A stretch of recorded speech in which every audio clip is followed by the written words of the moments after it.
This story begins on a rainy night on a battlefield. On top of the mountain of corpses was Qin Feng, who, despite being under the effect of accelerated aging 100 times, had still managed to clear the ruins of the ancient god. A woman holding a dagger praised Qin Feng for being impressive and decided to take the divine artifact called Eye of Judgment. Qin Feng, injured and on the brink of death, asked his sister Qin Xiaoyu why she was betraying him. Coldly, Qin Xiaoyu made it clear that Qin Feng was nothing more than an adopted child whom her parents took in. She did not consider him her brother since he did not share the same blood as her. A blonde man named Song Fei appeared and mentioned that Qin Feng had turned out to be useful. Resting his hand on her shoulder and holding the divine artifact, he smiled and thanked Qin Feng since without him, Qin Xiaoyu and he would never have obtained the divine artifact. To completely drain Qin Feng's lifespan in one go, he had worked hard to obtain the soul-stealing blade that was now embedded in his body. He asked if Qin Feng liked his farewell gift. Qin Feng had raised Qin Xiaoyu after their parents passed away, supporting her in school, and even after the game descended upon the world. He risked his life countless times for her. But now seeing that she had betrayed him, he realized that he had judged her wrongly. Qin Xiaoyu made it clear that after their parents died, Qin Feng kept meddling in her life, giving her orders and controlling her. Before, when Song Fei and she needed his protection, he was still somewhat useful. But now that they had the divine artifact, the only value he had for them was gone. Song Fei lunged at Qin Feng to end his life, promising that he would take good care of Qin Xiaoyu. As death was approaching, Qin Feng promised not to let them get away with it. Just before he could finish the sentence, Song Fei took his life. In 2025, the God-forsaken game descended where the only currency was lifespan. Dying caused a loss of lifespan, while killing monsters granted lifespan. Players could spend lifespan to bring their in-game abilities into the real world. The strong could crush tanks with their own hands, cut airplanes with a sword, and even withstand nuclear explosions with their own bodies. From that moment on, the world changed drastically, and chaos spread. He fought to survive with his sister, enduring countless hardships, barely managing to enter the top 100 of global powerhouses. After overcoming endless dangers and narrowly escaping death countless times, he finally managed to conquer the ruins of the ancient god and obtain the divine artifact called Eye of Judgment. At last, he had the qualifications to reach the top, but who would have thought that the price of his success would be betrayal by his only family? All his efforts in life were nothing more than an interference, and all his struggles only paved the way for another's success. If he could live again, he swore to fight only for himself. But then something happened, and Qin Feng opened his eyes. Surprisingly, he was in his room. He quickly sat up and realized that this was the real world. He was confused since he remembered having died, but once he turned on his phone he saw that it was the year 2025. When looking out the window, he saw the beautiful city, realizing that he had been reborn 9 years ago, the day the God-forsaken game descended to Earth. The next day, his sister, Qin Xiaoyu, kicked open the door and upon seeing that Qin Feng was at home drinking coffee, she got angry and asked why he wasn't answering her calls. She kicked the trash can. Qin Feng remembered that on the day the Forsaken game descended, he and Qin Xiaoyu had a big fight over Song Fei. On the wall were the posters of Song Fei. Before the game descended, Song Fei was a somewhat famous underground idol, and Qin Xiaoyu was his obsessed fan. Song Fei seemed glamorous on the surface, but in reality, he was a complete scoundrel who had deceived many of his fans to take their money and take advantage of their bodies. And to prevent Qin Xiaoyu from being scammed, Qin Feng always forbade her from associating with that guy. But in the end, our boy was accused of controlling her life. Pointing at Qin Feng with her finger, Xiaoyu asked if he was deaf, saying that it was his fault that Song Fei had lost first place this month, threatening him that if Qin Feng did not give her money to help Song Fei rise in rank, she would get angry. Just then, with a cold expression, Qin Feng gave her a strong slap on the face, making her fall to the ground. Her cheeks swelled, and blood began to flow from her nose, and her eyes filled with tears. She could not believe that Qin Feng had hit her. With a piercing gaze, Qin Feng made it clear that he neither had the desire nor the time to argue with her, warning that if she kept barking, he was going to break her mouth. He threw the credit card over her head and said that this was the money their parents had left behind, and no matter how difficult the situation had been all these years, he had never touched a single cent. For the sake of their parents, he decided not to lower himself to her level, but he made one thing clear: from today on, he did not have a sister like her. Xiaoyu began to cry and could not help but get angry. In his past life, to protect Xiaoyu, Qin Feng lost too many opportunities, too many secret treasures and dungeons that required risky exploration, which he gave up. He took out some sleeping pills and using water swallowed them. He was curious, and without this burden, he was going to go far. This time he decided to use his understanding of the game from his past life to get ahead of everyone. And from now on Qin Xiaoyu was on her own. And as for Song Fei, our boy decided to take his head personally. Qin Feng fell asleep and appeared in the choice hall. He had missed this place since the first time he came here. He was so nervous that it took him several hours to complete his career choice and leave.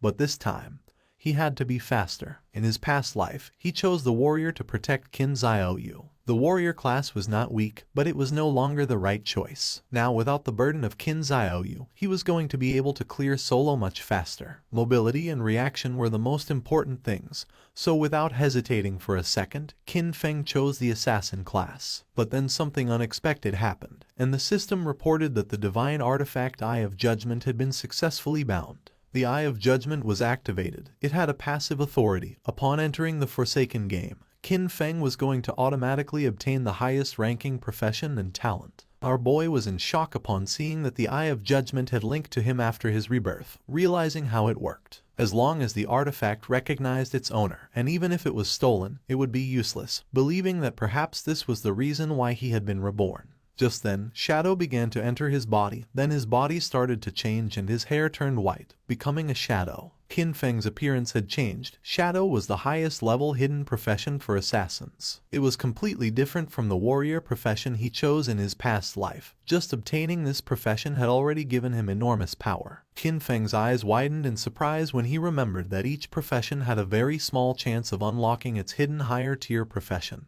And the authority of judgment actually made this probability a certainty. The system activated, informing that the authority of judgment was the most genuine and ancient primordial authority in the universe. Its power surpassed rules and order. Temporarily, Qin Feng could not activate this authority actively since he did not possess divinity, but its passive effect was active. This revelation left our boy in shock. In his past life, it was not until the 7th year after the God-forsaken game descended that a powerful player managed to leave God's abandoned realm and reach the realm of order. Only then did humanity learn about the existence of the power of order. But in fact, even years later, no one obtained the power of order. Qin Feng never expected to achieve this. Now at the beginning of his journey, he had already obtained the primordial authority that surpassed order and rules. As long as he could leave God's abandoned realm and reach the realm of order to obtain divinity, he could activate this authority, now having another goal in this life. Now that the profession selection had been completed, the system asked him to enter his game alias. Qin Feng hesitated for a moment but then chose Shadow since his profession had been born from the Shadow.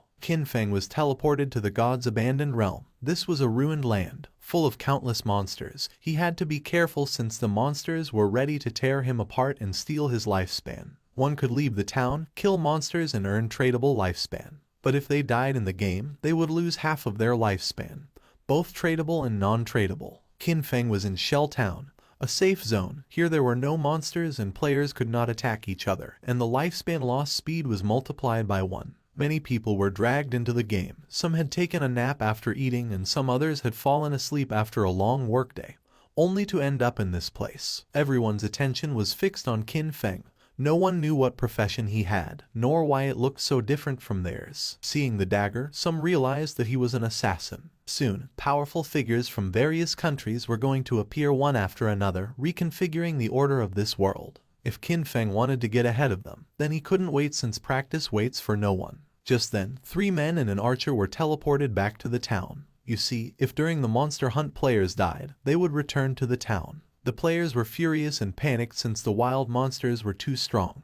With one bite the monster had taken all their life. They had been fighting against a weak level 1 crawler. But even so, they had only managed to take away 1/3 of its health together. And now that they had died, their lifespan had dropped to half. They asked the archer Lizzie what to do now. Qin Feng started observing her and remembered that archers started with short bows, realizing that she was also a hidden class. Lizzie noticed that Qin Feng was also a hidden class. With a kind smile, she asked if he wanted to team up with them. The monsters outside were really strong, and they couldn't handle them alone. Her team had already been annihilated once, so they had experience. Qin Feng refused and continued on his way. Lizzie's companions mocked him when they saw that he was pretending to be a pro. The 5 of them together had not been able to defeat the monster, so there was no way he could do it alone. According to them, Qin Feng was looking for death. Using the system, Lizzie saw that Qin Feng's alias was Shadow. While our boy was walking towards the exit of the town, Lizzie decided to follow him to see if they could find out what skills he had.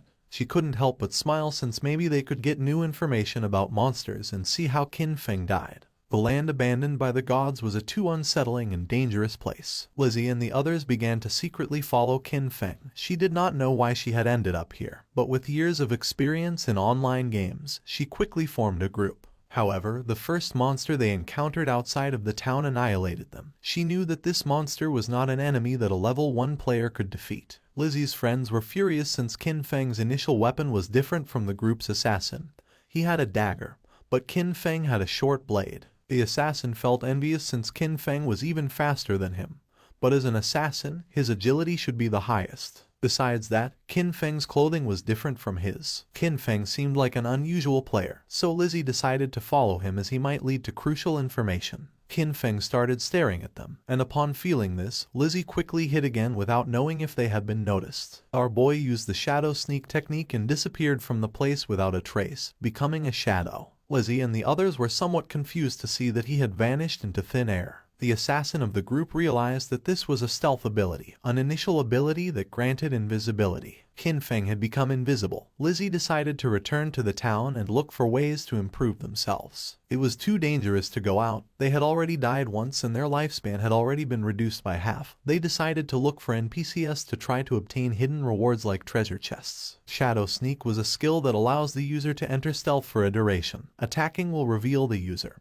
and the first hit after breaking stealth deals increased damage. Stealth Mastery doubles the duration of stealth and increases the level of stealth by 1. As expected, the Shadow class was extraordinary. The stealth of a normal assassin at this level would be easy to detect, but the Shadow class had its own stealth mastery, which made it impossible for anyone, even monsters, to notice Qin Feng in the early stages of the game. Our boy couldn't help but think that Lizzie and her friends were naive since the beginner town had nothing that could really improve your strength. It was just a refuge for players. In this forsaken game, weak players were nothing more than prey for monsters. A few seconds later, Qin Feng's stealth came to an end. For now, the duration wasn't very long. Luckily, the cooldown started as soon as he activated stealth. In just a few more seconds, he would be able to disappear again. The status window of Qin Feng appeared. His codename was Shadow, and his class was also Shadow. He had a non-tradable lifespan of 75 years and 0 tradable lifespan, strength of 13 points, constitution of 13 points, agility of 18 points, and spirit of 15 points. All players started with base stats of 10, and the different classes granted additional bonuses. The warrior class he had chosen in his past life only gave him 3 points in strength and constitution, but this time, the Shadow class had granted improvements to all stats, and agility had increased by 8 points. He still had 5 free attribute points to assign. Most players use their points on strength or spirit to increase physical or magical attack power, but that was a big mistake. Without losing a second, Qin Feng assigned the 5 points to agility, now being 23 points. This statistic was key since in the early game, no matter how one allocated their stats, the monsters would always deal overwhelming damage to the players, and the only way to kill monsters without taking damage was to increase agility and boost speed. Then something caught Qin Feng's attention. There was a monster behind a tree. It was a level 1 crawler with a normal grade, but it was evolving. Qin Feng became alert upon noticing that it continued absorbing lifespan. He quickly realized that this monster had been the one who had annihilated that group of 4 players. The crawler felt the presence of Qin Feng. It was somewhat injured because it had lost part of its HP. The monster attacked, but Qin Feng dodged it with a jump. When monsters killed players, they could obtain their lifespan, and if they absorbed enough, they could evolve. Qin Feng activated Shadow Sneak and unsheathed his short blade, and just before the crawler could get close, he disappeared into the air. While the crawler was trying to see where he had gone, Qin Feng appeared above and using Stealth Break Strike, landed on top of the monster and forcefully stabbed his short blade into its head, causing 174 damage, killing the monster and gaining 10 experience points. He did not expect to be able to kill the crawler in a single blow, but then he remembered that attacking the nape of a crawler triggered a critical hit. Just then, a system window appeared informing that the skill Backstab allowed doubling the damage if the attack came from outside the enemy's vision. This explained why the crawler had died in one hit. The skill Backstab had stacked with multiple abilities, creating a terrible damage multiplier. Qin Feng stared at the corpse in silence. He remembered when he played as a warrior. Even a critical hit barely did 40 damage, and he had to fight for centuries just to kill a crawler, almost dying in the process. Once the monster died, it dropped a shining orb that was the lifespan.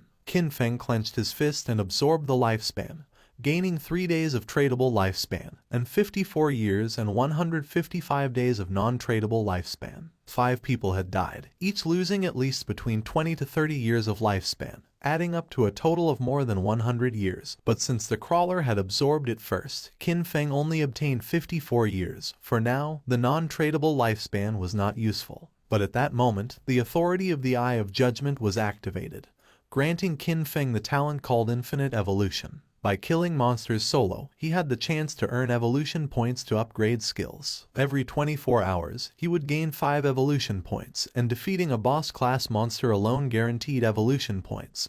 Currently, he had 5 points. He had infinite evolution and could improve his skills. In his past life, he had never heard of anything like this. No matter what equipment or skill book monsters dropped, its grade was fixed and there was no way to improve it. This was a power beyond rules and order. Our boy decided to try it out and upgrade Shadow Sneak and Backstab. He spent 4 evolution points and the skills were successfully improved. The starting skill Shadow Sneak went from normal to bronze, and the duration increased from 12 seconds to 16 seconds. The breaking stealth attack bonus increased from 60 to 90, and the cooldown time was reduced by 2 seconds. Backstab went from inferior to normal and the damage increased by 5%.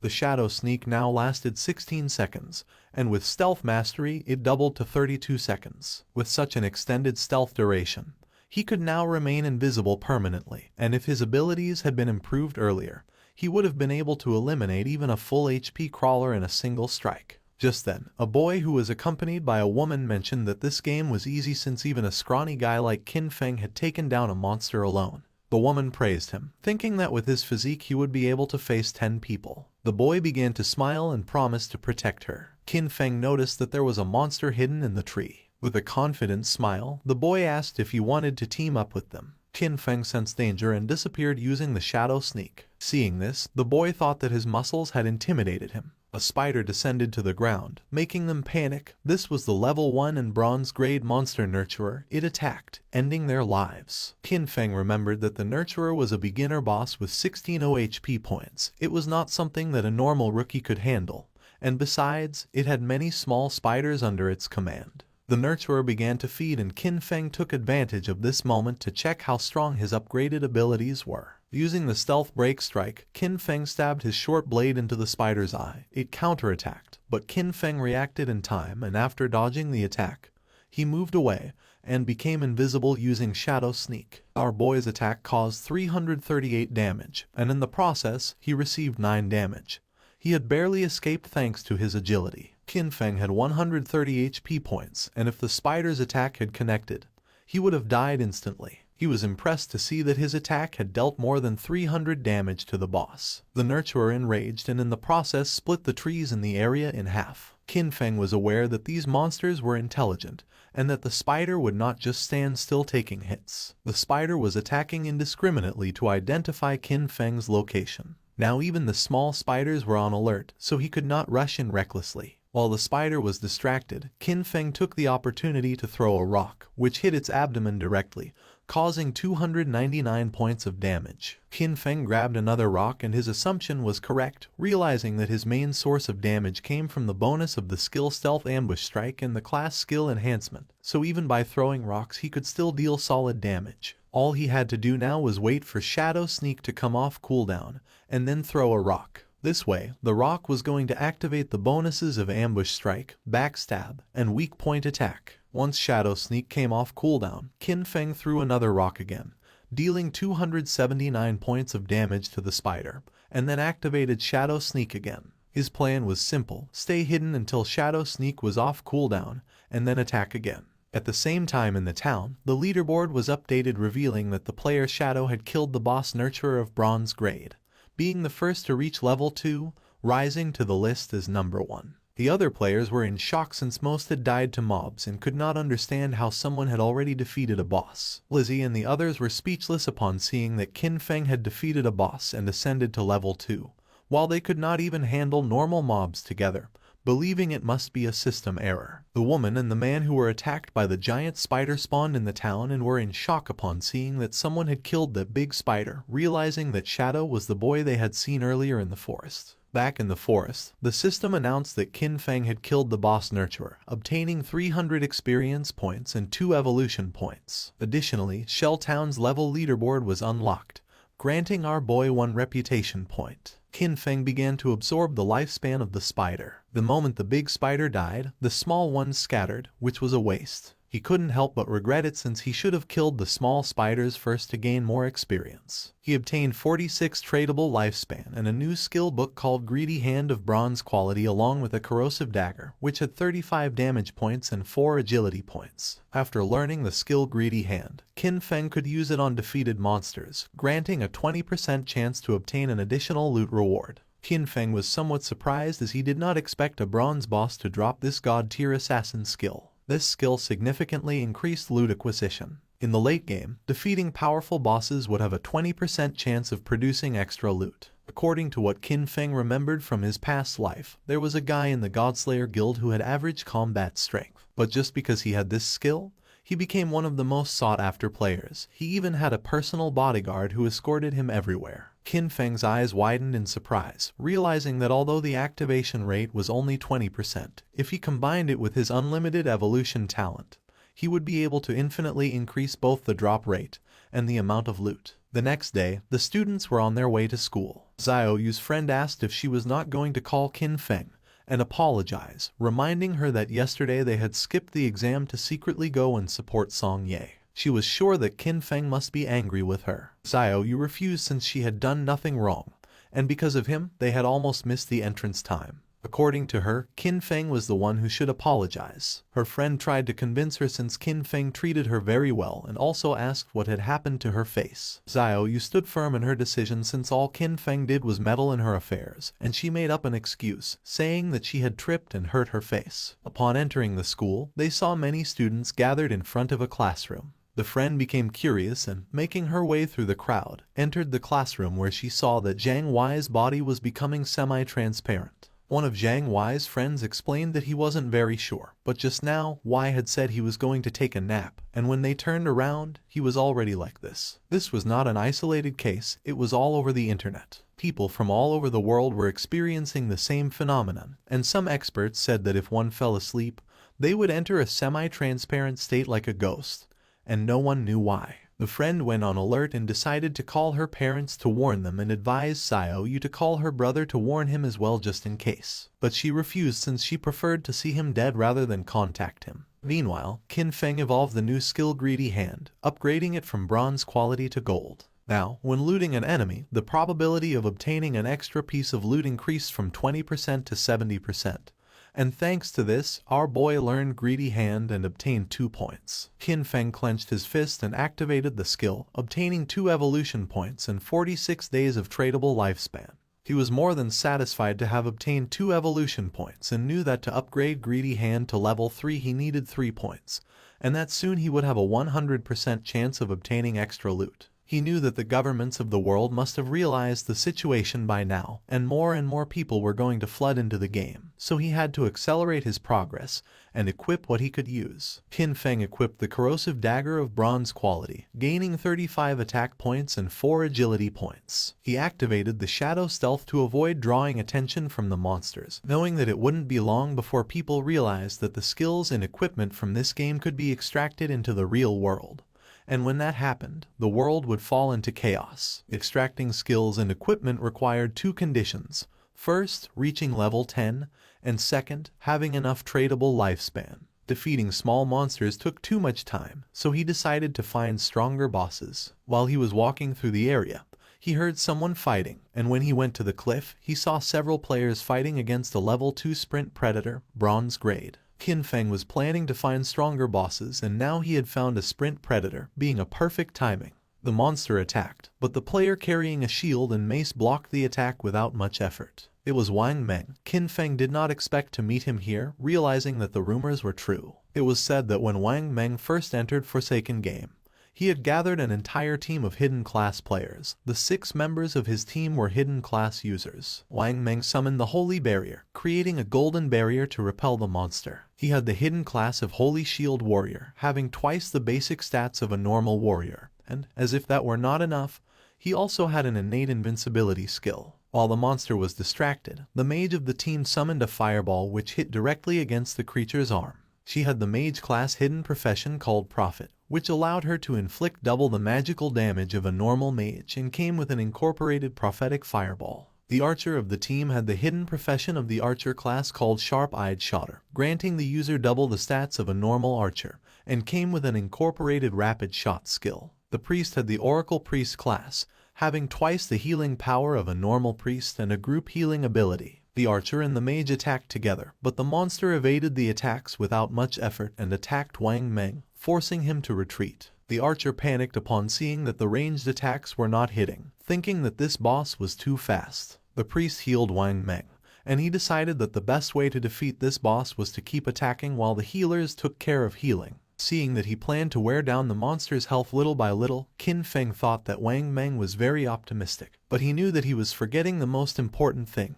This was the wild nature, and if a battle dragged on, other monsters would be attracted. Just then, 2 monsters appeared behind Wang Meng. Qin Feng recognized them as corruptors, regular level 2 monsters covered in dark brown mud, specialized in using ranged attacks. The swordsman of the team rushed towards the monsters and attacked one of them. He had a hidden class that our boy had not seen before. The attack caused 33 points of damage, and the swordsman did not take long to realize that the defense of these monsters was very high. The corruptor vomited mud on the swordsman. It was ground bind and now his movement speed had decreased. The other corruptor began to chase the mage, forcing her to flee with tears in her eyes. But just then, Qin Feng jumped in the blink of an eye, decapitated the monster, causing 441 points of damage, saving the mage and leaving everyone in shock. Our boy's attack was so powerful that he defeated the corruptor in a single blow. The mage became confused, not knowing who had done this and if someone was helping them. With the help of his sword, the swordsman stood up. He was in shock upon seeing that someone had eliminated a level 2 corruptor with a single blow. While on the other hand, for them to defeat a level 1 corruptor they had to join forces for 10 seconds. The corruptor tried to attack, but again, Qin Feng moved like lightning and decapitated the monster. The swordsman began to tremble with fear and asked if Li's eye had seen who it had been. She panicked and said that she had not seen it. Wang Meng stood up and asked them not to get distracted. Deep down he hoped that Qin Feng was on their side. Now only the sprint predator remained, and our boy was watching from a branch. As a reward for having killed 2 level 2 corruptors, he obtained 40 experience points, 1 evolution point, the skill book called Venom Dart of common quality, and 8 days of tradable lifespan. Qin Feng did not waste a second and evolved Venom Dart as it was a perfect mid-range poison damage skill. Upon evolving it, the skill rose to level 2 and went from common quality to silver. It allowed the user to throw a deadly poison dart with a maximum range of 14 meters, inflicting 120 attack damage points upon impact and applying the status Venom, with a cooldown of 5 seconds. The status Venom inflicted 50% continuous damage per second, lasting for 5 seconds and could not be stacked. The monster attacked again. Wang Meng managed to block the attack with his shield, but in the process, the creature stabbed its sharp limb into his stomach. Wang Meng dropped his shield and mace to the ground, and the monster took advantage to stab him with its other limb, causing him terrible pain. The archer began to tremble with fear. The priest panicked knowing that this was not good since he could not heal fast enough. In a desperate attempt, Wang Meng asked them to flee. Qin Feng shot a dart, which lodged in the head of the sprint predator, causing 845 points of damage. The mage and the archer were in shock upon seeing that the attack had taken half of the boss's HP. Both the monster and Wang Meng began to writhe in pain, and venom started to emerge from the monster's wound until its body collapsed to the ground, causing 324 damage multiple times. Since Qin Feng had inflicted more than 90% of the damage, the loot belonged to him, and for having killed the sprint predator, he obtained 600 experience points, reaching level 3, obtaining 2 evolution points and 55 days of tradable lifespan. He did not expect that the damage over time of the Venom Dart would activate his class's passive ability. With stealth, he could remain invisible and throw darts indefinitely, and now nothing in the early and mid-game could stop him. the loot began to emerge from the monster's corpse. Wang Meng was in shock upon seeing the amount of damage the monster had taken, and several seconds later, the loot disappeared. Wang Meng stood up and thanked Qin Feng for saving them, but our boy made it clear that in the wildlands, one could not trust people so easily, leaving everyone in shock. Wang Meng thanked our boy for the advice and they decided not to bother him while he was checking the loot.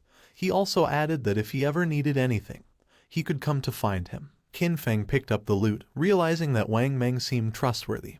Plus, he had the backing of Daxia's government, which had many resources. Our boy decided to look for a stable sales channel to sell the unused loot. He used Greedy Hand, gaining 3 evolution points and 55 days of tradable lifespan, acquiring Sprint Predator's bronze quality leather greaves. Our boy equipped the leather greaves, obtaining 9 points in physical defense, 5 points in all elemental resistances, along with a 15% cooldown speed. This had been a great loot, since he still had many other class gears and skill books, and once his bag was full, he decided to return to the town and exchange everything for lifespan. His eyes began to shine with confidence since this time his growth was 100 times faster than in his last life. Not far from the area, another team of players was being attacked by more monsters, and seeing that the number of monsters was increasing, they decided it was better to flee. But before they could do so, another much larger monster appeared, and just before the players could escape, the monster attacked with sharp vines, killing them all. The players respawned in the town and couldn't help but feel frustrated since the monsters always appeared in groups and fled when they had low health. It was said that players had to be level 3 to leave the game, but this seemed like an impossible task. Some players thought they needed more people since a team of 3 players was not enough, believing they should form groups of 6 or 10 players. The other player argued that this was not going to work since he had seen a team of 10 be surrounded and wiped out. Plus, too many people were going to attract a boss, and recently, a group of 40 had activated some Curse Master and it had annihilated more than 30 of them in one single strike. Lizzie's team also spawned back in the town. If the players did not reach level 3, they were going to be trapped inside the game forever. They had all ended up here after falling asleep, so in other words, only their consciousness was inside the game, and if they could not get out, their real bodies were going to starve to death. Lizzie was frustrated because she did not know why the game was so difficult. Her friend panicked since they had already died 3 times and their non-tradable lifespan had dropped to less than 10 years, and at this rate, they were going to end up dying in real life. Despite not knowing if it was real or not, Lizzie knew that they could not afford to die again. Upon seeing that Shadow was level 3, she was somewhat confused, realizing that he must have discovered some trick. She knew they needed him to carry them to level 3 in order to escape this game. Clenching her fist, she gave the order to her team to spread the word. They had to get Shadow to help them reach level 3. She was determined to give him 10 million in cash once they returned to reality. The others were in shock, but she knew there was no way Shadow could ignore the 10 million. Back in the forest, our boy took down a level 2 polluter, earning 20 experience points and 1 evolution point. After absorbing the lifespan of the monster, Qin Feng decided that he already had enough evolution points and decided to spend the 5 points he had to evolve Greedy Hand. It improved in quality, going from platinum to emerald, increasing the probability of obtaining extra loot to 160%, and now the extra loot had a 20% probability of being 1 tier higher. Qin Feng was amazed knowing that the effect was insane, realizing that if he kept evolving it, it would reach 100% or even 200%. It was raining, and something caught Qin Feng's attention. It was the monster called Curse Master, which was wandering through the forest. This monster was a bronze tier boss and was consuming vital force to advance to a silver tier boss. For Qin Feng, it was normal that this boss had annihilated a team of 40 men. For now, our boy had a full inventory, so even if he killed the monster, he wouldn't be able to pick up the loot, so for now, he decided to mark this place on the map. The boss's evolution took some time, so he thought about emptying his inventory first and coming back later. In the town, the news that someone was offering 10 million for Shadow, the number 1 player on the leaderboard, to help them level up quickly had spread everywhere. People were dying, losing lifespan, so the rich had already started looking for a way to escape, meaning that the commoners were doomed. While people were chatting, Qin Feng appeared in the town, leaving everyone in shock. Using the system, he activated the market stall option, making the system announce that he was selling equipment and skills, with the stall available for only 10 minutes. The players were in shock upon seeing that he was wearing 2 pieces of bronze tier gear, and furthermore was selling 2 more, they still couldn't believe that he had killed a bronze tier boss. One of the players asked why they couldn't see Qin Feng's face. Another player explained that he had enabled the face concealment function, making the in-game appearance match the real one, so for this reason he wanted to remain mysterious. A mage approached our boy's stall and with a curious gaze asked how much for the icicle spell, to which Qin Feng replied that it was 100 days of tradable lifespan. She was Grey Rose, currently ranked 11 in Shell Town, who also had face concealment activated. For Rose, 100 days of lifespan was a lot, so she asked if he could lower the price, to which Qin Feng explained that the common tier skill icicle spell increased a mage's early farming speed, and 100 days was already a bargain. Rose asked if she could use real-world money, but Qin Feng refused to accept it, advising her that if she had cash, she could first buy tradable lifespan and then exchange it with him, and if no one offered more, he was determined not to sell the skill until she had the lifespan. She started to ponder, and then using the team channel, she asked her teammates if this was a good offer. They had leveled up to level 2 so quickly thanks to her leadership, so they showed no objections. Moreover, with this skill, they would be able to reach level 3 even faster since the most important thing was escaping first. She asked them to transfer their tradable lifespan to her, promising to send them money when they returned. She handed over the 100 days of tradable lifespan to our boy. Seeing that all of her team members were level 2, Qin Feng realized that they must have killed at least 30 or 40 crawlers. Therefore, their tradable lifespan should be much greater than 100 days. Qin Feng sold the spell, obtaining 100 days of tradable lifespan. Now his tradable lifespan went from 268 days to 368 days. Just then Lizzie appeared and was happy to have found Shadow. With a smile, she gave him an opportunity. In exchange for helping her ascend to level 3, she promised to give him 10 million in money when they returned to the real world. The other players were in shock. She was Jiang Lizzie, and in our boy's past life, she was the leader of a criminal syndicate. Later her syndicate was annihilated by the country. With a confident smile, she said that her father was the president of Dajiang Industries, and seeing that our boy didn't believe her, she asked him to look her up. According to reports, it was said that she used cash to lure people into selling their lifespan, then kidnapped them for forced labor, and those who had resisted had been murdered in reality. Qin Feng coldly rejected the offer knowing that she was scum. Lizzie admitted that Shadow was strong in this game but revealed that no one knew how the game worked yet, so she advised him to team up with her, and in return, she would make sure he lived in luxury, cars, houses, women, and everything he wanted. Qin Feng did not change his mind and asked her to stop blocking his business. He better than anyone knew that cash was worth nothing.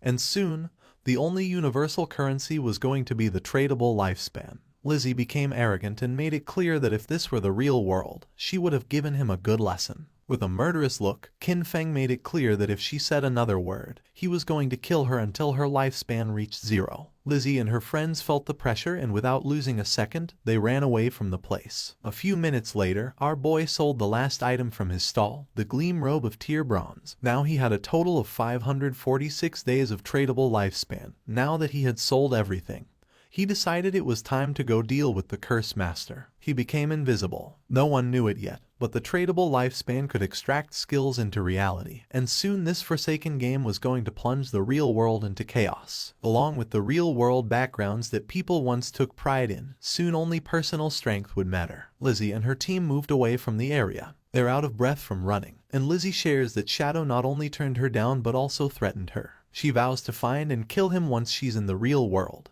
While she's thinking this, a man named Mao Li Jun, also known as Lao Mao, approaches her. Lao Mao says he's at level 2 and claims he knows some tricks to level up in the game. He asks if he can take the 10 million offer that Shadow turned down to help Lizzie and her team reach level 3. Lizzie, feeling cautious, asks what Lao Mao means by tricks. Lao Mao tells Lizzie that he normally keeps his tricks a secret, but he'll make an exception for her. He explains that to level up in this situation, you should quickly allocate all your attribute points to agility. Doing this will make your running speed faster than the monsters, helping you win without getting hurt. Lizzie is shocked because she had put all her points into strength. She agrees to Lao Mao's offer but says she'll only pay him 5 million since he's not as strong as Shadow. Lao Mao accepts, mentioning that while Shadow is strong, it was odd for him to turn down such a big amount of money. Meanwhile, Qin Feng arrived at the place he had marked earlier on the map. Still in stealth mode, he notes that the monster has advanced to the silver rank, and the gray fog around it shows it's still evolving.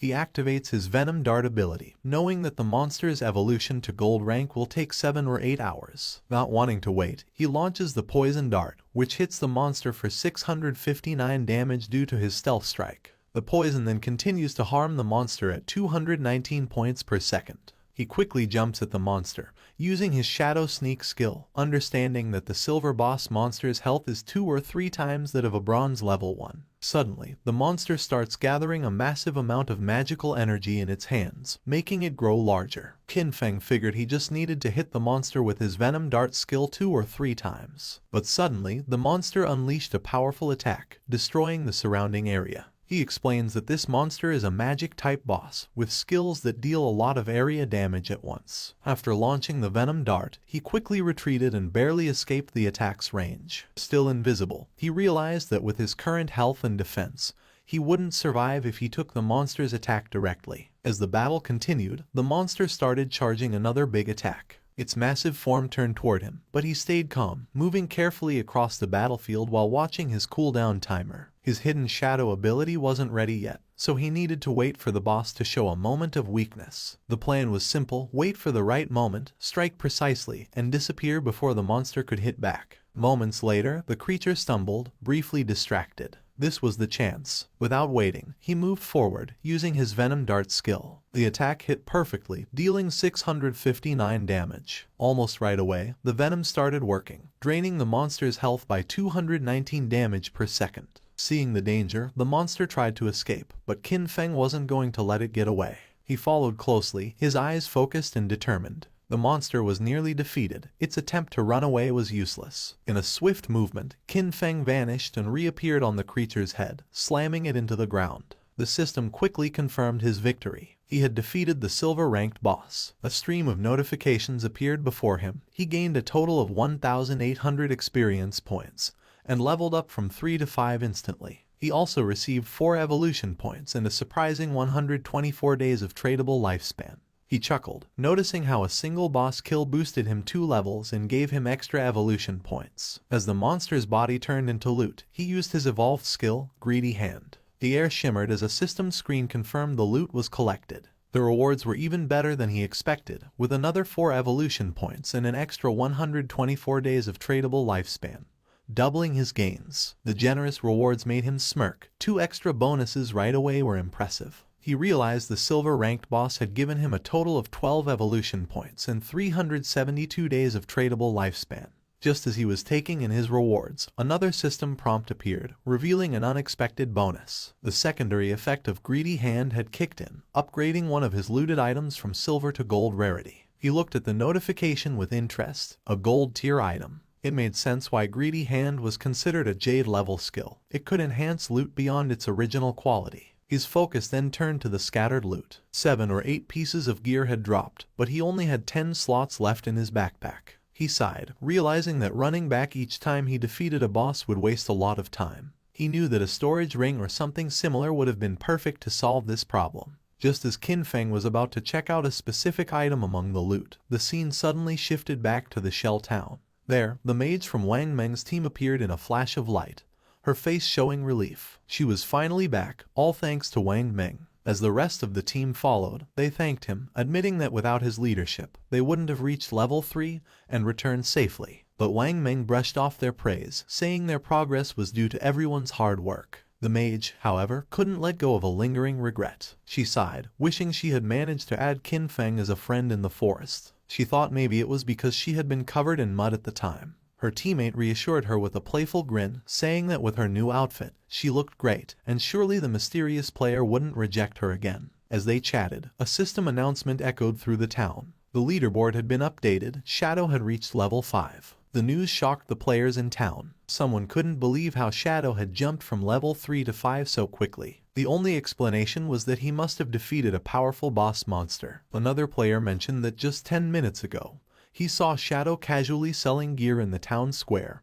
and now this. Another guy said that his sister had just turned 18, and if Shadow liked her, it would be a big win for their family since having Shadow's help with leveling up would be a game changer. His friends quickly dismissed the idea, reminding him that Shadow wasn't interested in 10 million cash, so he wouldn't be interested in a matchmaking proposal. Back at Wang Meng's camp, his team was starting to worry. They had just celebrated reaching level 3, only to find out that Shadow had already moved far ahead. But Wang Meng stayed calm. He told them to put their worries aside for now. They needed to log out, return to reality, and warn their families and friends about this dangerous game. As their bodies started to fade, the system confirmed their logout. Wang Meng's last words were serious. If the world was heading toward chaos, they had to prepare their loved ones. The scene shifted to the real world. Wang Meng's eyes opened, and a voice quickly called for the captain. He wasn't just any player. Wang Meng was a police officer. His fellow officers rushed to him, visibly worried. One admitted they were scared because his body had started to turn transparent while he was unconscious. The terrifying truth was clear: if a player died in the game or lost all their life, they didn't just log out, they disappeared from the real world. But there was no time to dwell on that horror. Wang Meng stood up and called for everyone to gather, as something serious had happened. Someone asks Wang Meng about his report. Wang Meng explains that he and his team formed a party, and each member had a hidden profession, which was a big advantage in the game. Yet, they were almost wiped out by a single monster. They were only saved at the last moment by an unknown player, Shadow. Wang Meng confirms that his report is accurate. He then describes Shadow's incredible progress. When Shadow helped them, he was at level 3. But by the time Wang Meng and his team reached that level, Shadow had already moved up to level 5, a huge jump of 2 levels. This news worries the higher-ranking officers. One of them asks the obvious question: does this mean Shadow is now the strongest player in the world? How did he level up so quickly? The speculation starts, and Wang Meng suggests that maybe Shadow defeated a high-level boss monster or did something equally impressive. Another officer, curious about the details, notices an inconsistency. According to Wang Meng, Shadow was already at level 3 when he saved them.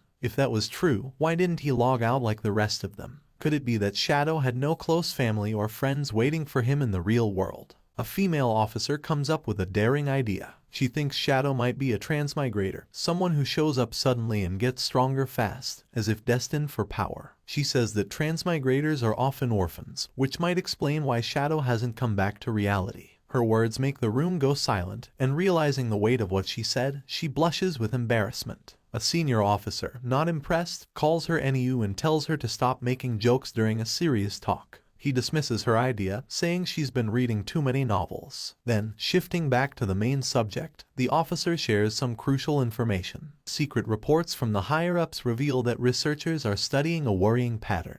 Many older people have been mysteriously dying in their sleep. When researchers compared this data with those who had returned from the forgotten game of the gods, they found something alarming. It turned out that those who died in their sleep had also died multiple times in the game. This shows a scary truth. If a player's lifespan hits 0 in the game, they don't just die there, they die in real life too. One officer shares his worry, saying the forgotten game of the gods is an anomaly, something way beyond what they understand. The head officer agrees, suggesting that they might be facing an invasion by unknown beings from higher dimensions. The room goes quiet as everyone takes in this heavy thought. Without delay, the head officer moves on to urgent matters. He tells everyone that the higher-ups, probably the government, have given an emergency order. All officers must form vanguard teams based on their locations, enter the forgotten game of the gods, and gather as much information as they can. This is no longer just a police issue. The government is setting up a special force to handle this unique crisis. He highlights the global scale of the problem. Every nation is rushing to explore and understand this new reality, and falling behind would mean losing international standing.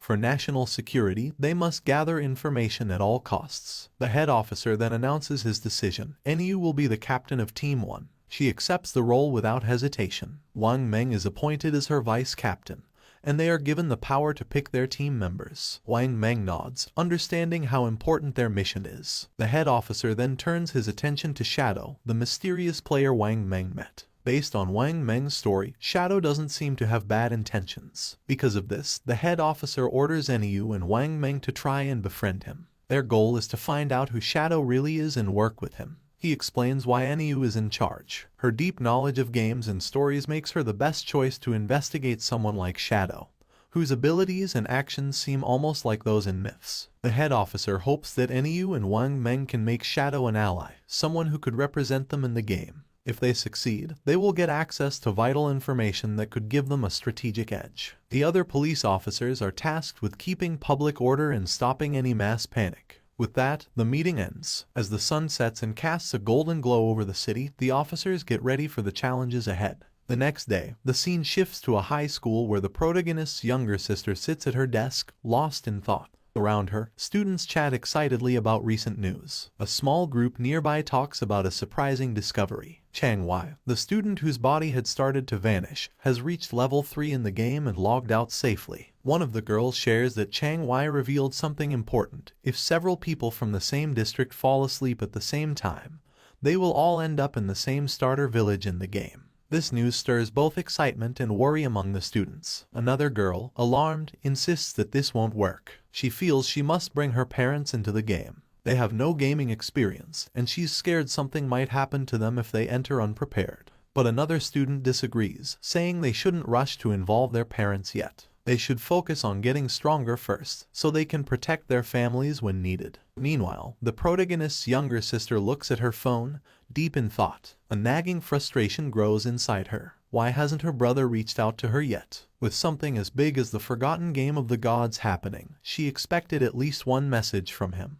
But there's been nothing. He hasn't checked on her or even apologized for hitting her earlier. That was completely unlike him. In the past, whenever they argued or she upset him, he would always find a way to make peace. But today, there was only silence. No apologies, no attempts to make things right. Even their parents had never laid a finger on her, yet he, her brother, had struck her. Still upset, she tries to justify her actions. All she did was skip class to see Song Fi's concert. Was that really such a big deal? She pouts, deciding that unless her brother calls and apologizes at least 1,000 times, she will never forgive him. Her annoyance quickly turns into excitement as she starts talking about Song Fi. Looking back, she's glad she went to see him yesterday. Once the forgotten game of the gods takes over, she might not have many chances to go to his concerts. A dreamy look appears on her face as she remembers last night, thinking about how close she was to him during the show. She pictures Song Fi on stage and can't help but gush over how amazing he was. Then, she realizes something.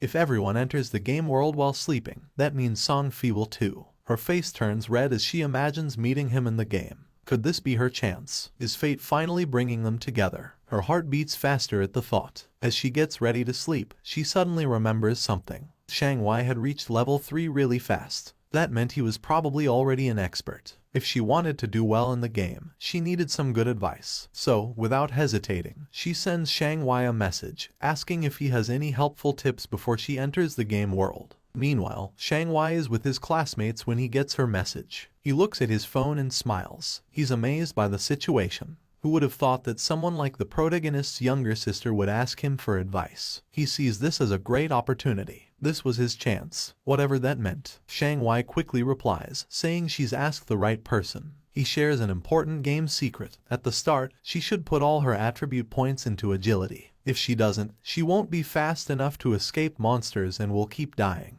She asks if this is true even if she chooses a mage class. Chang Wai assures her it is. Agility is useful for mages too, he explains, because it boosts casting speed, which is key early on. Still unsure, she asks what if she still can't win after improving her agility. Chang Wai confidently tells her not to worry. As long as someone in their village reaches level 5, the village's teleportation formation will activate, connecting all the starter villages. Once that happens, she can just join a random party to help her level up, and he will come find her when the teleportation circle is active. Hearing this, she feels very happy. Lying on her bed, she smiles to herself, thinking how handy people like Chang Wai are. Just like that, she's found someone to help her out. As she starts to fall asleep, another thought pops up. This is great. She'll get into the game before her brother, level up quickly, and become strong. When her brother finally joins, she'll make sure he has a tough time. No help, no support, he'll have to manage on his own. Happy with her plan, she drifts into sleep, excited for the adventure ahead. The scene shifts back to the game where the protagonist stands over the loot from a defeated boss monster. Among the treasures, a glowing orb catches his attention. As he picks it up, a system notification pops up, saying he has obtained the Curse Ring, a gold tier item. The system then details its attributes. The ring can be used by anyone and gives a boost of 8 points to all attributes. It also increases dark elemental resistance by 26 points and makes weak point attacks 1.5 times stronger. But you need to be at least level 4 to wear it. Looking at the benefits, the protagonist sees that the total boost is 32 points, similar to leveling up 3 times. Plus, the ring's dark resistance will be helpful against many enemies, and the weak point attack boost is a nice bonus. Knowing this, he sees the cursed ring as a valuable item for his journey. Before he can think more about his new item, another system notification shows up, saying he's learned a new skill called Instant Shadow Slash, a silver tier assassin type ability. The system explains how it works. When used, the skill sends out multiple slashes in one direction,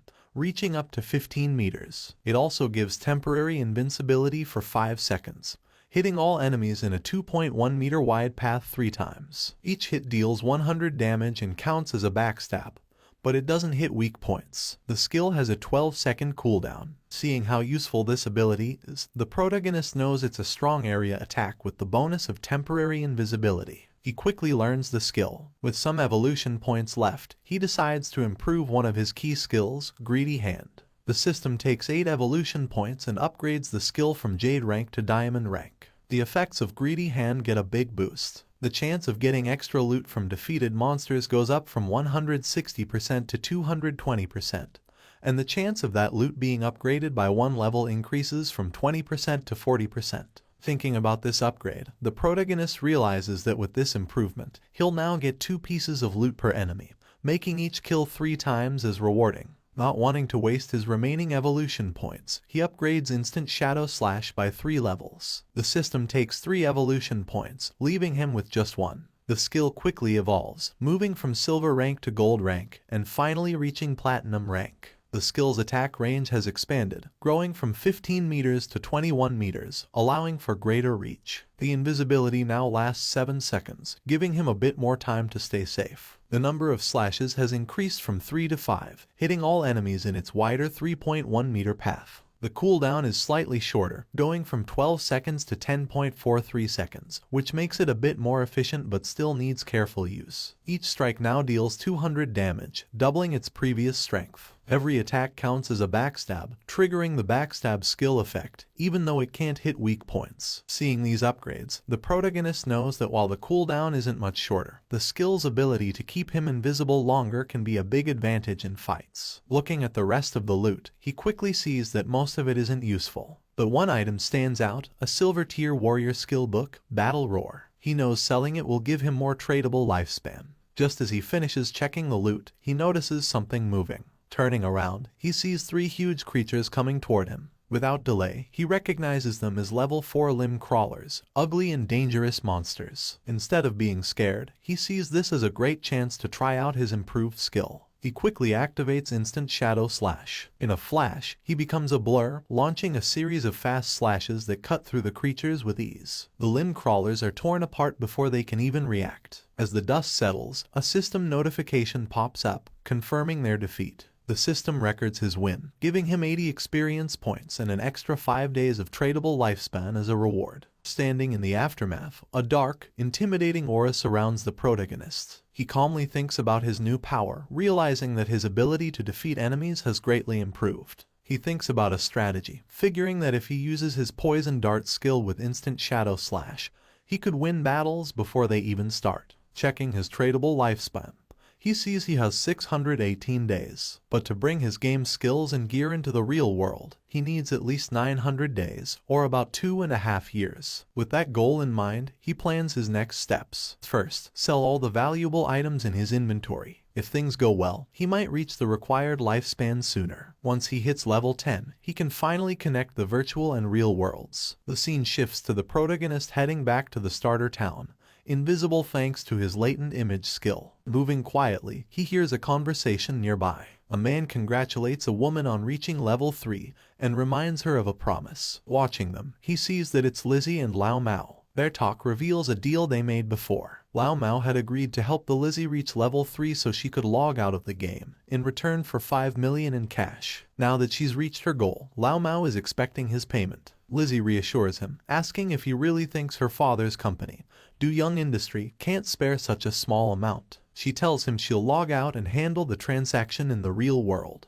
Before leaving, she gives Lao Mao her phone number and tells him to contact her after he logs out. She then makes another offer. She wants to buy all of his tradable lifespan, offering 10,000 in cash for each day's worth. Lao Mao eagerly agrees, excited about the money he'll make. With a smug look, he remarks on how foolish King Fen was for turning down Lizzie's offer, saying they can talk more about the deal when they meet in reality. Unseen by them, King Feng moves silently between them, hidden in plain sight. Lao Mao, unaware of King Feng's presence, dismisses the importance of lifespan in the game. He thinks there's no need to worry since he can gather lifespan just as easily as in-game currency. For him, turning game achievements into real-world money is the best strategy, and he feels clever for figuring this out. The scene shifts to the starter town, where King Feng stands in front of the teleportation gate. As he stretches out his hand, the gate glows with bright blue energy. As the light grows stronger, a system window appears, congratulating him for activating the teleportation formation in Shell Town and awarding him 1 reputation point.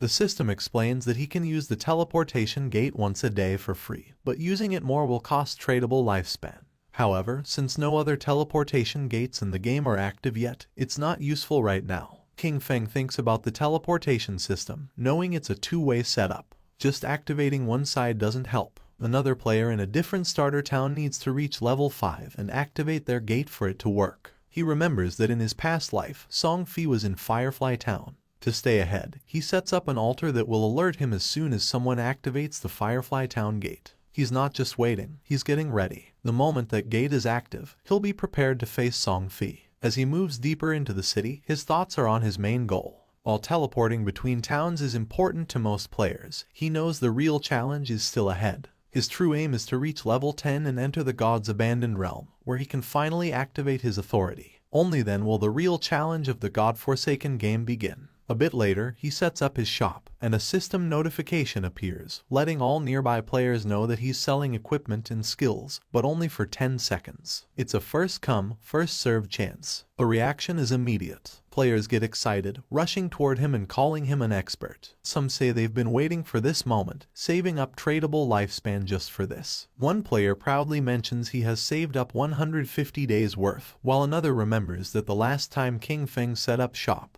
he sold an icicle spell, which helped Gray, the buyer, climb to second place in the rankings. Another player, thrilled, discovers a silver-tier skill book called Battle Roar, a warrior-only ability, and decides to buy it without a second thought. A system notification pops up, confirming the Battle Roar skill book has been sold for a huge 300 days worth of tradable lifespan. The players around are stunned. One questions if a single skill book is really worth that much. Another player dismisses him, explaining that Battle Roar greatly increases a warrior's ability to farm monsters. With this skill, the 300 days of tradable lifespan can be earned back in less than 2 days, making it a very smart buy. Understanding the value of what King Feng offers, the rest of the players rush forward, desperate to buy anything before it's gone. In just a few seconds, everything is sold out. Looking at his system window, King Feng checks his earnings. In just 1 minute, he gathered 650 days of tradable lifespan, bringing his total to 2,174 days. But he's still not satisfied. To bring his attributes, skills, and equipment into the real world, he needs much more lifespan. Meanwhile, some players complain about not getting a chance to buy anything. They ask if he'll set up shop here again, and he confirms he will. Suddenly, a female player calls out to him, saying she has a treasure and asks if he's interested in making a deal. As he turns to look, he recognizes her. She's one of Wang Meng's teammates. The system quickly identifies the treasure as a space ring with 12 inventory slots. It adds that the ring doesn't take up King Feng's backpack or equipment slot. King Feng is momentarily taken aback. He knows the true value of the space ring. It's a rare storage item that doesn't use up a ring or backpack slot. Since players can only carry up to 3 storage backpacks, an item like this is invaluable. He understands that while space rings can technically drop from any monster, the chance is incredibly low. The fact that this girl, with her prophet profession, got one so early in the game is amazing. Her luck is incredible. Without delay, he asks for the price of the ring, already figuring out its true worth. In his past life, a 12-slot space ring like this sold for an astounding 3,600 days worth of tradable lifespan. But instead of asking for lifespan, the girl surprises him with her offer. She doesn't want his lifespan at all. Instead, she asks him to add her as a friend and team up with her to defeat a boss monster. King Feng agrees right away, and a system notification pops up, confirming that player Big Plum has accepted his friend request. As they leave Shell Town, King Feng asks Plum about the boss monster she needs help with. Plum explains it's a gold-tier boss, but she didn't catch its name because it was too far away. She says it's located on a worn-out boat in the swamp. King Feng is surprised. Could it be the Golden Ghost ship? He knows this ship is a rare special boss that can show up at any level. Its appearance rate is very low, but when it appeared in the past, it caused big guilds to fight fiercely over the strong gear it dropped. Just spotting this monster could start a big battle. But from what Plum says, he thinks this version of the Golden Ghost ship is probably around level 5, making it the easiest to beat. Still, he wonders how Plum found such a rare boss so near the starting town. His mind races as he tries to figure it out. The space ring, her link to Wang Meng's team, a gold tier boss showing up as if by luck. A thought hits him. Could she be the rumored koi fish from his past life? He recalls whispers from before. People said someone in Wang Meng's team had crazy luck, finding rare bosses, treasure chests, hidden palaces, and ancient temples just by wandering.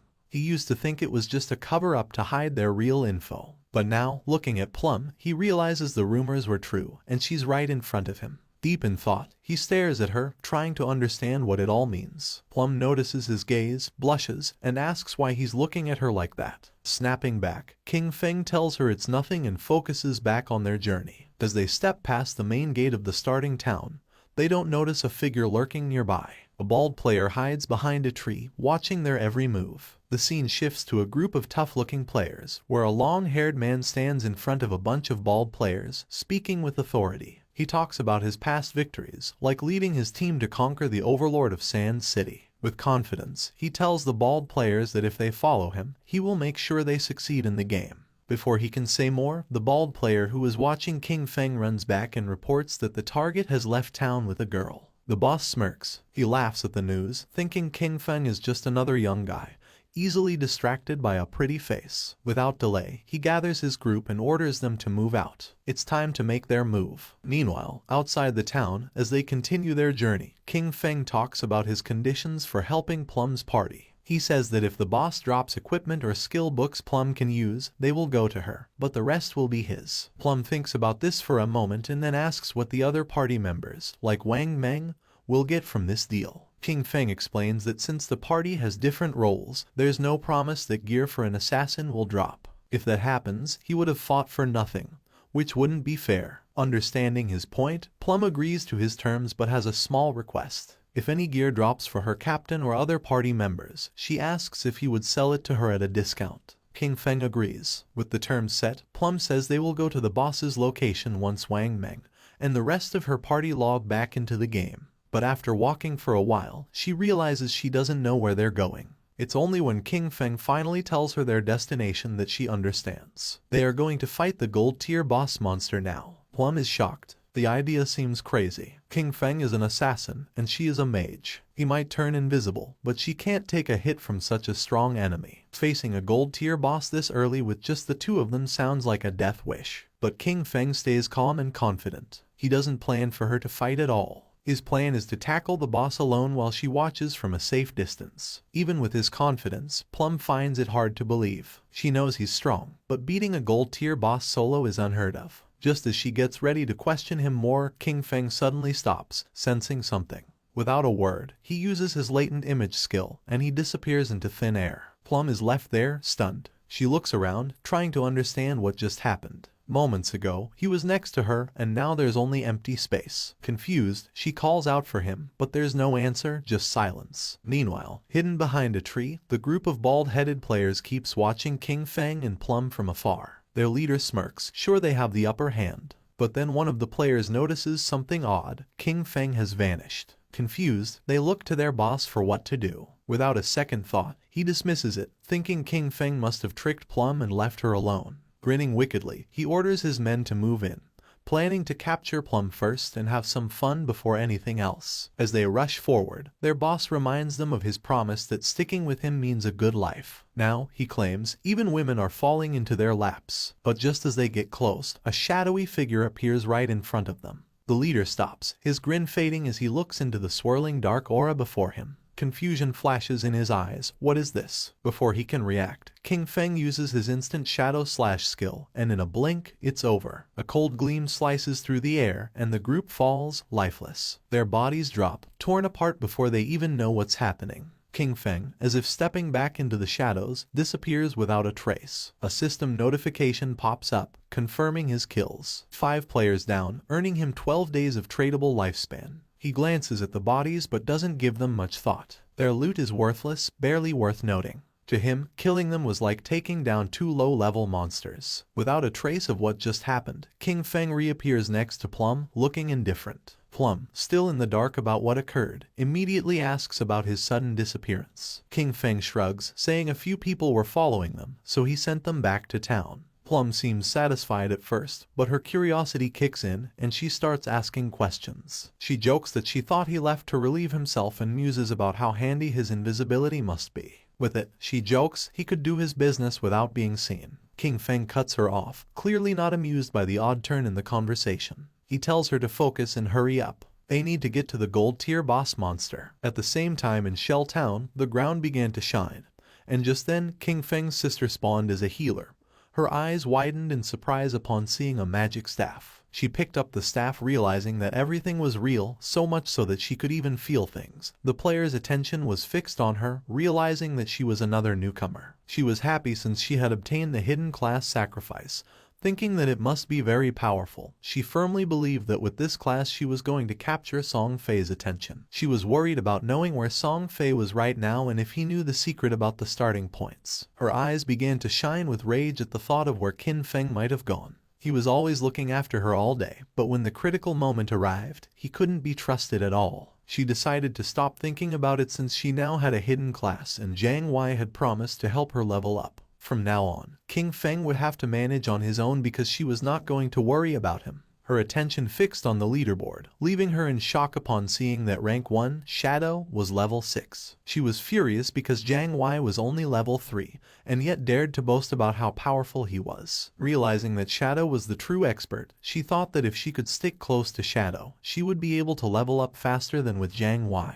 But a question came to her mind: where should she go to find that expert? Not far away, there was a group of players talking. They were worried because they couldn't contact Swaying, the healer of the party. It was Wang Men's team. He knew they didn't have time to wait for him, so he asked if anyone had any ideas. One of them, somewhat concerned, explained that they couldn't kill mobs without a healer. The other player argued that they weren't experts like Shadow, who could farm alone, suggesting finding another healer to party up. While they were trying to find a solution, someone greeted them, and when they turned around, they saw King Feng's sister. For her, this opportunity was perfect. With a smile, she asked if they needed a healer, revealing that she had the hidden class life sacrifice. Meanwhile, in the forest, King Feng and Plum were on top of a cliff with a swamp at the bottom, where they saw the Golden Ghost ship lurking. Using Shadow Sneak, King Feng disappeared into the air, asking Plum to hide and be careful of ambushes while he went to take care of the boss. Plum, somewhat confused, nodded but asked him to be careful. Our boy descended onto the swamp, and a system window appeared informing that due to the influence of Ghost Ship,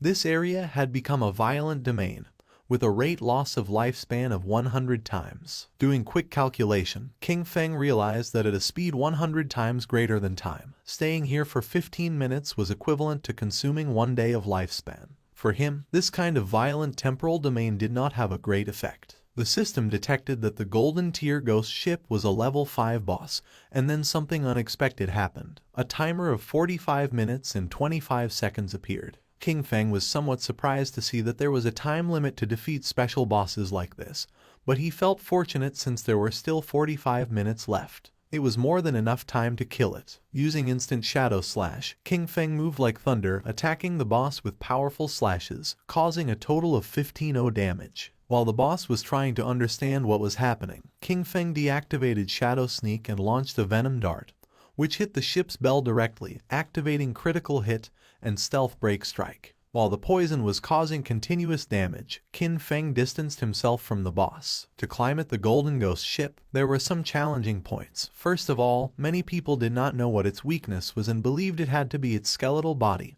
or the ship. But in reality, the weak point was the ghost fire bell located at the tip of the ship. The boss enraged because when its weakness was attacked, it controlled the surrounding water. The boss prepared a massive AI attack, making pillars made of water emerge. Evading the attacks, King Feng began to approach the boss. The water pillars had abnormally high damage, and early-stage warriors wearing silver armor sets could barely take a hit. He was happy since his shadow class had high agility, otherwise, he wouldn't have been able to dodge. At that moment, hands emerged from the swamp. Decaying zombies known as ghosts began to surface. King Feng remembered that once the AoE attack ended, the boss would summon 12 decaying water ghosts, each with a silver tier capability. Thanks to Shadow Sneak, the ghosts couldn't sense King Feng's presence as he stood right in their midst. The 12 decaying water ghosts were about to attack savagely, and most parties would be in a frenzy by then.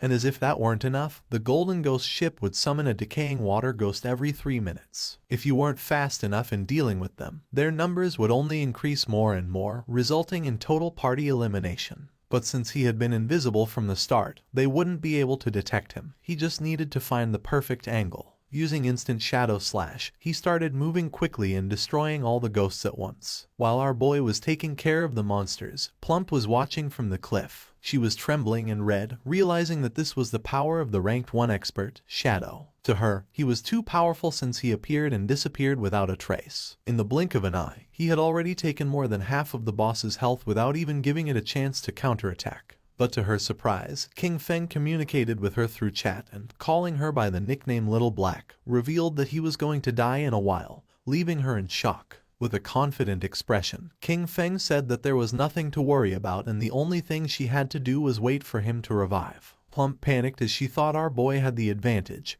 and also asked who Little Black was. Calmly, King Feng asked if she wasn't Little Black. She explained that her nickname was Big Plum and not Little Black, which sounded like a dog's name. Someone stomped on the ground forcefully. It was the man our boy had killed before. This time he had brought his entire team and was furious for having been careless. In his glory days, he used to kill legends one after another, but now he was being bullied by a little girl. One of his men appeared running with good news. He had found the girl on the cliff, revealing that Shadow's bastard was challenging the boss alone at the bottom of the cliff. The leader was filled with determination and thought they could kill him since this time he had brought his entire team. In the swamp, the boss was furious and the ship's bell was shining. King Feng was in stage 4 and the most difficult to deal with.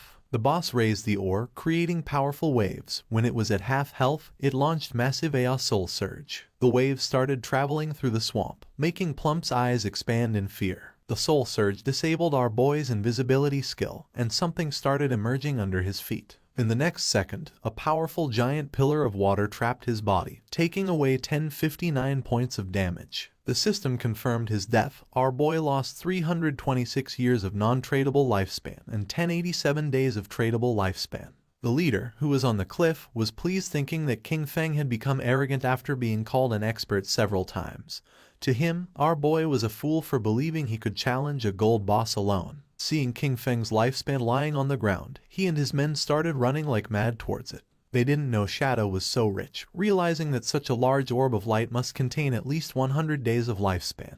They decided to kill the boss now that it had low health, believing that at the same time they could collect our boy's lifespan. But once they took another step, they appeared in the sky. The leader was confused, not knowing what was happening. He and his men were teleported back to Shell Town. They felt frustrated without knowing why this boss was so powerful, and how the player Shadow had attacked it until leaving it at half health. Some were furious since just after entering the swamp, the boss had instantly killed them with the water pillar, not to mention that the swamp was full of small mobs. For them, there was no way to fight this. The leader gritted his teeth and refused to believe this. They had suffered great losses, so he gave the order to his men to follow him as he wanted to try again.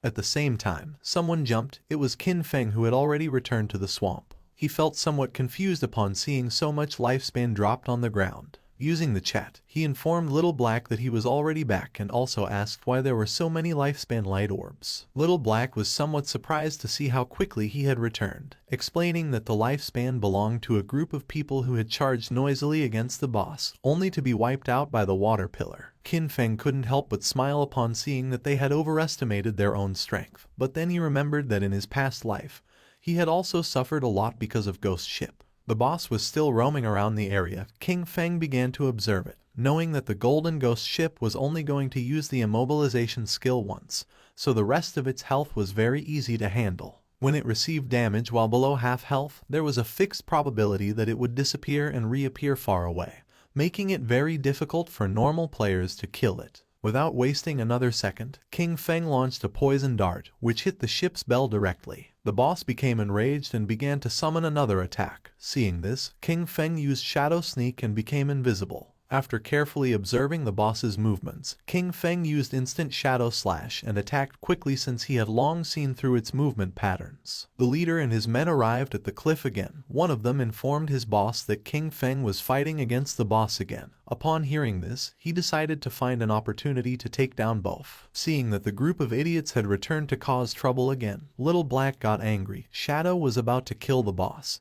so she decided not to let these bastards get away with it. She gripped the magic staff tightly and concentrated, making thunder appear. A thunderbolt emerged from the magic staff, falling on the men, charring their bodies and leaving the others in shock. The leader, somewhat furious, asked who was attacking him. One of his men began to point at Little Black with his finger, informing that it had been her. He picked up his axe from the ground and gave the order to his men to kill her. Seeing this, Little Black's eyes filled with fear. She started running, asking for help. The leader and his men began chasing her, swearing to kill her. Not far from the area, a man who was hiding behind a tree began to observe them. He was not alone. There was another man behind him. Upon noticing that Little Black and the others were approaching, they hid again behind the tree. Back at the swamp, King Feng distanced himself from the boss, his gaze fixed on it, realizing that it was almost dead. But it was as he had expected. Despite being only a level 5 boss, the Golden Ghost ship was difficult to kill alone. He knew that his damage was very low. The battle had taken too long, attracting many people to spectate. Noticing that there were people on the cliff, he realized they were those who had just died. Additionally, he noticed that there was also a group beside the swamp waiting for him to kill the boss before killing him and seizing his loot. The poison started to take effect on the boss, making its eyes start to shine, and not many after, its body started to disappear. The system announced the death of the Golden Ghost ship of gold grade, granting King Feng as a reward 48 experience points. He ascended to level 8, obtaining 7 evolution points and 216 days of tradable lifespan. Our boy activated Shadow Sneak. It had been a good dream, but it was a shame that it had miscalculated. A general system notification sounded everywhere, revealing that the player Shadow from Shell Town had been the first on the server to kill a gold grade boss, receiving 3 reputation points. The notification caught the attention of all the players in the area. No one knew who Shadow was or why he was so strong. Others were furious since the first person to kill the gold grade boss had to be from Han City. In Shelltown, Wang Men looked at the system notification with confusion, as it had only been a short time since Shadow was fighting against the bronze boss by himself. Only a short time had passed and he had already killed a gold boss solo. He did not know why the difference between Shadow and the others was so great. King Feng's sister's eyes began to shine with determination. Realizing that Shadow really was the strongest, she thought that if Shadow helped her level up, then she would be able to see Brother Song Fei. The body of the boss disappeared, leaving lifespan and loot on the ground. The boss of the group that was hiding behind the tree couldn't help but smile upon seeing that the boss had dropped so much loot. With a wicked expression, he realized that Shadow had hidden using invisibility without taking the loot, realizing that he must be wary of them. He gave Guang the order to release his skill and find Shadow. They were going to kill King Feng and take the gold boss's loot for themselves. Guang nodded his head, then drew his bow, used the skill called Phantom Horned Eagle, and shot an arrow toward the swamp, which transformed into the ghost of an eagle. The eagle flew until it exploded, causing its feathers to start falling over the swamp. King Feng began observing them carefully.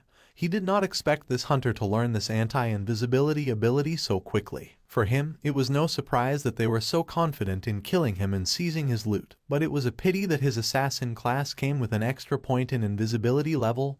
Guang's skill was level 1, so it could not break his skill. Confident, Guang turned to the boss, informing that Shadow must have fled after seeing so many of them. The boss and his men began to advance towards the loot. Deciding to protect the loot first, he asked his men not to be careless and to prepare for battle at any moment. The ownership of the boss's loot was 5 minutes. After the time ended, the loot was going to be theirs. A proud smile appeared on their faces, but just then, Shadow began to emerge, making their eyes widen in fear. Just before they could react, King Feng moved like thunder, taking everyone down. Now that the atmosphere was quieter, King Feng's attention focused on the loot. But then a question came to his mind: where had Little Black gone? He decided to forget about it and find her later. For now, he had enough evolution points to upgrade Greedy Hand, so he decided to upgrade the skill before obtaining the loot. Greedy Hand went from being diamond quality to epic. It could be used on monster corpses, having a 220% to 300% probability of obtaining an extra loot drop.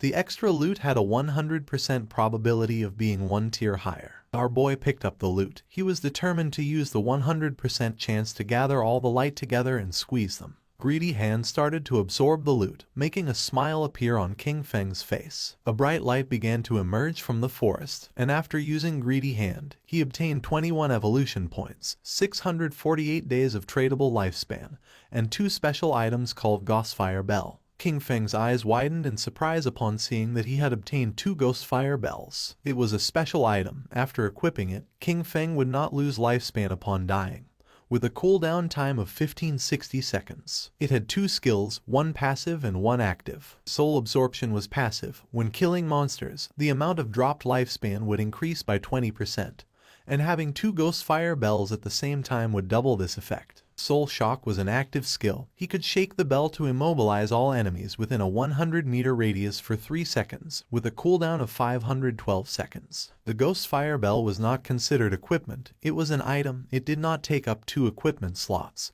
and 2 Ghostfire Bells only occupied 1 inventory slot, making it very convenient. While he was distracted, Little Black contacted him through chat asking him to come save her. Shadow became alert and asked with a worried expression where she was. King Feng, somewhat worried about knowing where Little Black was, the only thing he heard through the voice chat were her screams asking them not to come near her. Little Black was very scared since the leader and his men had already cornered her. They praised her for having strong resistance, but revealed that there was nowhere to escape, advising her to come over calmly, promising that they were going to make her feel so good that she would ascend to heaven. She clenched her fist, and when she looked back she saw that she was at the edge of the cliff, determined not to give these bastards the kill. Without thinking too much about it, she threw herself backward off the cliff, leaving the leader and the others in shock. Her body began to descend rapidly until it forcefully hit the ground, causing her terrible pain and making a pool of blood appear. Her body began to disappear and turn into lifespan. The leader peeked over the cliff and felt somewhat confused upon seeing that she had really jumped, thinking that she was quite resolute. Little Black informed our boy that he no longer needed to save her, since she had died and returned to the town. She felt relieved, as it was good that the tradable lifespans of their party were all on Captain Wang Meng. King Feng felt relieved and asked Little Black to wait for him there, as he was going to pass the stuff to her. She felt happy and praised our boy for having worked hard. He collected all the lifespan that was in the area. This time he had 1 big. His tradable lifespan had reached 3115 days, and he even had 21 evolution points. He decided to use the points and evolve Greedy Hand. A system window appeared, informing that the skill Greedy Hand had already reached epic. It required 10 times the evolution points to keep evolving. The system asked if he wanted to spend 210 evolution points to evolve this skill. King Feng was not surprised. For him this was to be expected. It was not so simple. The higher the level of the skill, the more evolution points it consumed to evolve. He decided to forget about it and first raise his attack skills, since the higher his damage, the stronger the boss he could face would be, and in this way, he would be able to receive better loot. He concentrated, and instant Shadow Slash went directly from Platinum to Diamond. The attack range of the skill increased from 21 meters to 27. The duration of invisibility stayed increased from 7 seconds to 9. Now he could perform 7 slashes on all enemies along the way instead of 5 slashes, with a total duration of 10 seconds. The length of the slash increased from 3.1 meters to 4.1 meters, and now each slash would cause 300 additional damage instead of 200. He used 10 evolution points and now only had 3 points left. The initial skill Backstab enhancement went from normal to gold, skipping bronze and silver. When using Backstab, damage would increase by 30% instead of 15%. King Feng was happy, since after evolving Instant Shadow Slash twice, its damage had doubled. Even if he was not in stealth mode, and without breaking the stealth, he could inflict 3,000 points of damage, and if the stealth was broken and Backstab was performed, the total damage of 7 slashes could reach between 6,000 and 7,000. Using the system window, our boy started analyzing his skills. He remembered that the gold tier boss dropped from 2 to 4 silver equipment, with a small chance of dropping gold equipment. Now, due to the effects of Greedy Hand, he had received 11 gold equipment and skill books, 2 platinum equipment, and 1 platinum skill book. This loot was not bad at all, since 3 of them could be used by assassin types. Among the equipment was the Ghost Ship Dual Blades of Platinum, an assassin class weapon with a damage of 136 points, agility of 22 points, attack speed of 24%, armor penetration of 17 points. The requirement to use this weapon was to be level 5. The unique effect of this weapon was that each normal attack would inflict damage twice. King Feng equipped the 2 daggers. The effect was not very useful, since basically he always used his skills to deal damage. But the base attack of this weapon was quite high, and it also had 22 agility points. The attack speed was also going to increase the skill casting speed, reducing the recovery time, so it was not totally useless, and as for the armor-piercing properties, the benefits were also quite high. Then, our boy equipped the Ghost Fire Leather Armor of Gold tier with a physical defense of 25 points. Fire element resistance of 50 points, damage block of 14 points, granting 419 health points, and the requirement to use this equipment was to be level 5. He was amazed since leveling up had not increased his constitution. His current health was 350 points, and this equipment had actually added 419 health points directly. When he put this on, most players now wouldn't even be able to break his defense. Using the system, he decided to make his defensive equipment invisible, and use the starting appearance of the assassin class. This way, others wouldn't be able to see his equipment with their eyes and would have to enter the game interface to check. This wasn't over yet since there was still one last piece left. Upon checking the inventory, he saw that it was a skill book. It was called Ghost Shadow Blur of Gold tier, an assassin class skill. It had a passive, it granted 15% dodge rate, and dodge activation granted immunity to all damage. King Feng was happy to have finally obtained an assassin survival skill, but then he remembered that this skill was very weak because it was very difficult to increase the dodge rate in this game. And if one spent effort to raise the dodge rate, the other attributes would be low. And if the dodge was not activated, it would be very dangerous. Our boy's body began to shine since he was different from the rest. He could evolve skills infinitely. While increasing the dodge rate, he would not sacrifice other attributes, so there were only benefits for him. King Feng started to move away from the area and decided it was time to return. The remaining loot consisted of warrior, priest, and archer items. He could sell them to Wang Meng with a 10% discount, and although they couldn't afford them now, he was sure that with Wang Meng's personality, he would sell them on credit. This great upgrade was all thanks to Little Black. Without this koi, he wouldn't have been able to find a level 5 ghost ship to attack, so he decided to thank her. King Feng passed by a tree and just at that moment, the leader, who was furious, and his men appeared. King Feng noticed them, and they did too, and their faces turned pale. With eyes full of fear, they started running upon seeing Shadow. As expected, King Feng was not going to let them escape, so he used Shadow Stealth, and while the skill was activating, he let out a sigh. Just before they could take another step, King Feng moved like thunder and finished off all the subordinates. Upon seeing this, the leader panicked and ran with all his strength, but King Feng was not going to allow this. Our boy appeared in front of him and deactivated the invisibility skill. The leader's face touched King Feng's. His eyes filled with tears and fear. He admitted he was wrong and promised not to do it again, begging our boy to please let him go since he had less than 1 year of lifespan left. With a cold gaze, King Feng asked if he had first thought about his own fate when attacking others. Without remorse, King Feng attacked with a poison dart, and while the leader was writhing in pain, he turned his back and left. Since he had killed too many players, he received a layer of status called Killer. Currently in the first layer of the Killer status, he was going to lose 75% of his current lifespan upon death. King Feng was calm since he had the Ghost Fire Bell. If he was careless and died once, he would not lose any lifespan. King Feng returned to Shell Town and everyone's gaze fixed on him. People started talking among themselves since he had killed a gold tier boss. Everyone was in shock. Seeing that he was not wearing any equipment, some thought that he must have exploited bugs to defeat the boss. While our boy was walking through the area, a man approached and asked him to please wait. King Feng turned curious. Showing a skill book with a smile, the man mentioned that they had mistakenly bought this assassin's skill book, asking him to please accept it and take it as if nothing had happened between them. The system identified the skill book. It was a common tier called Impale. It was a single target skill. Upon hitting, it added 20 attack points and caused stun for 2 seconds, with a cooldown of 22 seconds. King Feng took the skill book and his eyes widened in surprise since it was a control skill. After taking the book,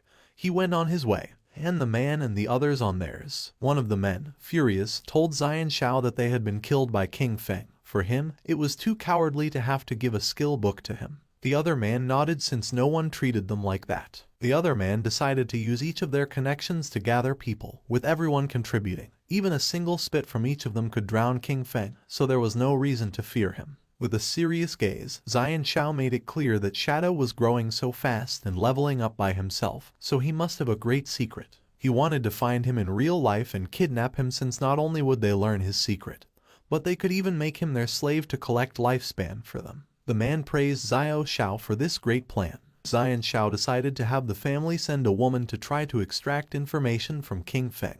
When he had heard Shadow's voice just now, it sounded very foreign. He knew he was not within their circle, which meant that he was very poor. They decided to find a professional beauty, as they were sure that King Feng would fall into the trap. King Feng met with Little Black and asked her to accept the trade, since he wanted to give her some things. Upon hearing this, her eyes filled with excitement, but she explained that her name was not Little Black but Big Plum. King Feng gave her a powerful skill and a necklace, and upon using them, fire began to emerge from her magic staff. She was happy because with this skill and the necklace, her damage had multiplied several times. Moreover, her mana regeneration had more than doubled. She thanked him from the bottom of her heart. Our boy said there was no need, explaining that he was just following their agreement, asking her to give him the space ring. With a smile, she took the space ring out of the inventory and said that he could keep it. With her face blushing, she revealed that when she was escaping in the forest, she had discovered an underground cave that seemed to be the entrance to a ruin,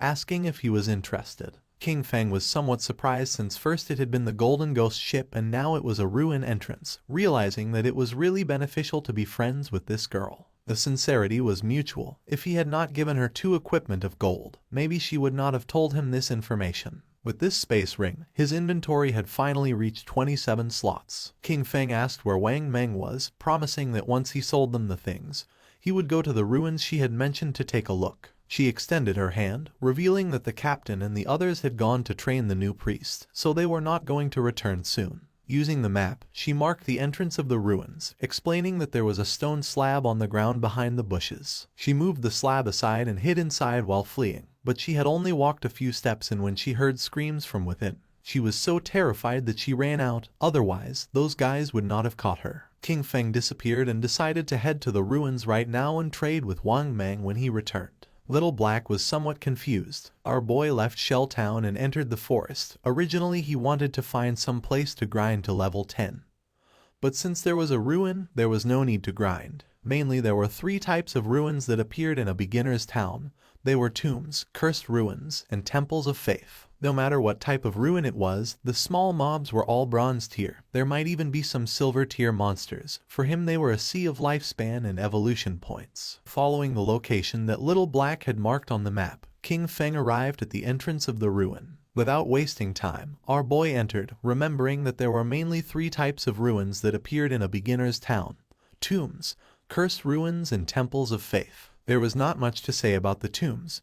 They were inhabited by a lot of monsters and it was very difficult to kill them all, and also there was almost always going to be a golden boss at the end. The monsters in the cursed ruins were all cursed by ancient gods and evil gods. They could have been humans in the past, but some went mad and others became ghosts after death. The monsters in the temple were all believers of ancient gods and evil gods. Moreover, the layout of the temple was very complex. The walls were filled with ancient murals. If one managed to get past the last 2, they would receive a special item or a skill book. Upon observing the murals on the walls, our boy realized that this was a temple of faith. He began to observe the murals carefully as they were very familiar. At that moment, roars began to be heard. Our boy started walking down the hallway, realizing that this was the faith temple of the ancient god of judgment. It had the same origins as his Eye of Judgment. At the same time, in the forest was Wang Meng and his party fighting against a monster. Wang Meng drew his shield and blocked the monster's attacks. But then, the monster lunged at him and just before he had time to react, it attacked with its fierce claw,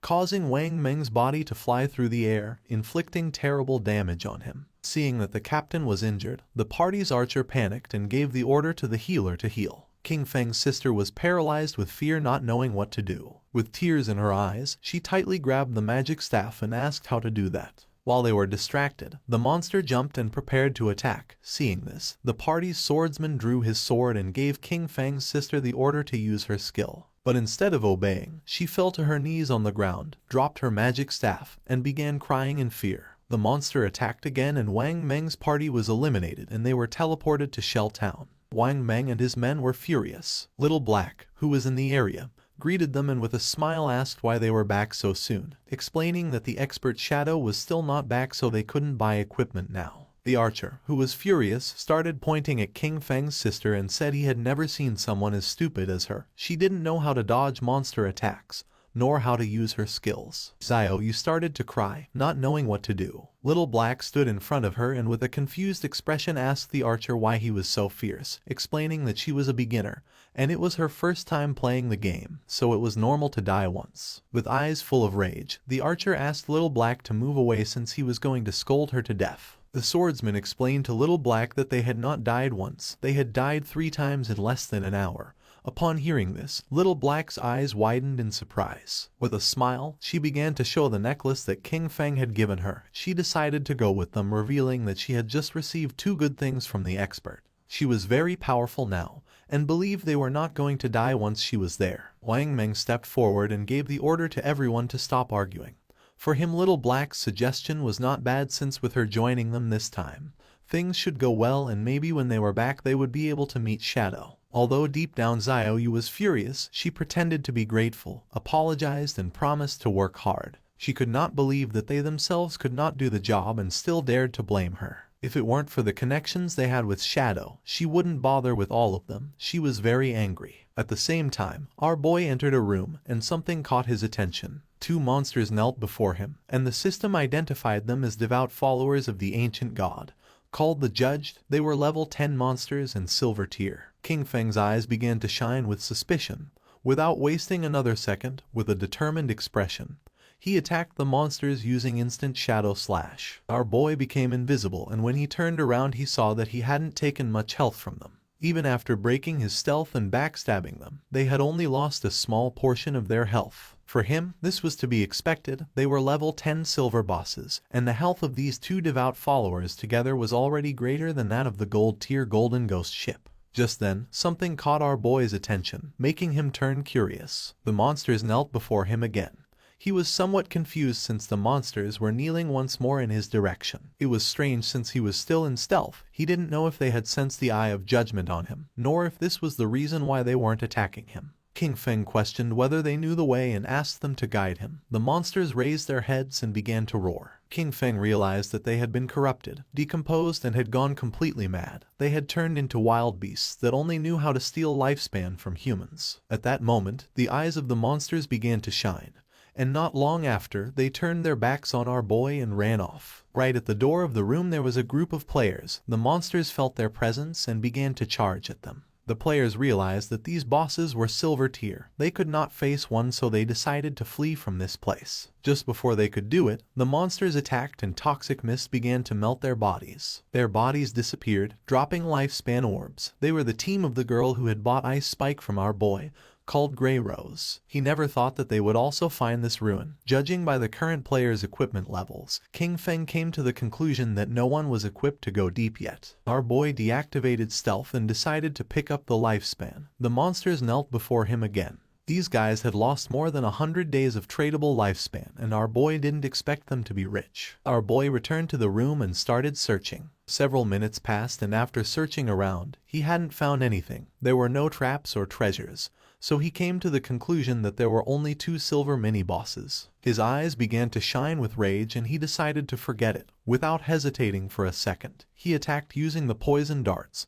which embedded themselves in the heads of the monsters. As a reward for having killed 2 silver tier bosses, he obtained 4,000 experience points and ascended to level 9, obtaining 4 evolution points and 188 days of tradable lifespan. King Feng used Greedy Hand and the bodies of the monsters began to disappear. He felt happy since the epic tier Greedy Hand was absolutely insane.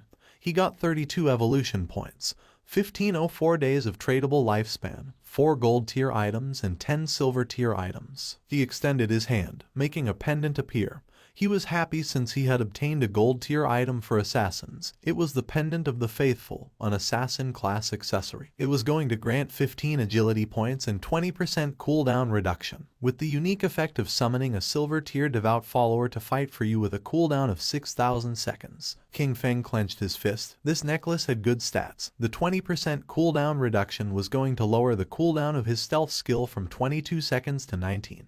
The cooldown of poison darts dropped from 4.35 seconds to 3.75 seconds. That of instant shadow slash went from 10 seconds to 8. Grinding had become much more efficient, since all his other gear required being above level 8. No one else could use this yet, so he decided to keep it for now and sell it later. Just when King Feng was about to leave, the ground started moving. Our boy became somewhat curious, and when he turned around, a small pillar emerged. His eyes began to shine with joy, since after eliminating all the monsters, the mechanism had been activated. King Feng examined the pillar carefully, realizing that it was a hidden mechanism. Not long after, the mechanism of the pillar was activated, and a platform appeared under our boy's feet. A door that was on the ground opened, and little by little the platform began to descend. It was a lift. Once the platform descended several meters, the door began to close. Several minutes later, it stopped. King Feng felt as if he had descended 300 or 400 meters. This place was dark and seemed gloomy.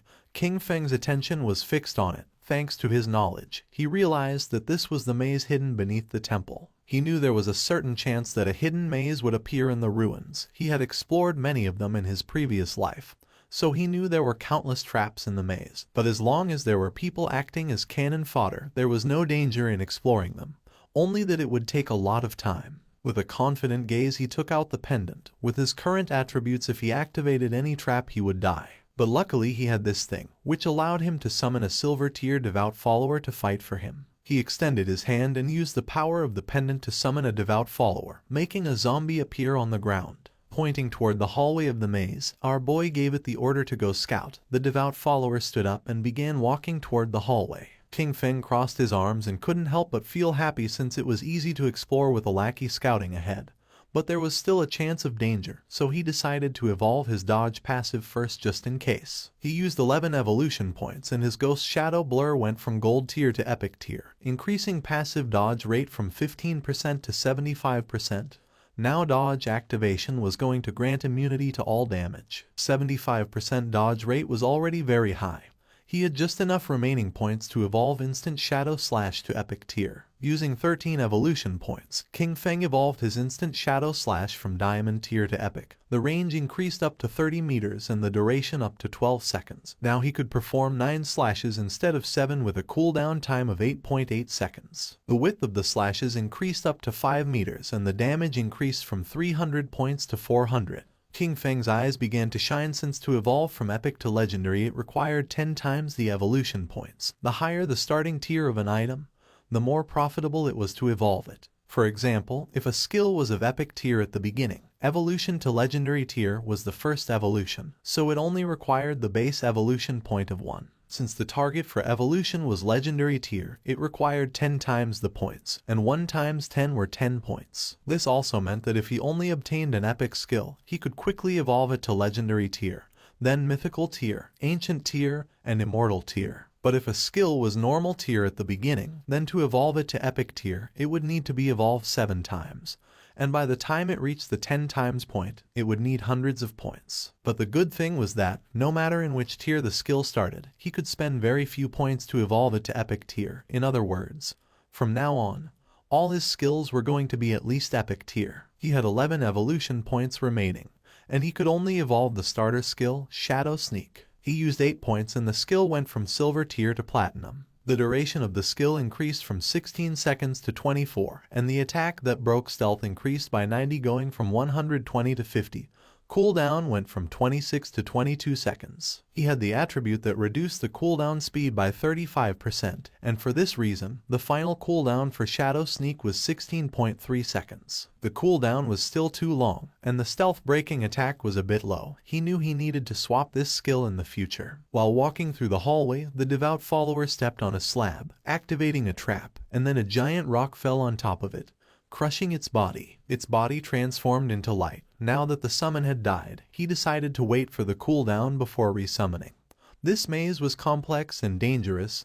He could only do this to explore slowly, and hope to find good things when the time came. In the upper layer of the temple, a man carrying a shield and a hooded woman peeked their heads through the door. The man informed his captain, Grey Rose, that the monsters had disappeared. Upon hearing this, Grey Rose couldn't help but feel somewhat surprised. They entered the room, and Grey Rose noticed that their lifespan had also disappeared, knowing that someone must have killed those monsters and taken their lifespan.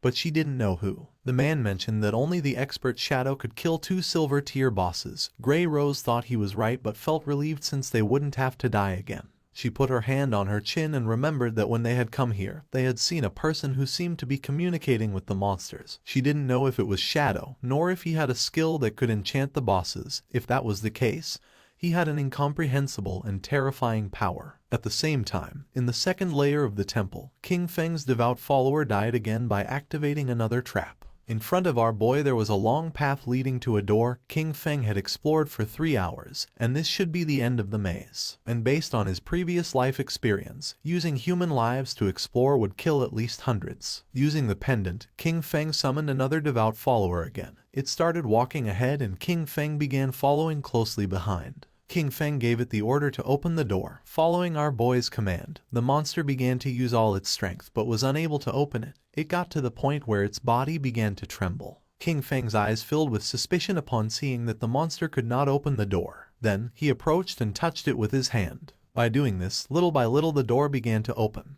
leaving King Feng in shock. A wave and a curtain of smoke began to emerge from the other side of the door. Our boy began to sweat, knowing that this was not good. On the other side of the door, there was a room full of pillars and in the center there was a chest covered with thorny vines. Kin Feng entered the room and upon observing carefully he noticed that the chest was full of thorns. It was locked and next to it there was an NPC. The NPC was a woman who had the lower part of her face bandaged. The system tried to detect her stats but it was unable. King Feng's eyes widened in surprise when he saw that there was no information about her. It was the first time he met such a mysterious NPC. The woman began to whisper in a strange language, and then she knelt down and her body transformed into light and began to disappear. King Feng started to observe her closely, not knowing why she had disappeared. Then, the thorns that were on the treasure chest also began to disappear. King Feng did not lower his guard since even though he could not see the information of that mysterious woman, he knew that she must be related to the Eye of Judgment. The chest began to shine golden, and our boy noticed that it contained epic tier items, but he knew he had to be careful since there was a chance he would encounter a mimic or a trap. Pointing at the chest, King Feng gave the order to his summon to go open it. Following the order, the monster opened the chest and a bright light began to emerge from it. King Feng's eyes widened in surprise as he realized it was a skill book, a godly skill for assassins containing passive and active effects. The chest contained an assassin-type skill book of epic tier called the Stole of Mercy. It had the passive effect of 100% weak point hit correction, and weak point damage multiplier doubled. The chest also contained an active skill called Slit Throat. Shadow's next attack was going to inflict Slit Throat, causing 100% of that attack's damage per second for 3 seconds, with a cooldown time of 60 seconds, but thanks to his skill the cooldown dropped to 44.4 seconds. Kin Feng noticed that the passive ability doubled the hitbox for the enemy's weak spots, but the most ridiculous part was the active skill, Slit Throat. If his next attack dealt 300 damage, the debuff would cause 300 damage per second for 35 seconds. The total damage would be 12 points, which is 3 times the original damage. Kin Feng began to read carefully. Skills like Instant Shadow Slash landed multiple hits, but Slit Throat only counted the first strike. Also, this skill was only of epic tier, so it only needed 10 evolution points to upgrade it to legendary. This loot had been a great harvest since his burst damage had just increased several times. Kin Feng began to move toward the exit. Knowing that it was all thanks to Little Black, he decided that it was time to return and sell the leftovers to her party. Using the chat, he asked Little Black to tell Wang Meng to return to town, since he had items to sell him. Upon knowing that Shadow had finished exploring the ruins, they decided to return now. Once Kin Feng arrived back at the starter town, his eyes widened in surprise. A crowd of players were waiting for his arrival. All wanted to add him as their friend. Some even offered to be his followers, promising to cheer him on. The chairman of the Runding group from the city of Zhonghai had come to formally invite Shadow to join their corporation. Kin Feng even had fans from Firefly Town who had come to greet him. Players from different towns had come to form teams with Kin Feng. Seeing this, he realized that the teleportation gates from other towns had started activating. Finally, he could go to Song Fei's Firefly Town. Without wasting another second, Kin Feng disappeared without a trace, becoming a shadow. Using his invisibility skill, Kin Feng began to move away from the area and the players started fighting among themselves, thinking that he had left because they kept bothering him. Kin Feng reached Little Black and caught her attention. Raising her hand, she informed her captain that the expert Shadow had arrived. Something caught Kin Feng's attention. It was none other than his sister, Qin Xiaoyu. She began to show a kind smile. Many questions came to Qin Feng's mind. He didn't know how she had managed to get into Wang Meng's team, knowing that Wang Meng's crew could be destroyed because of her. He knew he had to be careful, since everyone knew that Shadow existed now.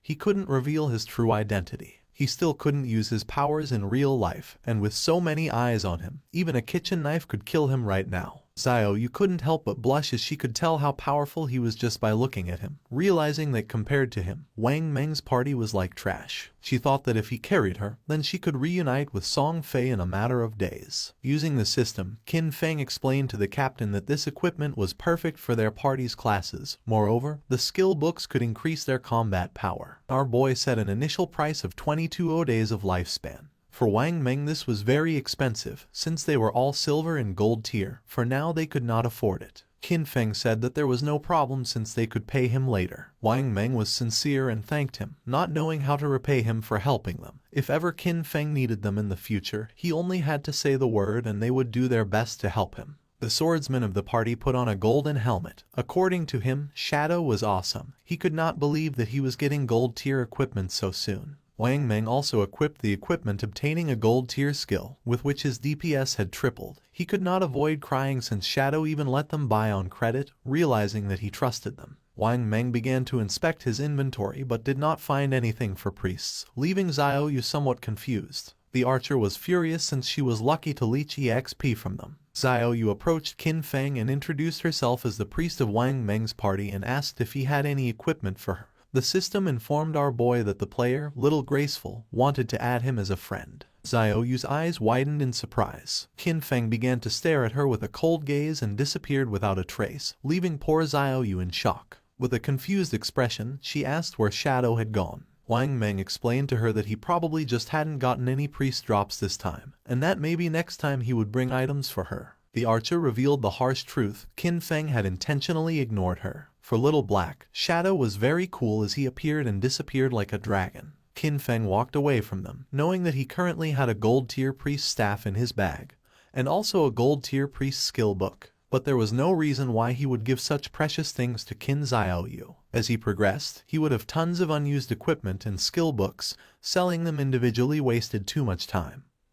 But Wang Meng's backing with the authorities was perfect for bulk buying of him. He could not allow Xiaoyu to affect his cooperation with the authorities. He needed to quickly find a priest for Wang Meng's team to replace her. His eyes began to shine with seriousness when he thought that he needed to find Little Zhu quickly. Gu Yixu, the former manager of the Godslayer Guild in his past life, she was a hidden class priest called White Avian Priestess, which came with a white bird that could heal and apply buffs. She was the only priest he knew who could defeat epic tier bosses alone. She was his powerful ally, and compared to her, Qin Xiaoyu was complete trash. Qin Feng activated the gate, remembering that Little Zhu was also from Firefly Town.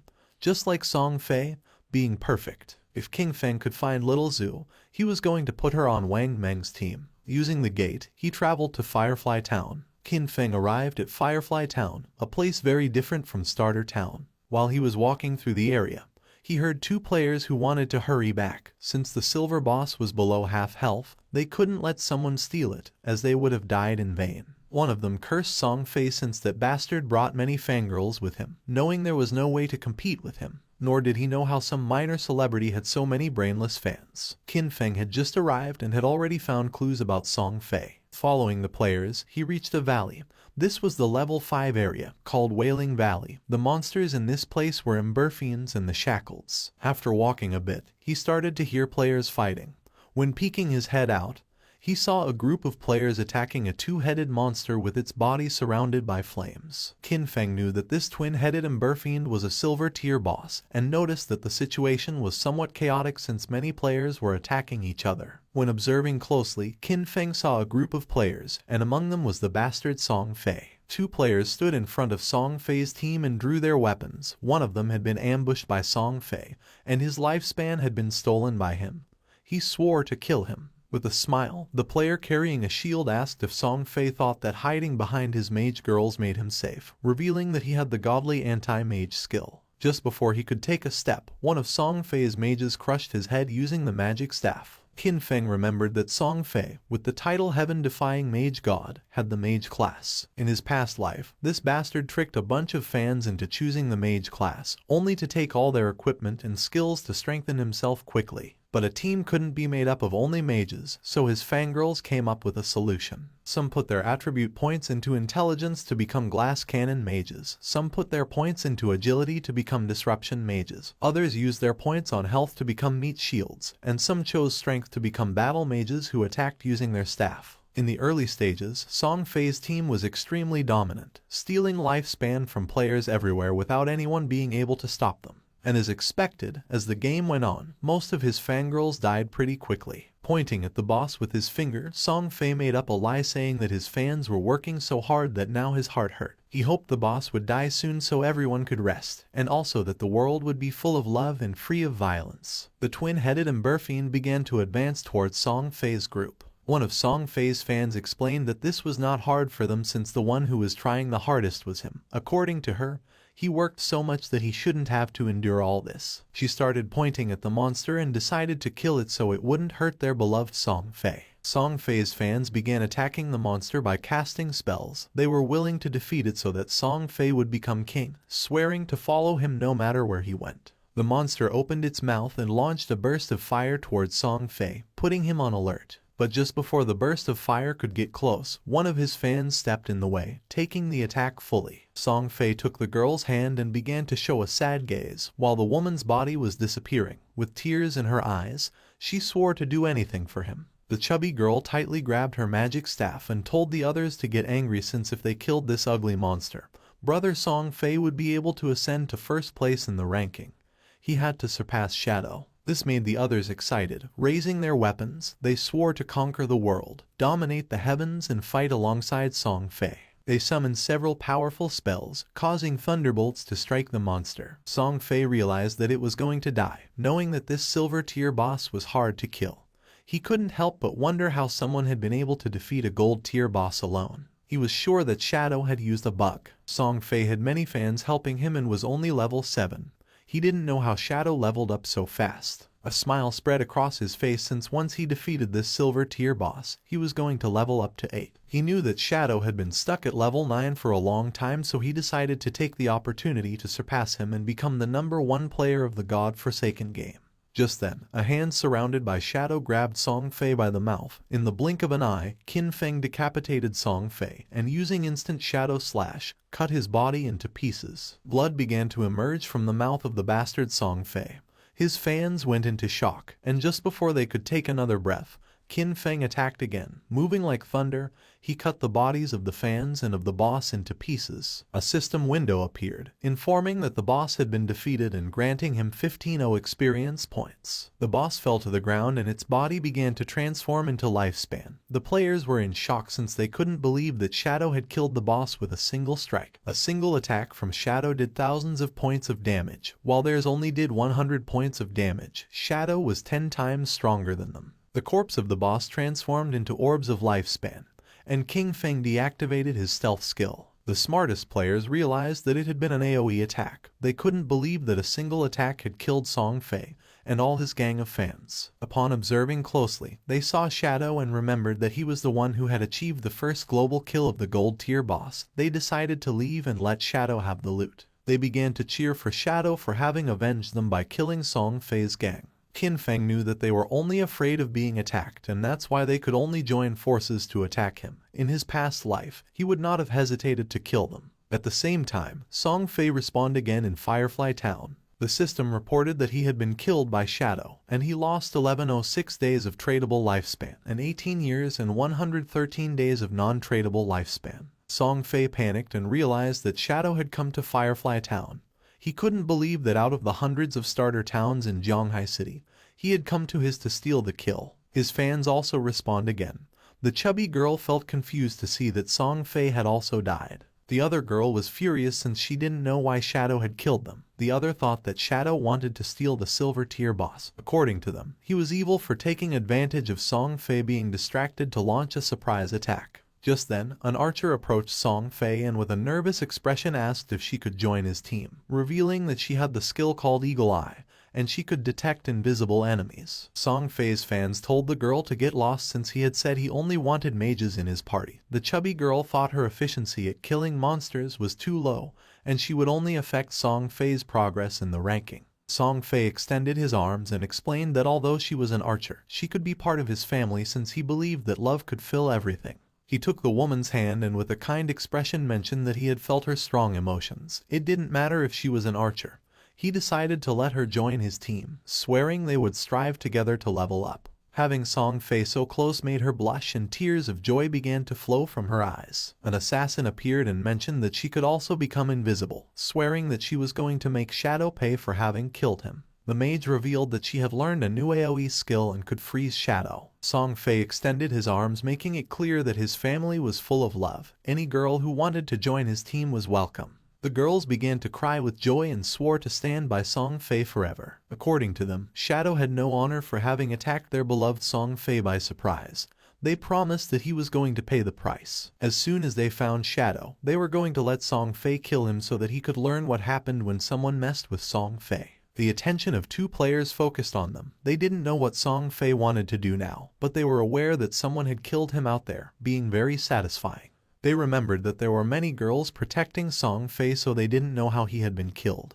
But then they realized it must have been Shadow. According to them, Shadow was incredible. And seeing the girls crying for Song Fei, they thought these girls were not right in the head. A smile spread across Song Fei's face, as he was confident that with so many people as witnesses, when he defeated Shadow, everyone would know that it was useless to be strong if one fought alone, especially being an assassin. According to him, Shadow was a soft assassin who had dared to challenge a great and noble mage like him. At the same time, Qin Feng picked up the loot using Greedy Hand, obtaining 16 evolution points, 217 days of tradable lifespan, 6 pieces of silver tier loot, and 1 piece of golden tier loot. Qin Feng decided to evolve the skill Graceful Liberation, consuming 10 out of 19 points. The skill went from epic to legendary. The passive effect Weak Point Attack Correction went from 100% to 200%, and the weak point attack multiplier was doubled. The active effect also improved. The next attack was going to trigger Throat Slit effect, causing 150% attack damage per second instead of 100%.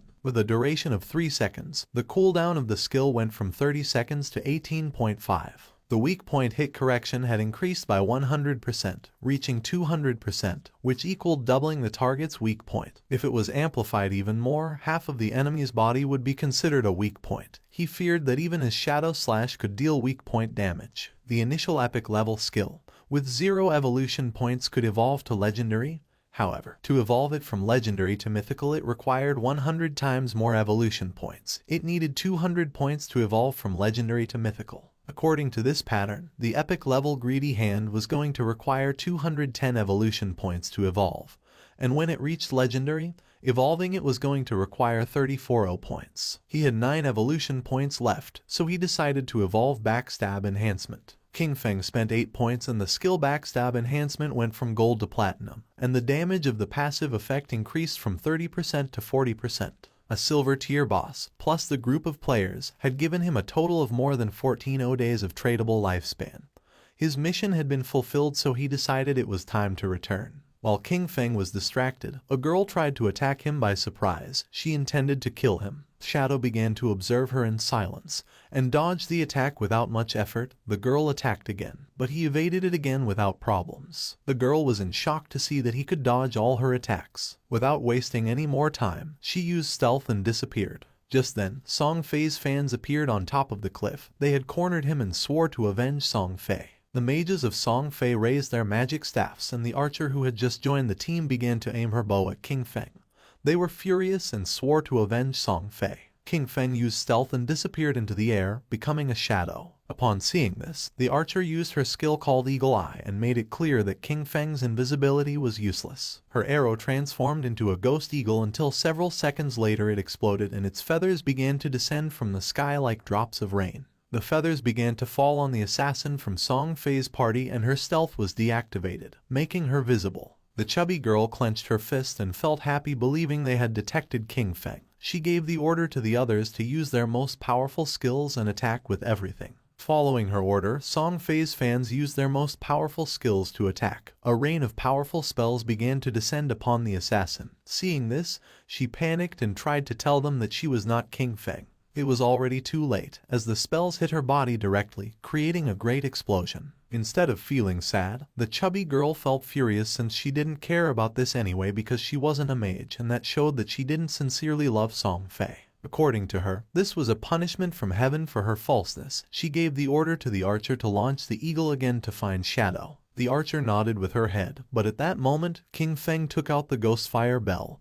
and started shaking it, activating its active effect called Soul Attack, which could immobilize all enemies within a range of 100 meters for 3 seconds, with a cooldown of 521 seconds. Just before the archer could use her skill called Eagle Eye again, an aura appeared around her body and those of her friends, leaving them immobile. Seeing this, they felt confused. Just before they could take another breath, King Feng appeared and using Instant Slash, attacked like thunder, cutting their bodies into pieces without even giving them a chance to react. Song Fei, who was hiding behind the corner, peeked his head out and felt confused, not knowing what was happening or why they had suddenly died. At first he thought the culprit was Shadow, but then dismissed this idea since if he had made a move, he would have revealed himself. King Feng, who was invisible, approached him and with an arrogant gaze made it clear that his death was near. Upon hearing Shadow's voice, Song Fei's eyes widened in fear and surprise, making him tremble. Without losing another second, he activated his magic shield, causing a powerful shield to appear around him. But to his surprise, King Feng launched a poison dart which passed through Song Fei's shield without much trouble, breaking it into pieces. The dart hit him squarely on the forehead, making the bastard Song Fei fall to the ground and start screaming in agony. Song Fei's body transformed into orbs of lifespan.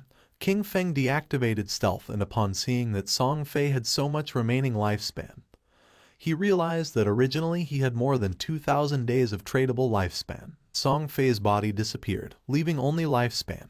King Feng began to observe it and felt somewhat confused since he didn't know why his fans had no tradable lifespan, realizing that they had given all their lifespan to Song Fei. A lot of time had already passed and there were still people thinking that the godforsaken game was just a game. The crazy fans were truly terrifying. For our boy it was a shame since the tradable lifespan added up in total to several hundreds of years, and now it was only going to go to the nearby monsters. Back in Firefly Town, Song Fei and his fans respawned again. Song Fei was furious since out of more than 2,000 days of tradable lifespan now he only had 500 left.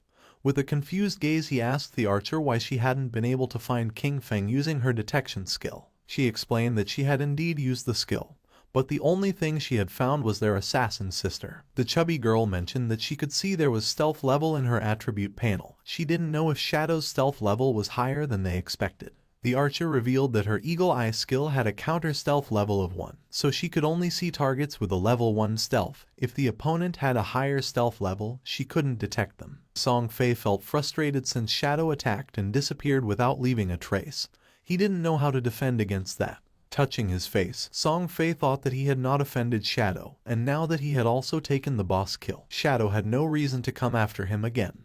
But then he thought maybe Shadow was jealous of his unparalleled beauty, and was going to come kill him again. Song Fei's fans raised their weapons and decided for everyone's safety to level up somewhere else. Wherever Song Fei wanted to go, they swore to follow him. Not long after, King Feng also returned to Firefly Town. After searching for a while, he thought this was strange since Song Fei and the others had left. He didn't know if they had gone to another town or logged off. Deactivating stealth, our boy asked a player who was in the area if he knew where Song Fei and the others had gone. Upon seeing Shadow, the man couldn't help but feel afraid. Pointing to one side, the man revealed that Song Fei and his fans had gone in that direction. He begged Shadow to please kill Song Fei. He also had a request. After killing Song Fei, he asked King Feng if he could spare the life of his girlfriend, a female hunter named One Flying Treasure Cat. Our boy advised the man to look for another girlfriend, realizing that his girlfriend was the hunter who could detect invisibility. Using stealth, our boy disappeared again. The man began to beg, saying that he had worked very hard to find her. Although King Feng knew the direction in which they had gone, he had no idea where they were heading, and searching everywhere was going to take too much time. The man put his hand near his mouth and started calling Shadow. Our boy knew that things would be much easier if he could find Gu Yixu. At that moment, a woman passed by his side, and his attention fixed on her, leaving him somewhat surprised. This girl was none other than Gu Yixu. Our boy deactivated stealth, and with a cheerful gaze called her beautiful and asked if she could help him. Upon seeing Shadow, she couldn't help but feel surprised. King Feng took out the golden grade staff from his inventory and mentioned that he had heard that her class could search for targets in a wide area. He promised that if she could find Song Fei, as a reward he would sell her the staff at a bargain price. Seeing this, Gu Yixu's eyes began to shine with excitement. She opened her system window and asked how he knew that she could search over a wide area. She remembered never having told anyone about it. King Feng asked if she wanted this golden grade weapon, and she said yes even though she didn't know if she could afford it. With a confused expression, King Feng asked if she didn't even have 500 days of tradable lifespan, revealing that the original price was at least 700 or 800 days. Upon checking her system window, she realized that she did have 700 days to buy the staff. Hearing this, our boy made a deal with her and handed over the staff. A system window appeared to confirm that the transaction had been successful. She took the staff and started drooling. Our boy gave her a gentle tap on the cheek so she'd stop drooling, asking her to hurry up. Upon hearing this, she blushed and nodded with a smile. Using the new staff, she began to use her powers and concentrated. Even though it was the first time she met Shadow, he gave her a strangely familiar feeling. Her owl began to fly around her, and she asked if Shadow wasn't afraid that she would take things and leave without helping him. With a serene expression, our boy asked if she didn't hate Song Fei. Seeing that he knew that she hated Song Fei, Gu Yixu's eyes widened in surprise. She didn't know if Shadow could be a friend of hers in real life, but his voice didn't seem like it. King Feng started to smile and decided that she should guess. She raised her hand and the owl began to fly. She was too lazy to guess. Just then, her eyes widened in surprise. The owl began to fly over the town, and in the distance in the middle of the canyons she saw Song Fei and his fans. Her owl finally found where Song Fei was hiding in the rocky canyons and quickly told King Feng the place. She also told him to hurry because Song Fei and his friends might leave before he got there. The owl could fly fast, but following them for too long could make it really tired. Shadow, ready to go, told her not to worry because he'd be there super quick. Right then, King Feng took off like a shot, zooming over rocks and through rough spots without slowing down. But then, the owl stopped flying. That made King Feng stop too, because it meant something was messing with their tracking. He looked around and saw a tree with a weird sign on it. Wanting to know more, he got in touch with you again, and she had the owl check the area. Soon, the owl found 2 more trees with the same signs. One was 100 meters ahead, and another was 100 meters to the left. King Feng went up to each tree, touching the symbols very carefully. When he touched all 3 with a bit of his energy, a bright light connected them. Then, the ground in the middle started shining, and suddenly, a treasure chest with a bright green light and golden glow appeared. Feng was shocked. A treasure like this in a simple place like Firefly Town. He could hardly believe it. These treasures, left by ancient gods, were super rare and could pop up anywhere. Some brought monsters, some unleashed swarms of beasts, and some, like this one, had incredible treasures. You, watching through her owl, couldn't believe it either. That green chest could be worth 1,000 days of someone's lifespan, or over 10 million in real money. King Feng couldn't help but admire Yu's quick thinking. Back in his previous life, a year of someone's lifespan was worth 10,000 at the start, but it quickly jumped to 50,000 by the second day. Yu, still intrigued, started to take note of the symbols for later. A smart look was in her eyes. There was no telling what secrets her skills in tracking could uncover. Then, King Feng went ahead and opened the chest. Inside, there was a skill book with a dark aura called Curse of the Blossoms, a powerful emerald-level ability. This skill let cursed flowers grow from a defeated enemy, making their tradable lifespan drop to 0. It didn't have a cooldown period, but it had to be used within 15 seconds after someone died. Feng remembered how dangerous this spell was in his previous life. Every enemy he defeated could turn into an advantage. If he managed to defeat Song Fei again and watched over the body for a short time, he could take everything from him. A sinister smile appeared on his face. This time, Song Fei wouldn't just be defeated, he would be completely drained. As King Feng hurried toward his target, the scene changed. Somewhere far away in a canyon, Song Fei's biggest fans were busy fighting a boss, hitting it hard while Song Fei stayed back, waiting to land the last blow. Song Fei was overconfident, sure that King Feng wouldn't chase them this far, especially since King Feng had already beaten a silver-level boss and embarrassed him twice. That should have been the end of it. But Song Fei was mistaken. Right when the boss was about to go down, the girl who was a bit heavier noticed another group fighting a different boss nearby. Song Fei, smooth as ever, convinced his fans once more. He said the other group were fans of a rival idol, trying to make him look bad. The faces of his fans twisted with anger. No one was going to outdo their dear Song Fei. Without a second thought, they charged at the other group. The other team, thinking they were about to get some help, welcomed them. But before they could even say hello, the heavy girl slammed her staff down, knocking out their leader in one hit. The rest of the team was shocked as Song Fei's fans turned on them, madly talking about idols and fate. When one of the enemy tried to ask what was going on, they were quickly shut down by a spell. Then, in a strange turn, the fans started spouting odd poems, talking up Song Fei like he was some kind of god. After they took out the other team, the girls made way for their golden prince Song Fei to finish off the boss. Song Fei kept up his act, pretending to be grateful and showering them with thanks that didn't mean a thing.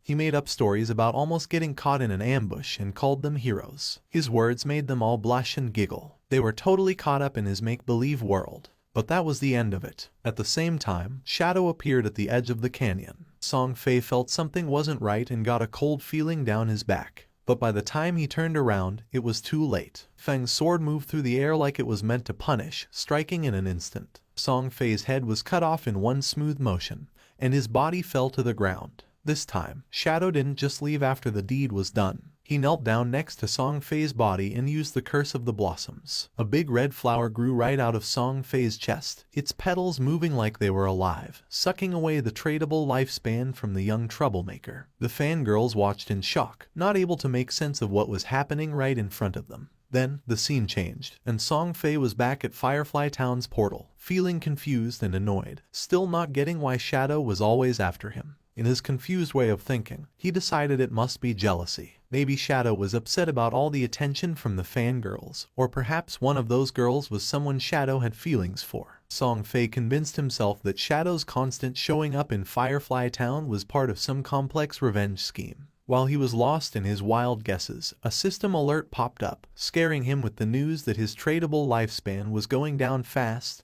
much more quickly than just from dying. At first, he thought it was some kind of penalty for dying too much, but before he could really figure it out, his fan club started showing up at the portal as well. The heavier mage girl was among them, out of breath, telling Song Fei about the creepy red flower that grew from his body, clearly taking away something important. Song Fei quickly figured it out. The cursed flower and his disappearing lifespan were Shadow's doing, thanks to a scary new ability. The realization hit him hard, and he suddenly ordered his fans to log off. He knew if they kept losing to Shadow, their tradable lifespan could drop to 0, which meant actual death. Still acting the leader, he called them his family, promising to step into the real world to extend their lifespan, and come back with new gear bought with the lifespan they had saved up. The girls, still totally under Song Fei's spell, were all in, imagining their big return to beat Shadow with new power. Even as Song Fei disappeared from the game, anger and frustration warped his face. He wasn't ready to see this as a loss. After working for 2.5 years to get to where he was, he couldn't stand the thought of being taken down by some unknown player. In his mind, with enough money, he could crush any obstacle. He just needed some time.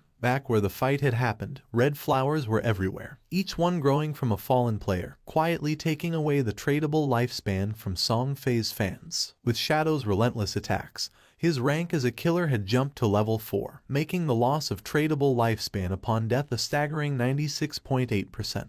But Shadow wasn't bothered by this at all. Shadow figured out that this surprise attack had just added about 1,000 days to his lifespan. All thanks to Song Fei and his misguided followers. They had done the hard work of defeating monsters only to end up giving their gains to him. But the bounty didn't last forever. The flowers started to fade, and the energy stopped flowing. Shadow realized that the players had logged off to avoid losing more of their lifespan. Above, the white owl kept flying in silence. Yui had watched the whole thing, and even she was taken aback by such a show of strength. Seeing what the top player could really do was something else. When Shadow asked Yui if Song Fei had really logged off, she nodded, saying the whole group had disappeared to save themselves some time. Shadow told her calmly to keep an eye out and to let him know if Song Fei ever came back. When she wondered if her job was over, Shadow said to stay on it a bit longer. He had just gotten a golden tier priest skill called Sword of Divine Judgment, and her interest was immediately piqued. She really wanted that skill. Seeing her interest, Shadow made her an offer. He'd trade the skill for 500 days of her lifespan, but he'd cut the price in half if she agreed to one thing. Yui's eyes narrowed, and she quickly said she wasn't going to trade her dignity, which caught Shadow off guard. He hurried to explain she had the wrong idea. He just wanted her to join his team as their main healer. She relaxed and laughed, agreeing right away, but warned him she'd hold him responsible if the team was a disaster. Shadow reassured her they were a solid group and decided to get in touch with them immediately. Then the story moves to a different part of the game world, where Wang Mang was feeling proud after defeating a poisonous monster, happy about the experience points. He called over to Ju for a heal and something to counter the poison, but Ju was stuck, not knowing what to do. Wang tried to remind her again about her priest class's ability to remove toxins. But before she really got what he was saying, she accidentally used the skill on a tree instead of helping Wang, who needed it. As time ran out, Wang fell to the ground, succumbing to the poison, his victory over the monster wasted. The team was left in shock, frustration simmering as they looked at Feng's sister, unable to believe how useless she had been. Standing near the teleportation stone later, the team leader faced a tough decision. He knew they needed a new healer since every skilled hidden class priest was already taken. But they couldn't continue like this. Zhao, on the other hand, was blissfully ignorant of her failure, lost in fantasies of being the chosen one, a goddess in this new realm. She believed her quick leveling was a sign of her destined greatness and anticipated joining her brother, Song Fei, in glory. But at that moment, news from Shadow reached Wang Mang, bringing a surge of excitement. A hidden class healer, a white bird priest, had agreed to join their team. She was also strong in other roles. This was the chance they were waiting for, and the leader immediately asked Shadow for her location. Shadow told them the new healer was in Firefly Town. It wasn't the best place for leveling up, but it was important to get together and start moving as a team. Wang agreed and got ready to head there, but he knew he had to address the issue with Zhao first. He carefully told her they were moving to a zone with higher levels because Shell Town was too crowded. He said it in a way that made it seem like her low level was the only issue, to avoid hurting her feelings. But before she could respond, the whole team took off, clearly happy to leave behind a healer who couldn't actually heal. Zhao didn't seem bothered, though. She saw their leaving as a good thing, thinking they weren't strong enough for her anyway. She decided she'd find Shadow and make him help her level up. Meanwhile, Wang Mang made it to Firefly Town and found Shadow and Yu. Right away, he gave them the lifespan he'd gotten from their last fight, ready to settle up and get going with the new team setup. As they moved forward, Wang realized just how challenging it was to keep up in this game. While making plans, he brought up a new ally, a captain named Yu. Hearing that name made Shadow stop dead in his tracks, his thoughts racing. That name wasn't just random. Then, suddenly, she showed up. Greeting them with a cheerful wave, Yu caught the attention of both men right away. Shadow was in disbelief. The woman standing before them was the Yu, also known as Justice Execution, the only one in the game with the Dragon Swordsman hidden class. In Shadow's previous life, she was in the top 20 players worldwide and played a crucial role for the country's official forces. She was a national hero, respected and feared. And there she was, showing up early, glowing, and looking at Shadow with clear admiration. Yu introduced herself with a warm smile, admitting her admiration for Shadow. She even half-joked about him being a time traveler or a reincarnated hero because of how quickly he was advancing. Shadow stayed quiet, his mind wandering back pre-his past there where their paths had crossed later, and under much grimmer conditions. She hadn't been part of Wang's team back then, which made this early encounter quite the surprise. She likely had a good amount of tradable lifespan already, probably gathered for government groups. As a dragon swordsman, known for their toughness, she was an ideal candidate to hold such power. Shadow saw the wisdom in the government's choice and respected it. Yu was straightforward, too. She told him if he had any gear to sell, she and her group were interested in buying. She sweetly but firmly reminded him of the responsibility she carried for her city. Shadow saw no benefit in opposing her, and they both understood that. He agreed, mentioning it would be short-sighted to pass up a chance for such a beneficial deal. Though Yu appeared cheerful and unthreatening, King Feng knew well there was much more beneath the surface. The fans of Song Fei logged out of the game. They had seen the official announcement that left them in shock. Lifespan in God-forsaken game was real, and if it reached 0, one would die in the real world.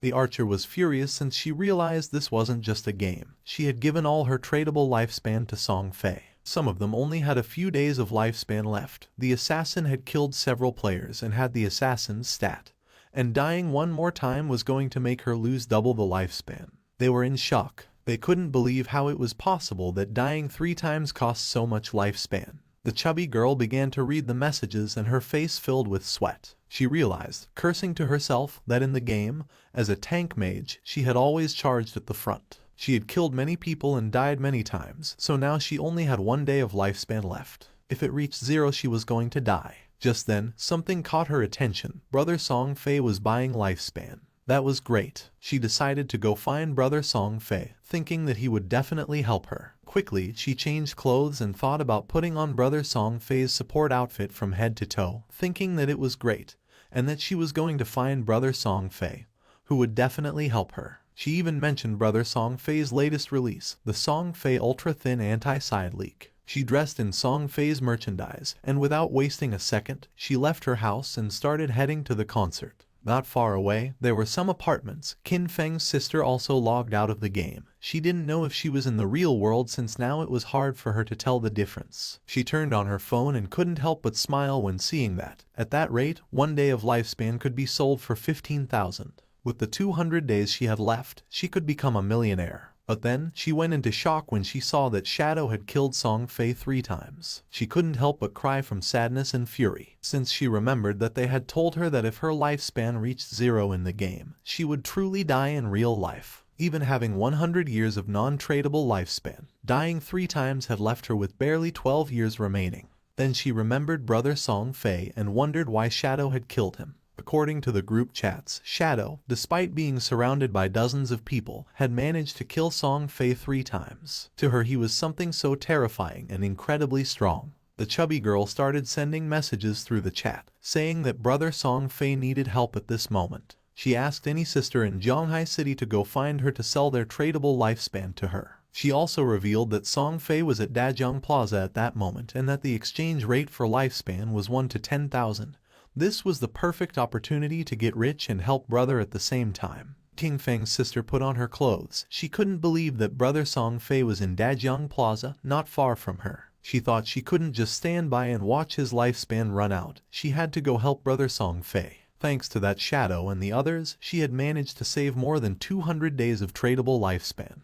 Just enough to help Brother Song Fei. Without wasting any more time, she decided to go to Dajiang Plaza. At the same time in the game, our boy slaughtered several monsters without much difficulty. A system window appeared, informing him he had reached level 10. His attributes had increased by 2, and he had gained 5 free attribute points. He had unlocked class promotion. In addition, as the first player to reach level 10 in the Zhanghai City area, he had earned 7 reputation points. As the first player in the Great Xia Kingdom area, he had earned 14 reputation points, and as the first player worldwide to reach level 10, he had earned 21 reputation points. The window also revealed that the teleportation function to the continent of Forgotten Gods would be unlocked when there were 7 level 10 players in the Zhanghai City area. The system revealed in all towns that Shadow had reached level 10. People were in shock and commented with amazement. They said that, as expected, it was Shadow again. He had gotten the first kill of a gold-tier monster and was the first player worldwide to reach level 10. They thought Shadow was simply too strong. They had also heard that the big shot had even killed a small celebrity several times recently. According to them, Song Fei deserved it. Other players were expressing their frustration. They cursed, surprised that Shadow was from Grand Xia, and compared their own progress, pointing out that their hidden smith class was only at level 8, while wondering what was going on with Shadow. No one knew if among the 1.5 billion people in Tianzhu, there really wouldn't be anyone who could catch up to him. Our boy was near a shore, and decided to use the points he had obtained. He consumed 13 evolution points, leaving him with 0 points. His initial skill, Backstab Enhancement, evolved from Platinum to Emerald, increasing its passive effect from 40% to 50%. Even though his tradable lifespan was just a little over 7,000 days, he realized it wasn't enough. He knew that to leave Starter Town, they needed to gather 7 level 10 players to activate the teleportation portal to the continent of the Forsaken Gods. But since the highest level at that moment was only 7, they would have to wait a bit before it became possible. He decided to go back to the real world to take care of a matter. His figure disappeared with the sand, and several seconds later, he opened his eyes in the real world and the system asked him, "Do you want to consume tradable lifespan to transfer your skills to reality?" Without losing a second, Qin Feng accepted. When the system asked what skill he wanted to extract to the real world, he stood up and decided to extract his class. The system then consumed 1,000 days of tradable lifespan and completed the extraction. He gained the shadow, its passive was activated, and his attributes increased: strength by 3, constitution by 3, agility by 8, and spirit by 5. Then, he decided to extract level 2. The system informed him that he had successfully extracted level X2, consuming 2,000 days of tradable lifespan in the process. His level in reality immediately increased to level 3, and his stats received a boost: strength plus 4, constitution plus 4, agility plus 14, and spirit plus 4. The system reported that he had consumed 900 days of tradable lifespan and extracted the skill Shadow Step of Platinum tier. It also informed him that he had consumed 2262 days of tradable lifespan and extracted the skill Venomous Dagger of Silver tier. He was happy since he still had 1292 days of lifespan left and for now could not extract other skills. He had only paid the price to extract a low-tier skill, but had obtained the Shadow Step of Platinum tier, being a beneficial deal. He couldn't help clenching his fist and feeling furious when thinking about Song Fei. Now his base stats were double those of an average person, and his agility had reached 32 points, surpassing the human limit. With unlimited invisibility and the poisonous dagger that could be thrown up to 14 meters, he could definitely find an opportunity to finish off Song Fei. King Feng started browsing on his phone and was surprised to see that Song Fei was aggressively buying lifespan. He wondered if Song Fei planned to enter the game and then go after him. He saw that this bastard was in Dajiang Plaza and calculated that being about 7 or 8 kilometers away, at his current speed he could get there in just over 10 minutes. Just then, his hand began to tremble upon seeing a message from Hu Qibin, the arrogant and powerful company supervisor. Hu Qibin was furious upon seeing that after growing wings, Qin Feng wasn't even answering the phone. She knew that the young lady had taken an interest in him and this was his big chance. She couldn't believe he didn't want to cooperate. Qin Feng decided to block Hu Qibin, and while he was walking, he threw the phone and began to turn invisible, thinking that those people would soon realize what the true Forsaken Gods game really was. After a few hours, at Dajiang Square the Song Fei concert was taking place, which was full of girls. Among them was also King Feng's sister. On stage was Song Fei sitting next to a blonde woman. With a smile, she mentioned that she had heard he had been killed 3 times by Shadow in the game. She told him not to worry because she was already sending people to investigate Shadow's true identity. With a curious look, Song Fei asked how the investigation was going, and she revealed that she had already sent someone to Firefly Town to make contact with him. They would offer him an amount he couldn't refuse. When he came into the real world to collect the money, they would catch him, and when they did, they would make sure brother Song Fei could vent his anger properly. Upon hearing this, Song Fei couldn't help but smile and asked her to make sure to let him know when the time came. Then he asked if she had heard that her Dajiang Corporation had already used that method to control several players and make them work for free for her. Hu Qibin couldn't help but laugh, since according to her, they were all idiots, so weak that they couldn't accumulate much lifespan. For her it was much better to be on Song Fei's side, since so many women voluntarily gave him their lifespan, and were even willing to die for him. Song Fei started laughing maliciously. A man who was among the audience began shouting and demanded that they all stop recklessly selling their lifespan to others. Turning to Song Fei, he added that Song Fei knew full well that lifespan was tied to life and death, yet he was still brainwashing his fans and aggressively buying up their lifespan. He accused Song Fei of endangering lives and declared that they were going to report him. Song Fei couldn't help but smile, thinking that there was always a fool who showed up to cause trouble. He stood up and made a public statement, saying that he had noticed some of the recent debates. He stated that his actions in acquiring lifespan had occupied certain public resources and caused inconvenience to the public, and for that reason, he felt deeply regretful and offered his most sincere apologies. His fans said that he didn't have to apologize since he hadn't done anything wrong. With a sincere smile, Song Fei admitted that he was truly grateful for all the support and affection from his fans. At the same time, he sincerely urged everyone to remember that all love should be positive and uplifting. He hoped everyone could follow their idols with rationality. During that special moment in the game, while ensuring their personal safety, they also needed to work together in a more positive way to contribute to society and bring positive energy. With his face full of tears, he explained that while the entire nation was being affected by the game, he had been actively cooperating with the authorities and working hard within the game.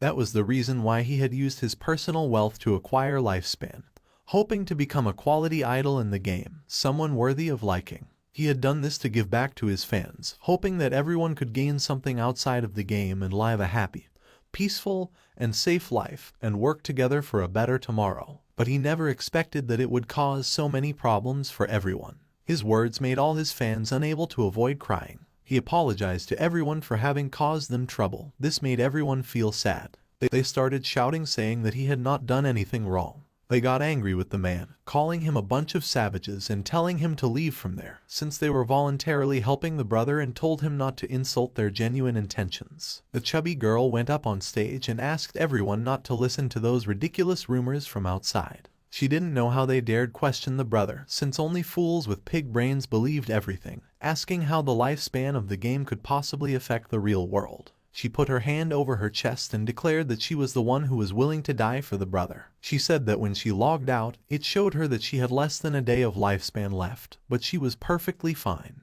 Even if the rumors were true, if even they didn't have the resolve to die for the brother, then they didn't deserve to say that they loved him. His words made the other fans feel excited, and they decided to give all the lifespan they had to Song Fei. He was happy to see the enthusiasm of his fans. He extended his hand toward the chubby girl and mentioned that being loved by someone like her made him feel truly honored. The chubby girl, in turn, was crying and willing to die for him. Just then, something flew out and went through Song Fei's head, leaving everyone in shock. Song Fei began bleeding from the mouth and his hair started falling like leaves. Song Fei's body fell on the shoulder of the chubby girl, making her eyes fill with fear. She fell on her butt to the ground and started screaming. She didn't know what was happening. Once it was revealed that Song Fei was dead, all his fans panicked. The guards began to escort Hu Kibin, and she couldn't help but cry and scream. She said that she had seen it, that when Song Fei died in the game, his body was surrounded by an orb of lifespan, and that they should leave immediately. She knew that the person who killed Song Fei clearly did it using a skill from the game. She wondered, horrified, if the skills from that game could really be used in the real world, and how that was possible. She thought about the actions, killing Song Fei instantly, becoming invisible and collecting lifespan, and concluded that the only person who could do that was Shadow. Just then, a dart pierced her head as well, killing her instantly and leaving the guards in shock. Among the crowd was King Feng. It was already dusk, and the news announced the tragic death of superstar Song Fei in Dajiang Plaza. It was also reported that his most devoted fans had sacrificed all the lifespan they had left, falling dead next to Song Fei's corpse, and the police investigation had revealed that his death was due to supernatural abilities. The faces of King Feng's sister and her friend were full of tears and fear. She was sad since she still couldn't believe that just the day before they had gone to see Song Fei's concert, and now he was already dead. The friend wasn't dumb at all and realized that the throwing knives and invisibility must be abilities from the godforsaken game. She wondered if Shadow had been the one who killed Song Fei, since she had heard that Shadow had killed him 3 times in the game. Xiaoyu was confused as she wondered how the game's skills could appear in reality. She couldn't believe that Shadow had killed Song Fei. She remembered that Shadow had killed him several times in the game and came to the conclusion that, in reality, the only one who would kill Song Fei would be Shadow. The throwing knives and invisibility weren't those an assassin's skills. It had to be. The killer was Shadow. Her brother had been killed by Shadow and her world was already left without light. If Shadow could find a way to use the game's skills in reality, then she would get close to him, approach him. No matter what it cost, she would become stronger. From that day on, she would have only one goal. They stopped the taxi and got out. Her friend was somewhat confused and asked if she was okay. Xiaoyu's eyes were full of rage because all she wanted was to kill Shadow and avenge her brother Song Fei. At the same time, our boy was quietly eating noodles in a restaurant. In the godforsaken game, although players were invincible in reality, they still consumed energy and, if they got hungry, they still needed to eat. Just then, his phone started ringing, and when he unlocked it he saw that he had a message. Someone informed him that Fat Hu was furious. He had blocked his phone and WeChat, and if King Feng didn't go soon, he would be expelled and wouldn't receive his salary for that month. The message was from Yang Xiaoya, whom he considered a good girl, although quite delicate and often bullied. In his previous life, she had also been a member of his Jan Shen guild. King Feng asked her not to worry about him or the job but to focus on leveling up in the game. She was confused since she asked King Feng if he had played the game. She had heard that it was very difficult and that the lifespan of many people was almost exhausted. Our boy explained that, whatever her profession was, she simply had to focus on improving agility at the beginning. She decided to listen to him, but mentioned that she had heard that the lifespan produced in the game was really expensive at this moment. Then, she asked King Feng how his progress was going and how much he had earned. Our boy replied not much, since he had almost spent it all. He knew that Fat Hu was a lackey, and that the real problem was his boss behind him, Kyan Shishi. She was the daughter of the president of Kyan Group, and the company for which he used to work belonged to said group. This young woman did nothing all day except look at men. She had gone into a hotel with 6 middle-aged foreign men, had driven a sports car with 3 African men for fun, and now she was even taking an interest in him. Kyan Shishi was obsessed with foreign culture. After the arrival of the game, she had left Great Zia and gone to North America, where she led the formation of North America's top 3 guild, Alice's Wonderland. She had specifically opposed Great Zia. In his previous life, she had caused endless trouble for Great Zia and its Jan Shen guild. Our boy thought he needed to find a way to deal with her before she went abroad. Otherwise, once she was in North America, it wouldn't be so easy to handle her. If Kyan Shishi died, the guild Alice's Wonderland might never get established. It was rumored that all the key founders of the Alice Guild had some kind of connection with Kyan Shishi, and as soon as that woman disappeared, the bond between those founders would naturally break. His phone started ringing again. Now it was a call from Xiao Yu. She was somewhat confused to see that Qin Feng was still answering calls, as she thought he had died in the game. Now that he was still alive, she let him know that she had earned enough money to buy a house, so he no longer needed to worry about her. Our boy decided to play along and asked if she had anything else to say. She asked him not to bother her anymore and said that she would not look for him either. She also asked him not even to try finding out where she lived, since from now on, she had cut ties with him. Our boy hung up the call and couldn't help but feel happy. He decided it was time to return and continue leveling up, since it wouldn't be long before someone reached level 10 and learned that skills could be transferred into reality. By then, the world would no longer know peace. Not long after, Xiao Yu and her friend also logged back into the game. The friend was somewhat confused and asked if it wasn't too harsh to cut ties with her brother and advised her to make peace. Xiao Yu stood firm and refused, revealing that she had sold her lifespan to the Kyan Group, sold for a full value of 2 million. This left the friend in shock. Xiao Yu also mentioned that she had bought a house and that they would live together. She added that soon she would meet Shadow, and by then, King Feng would no longer matter. Just then, a player who was passing through the area caught her attention. With a smile, the man handed her a book and mentioned that this was the assassin skill book she wanted. He also reminded her not to forget what she had promised him. With a cheerful expression, she nodded and said that once everything was done, she would indulge his little wishes. Although inwardly she called him a flatterer and thought that once she met Shadow, no one would care about a worthless piece of trash like him. She informed Wang Meng that she had an assassin skill book, a control skill. She asked him to check with Shadow if he needed it, since she could give it to him. A smile spread across her face. According to her, Zhang Wei, that flatterer, was still somewhat useful since he actually had such a good skill book. This skill book would be the red thread between her and Shadow. She would approach Shadow soon, stay quietly by his side, heal him, help him kill enemies and level up with him. She would make sure he felt every bit of her help so that he gradually trusted her, so that he saw her as his other half. But when she became strong enough and he no longer served any purpose, she would kill him with her own hands and rip out his eyes, all to avenge her brother Song Fei. But to her surprise, Wang Meng said that Shadow said this skill was trash. He didn't need it. She could keep it and sell it herself for money. A while later, Shadow also logged into the game, and just then, he heard someone fighting a boss that didn't seem ordinary. Following the sound of battle, King Feng saw a man carrying a shield fighting against a multi-armed boss. The man started running, but it was in vain since the monster cut him into pieces. Our boy realized that this boss was a golden arachnid, a level 8 gold tier boss. This boss possessed a level 2 anti-stealth ability. That meant that, in front of it, his invisibility would be completely ineffective. The monster began to roar. King Feng gathered momentum and came out of his hiding place, and attacked quickly, using Shadow Slash, causing it several thousand points of damage. He had the buff, damage doubles when attacking outside the target's sight. He knew this effect, in a situation where the enemy could see through invisibility, wouldn't activate, which significantly reduced his damage. However, the legendary effect of Graceful Liberation amplified the head and heart weak points of the Golden Arachnid by 200%.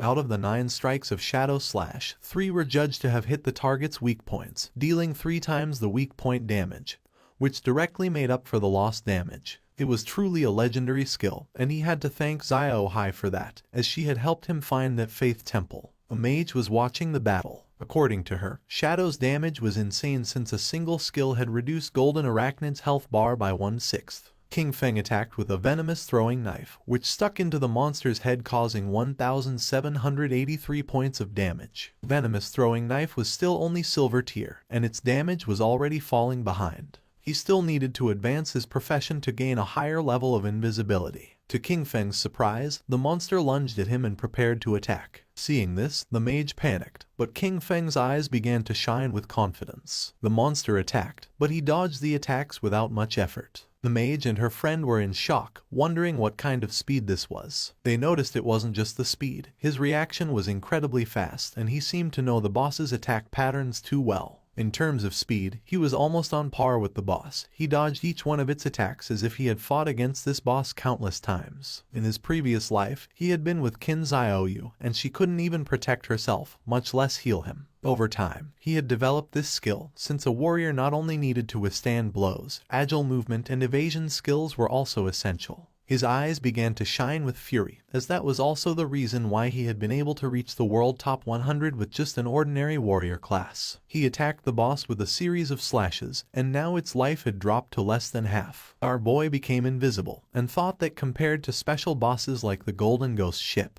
which had unavoidable attacks, dealing with the Golden Arachnid was much easier. The mage was in shock to see that the boss was fleeing. King Feng was not going to let this happen, so he drew his dagger and slit the monster's throat. A system window appeared informing that he had killed the level 8 gold tier boss and obtained 64 experience points, 7 evolution points and 497 days of tradable lifespan. King Feng used Greedy Hang and obtained 21 evolution points and 497 days of tradable lifespan. He was happy to see that a gold tier boss had given him 28 evolution points and almost 2,000 days of tradable lifespan. But to his surprise, another system window appeared, granting him the Blacklight Shield, an assassin skill. Its active effect converted all dodge rate into a damage-reducing shield for 8 seconds, had a cooldown of 60 seconds, and required level 8. The conversion rate detailed that every 20% dodge rate converted into 1 layer of damage reduction shield. The shield would disappear or the dodge rate would return to normal once the duration ended or the shield was broken. He couldn't believe that a skill book like this had dropped. He considered that, combined with the 75% dodge chance from the epic skill Phantom Blur, Blacklight Shield could provide 3 layers of a damage reduction shield, and with this skill, he could take down many bosses without taking any damage. He spent a total of 6 evolution points. As a result, the Blacklight Shield was upgraded from Platinum to Epic tier. Its duration increased progressively from 8 to 10, then to 12, and finally to 14 seconds. Furthermore, its conversion rate improved, so now every 10% of dodge chance was converted into 1 layer of damage reduction shield, an improvement from the initial 20%, then 15%, and then 12%. He was happy since he now had 7 layers of damage reduction shield. With this, he could even explore many high-level areas ahead of time. He still had 22 evolution points left, so he also decided to evolve the venomous throwing knife to increase its damage. He spent 16 evolution points, and the venomous throwing knife of silver tier evolved into emerald tier. Its maximum range increased from 14 to 17 meters. The continuous damage had no weak point bonus, lasted for 5 seconds, and could not stack. The additional damage on hit increased from 120 to 240 attack, and the venom now dealt 80% of attack per second, instead of the previous 50%. He was aware that evolving venomous throwing knife 3 times had at least doubled its damage. With a base cooldown of only 5 seconds, it could continuously output damage, making it no weaker than Shadow Slash, and he had gotten 2 assassin class gear pieces, so he would equip them right away. He also obtained the Agile Ring of Platinum tier, an assassin class accessory that provided plus 20 agility, plus 20% movement speed, plus 20% attack speed, and plus 20% cooldown speed, with an equipment requirement of level 8. Additionally, he got the heavy red leather gloves of gold tier, an assassin class armor that provided plus 18 physical defense, plus 15 to all elemental resistances, plus 12 constitution, and plus 588 HP.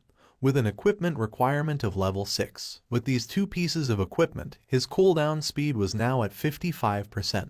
What used to be a 12-second cooldown for Shadow Slash was now only 7.7 seconds. Plus, he had increased 51 points of constitution, 106 points of physical defense, and 17 points of HP. It was not bad at all. Now, his stats allowed him to tank 3 attacks from the golden arachnid without dying. Combined with Blacklight's shield, his survivability had greatly improved. The mage and the others went out and praised Shadow, saying that the boss had been nothing to him. They couldn't believe he had defeated it alone. Then, the mage asked him if he had any equipment or skill that she could use, adding that she would buy them. Our guy revealed that for a mage, he had a gold tier skill book, Frostball Bounce, a group skill that released ice balls, bouncing up to 10 times, priced at 800 days for a one-time purchase. The mage thought that 800 days was a bit expensive, as she had seen someone sell a level 5 gold tier skill book for just 400 days earlier. With a serious gaze, he made it clear that this Frostball Bounce was a level 7 skill book, which had over 40% higher damage than a level 5, so 800 days wasn't expensive at all. The mage did not hesitate and made a deal with King Feng and decided to buy it for 800 days. The system window confirmed that the transaction had been completed. Our boy started to become invisible. At this moment, there was no boss in the initial stages that could threaten him.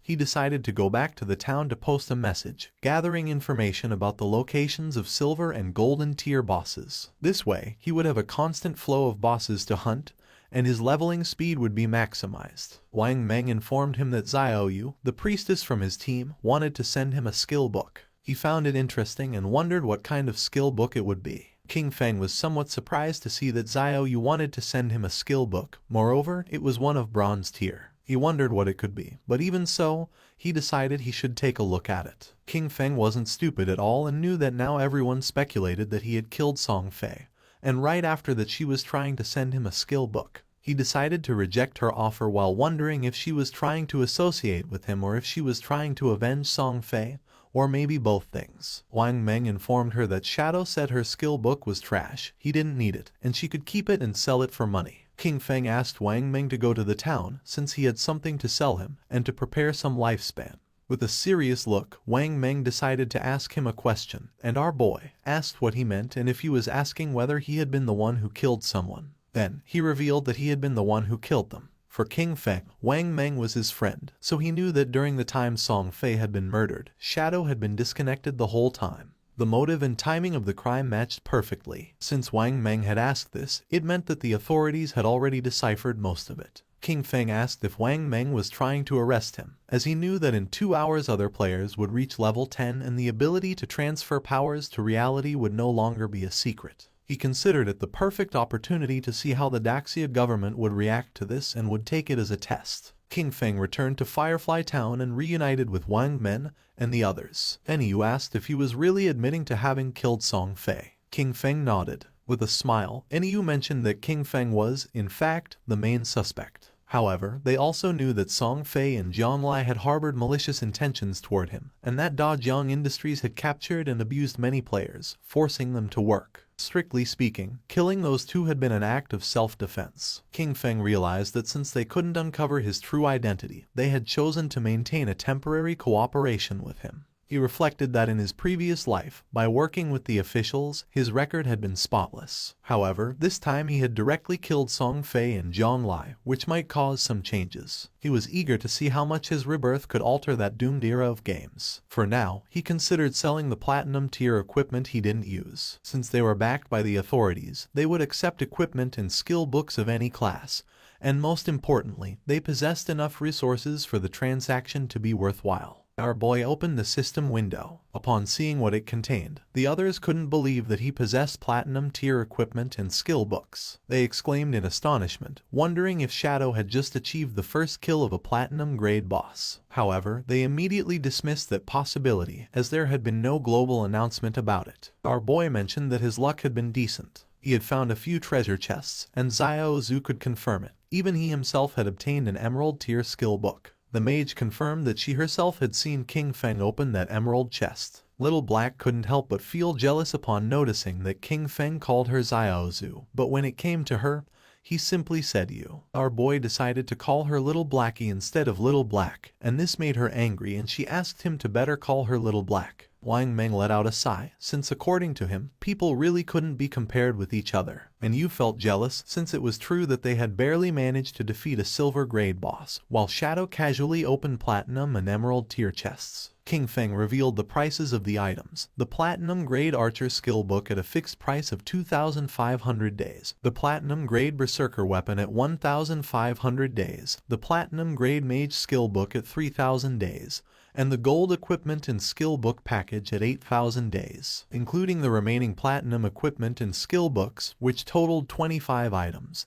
He offered a discount, setting the total price at 16,000 days. Wang Meng was in shock and asked Eniyu to pay whatever he said. Then he asked if she wasn't going to try bargaining. With a smile, she mentioned that she thought the price was quite fair. She would also include what Xiao Zhu and Wang Meng owed her from before in the deal. The transaction was completed and King Feng praised her, calling her a true heroine, direct and decisive. Deep down, King Feng knew that once the tradable lifespan exceeded 10,000 days, the unit would change to years. 60 years converted to days were approximately 22,000 days. At the current exchange rate, that equaled 400 million in cash. Even for the officials of Jianghai City, it was a huge expense, but the benefits for them far outweighed the money. After all, with this batch of equipment and skill books, many teams under the tutelage of Jianghai City officials could develop ahead of schedule. He was aware that the stronger the authorities became, the more unnecessary problems could be avoided in the future, and they could even gain an advantage in international confrontations. Eniyu informed King Feng that several players had been imprisoned at Dajiang Industries. They were planning a rescue mission and asked if he wanted to join them. King Feng felt somewhat confused since he didn't know whether the authorities were trying to recruit him or just trying to whitewash the fact that he had killed Song Fei.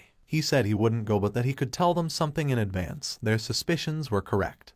He had indeed used game skills to kill those two, leaving everyone in shock. King Feng made it clear that, while in the game they reach level 10, they could consume lifespan to extract skills from the game into reality. Eniyu realized that for this reason, Dajiang Industries was also buying lifespan at that time. Once their people reached level 10 and extracted skills from the game, their rescue mission would face even greater resistance. King Feng was glad that she had understood and decided it was time to leave. Not long after, he transformed into Shadow and disappeared from the place. With a serious look, Eniyu gave Wang Meng the order. From that moment on, they should level up separately. She explained that their 6-person team already had high levels, and when they stayed together, they defeated small monsters with a single blow due to excessive damage. However, if they separated, each leading a team, they could greatly improve their overall leveling efficiency. Wang Meng nodded his head, and Eniyu mentioned that everyone should reach level 10 first. Then, she told him to log off for a moment to report that intel. 2 players who were in the town noticed that Shadow was setting up a stall again.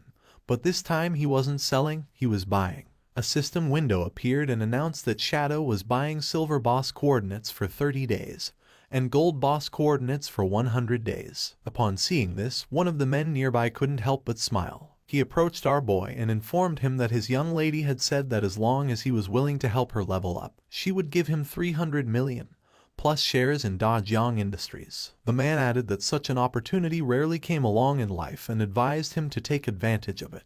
The other players noticed that the man still hadn't disconnected. He probably didn't know that Shadow had killed Song Fei and the young woman from Dajiang Industries in real life. Some couldn't believe that the girl from Dajiang Industries had also been eliminated. They had seen that girl and thought it was a waste. The man's face filled with rage as he remembered that the girl had brought it upon herself. She had initially planned to capture Shadow in real life to force him to do illegal work, but she was killed on the spot. With a shock, he realized that Zhonglai was dead. He recalled how, at first, Zhonglai had offered 10 million for Shadow to help her level up. Shadow refused, so he, seeing the money, rushed to help her. He thought he could get a huge payment of 5 million, but when it came time to collect the money in real life, they knocked him out. When he woke up, he found himself locked in an unknown basement. They whipped and abused him every day, forcing him to earn lifespan for them in the game and lure more people in. He never expected that Zhonglai had already been killed by Shadow. With a bitter laugh, he thought that hateful woman got what she deserved with a good death. He used to mock Shadow for being stupid, but it turned out the real fool was him. Upon seeing his expression, King Feng realized that he must have helped her tie up quite a few people. The man got nervous and refused, then mentioned that he had been forced to do it and decided to leave. King Feng knew this guy was trash and decided to let the officers take care of him. 2 players approached King Feng and revealed that they had the coordinates for a silver boss, offering them for 30 days, and proposed closing the deal. Someone arrived in the city and everyone's attention turned to them, realizing it was Ace of Spades. It was said that she was Kayan Shishi, the heiress of the Kayan group in reality. They warned each other to stay away from her since she had killed quite a few players, and to be careful because she might try to steal their lifespan. Kayan Shishi logged into the game along with her men. She couldn't help but smile, since she didn't think the game was anything special. You only needed to spend money to buy a lot of equipment and skills. As long as her combat power was ahead of other players, when she found someone with lifespan, she would kill them and take it. She was furious since that damn game had delayed her flight. At that moment, she should have been in North America, enjoying pleasures with Big Dick and Max Fackle, surrendering herself to lust and passion. Her attention focused on two players who were trembling with fear. She was trapped in Daxia's magic city, unable to leave the country. She looked at those men from Daxia, each one as weak as an insect. According to her, Tony's men were still more attractive. With a smile, Tony mentioned that she had good taste. They were naturally much stronger than those men from Daxia, being superior in that aspect. He added that, once they returned to reality, she could experience it for herself. Upon hearing this, she couldn't help but blush like a tomato. She had heard that the useless Song Fei had died. She had played against him once and he disappeared in a minute. According to her, he was a waste. She felt excited since it was said that the person who had killed him was named Shadow. Although he was a man from Daxia, he was still #1 in the world. Maybe she could get to know him. Upon learning that Shadow had been capable of killing Song Fei, she deduced that murdering an ordinary person would be even easier for him. She believed this was a good opportunity to get to know him. She informed her men that she would disconnect to make a call and send someone to contact Shadow. She claimed that although Shadow might not be interested in cash, he definitely wouldn't reject 3,000 days of lifespan. To obtain this, all she would need was to kill an ordinary person with a simple flick of the finger. Internally, she chuckled softly, promising never to forget the expression on Qin Feng's face when he rejected her, and stated that soon, Qin Feng would die. At the same time, in the forest, a player killed a monster and its body transformed into lifespan, while a healer was healing him from the monster's attacks. The man was exhausted and asked Xiaoyu that next time she healed him, not to be so extreme, since he was about to meet his great-grandmother. Xiaoyu turned her back on him and asked why he was being so fierce, adding that he wasn't dead. With a confused look, the man replied that he hadn't meant to be fierce. He was just reminding her. She mentioned that the system had warned her that her hunger level had reached 90%. She decided to log off along with her friend Yan Yan to eat. They disappeared and the man felt somewhat confused. He was furious, cursing internally, because before she used to call him boss, but after seeing Shadow once, she had started giving him dirty looks. He promised himself that, sooner or later, he would tear her clothes off. At the same time, Xiaoyu logged out of the game and woke up in her new house with an empty stomach. Upon checking her phone, she was in shock, as all delivery places were closed and no delivery person was accepting orders. She wondered if everyone had gotten into the godforsaken game. She remembered that at home Qin Feng always prepared delicious food for her. She never had to lift a finger or use her brain. Her eyes began to shine with rage, and she decided not to think about it anymore and be more ambitious. She thought that it was just eating. Compared to freedom, that wasn't a problem at all. Clenching her fist, she thought she was the best and that she had to keep going, that she was the best and could achieve it. Without Qin Feng, she would definitely live better. At the same time, in the game, near the shore there was a small cave, and a monster was fleeing. It was a crab. When the crab came out of the cave, someone cut it in half. It was Shadow, he sighed, as he had killed 4 silver bosses in just over an hour, and overall efficiency was quite good. Each boss granted 16 evolution points. The crab's corpse transformed into lifespan. On average, each silver level boss yielded 3,500 days of tradable lifespan. Thanks to this, all his equipment was now gold tier or higher. He couldn't help but smile, as his cooldown speed had increased from 55% to 75%. The Shadow Slash, which originally had a 12-second cooldown, now only took 6.8 seconds, greatly boosting his output power. There were no platinum level bosses around the outskirts of the safe town, so gold level equipment was the highest for now. To improve further, the only way was to advance his profession. He knew that the platinum level bosses he would face in the future each had at least level 2 anti-stealth. He had to advance his profession quickly to reach level 3 stealth, as he was still over 20,000 experience points short. Only with stealth at level 3 or above could he minimize the chance of accidents when facing platinum bosses. After all, in his previous life, defeating a platinum boss had required a tightly coordinated team of 20 people. With that in mind, he decided he would head back to the town first and contact the officials to sell all his stuff. He started to become invisible, since he wanted to be ahead of everyone and claim the first kill of a platinum-level boss by himself. King Feng returned to the town, for now he had 105 years of tradable lifespan. While he was walking through the area, a player asked him that next time he had more equipment, to sell it to them. King Feng had almost 40,000 days of tradable lifespan, and knew that it would allow him to extract quite a few skills. A man who was hiding behind a pillar peeked out and, with a smile, realized that he was Shadow. He approached and offered him an assassination contract, asking if he would take it. He asked him to kill someone in reality, assuring him that the payment would not be less than what he deserved. Our boy ignored the man and left. Seeing this, the man panicked and stood in front of King Feng, asking him to stop. He explained that it was just about killing an ordinary person named King Feng. He would give Shadow the address. He argued that since he had even killed Song Fei, this should be easy for him and asked him not to reject free money. With a cold gaze, our boy was in shock and asked if King Feng had provoked him and if he wanted to kill him.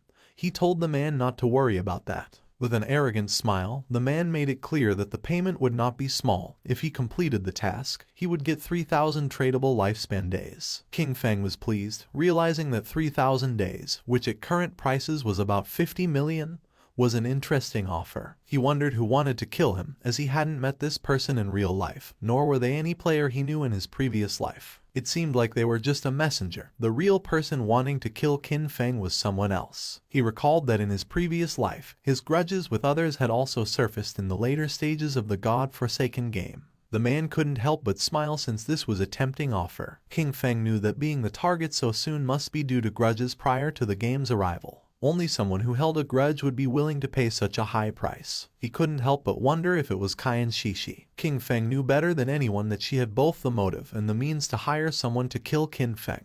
However, with the financial power of the Cayenne group, if they had really wanted to kill him, they could have done it before the game arrived. So this contract must have other intentions. He feared that her main goal was to get familiar with Shadow. As for getting rid of King Feng, that was probably just a side effect, since King Feng had once rejected her invitation for fun. He laughed internally, thinking it was interesting.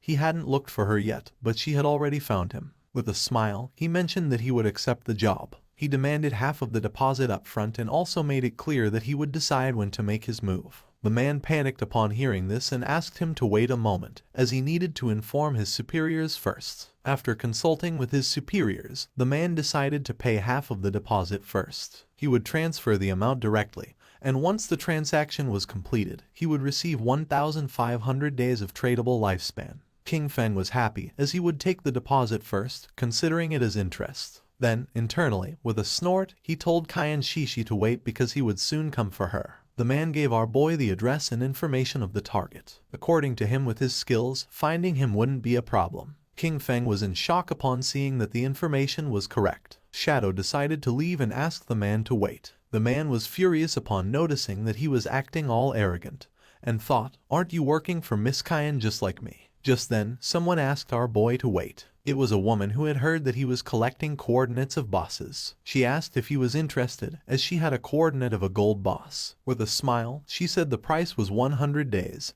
He could pay after seeing the boss. King Feng thought this was good and decided to go with her. The woman asked him to follow her, and mentioned that the place was a bit far north of the city. King Feng asked what the name of the boss was, and the woman said it was called the Plague Enveloper. Upon noticing that she knew the name of the boss, he asked if she had really seen it. She didn't know if he could handle it alone and if he wanted to take a healer, warning that the boss had area toxic damage. Our guy refused and decided to go without a healer. King Feng was aware that the Plague Enveloper was indeed a golden level boss. This boss had a poisonous aura. As long as one stayed within its range, they would continuously lose health every second. Therefore, to deal with this boss, one had to kill it as fast as possible. For him, at that moment, it was just a matter of using a few skills. Not long after, the woman took King Feng to a cave and mentioned that the boss was inside. She added that her team had eliminated all the monsters, but they had not been able to defeat the boss. She decided to guide Shadow inside. They entered the cave and the woman began to point at a tree which was in the middle of a swamp full of poisonous aura, and revealed that there was the boss. Seeing that she hadn't deceived him, King Feng decided to give her the lifespan, and a system window appeared confirming that the transaction had been successful.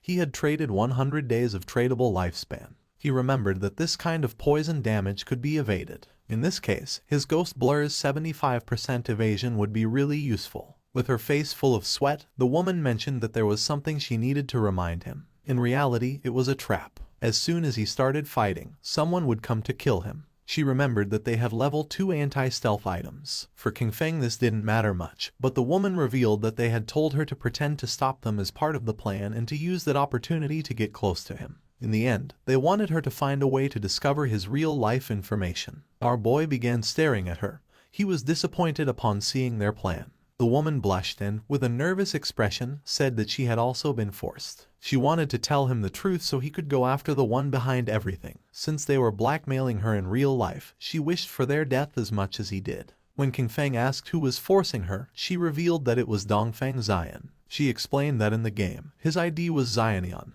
and he said that King Feng had killed him once. Upon hearing this, our guy couldn't help but wonder if it was Dongfeng Xian, the one who had first tried to steal his golden ghost ship boss. The same guy later sent him a skill book asking for forgiveness. The woman panicked and remembered that he had been able to kill Song Fei, so she believed he could also take down Dongfeng Xian.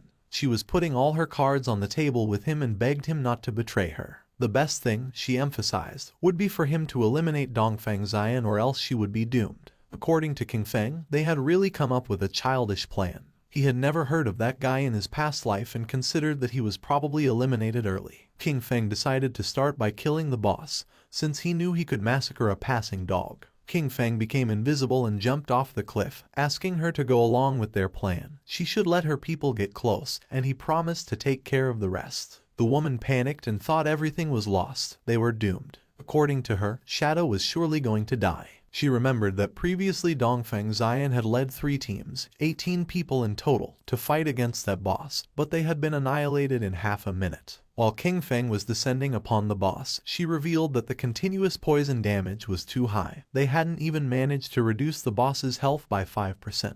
No matter how strong that Shadow was, when facing indiscriminate poison attacks, death would be the only outcome. Therefore, they had to find a way to escape. King Feng first used Blessed Release, and while the boss was preparing to attack, our boy activated the Weakness Amplification effect, and then the Throat Slash effect. His eyes began to shine with determination. King Feng attacked quickly, taking several thousand HP points from the boss. In an instant, its HP bar dropped to less than half. The woman was in shock, since she realized that a single skill had annihilated 2/3 of the HP of the gold tier boss, inflicting more than 80,000 points of damage. She wondered if King Feng was even human. Our boy disappeared and appeared behind her. Luckily for him, the active effect of Blessed Release had a 25-second cooldown. With a 75% cooldown speed boost, the final cooldown was 14.3 seconds. He decided he wouldn't kill the boss yet. He would wait for Dongfeng Xian's people to come and die, and meanwhile, wait for his skills to cool down. Not long after, Dongfeng Xian and his men entered the cave with the intention of killing Shadow. With an angry gaze, the leader made it clear that if anyone tried to stop them, they were going to kill them mercilessly. The woman drew her sword. King Feng was somewhat annoyed, since out of all the people, it was this guy again, and now he was also involved with Dongfeng Xian. He wondered if their plan, which consisted of Snowy pretending to block this group, would really work. He didn't know if Snowy's combat power was really that strong. More than 10 people were rushing in, and he wasn't very sure if she could really stop them. Snowy used her powers and summoned a golden shield. Seeing this, Shadow understood why they had chosen her to act. With this defense, there really weren't many who could break through it in the early stages of the game. The men began to attack the shield. King Feng knew that she had encountered an ancient god's blessing in the wild and had gotten a golden level treasure chest. His eyes began to shine with seriousness, and using instant shadow, King Feng attacked quickly, cutting their bodies into pieces. With eyes shining with rage, King Feng used the skill Blooming Curse, and the corpses of the men transformed into flowers. Snowy was in shock since, according to her, it was terrifying. A single skill had killed so many people, and she wondered what those crimson flowers were. Fortunately, she hadn't listened to Dongfeng Xian, or otherwise she would have died miserably like Song Fei and the others. She asked Shadow to add her as a friend, promising that if she had the chance, she would tell him Dongfeng Xian's location in real life. King Feng decided to listen to her. Snowy couldn't help but blush and asked him that if he ever needed any special service, he should come to her, assuring him that for him they would always be free. King Feng realized that was how it was, and it was no wonder it burned so much. Then he jumped and began descending the cliff. He attacked the boss quickly using powerful slashes. According to King Feng, the lifespan that had been absorbed from more than a dozen people did not even compare with what the boss had granted. He remembered that after all that, instead of dedicating themselves to farming safely, they went out to cause trouble, and therefore deserved to die. He turned around towards Snowy and asked if there was any problem. She said no and decided to leave. King Feng used Greedy Hand and felt happy, since it had been a long time since he had seen an assassin skill book. Finally, another one had appeared. This skill book was called Darkest Hour of Platinum Level. It was an assassin-type skill that unleashed a burst of dark light from his blade, blinding all enemies within range. It had a cooldown of 60 seconds, required level 10, a range of 20 meters, and a base duration of 10 seconds. The higher the target's spirit stat, the shorter the duration.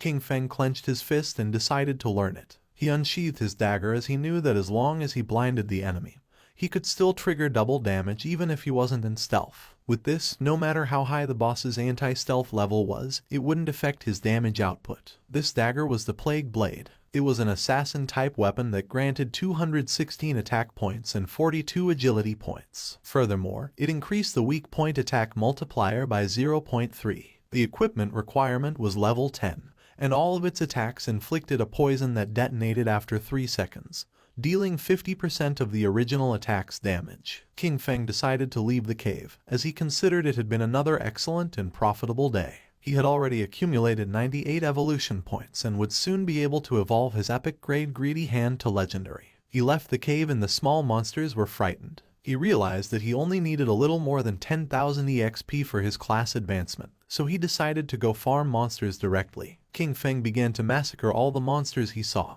causing the others to start fleeing in terror. But King Feng was not going to let this happen, so in the blink of an eye, he finished them all. He couldn't help but smile since he could finally advance his class. Golden energy appeared around his body, and a system notification informed him that his shadow class had advanced. His current tier changed from tier 0 to tier 1. The class attribute bonuses also increased. Strength went from 3 to 9.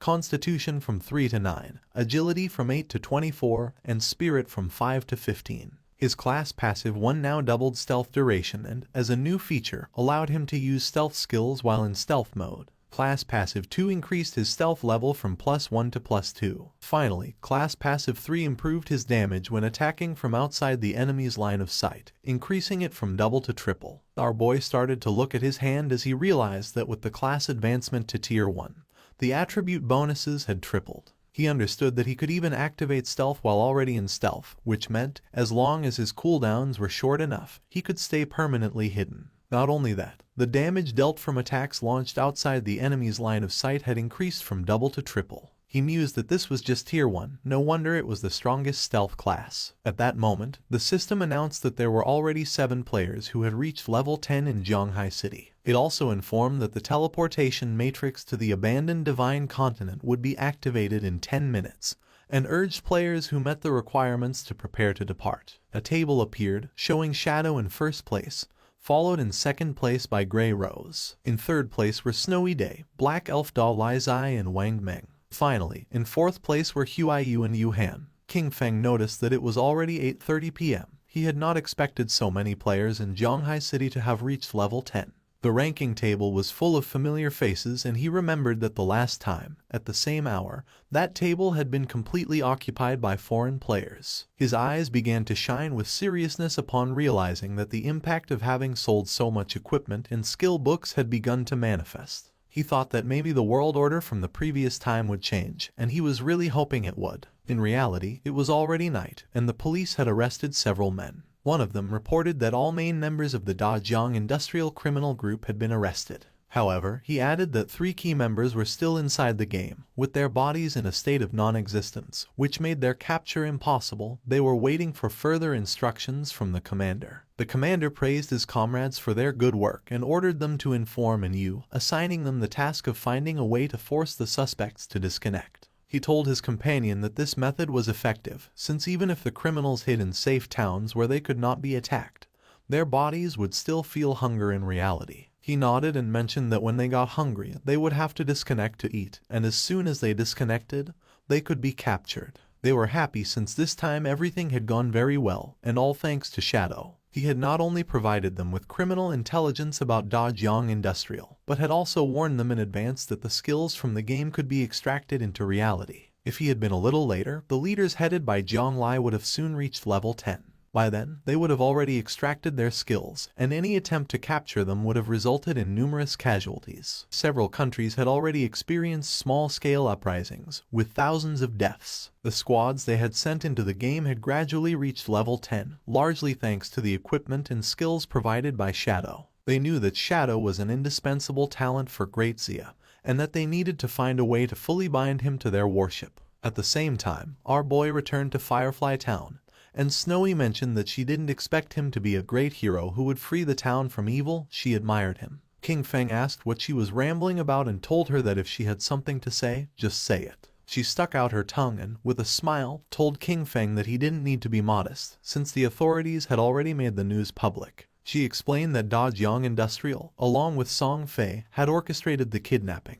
detention and murder of players, and that the reason he had to kill Song Fei and Zhang Lai was under official orders. King Feng remained silent. He could not believe that the authorities were clearing his name, and he could not help but think that, surely, they were doing it to facilitate future cooperation with him. When King Feng asked if she had already discovered Dongfeng Xian's location in the real world, she mentioned that he had not yet disconnected and asked him to wait a little longer, assuring him that she would send him the information as soon as she obtained it. King Feng began to walk through the city. He considered that everything else could wait. The urgent task was to head first to the Divine Abandoned Continent. He noticed that quite a few people were already using the teleportation arrays of the town.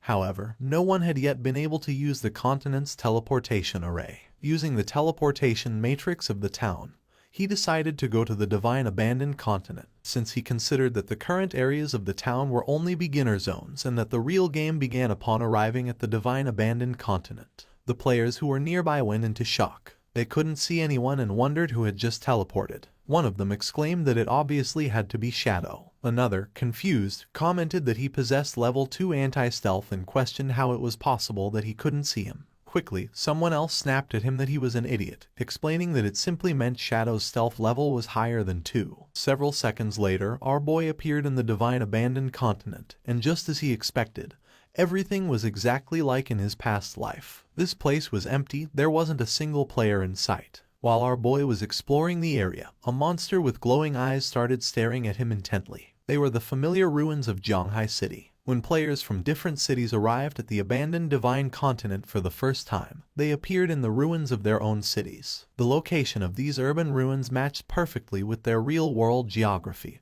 and the reason for this had always been a mystery. The monster emerged from its hiding place, and upon noticing this, King Feng turned around. A worm-shaped monster appeared and began to roar. The monster attacked fiercely, destroying the ground. Using Shadow Blur, our boy dodged the attack, and then using Instant Shadow Slash, he cut the monster in half. A system window appeared informing that he had killed a level 11 Earthshaker. Just then, more Earthshakers appeared and tried to attack King Feng, but he jumped and dodged the attacks. With his eyes shining, he used Blessed Release, and then activated Instant Shadow Slash and cut the monsters into pieces. The bodies transformed into Lifespan, and he knew that there were no longer safe zones like in the towns. The monsters lurked from all directions, ready to attack at any moment. But he was aware that, as long as one could find the refuge hidden in the ruins, a fortress could be established and dominate the area. He remembered that the best refuge in the ruins of Zhanghai City was located in the northwest. It was exactly the refuge of the Godslayer Guild from his previous life. At the same time, in the Divine Abandoned Continent another group of players also arrived. It was Wang Meng's party. Little Black was somewhat surprised,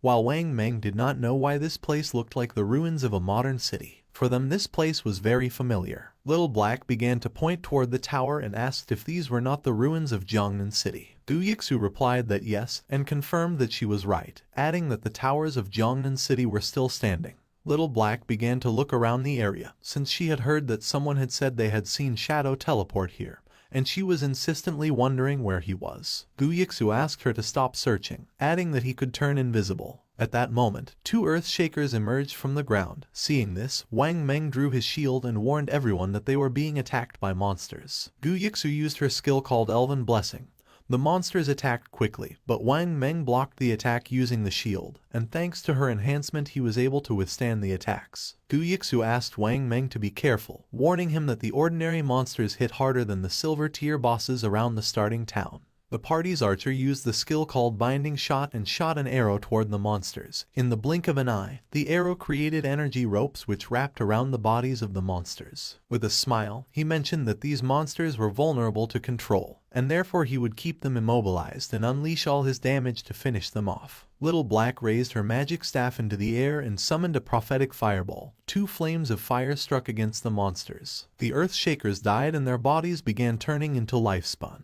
Wang Meng asked Xiaoxu to send her owl to fly high and explore the surrounding terrain. She nodded and her owl began flying around the area. She reported that there were monsters everywhere, a lot of them, and that the noise from the previous fight had already attracted some in their direction, which were heading directly towards them. She added that she didn't see any nearby safe zone and asked the captain what to do now. Wang Meng was in shock upon seeing that there was no nearby safe zone. The archer panicked, wondering what kind of lousy continent this was and how it had suddenly turned into a survival game. Little Black asked Xiaozu to try to find Shadow, explaining that he had arrived about 10 minutes before them and shouldn't be far away, and assured that if they found him, they would be safe. At the beginning, she couldn't see any human figure nearby, but then she started to see Lifespan. She observed a huge cluster of bright lights toward the northwest and realized that those were the rewards from the defeated monsters. She deduced that it must be Shadow's work, who probably had a full inventory and that's why he hadn't picked up the loot. More monsters emerged from the ground and began to charge towards them, and Yu started to run and asked everyone to hurry up. Now that Shadow had cleared all the monsters from that place, it was safe, and if they followed the glow of the rewards, they would find him.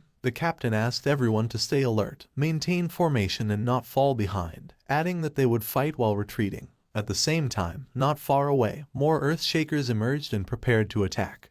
But someone moved quickly and cut their bodies into pieces. It was Shadow. He knew that even without the active effect of graceful release, the total damage of Shadow Slash could still reach 20 to 30,000, which meant an instant kill against those mobs.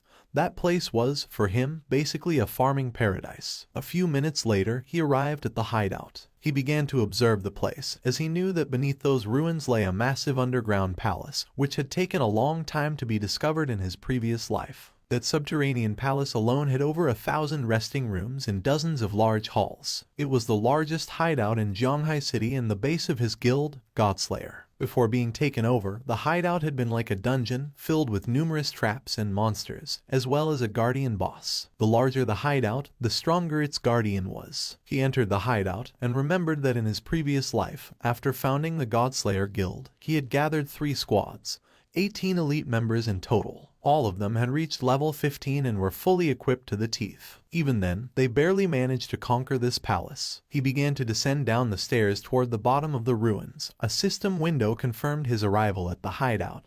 This place was full of monsters and was known as the Land of Soul Purification. His eyes began to shine with confidence since he knew that being alone he was going to be able to conquer this place. A system window appeared informing that if he defeated the area guardian, he could claim ownership of that region. The monster's attention fixed on King Feng, and they all lunged at him. Our boy remained calm and drew his dagger, realizing he was facing a level 12 gold tier mob, an elemental spirit. Just before the monsters could attack, King Feng used his skill called Darkest Hour, and then used Shadow Flash Slash and massacred the monsters in the blink of an eye. King Feng began to move quickly and started cutting into pieces all the monsters he encountered, making their bodies turn into lifespan. He could not help but feel joyful since, as long as the enemies were blinded, all his attacks would receive a damage increase. Even his basic attacks were enough to finish off those level 12 monsters in one hit. Despite the fact that the 15 monsters in the hall had been eliminated, the soul cleansing grounds, however, still contained dozens of halls and thousands of small rooms. A slight smile appeared on his face. It was, indeed, a massive task. He began to carefully observe the lifespan, and judging by the number of monsters in the hideout, he realized that after eliminating all the monsters, it would be enough to evolve Greedy Hand once more. King Feng began to look toward the ground and his eyes started to shine with seriousness. He knew that after clearing all the monsters from each area, the Guardian would appear. Not long after, 2 players who were in a bookstore teleported to the Divine Abandoned Continent. The man was somewhat confused since he didn't know if this place was real. He wondered if they were really on the divine abandoned continent. For the girl this was strange, and she wondered why this place felt so familiar. Upon observing closely, they realized that these ruins were simply Chaoyu. When exploring the place they arrived at the ruins of Mountain City, and a few hours later they arrived at the ruins of London. The man was in shock, and he wondered if it could be that people from different regions were all transported to the ruins of the city they originally came from. According to the girl, this was strange, and she wondered if it could be that the geographical locations of the cities corresponded exactly to the real world. While they were distracted, something began to approach them, making them go on alert, and when they turned around, they saw several earth-shakers staring at them with glowing eyes. They panicked and decided to flee. The monsters began to attack and they began to flee the area. At the same time in the Zhonghai ruins the ground was filled with lifespan, and not far away were Wang Meng and his team hidden under some rubble. Wang Meng stuck out his head and, seeing that there were no monsters nearby, suggested that they first take a moment to recover. And you couldn't help but blush since for her shadow was impressive. She had believed that they were strong enough, but in the end, they could only cower trembling under the shadow of the boss. Wang Meng coughed and asked her to watch her words. She felt somewhat confused and asked if that wasn't an accurate description. Little Black stuck out her head and mentioned that, fortunately, Shadow had cleared that area, since otherwise, with so many monsters, they probably all would have died. She added that she was a little curious about where exactly they would reappear if they died in this place. While Gyixu was controlling the owl to explore the area, Wang Meng reached out to Yu and suggested that the 6 of them should postpone exploration for the moment, proposing that they wait until all members of their team reached level 10 before moving forward together. She nodded her head. Yixu's owl was flying over the area and she observed that the monsters were really falling like flies. But she wondered why Shadow had stopped there, since it was as if he had disappeared right in that place. She also noticed that there was a lot of loot, and part of it was gold tier. She really wanted to go pick it up. With a serious look, Wang Meng decided to contact Shadow to see if he still wanted those things. At the same time, our boy cut one of the monsters into pieces. The area was filled with lifespan orbs. He felt relieved, as he had finally cleared all the mobs. He had cleaned more than 40 halls and more than 1,000 small rooms, taking down over 400 monsters. He had also defeated 4 bronze tier bosses and 2 silver tier ones, which had granted him more than 80,000 experience points and had raised his evolution points to an impressive 205. He began to walk, knowing that he only needed 5 points to evolve Greedy Hand. Wang Meng contacted Shadow and mentioned that they had noticed he had left some loot from the monsters he had killed, and proposed if they could collect it and pay him in lifespan according to its value. Upon hearing this, our boy realized that it seemed Wang Meng and his official squad had also arrived. He did not refuse and decided to let them collect the loot, adding that he would contact them later as he had a batch of equipment to sell. Wang Meng thanked him and said they would wait for him at coordinates 89,554, 66,666 inside the ruins shelter. At that moment, electricity began to manifest. King Feng's attention was fixed on it. It began to move quickly toward our boy. King Feng realized that the Guardian had appeared. A knight made of electricity appeared in front of him called Soul Purifier of Tier Platinum. According to the system window, its description indicated that it was the guardian of the Soul Purifier's domain, and that by defeating it, he would become the master of the Soul Purifier's domain. Our boy began to think, knowing that the highest level monsters in the city ruins were level 15.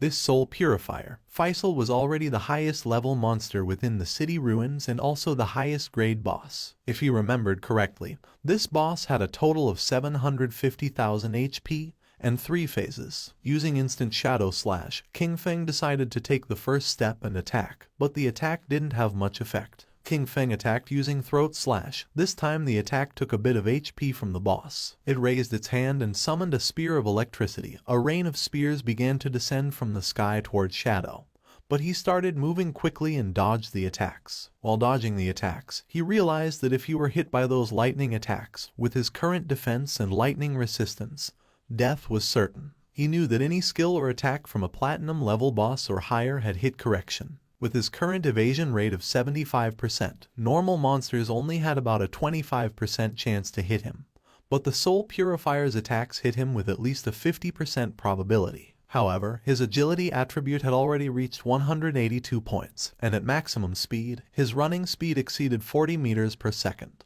Therefore, as long as he paid close attention, he could easily dodge before the lightning struck him completely. His eyes began to shine with rage because last time, he had barely survived with his guild, relying on the priest's shield and luck. He attacked with all his strength since this time he would give the boss no chance. The boss had already lost a quarter of its HP, as the throat-cutting damage from Graceful Release, combined with Shadow Slash and the burst from Plague Blade, had directly taken off 250,000 HP from it.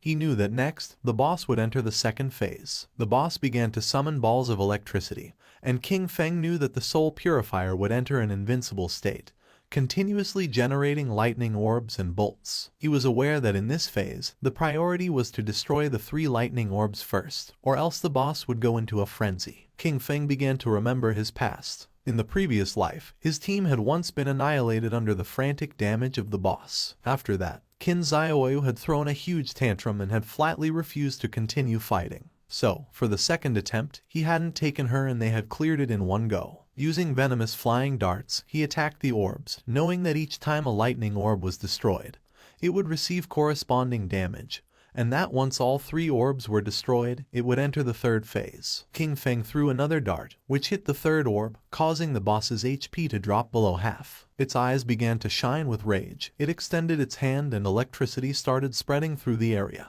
King Feng remained calm because he knew that in the third phase, the Spirit Purifier continuously unleashed wide-area lightning attacks. He remembered that last time, the guild had equipped all participating members with full sets of lightning resistance gear in addition to 4 priest and healing shields, barely managing to survive it. King Feng jumped and a barrier appeared around his body, since this time there was no need for all that trouble. He used Graceful Release and Black Light Shield. With the continuous lightning on the ground, he decided to attack from the air. Upon noticing that there were continuous lightning strikes on the ground, he decided to attack from the air. King Feng used Graceful Release and the Black Light Shield, then his eyes began to shine with determination. Using Shadow Slash, our boy attacked quickly, cutting off the boss's head. After defeating it, King Feng landed on the ground. A system window notified that he had killed the Soul Cleanser Faisal of Platinum tier. As a reward, he reached level 11. His 4 main attributes increased by 4 points and he obtained 10 free attribute points. Additionally, he gained 20 evolution points and 1,520 days of tradable lifespan. Our boy was somewhat happy. He had achieved the world's first kill of a platinum tier boss, for which he earned 10 reputation points. Additionally, he had become the master of the sanctified grounds. The ground was full of lifespan and, according to King Feng's knowledge, the hideout he had just obtained had an importance that transcended the game. He knew that a hideout not only provided shelter and storage functions, but more crucially, it could be extracted into the real world. This was vital because, when the game descended, real-world weapons began to corrode. The most powerful ones, especially nuclear bombs, became useless from day one. Planes and tanks would barely function for another month or 2 before turning into scrap. In other words, all future battles in reality would depend entirely on skills extracted from the game. Once a hideout was brought into the real world, it could activate a magical defensive barrier and become an absolutely safe refuge. King Feng began to think in silence, and then started to move away from the area, remembering that in his previous life, his guild Godslayer had used this same place as their base to continuously grow. And although he kept many joyful memories of that time, he had also witnessed how countless people came and went, full of intrigues and deceit. His eyes began to shine with determination. This time he was not going to choose the same path. He was going to become stronger on his own, until reaching the top. Outside it began to rain, and a monster swung its axe forcefully. Xiaoyu's friend fell to the ground and dodged the attack. Asking her to step aside, she began screaming for help. She didn't react in time and the axe cut her body in half. She respawned back in the town, and the system informed her that she had died, losing 14 years of non-tradable lifespan and 2 days of tradable lifespan. She went into shock upon seeing that she had died again.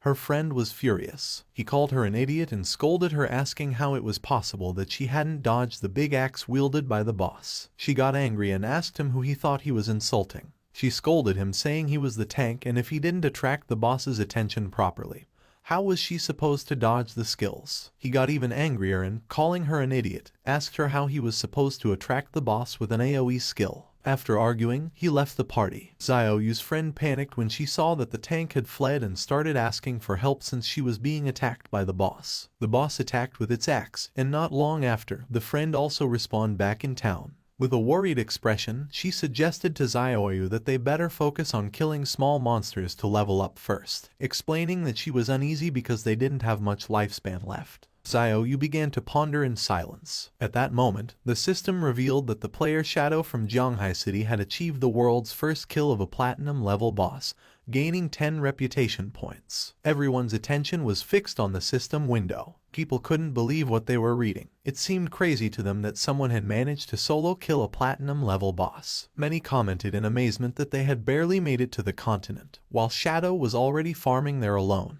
The name Shadow echoed once again, and everyone wondered about his true identity. The feat was incredible, considering that most players hadn't even seen a gold-tier monster yet. It was evident that this was someone immensely powerful. Xiaoyu was somewhat confused, since she did not know why the other players were so weak. She knew that they fought simply to kill a silver-tier boss, and she wondered how the hell it was possible that Shadow had achieved the first kill of a platinum-tier boss. Back at the hideout, our boy began collecting the lifespan orbs. After killing the Soul Purger, he had reached level 11. He knew that after level 10, each level up granted +4 to all attributes and 10 free attribute points, so he continued assigning all his points to agility. His reasoning was that with high enough agility combined with his infinite invisibility, he could kill many bosses without taking any damage. He was in shock, as he did not expect the boss kill to grant him 20 evolution points immediately. This meant that he could evolve his skill Greedy Hand once more. He could not help but feel happy, since the additional loot rewards had increased from 3 to 5. Moreover, he had obtained an extra storage space of 100 slots. He spent 210 evolution points, which left him with 15 remaining. As a result, his Greedy Hand skill evolved from epic to legendary. The assassin skill now granted a 500% chance to get an extra loot reward, and that extra loot had a 100% chance to increase by 1 tier. Additionally, he gained a new passive effect, 100 slots of greedy space for item storage. King Feng decided to use his legendary tier Greedy Hand skill to collect the loot, and as a result, he obtained 5 extra loot drops. Additionally, he gained 100 evolution points, bringing his total to 115 remaining points. While observing the system window, King Feng noticed that 2 pieces of assassin gear and a book of assassin skills had dropped. However, since his level was still not high enough to use them, he decided to store them for the moment in the safehouse warehouse. King Feng summoned a devout believer and gave it the order to collect all the loot from the palace and pile it up. The devout believer got to work. King Feng was happy because he knew that the 115 evolution points he had left could be used to upgrade those skills that had not yet reached the epic level. He consumed 42 evolution points to evolve Shadow Stealth 3 times to epic level. As a result, its stealth duration increased from 36 to 60 seconds. The attack that broke the stealth now dealt 300-500 damage, and its cooldown was reduced from 22 to 15 seconds. Next, he used 34 evolution points to evolve Backstab Enhancement twice, bringing it to epic level, and increasing its backstab damage bonus from 50% to 75%. He then consumed 6 evolution points to evolve Darkest Moment through Platinum, Emerald, and Diamond to reach epic. The ability now unleashed a burst of dark light that blinded all enemies within its expanded range of 50 meters. Its base duration increased to 16 seconds, though it would be shorter against targets with a higher spirit attribute. Finally, he spent 33 evolution points to evolve Bloom Curse 3 times to the legendary level. The skill could now be used on player corpses within 60 seconds of their death and gain new effects. It could simultaneously absorb 50% of the target's remaining non-tradable lifespan, and also absorb scattered non-tradable lifespan light spheres. Any corpse drained by Bloom Curse would cease to exist. His eyes widened in surprise upon realizing it could absorb the non-tradable lifespan orbs. He remembered that in many high-level areas and in the rage zones of special bosses, the lifespan was depleted at a speed hundreds or thousands of times faster, and this consumption affected first the non-tradable lifespan. Snowy contacted King Feng and congratulated him on the first kill of the platinum level boss. She also revealed that she had good news. The Eastern Sage had just logged off. She mentioned that she had heard that his clan was gathering at the Jiangnan Hotel, and apparently they had bought a large amount of lifespan with the intention of turning it into combat power within the game. While the devout believer was piling up the loot, King Feng praised her. However, she replied that there was no need to thank her, since that was what she was supposed to do. She revealed that he had to defeat Eastern Sage without fail, or else she would be doomed. King Feng asked her not to worry and began storing the loot. He realized that all the items fit and he still had half of the space left. Thinking about how truly useful the 100-slot backpack was, he decided to go look for Wang Meng and sell everything to them. Upon seeing that Shadow had returned, Anyu's and Little Black's eyes widened with joy. Anyu got excited and started running toward him. But just before she could give him a hug, King Feng stopped her with his hand and got straight to the point. He made it clear that, as usual, he set the price and if they didn't accept it, they could pass. He explained that more than 30 items were common grade and bronze junk, so he would give them a discount, a single price of 950 days of lifespan. With the mark of King Feng's hand on her face, and with a smile, Anyu mentioned that she agreed. They had already calculated the value of the items they collected earlier, which was approximately 1,000 days. So to simplify everything, they would give 2,000 days for the entire batch. King Feng felt somewhat confused and mentioned that this batch consisted of silver level, gold level, and platinum level items, with a total value reaching 18,000 days of tradable lifespan. She opened the system window and, while browsing through the contents, was visibly surprised. She couldn't believe there was platinum-level equipment. She herself only had one piece of gold-level equipment and thought that only a true boss would be willing to sell items of that caliber. Excitedly, she realized this would undoubtedly accelerate Zhonghai City's development, and thanked Shadow profusely. Our boy said that there was no problem, since they were helping each other. With a nervous gaze, Little Black asked Shadow how it was possible for him to have so many inventory slots and if by any chance he was Doryman. King Feng explained that their bags were probably already full and, as a friendly reminder, pointed out to her that under the statue in the center of the city ruins, there was a staircase leading to a teleportation portal back to the starting town.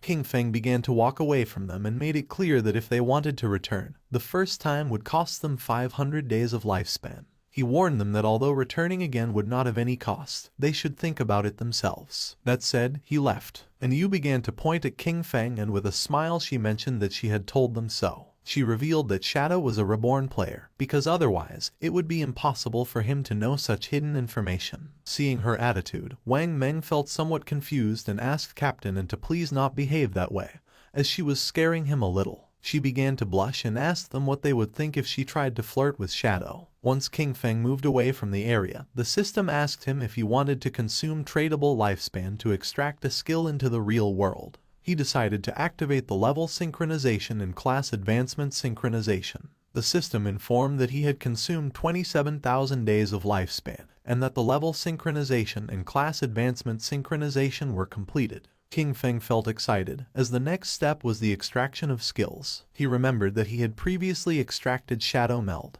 but it was only at level 1. This time, he not only planned to raise the level of Shadow Meld in reality, but also to extract even more skills. He consumed 1,946 days to improve Shadow Meld to level 10. Then, he extracted a series of skills: Backstab Enhancement for 900 days, Greedy Hand for 1,000, Shadow Flash Slash for 3,200, Ghost Blur for 5,366, Curse of Blooming for 16,099 and Blacklight Shield for 11,313. Once the synchronization of the extraction was completed, he had 7,480 days of tradable lifespan left. Finally, he invested 3,600 days in extracting the Boots of Concealment of gold grade and another 3,394 days in the Pendant of the Devout, also gold grade. Now the time had come to extract the equipment. He began navigating through the system window, realizing that the Pendant of the Devout not only reduced cooldown time, but more importantly, the silver tier follower it summoned was nearly invincible in the real world. After spending it all at once, he was left with only 486 days of tradable lifespan. But now his strength in reality was almost on par with what he had in the game. He began to disappear without a trace, knowing that he still needed to gain more lifespan. He had to make sure that by the next logout, he could achieve full synchronization. Several minutes later, with the body releasing Shadow, King Feng woke up in the real world. He began to think silently. Now that Kai and Shishi knew his address, he considered that, for safety, it was best to leave this place for the moment. He knew that extracting the Sanctuary of Soul Purification required more than 1,300 years of lifespan, so for now, he would have to find a temporary place to stay. With eyes shining with seriousness, King Feng decided to use Greedy Hand and absorbed everything that was in his room. Everything disappeared without a trace. He was happy, since the storage space of Greedy Hand was really useful, and all his things fit perfectly inside. Jumping up, he climbed onto the window. Then, he took out his phone and realized that Dongfeng Zion was at the Jiangnan Hotel, about 15 kilometers from that neighborhood. He began to look toward the ground and then, making himself invisible, descended from his apartment to the ground. He calculated that, at his current speed, he could get there in 10 minutes. Our boy began to move quickly through the night toward the Jiangnan Hotel. Several minutes later, he arrived at the place. Inside there were several men having dinner, and one of them mentioned that, given the current situation, the various skills and the lifespan of the game could affect the real world. He considered this a great opportunity for his Dongfeng family and praised Zioner for having done a good job by initially establishing a faction within the game. With a smile, Zioner replied that everything was what he should do. With a cheerful look, the grandfather said that he was very pleased with Zioner's progress. He explained that this time they had bought a large amount of exchangeable lifespan, all in order to acquire equipment and skill books. The goal was for the main members of their family to reach level 10 as quickly as possible, thus gaining an initial advantage to then use it and expand the family's influence in the real world. With this dual development, their Dongfeng family would surely become a dominant power, and even the dream of establishing a millennial family and dynasty would cease to be just a dream. Zioner began staring silently at his grandfather, and then his eyes began to shine with malice. In his mind, he thought with contempt about that damn old relic, who already having one foot in the grave still clung to the position of clan leader, dreaming of immortality. His plan was to trap Shadow, force him to reveal his secrets and then make him earn lifespan for him. Once he became number 1 on the ranking list, he would make sure they all died. The grandfather asked him how the plan to deal with Shadow was going. With a smile, Zioner asked his grandfather not to worry. He assured him that he had already found a trustworthy woman to discover Shadow's identity, and that they would have news soon. The grandfather asked him to capture him alive and make Shadow work for the Dongfeng family, since that was the way they would bring enormous benefits to the clan. Meanwhile, King Feng had already killed the guards who were watching the entrance of the hotel. They decided to toast together for the resurgence of the Dongfeng family, and then chanted in unison, "Long live the Dongfeng family." His eyes began to shine with seriousness, since he did not expect these noble families to have weapons. He knew that his skills Ghostly Blur and Blacklight Shield could not guarantee a 100% evasion, and furthermore, he had not extracted any armor into the real world. He was aware that if a bullet hit him in the heart or head, it would mean instant death without a doubt. Considering that it was better to be cautious, he extended his hand and using his faithful pendant summoned one of the followers, a devout faithful, equipped with sharp claws for melee combat, and green flames for ranged attacks. Our boy gave the order to it to go in and leave no one alive. He knew that, being a silver level boss, the devout faithful had strong resistance to damage and that, even against firearms, it could withstand quite some time. While everyone was distracted, the devout faithful opened the door, it started roaring, and upon seeing this, everyone panicked since they didn't know where this monster had come from. With its eyes shining it began to charge towards them. Seeing this, with a serious gaze, Zioner stood up and began to point at the monster, causing the guards to aim at it with their guns.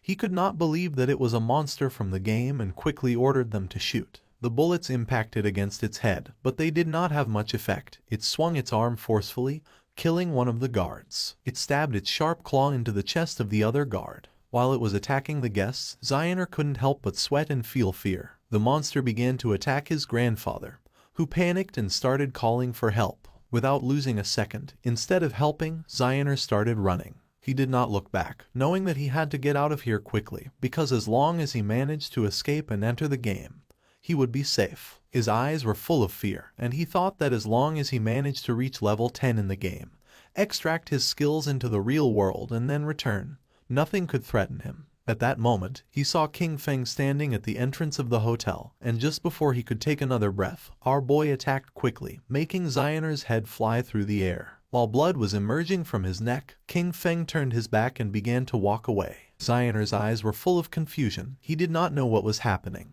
Not long after, flowers began to emerge from his body. King Feng began to observe them carefully, and the system revealed to him that he had absorbed 27,000 days of tradable lifespan, and 482 years of non-tradable lifespan. His eyes began to shine with joy, as it had been a truly great loot. Zioner's corpse turned into flowers, and King Feng was happy, since this time, the skill Blooming Curse had truly proven its worth. It had not only erased all corpses and traces of blood, but also extracted every last drop of lifespan from Zioner. As a result, his non-tradable lifespan had accumulated up to 2,327 years. Thanks to this, he would no longer feel so much pressure in the future when entering the rage zones. Not long after, someone shouted alarmed, urging others to call the police, as gunshots and screams had just been heard coming from the private room. King Feng became serious, and, just at that moment, several police officers began to run toward the room, remembering that this was the room where the Dongfeng family was having their meeting.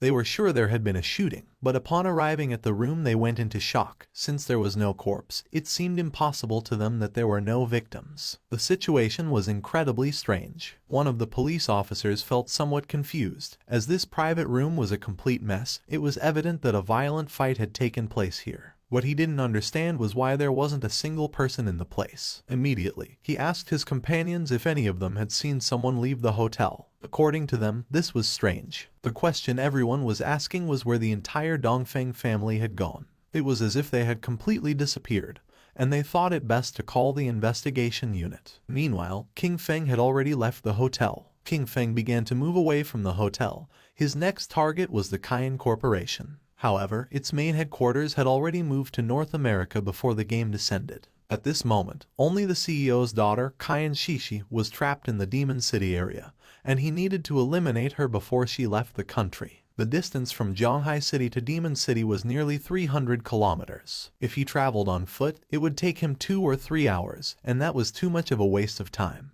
King Feng got ready to sleep, knowing that he needed to find a way to get a mount. Our boy returned to the godforsaken game and stood up upon realizing that there were still some silver and gold tier bosses left in the ruins, and decided to go farm them. Captain and Yu contacted Shadow and informed him with great enthusiasm that she had excellent news. She explained that Xiao Hai had just found the entrance to a tomb, but a gold tier vengeful spirit was guarding it and they couldn't defeat it. King Feng was somewhat surprised to hear this and asked how she had found the entrance to a tomb. Captain and Yu revealed that, on their way back to the starting city, they had taken a slight detour to avoid some small monsters. While walking, they suddenly noticed that someone was missing. After searching for a while, they finally discovered that Xiao Hai had fallen into a pit. It was a special tomb area where team chat did not work. By following him into the pit, they saw a level 12 gold boss that began chasing them. Luckily, they ran fast enough to escape. She informed him that they were now back in Shell Town and that if he wanted to go to the tomb, she could give him the coordinates. King Feng knew that a true lucky charm was indeed a lucky charm. That someone could find a tomb just by taking one wrong step while walking through the ruins of the city was an incredible coincidence. He was aware that tombs, like faith temples and curse ruins, were wild random events and very rare. He asked the captain to give him the coordinates, and Yu sent him the coordinates revealing that the tomb was near the ruins of Shell Town. King Feng thanked her and mentioned that if he obtained something he couldn't use, he would sell it to them without hesitation. He couldn't help but think about how truly clever Yu was. King Feng's attention was fixed on a well. He was somewhat confused to see this and wondered if this was really the access point. With such a large well, it seemed incredible to him that someone could simply fall in by accident while walking.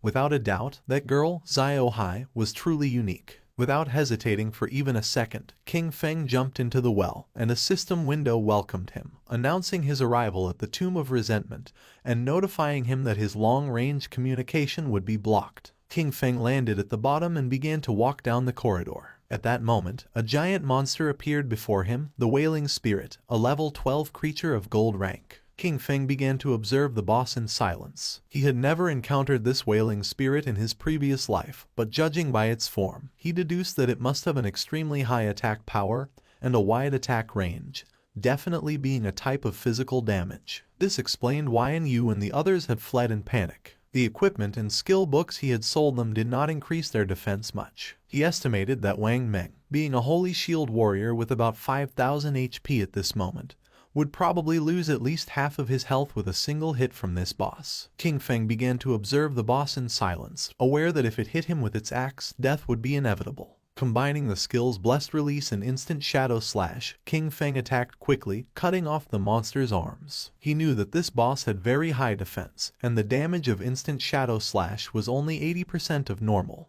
But this didn't matter, since the creature wouldn't be able to withstand the subsequent damage from throat slitting of the skill Blessed Release. At that moment, the monster's arms started moving toward King Feng, making him panic. Not long after, it exploded, but King Feng reacted in time and jumped away from the area. He was somewhat surprised. It was a corpse explosion. He acknowledged that he had been careless by not dodging it and, fortunately, his skill Ghost Blur had activated. Otherwise, he would already be dead. The boss's corpse transformed into lifespan. King Feng remembered that in his previous life, something similar had happened once.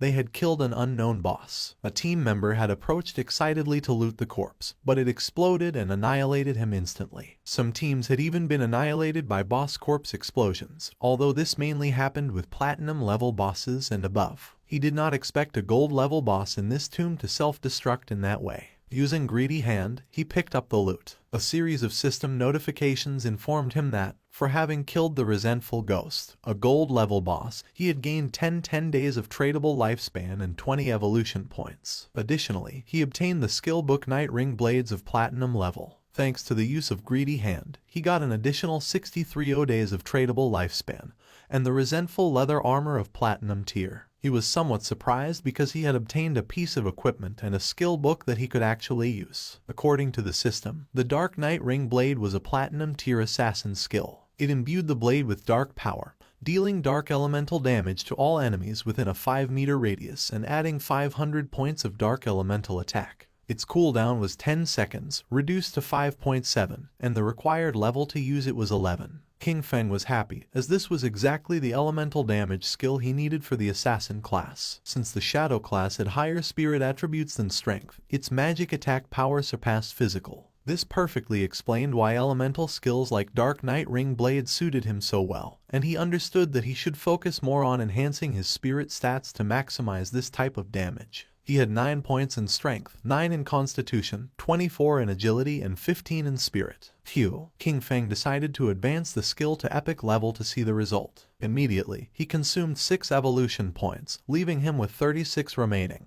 The skill Dark Night Ring Blade evolved from Platinum to Emerald, then to Diamond, and finally to Epic. As a result, the radius of effective dark elemental damage increased from 5 to 12 meters, and the added dark elemental attack rose from 500 to 1300 points. Our boy thought that, after the evolution of the skill, the range had expanded from 5 to 12 meters and the additional attack had increased from 500 to 1300 points. His eyes filled with seriousness, as he knew better than anyone that, being an area attack, the additional attack power was not so strong and the total damage per use could not be compared to that of Shadow Slash. However, it was a divine skill for eliminating groups of small enemies. Shadow Slash had a cutting range of 5 meters, but ultimately it was a linear skill. In contrast, the Dark Night Ring Blade was an area skill, so its effectiveness was much greater when surrounded. The system informed him that the Resentment Leather Armor of Platinum level granted plus 55 physical defense, plus 45 to all elemental resistances,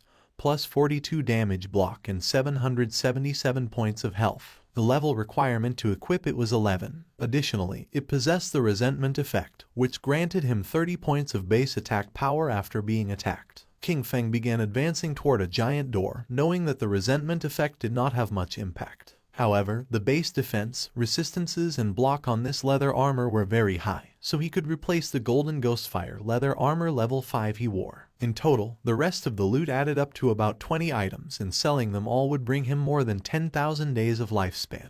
Now that he could enter the tomb, he hoped to find good material inside it, and if he managed to get a mount, that would be best. At the same time, a goblin swung with force its sword, cutting Xiaoyu and her friend in half. She and her party respawned back in the town. The man was so furious that he started shouting like a madman. Then, he grabbed Qin Xiaoyu by the collar and made it clear to her that she was a useless person who grew in height but not in brain. He scolded her that it was always because of her that the team ended up being annihilated, and that, because of this, he only had 2 years of non-tradable lifespan left. He threw her to the ground with force and threatened her, warning her not to even think about looking for him at school, or he would definitely take care of her. The friend approached her to help her and the man disconnected from the game. The friend asked Qin Xiaoyu to go with her to her parents' small town. She explained that she had heard that there was a community support group there that specifically helped the elderly and people like them, who didn't know how to play the game. She clenched her fists tightly and couldn't help feeling furious. She disconnected from the game and rejected her friend's offer, telling Yanyan to go alone. Furious, she woke up in her bed and, using her phone,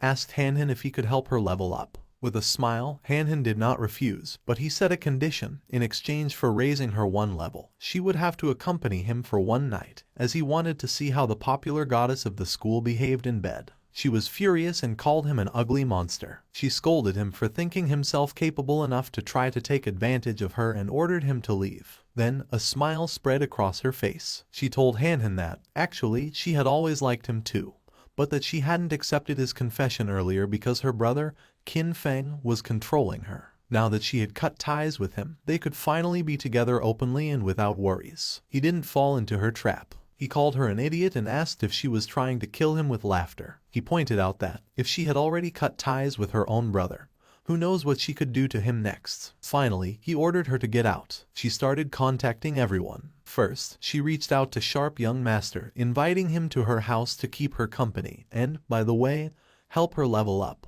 However, he recognized her immediately and mocked her, boasting that he was now a platinum-level talent and had plenty of women, before ordering her to get lost. Then, she tried her luck with Brother Xiao Ma, telling him that she was bored and waiting for him in Shell Town. The response was just as curt. He reminded her that everyone knew how she had deceived Jiang Wei and threatened to hit her with his new skill. She was sad and desperate. She cursed those men, thinking that not one could be trusted when it really mattered. In her desperation, she lamented that she only had 2.5 years of non-tradable lifespan left and didn't know what she was supposed to do. Her eyes were full of tears. She felt alone. She thought of King Feng and then remembered that he definitely would not ignore her. He must have a way to solve this, and she had to go back and find him to confirm it. It was night and, several hours later, she arrived at King Feng's apartment. For a moment, she thought that once inside she would find Qin Feng, apologize with some kind words, and that he would definitely forgive her. However, almost immediately she rebelled against this idea. She had done nothing wrong.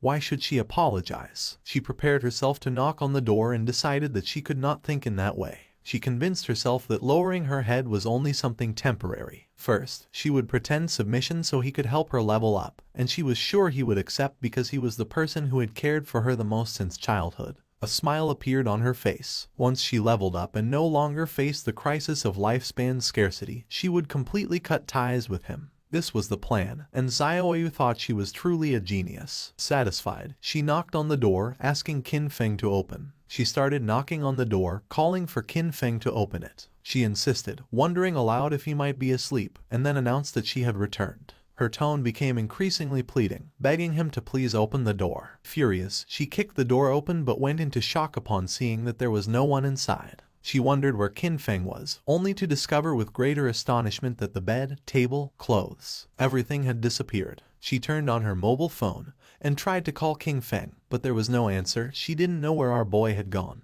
At the same time, in the depths of the grudge tomb, King Feng was massacring all the monsters. Not long after, he realized that he had reached the end of the tomb. King Feng summoned a devout follower, remembering that along the way he had annihilated more than 200 minor monsters and several bronze and silver level bosses. Thanks to this, he was about to reach level 12. In front of him was the final coffin and, knowing that once opened, the ultimate boss of the tomb would appear, he hoped it would be platinum level. It began to push the coffin. King Feng's attention was fixed on it, and not long after, something strange happened.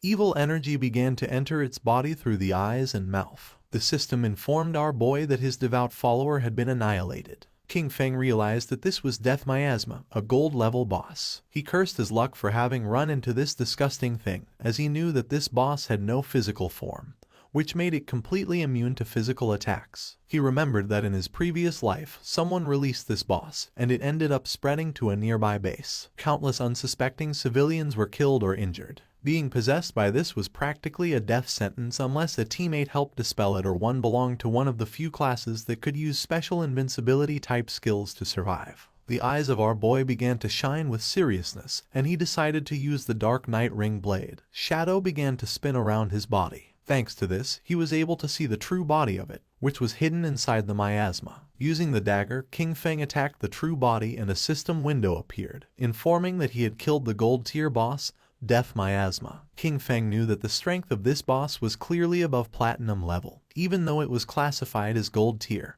and its drops were only of gold grade. Fortunately, the skill he had recently learned, Dark Knight Ring Blade, was one of magic damage. The corpse transformed into Lifespan Orb, and using Greedy Hand, King Feng picked up the loot. He sighed. After all the effort it had taken to clear this tomb, he hoped that it would drop gold tier loot. King Feng obtained the rare item called Mount Bell. He was in shock upon seeing this. Our boy was happy since the boss had really dropped a mount. This showed him that Lin Liu's famous koi luck was not just a simple rumor, it was a completely real fact. According to the system description, the Mount Bell Ghost Night Wolf served to summon a level 11 Ghost Night Wolf. This creature could assist in battle and also be mounted, requiring the user to have a minimum level of 11 to use it. King Feng remembered that the Ghost Night Wolf was one of the fastest mounts that could be obtained in the early stages of the game. The Ghost Night Wolf was level 11, and its grade was gold. It possessed 148 strength, 155 constitution, 135 spirit, and an impressive 191 agility. The mount would gain experience alongside its owner, growing stronger over time. However, if its bell were traded, the creature's level would reset to its initial state. Its abilities were also noteworthy. When mounted, it increased movement speed by 245%.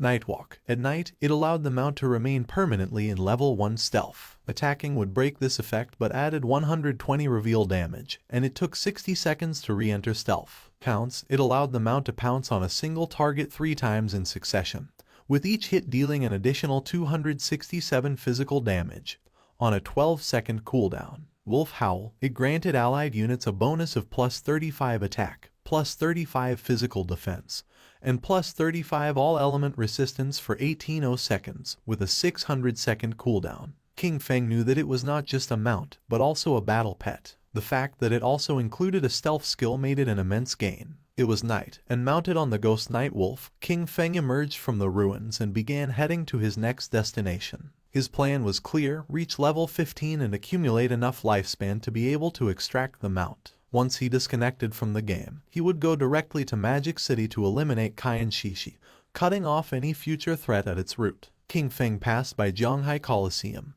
and remembered that it covered an immense area and had 2 additional underground levels, forming a complex labyrinth. The place was full of monsters, which made it the perfect site for him to level up quickly. Taking small jumps, the Ghost Night Wolf climbed on top of the Zhanghai Coliseum wall, which was full of powerful monsters, who began to stare at our boy. The Ghost Night Wolf made a jump. King Feng and his beast began to descend from the sky towards the monsters. King Feng's eyes began to shine with determination. Using Shadow Instant Slash, our boy began to massacre the monsters. At the same time, somewhere else in the ruins, there was an Yu, who using her sword, killed one of the monsters that was in the area. The monster's corpse transformed into lifespan, and she felt relieved. Her teammate, Ma Naliang, son of a department head in Zhanghai City, began to applaud while mentioning that, as expected from Captain N, her damage was insane. He remarked how powerful the hidden class dragon swordsman was and stated that Yu was undoubtedly the woman he had set his sights on. She mentioned that this golden boss was only level 8, and even so, they had been fighting it for more than 10 minutes. Because of this, she really didn't understand how Shadow had managed to solo kill a platinum boss. Ma Naliang praised her but dismissed Shadow's achievement, stating that he was simply a stealthy assassin who relied on stealth to slowly wear down the boss. According to him, someone with this playstyle would never truly become great. He felt happy, since he knew that, luckily, Yu didn't have any influential backing. With his status as the son of an official, subduing her would be a piece of cake. And Yu asked if a mediocre archer like him wouldn't be even more suitable for the task of slowly wearing down a boss. Ma Naliang fell on his butt to the ground and explained that he was an upright person and wouldn't stoop to doing something like this. With a serious expression, he revealed that he had heard that Shadow had a terrible character and was a ruthless killer in the real world. He also mentioned that he knew a hunter from the Metropolitan Police who already possessed level 3 anti-stealth skills. He suggested finding a way to set him up, discover Shadow's identity in the real world, and, afterwards, take control over him. He argued that someone like Shadow could only be trusted if he worked for his organization. Otherwise, incidents like those of Song Fei and Zhang Lai would keep happening. He was tired of cleaning up Shadow's messes. And Yu and Wang Meng looked at each other and started laughing at Ma Naliang. They asked him if he really hadn't understood it. They explained that the situation wasn't that Shadow begged them to clean up his messes, but quite the opposite. It was they who had to clean up what he left behind. Only in this way could they ensure their interests were aligned with his, thus allowing cooperation. They reminded him of Shadow's achievements, the first global kill of a golden boss and the first kill of a platinum boss, both solo. With a furious expression, Ma Naliang made it clear that, to him, Shadow was nothing more than a fragile assassin. He rhetorically asked how they couldn't control him, as long as their anti-stealth level remained on par. Calling them a bunch of nobodies, he scolded them for daring to reprimand him. He then turned to Yu, declaring that she should watch closely because he would ruin Shadow's reputation and capture him. He stated that when this happened, she would be on her knees before him, apologizing and begging for his forgiveness. Wang Meng asked Yu what loot the boss had dropped. She replied that it had dropped a piece of gold tier equipment for a priest, a silver tier equipment, and a silver tier skill book. She started touching her chin and remembered that Shadow usually sold them several pieces of gold and even platinum equipment. This made her wonder how many bosses he had actually killed, or if his talent was treasure hunting and all these items came from opening chests. With a serious look, Wang Meng revealed that he was a little worried, and Yu couldn't help but feel somewhat confused. Wang revealed his concern, bringing up the case of the Jiangnan restaurant, the incident in which the entire Dongfeng family was murdered during a gathering. Then, he raised an unsettling hypothesis. If Shadow had been responsible for this, were they still supposed to clean up his messes? Wang admitted that he still didn't understand Shadow's personality, and expressed his fear that he might actually be a ruthless serial killer in real life. She knew about this case. The superiors were taking it very seriously, and everyone was speculating whether it was related to Shadow. With a confident smile, she explained that, even if this case had really been the work of Shadow, she would still choose to cooperate with him. She stated that, although the superiors refused to clean up his messes, she would personally support him. Wang Meng was somewhat confused, and when he asked the reason, she simply replied that the real question was who wouldn't want to support Shadow. Their subordinate appeared and reported that in the area ahead they had found a place similar to an arena, but all the monsters inside were already dead. With a serious gaze, he revealed that there were bodies everywhere. He didn't know which party had been strong enough to clear all the monsters from the arena. Then Yu felt happy and decided to go to the arena. Upon seeing her behavior, Wang Meng felt even more confused. They arrived at the Zhanghai Coliseum and saw a lot of lifespan lying on the ground. They were in shock as they realized the incredible amount of loot. There must have been hundreds of minor creatures there, and this led them to wonder which party was so strong to have achieved such a feat. Captain Yu was confident that Shadow had been here. With this in mind, she suggested they search the surroundings, as they might run into him. Mon Alien questioned why she was so sure it had been Shadow. Captain Yu responded that the reason was simple. He was number 1 on the leaderboard. Their party was right behind on the leaderboard, and since they couldn't achieve something like this, it had to have been Shadow. Mon Alien was furious and revealed that he also had invisibility, and could do the same. It would just take him more time. That's all. With a smile, Captain Yu communicated with Shadow, and upon noticing that he had cleared so many monsters, she thought that he surely had a lot of gear and skill books that he didn't need, so she proposed that he sell them to them. At that moment, Mon Alien's eyes widened in surprise. King Feng mounted on the wolf appeared behind him. He fell on his butt to the ground upon seeing the wolf, while on the other side, Captain Yu felt excited and asked where King Feng had gotten a mount. King Feng revealed that thanks to the coordinates Little Black had given him, he had obtained the mount. Upon hearing this, Little Black couldn't help but blush, and she said there was no need to mention it. King Feng decided to make a deal with Captain Yu. He proposed that she take all these items from the ground as part of a package, clarifying that the conditions would be the same as always. She mentioned that she understood if she wasn't satisfied, she didn't have to buy. She already knew it. Shadow's prices were always fair. While they were talking, Mon Alien couldn't help but feel furious. His eyes widened with rage. He felt humiliated by Shadow,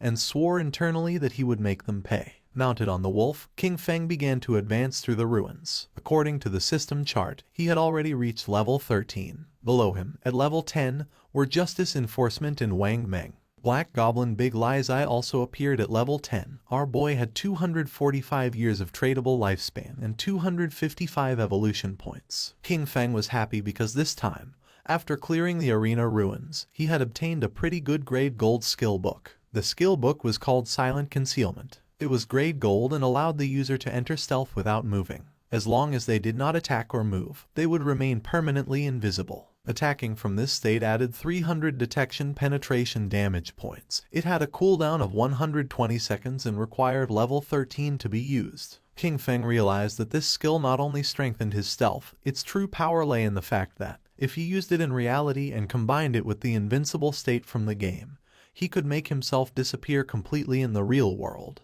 He decided to evolve this skill book to Epic, for which he consumed 11 evolution points. The skill was improved, going from Gold to Platinum, then to Emerald, Diamond, and finally to Epic. With this, the additional damage per stealth penetration attack increased from 300 to 800 points. In turn, the cooldown was reduced from 120 to 60 seconds. He decided to evolve other skills as well. First, he consumed 34 evolution points to bring Venomous Dart to the Epic level. The skill progressed from Emerald to Diamond and finally to Epic, improving its attributes. Its maximum range grew to 20 meters, its on-hit attack damage increased to 400, and it applied the Venom status. This status now dealt 100% damage per second for 5 seconds, with no weakness bonus, and did not stack. Next, he invested an impressive 200 evolution points to elevate Graceful Release to the Mythic level. Evolving from Legendary to Mythic, its weakness attack bonus soared to plus 300%, and its weakness attack multiplier was doubled, while its level remained at 5. Its active use now applied the Throat Slash effect, dealing 200% of the attack's damage per second for 3 seconds,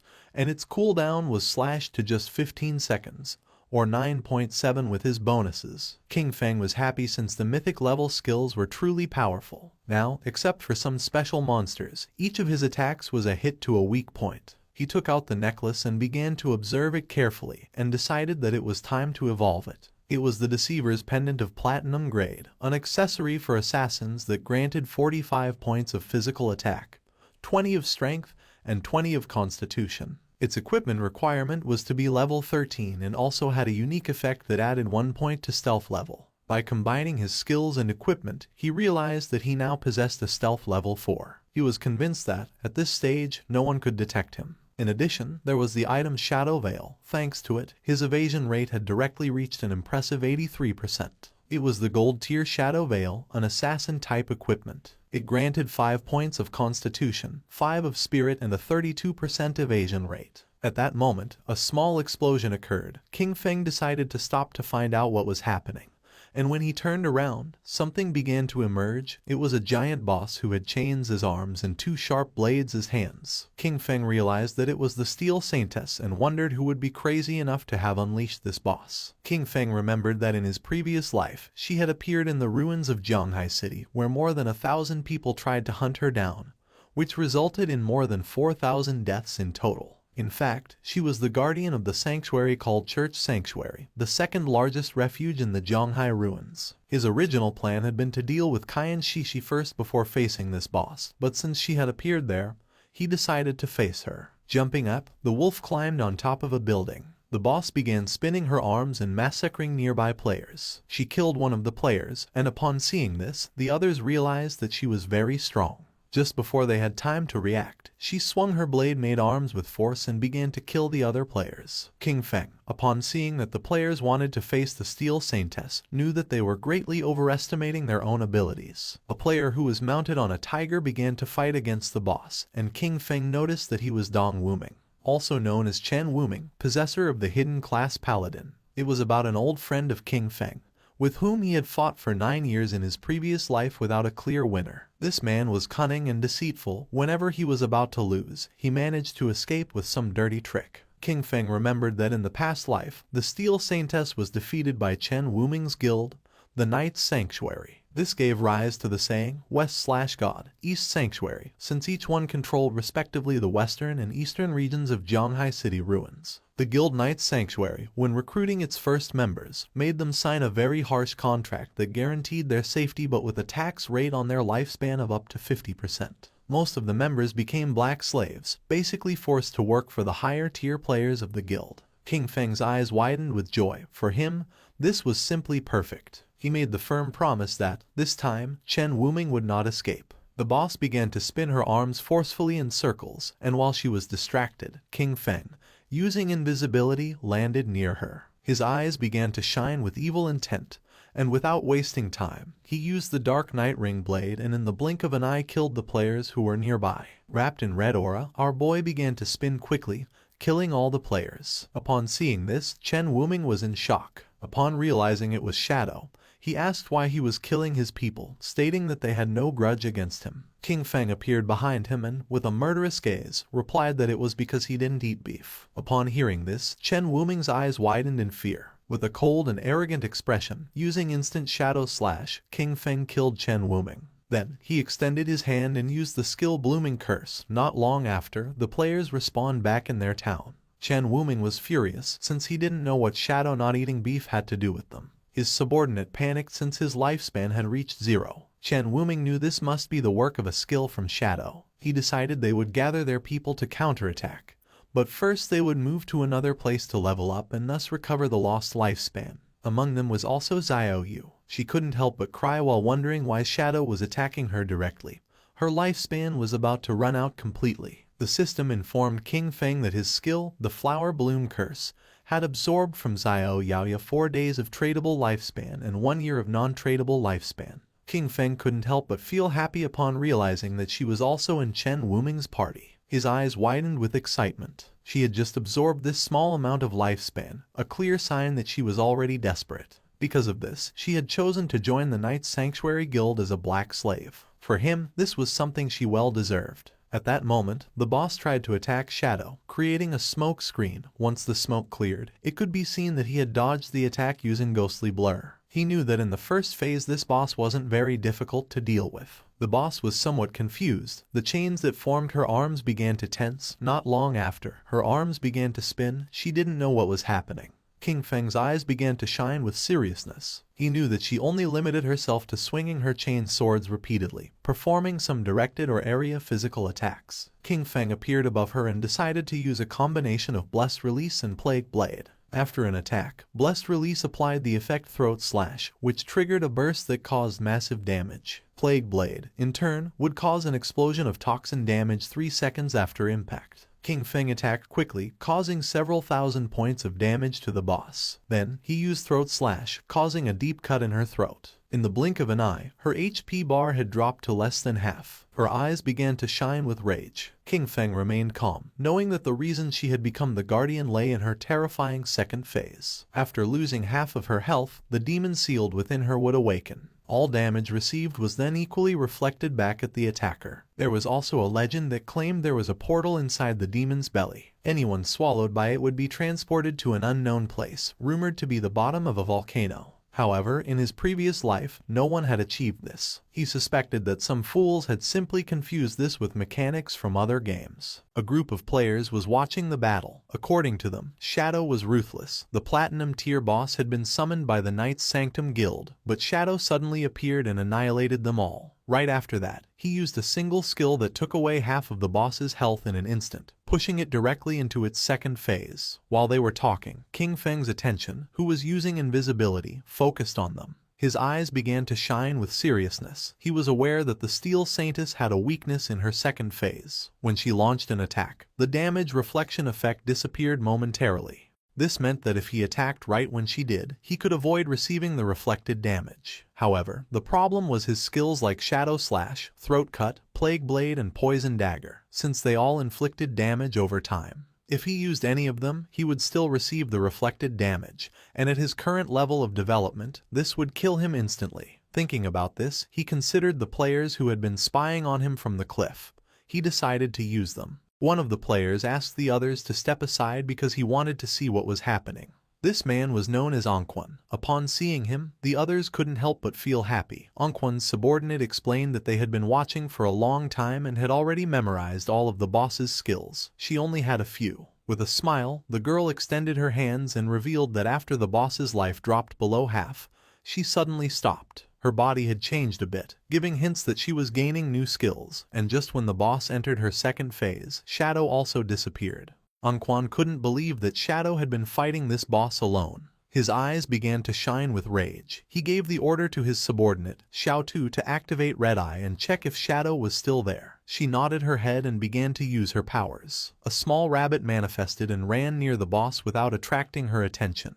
Then, she revealed that she couldn't find Shadow's location and thought he had probably left. Upon seeing that her level 3 anti-stealth could not find Shadow, Anquan realized that this meant he had definitely left, as he considered it impossible for him to have a level 4 invisibility. Anquan jumped and got down from the building, making Xiao Tu feel somewhat confused. Anquan asked her to keep a close watch and alert him immediately if Shadow returned. She nodded her head.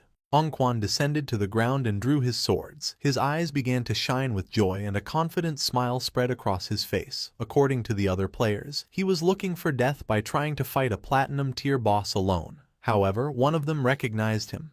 He had seen him in the starting town defeat a gold tier boss without receiving a single scratch. It was revealed that his class was Soul Warrior, which granted him 100% dodge when rolling, and he was the famous player known as Safety First. It was also rumored that he had been a top-level global streamer in Souls-type games, with ultra-fast reflexes. The boss's attention focused on him. She attacked using her sharp blade-like arms. Luckily, Anquan reacted in time and slid across the ground, narrowly dodging the attack. The boss grew arms made of energy, and when she tried to crush Anquan, he rolled again, dodging the attack once more. When the boss tried to catch Anquan, he rolled again and moved away from her. His subordinates began to praise him, amazed by his incredible skill and the calmness with which he dodged. They highlighted his discipline in not letting himself be carried away by the greed of an extra hit, considering his performance simply brilliant. With a smile, one of them mentioned that he was truly amazing, perfectly dodging each attack from the boss. This seemed incredible.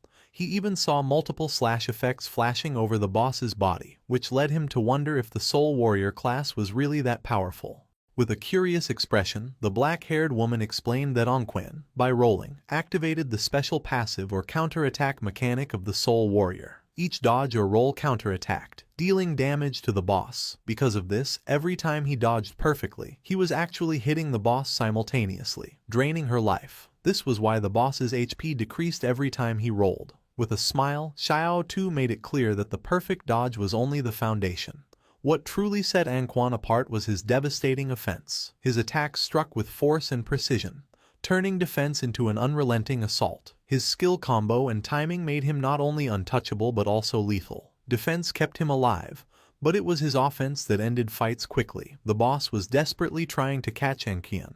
Xiao Tu's eyes began to shine with confidence when she revealed that if the dodge successfully activated during the roll, Anquan's next attack would ignore 50% of the boss's defense. Anquan turned around and decided to face the boss, and blue energy began to emerge from his body. Upon seeing this, his subordinates realized that this striking effect meant that the blow would definitely deal 4-digit damage. Anquan's eyes began to shine with excitement. Just before the boss could react, he unleashed the powerful strike he had prepared. His movement was a graceful dance. A single blow split into 3 shadows, swift and fierce like shooting stars. With absolute mastery, he precisely swung his swords through the gaps in the boss, causing deep cuts. In the blink of an eye, her HP bar dropped to less than half. His subordinates began to applaud upon realizing that, before they noticed it, the boss only had a third of her life left. Anquan turned his back on the boss and a confident smile spread across his face, but at that moment, someone attacked with powerful slashes, causing him more than 34,000 points of damage, killing him instantly. His subordinates couldn't help but panic. They couldn't understand why he had died, since they were sure he had dodged all the attacks. They were even more puzzled because, although their skills hit the boss, her health did not decrease with the blow, despite having seen it drop drastically moments before. Not far away stood our boy.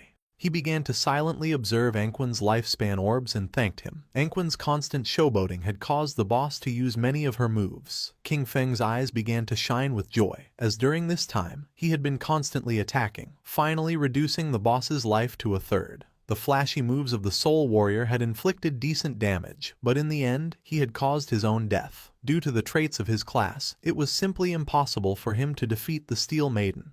When he rolled, he couldn't attack, and when he attacked, he suffered reflected damage. This was a true curse. The boss began to turn around, and King Feng's attention fixed on her. He knew this wasn't good. With her health so low, the boss was trying to return to the church sanctuary. If she managed to get there, she would fully recover, making all previous efforts useless. King Feng began silently observing Anquan's subordinates, and then his eyes started shining with seriousness.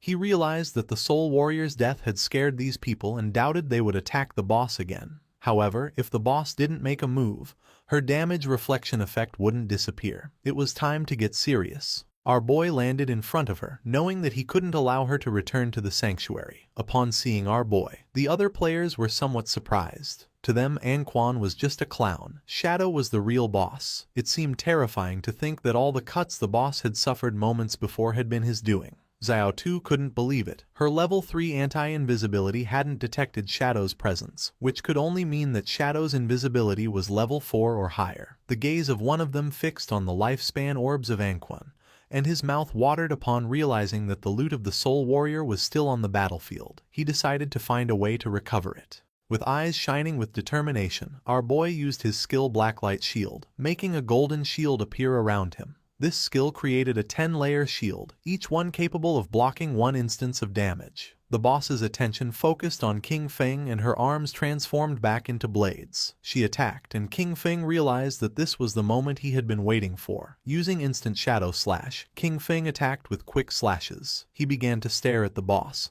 Now his black light shield had 7 layers left. He remembered that, out of the 9 strikes of instant shadow slash, the last 3 had hit the boss during her damage counterattack phase, right after her attack ended. If it hadn't been for the black light shield blocking those 3 hits, he would already be dead. The boss began to concentrate energy in her abdomen, and then she jumped and started to release purple flames. Our guy stepped back. Now he had no layers left of his black light shield. The boss began to stare at him with eyes shining with evil. King Feng realized that the damage from the flamethrower was coming too frequently. Despite having a dodge rate over 80%, this had instantly destroyed all 7 layers of the shield. If he had been just half a second slower, they would have killed him instantly. While he was distracted, one of the players tried to take Anquan's loot, but our guy noticed and threw a poison dart which stuck in his forehead. The player was eliminated. King Feng made it clear that he wasn't going to let anyone steal the loot from him. The system informed our boy that he had obtained 612 days of tradable lifespan,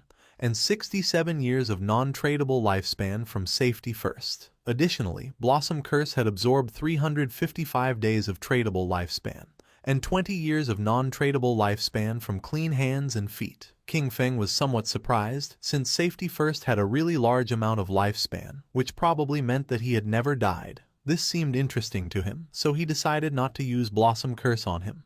The boss started roaring, but King Feng remained calm. He knew that he would have to rely on the black light shield and the normal shadow slash to slowly wear her down. She attacked with force, but King Feng moved out of the range of the attack, causing her hand to hit the ground. Although the efficiency was low, it was relatively safe. While King Feng and the boss were fighting, Xiao Tu was watching the battle. She was somewhat surprised by Shadow's incredible ferocity. She wondered what kind of skills he possessed. Before, she hadn't understood how he had gotten the first kills, but now, seeing him in action, she was completely convinced of his power. Our boy's eyes began to shine with determination and he decided to give the final strike. King Feng moved quickly, cutting the boss's body into pieces as if it were nothing. The system confirmed that he had killed the Steel Maiden, granting him 48,000 experience points, 120 evolution points and the Church Sanctuary key. The other players were in shock. They couldn't believe that Shadow had really soloed the boss. For them, this was precisely the reason why he was number 1 on the leaderboard.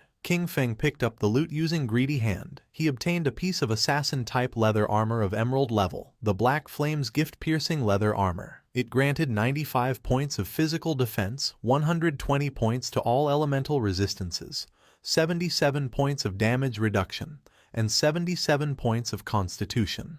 Its special effect, Black Flame's Gift, applied a stack of the Black Flame status when attacking or being attacked, up to a maximum of 5. Each stack reduced the target's defense and elemental resistance by 7%, although a note clarified that the weakening effect was lower against bosses of emerald level or higher. Our boy felt happy since this single piece of emerald tier equipment provided better defense than what others got with a full set of armor. Additionally, it came with the Black Flame's Gift effect, which weakened the target's defense and elemental resistance. This made it much more useful than what had been dropped by the Soul Purifier earlier. He also obtained the skill Assassin's Instinct of Emerald tier. It granted him the ability to partially perceive the silhouette of invisible units and gave him 2 points to the anti-invisibility level. King Feng decided to upgrade the skill.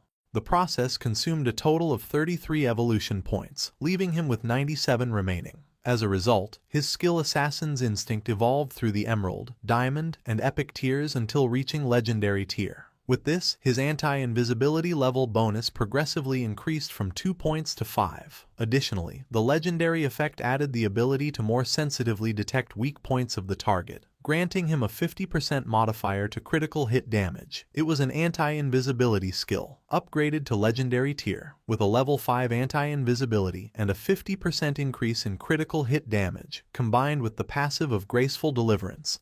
This added up to a total of 350%. Now, he could strike his enemies' weak points even with his eyes closed. King Feng had 97 evolution points remaining and decided to evolve his Ghostly Blur skill to legendary tier first. It consumed 80 of his points, leaving him with 17. As a result, Ghostly Blur evolved from epic to legendary, increasing its passive evasion rate from 75% to 85% and granting full immunity to damage each time the evasion activated. At that moment, Captain Anyu and the others appeared. She began greeting our boy and asked if any good loot had dropped. King Feng was confused, not knowing what was wrong with Anyu. With a smile, Captain Anyu mentioned that she hadn't checked the leaderboard before and didn't expect him to reach level 13 in a single night. According to her, this was crazy. Wang Meng mentioned that they had been grinding all night and hadn't even reached half of level 11. His speed was simply unreal. Captain Anyu hit Wang Meng on the head, telling him not to talk nonsense. She knew that men leveled up faster. King Feng felt somewhat confused, but then he explained to her that he had gotten some loot. He had already appraised it at 45,000 days of lifespan, all together in a single package. She decided to give him the lifespan, and the system confirmed that the transaction was completed. With a serious look, King Feng revealed that he also had another good item for sale and asked if she knew about the hideout. Captain Anyu began to show a smile and mentioned that they had already heard about the hideouts. She explained that in the ruins of Zhonghai City there were no safe zones, but player groups could occupy hideouts as bases. In them, they could store supplies and activate magical defensive barriers at critical moments to block external water invasions. King Feng knew that what she had probably heard about was the small hideout dropped by the Golden Boss. She nodded her head and explained that Zhonghai City's officials still hadn't found any hideout. She added that in Modu, officials had already taken control of a medium-sized hideout, and that's how they knew of its existence. King Feng took a golden key out of his inventory. Now that she understood the value of a hideout, he revealed that it was the Sanctuary hideout key, which had been dropped by the boss he had just defeated.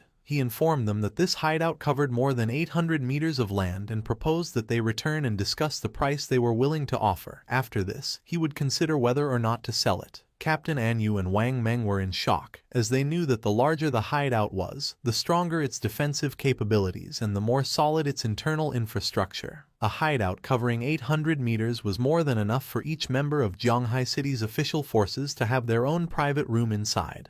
She extended her hand and, with a curious look, asked how much he planned to sell such a large hideout for. King Feng decided to go back and discuss it first, to see what price they could offer. He knew that in his previous life, this hideout could be sold for 2,000 years of lifespan. If he managed to sell it to the government, this, combined with the lifespan he already possessed, would be enough to extract all his gear, skills and levels into the real world. With a nervous expression, Captain Anyu accepted his proposal and assured him that she would immediately report it to her superiors. Then, she said there was something else and asked for his help. They had just received news that 7 gold-tier bosses had appeared together in Dark Moon Town, where many people had already died. Because of this, they were willing to offer 10 years of lifespan if Shadow intervened to eliminate them. Upon hearing this, our guy mentioned that 7 gold-tier bosses didn't seem like a big problem. He considered that even if they were grouped together, the official forces should be able to eliminate them with some time. Therefore, he deduced that if they had come asking for his help,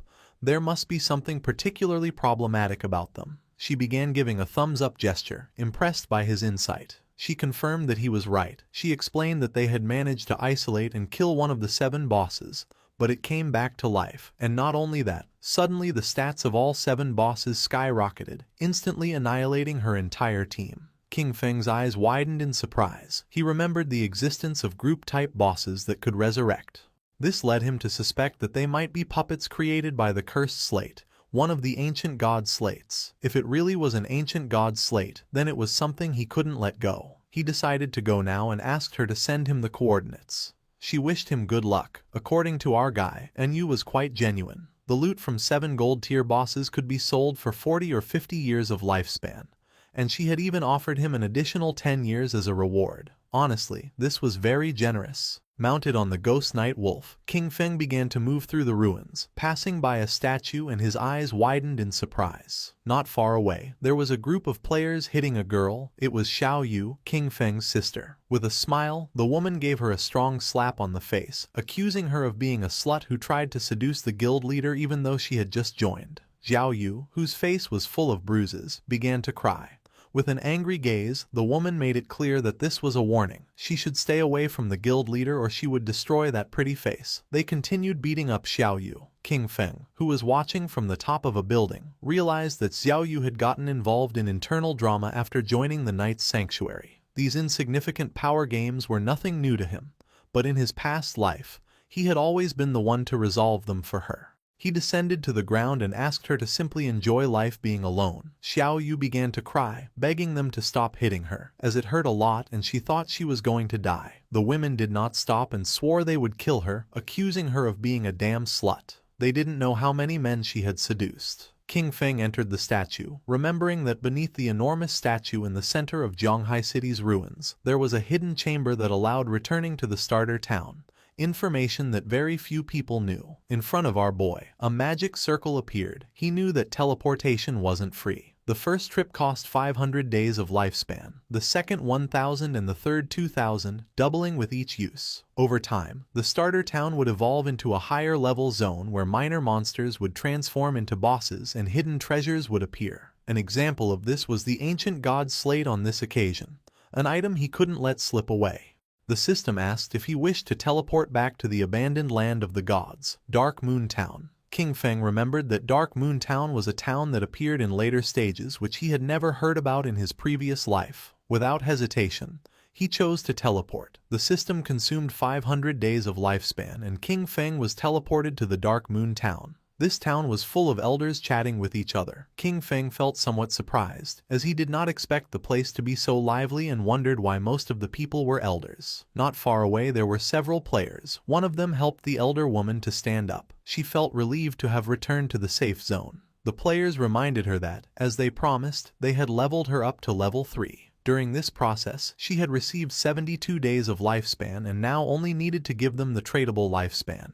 The old woman got angry and refused, asking why they wanted money if they were supposed to be a charity organization that helped her level up. With a kind smile, one of them explained that they weren't asking her for money. When they partied before, part of the lifespan dropped by the monsters they defeated was shared with her. The other guy mentioned that she only needed to give them that portion, as had been agreed from the beginning. The old woman became even more furious, making it clear that she didn't know what damn agreement they were talking about. It seemed shameless to her that some young people had the nerve to ask an old lady like her for money. The players tried to calm her down, explaining that she was mistaken. They were helping her level up for free and only asked in return for the lifespan dropped by the monsters. They clarified that unless she formed a party with them, the lifespan would not be shared with her, and she would not gain the same experience. The old woman asked them not to touch her and began screaming for help, accusing people from the Mengsha River Guild of harassing her. Just then, someone grabbed her from behind and threw her to the ground, leaving both her and the players somewhat confused. It was King Feng. He grabbed her by the neck and with a murderous gaze, drew his dagger. Without hesitating for a second, our boy finished her off. Upon noticing this, the two players couldn't help but feel somewhat confused and went into shock. Lifespan orbs appeared on the ground. Our boy mentioned that her lifespan was on the ground and now they could take it for themselves. The players began to celebrate and wanted to know which expert had just intervened to help. King Feng said he was just doing a small favor. He turned his back on them and started walking away. The players picked up the lifespan. They were happy since they had obtained 72 days. And thanked our boy. For King Feng it was really inconvenient that fights were not allowed inside the town. He began thinking about the Mengsha River Guild, realizing that their origin was Dark Moon Town. He remembered that this guild was founded with a focus on charity work, helping the elderly survive in the abandoned land of the gods for free. Later, it gained official recognition and strong support. In terms of numbers alone, Mengsha River was considered the largest guild in Huaxia. King Feng's eyes began to shine. According to him, in this chaotic apocalypse it was precisely when more people like these were needed. It was night, and somewhere in the forest, someone was fighting against a monster made of mud.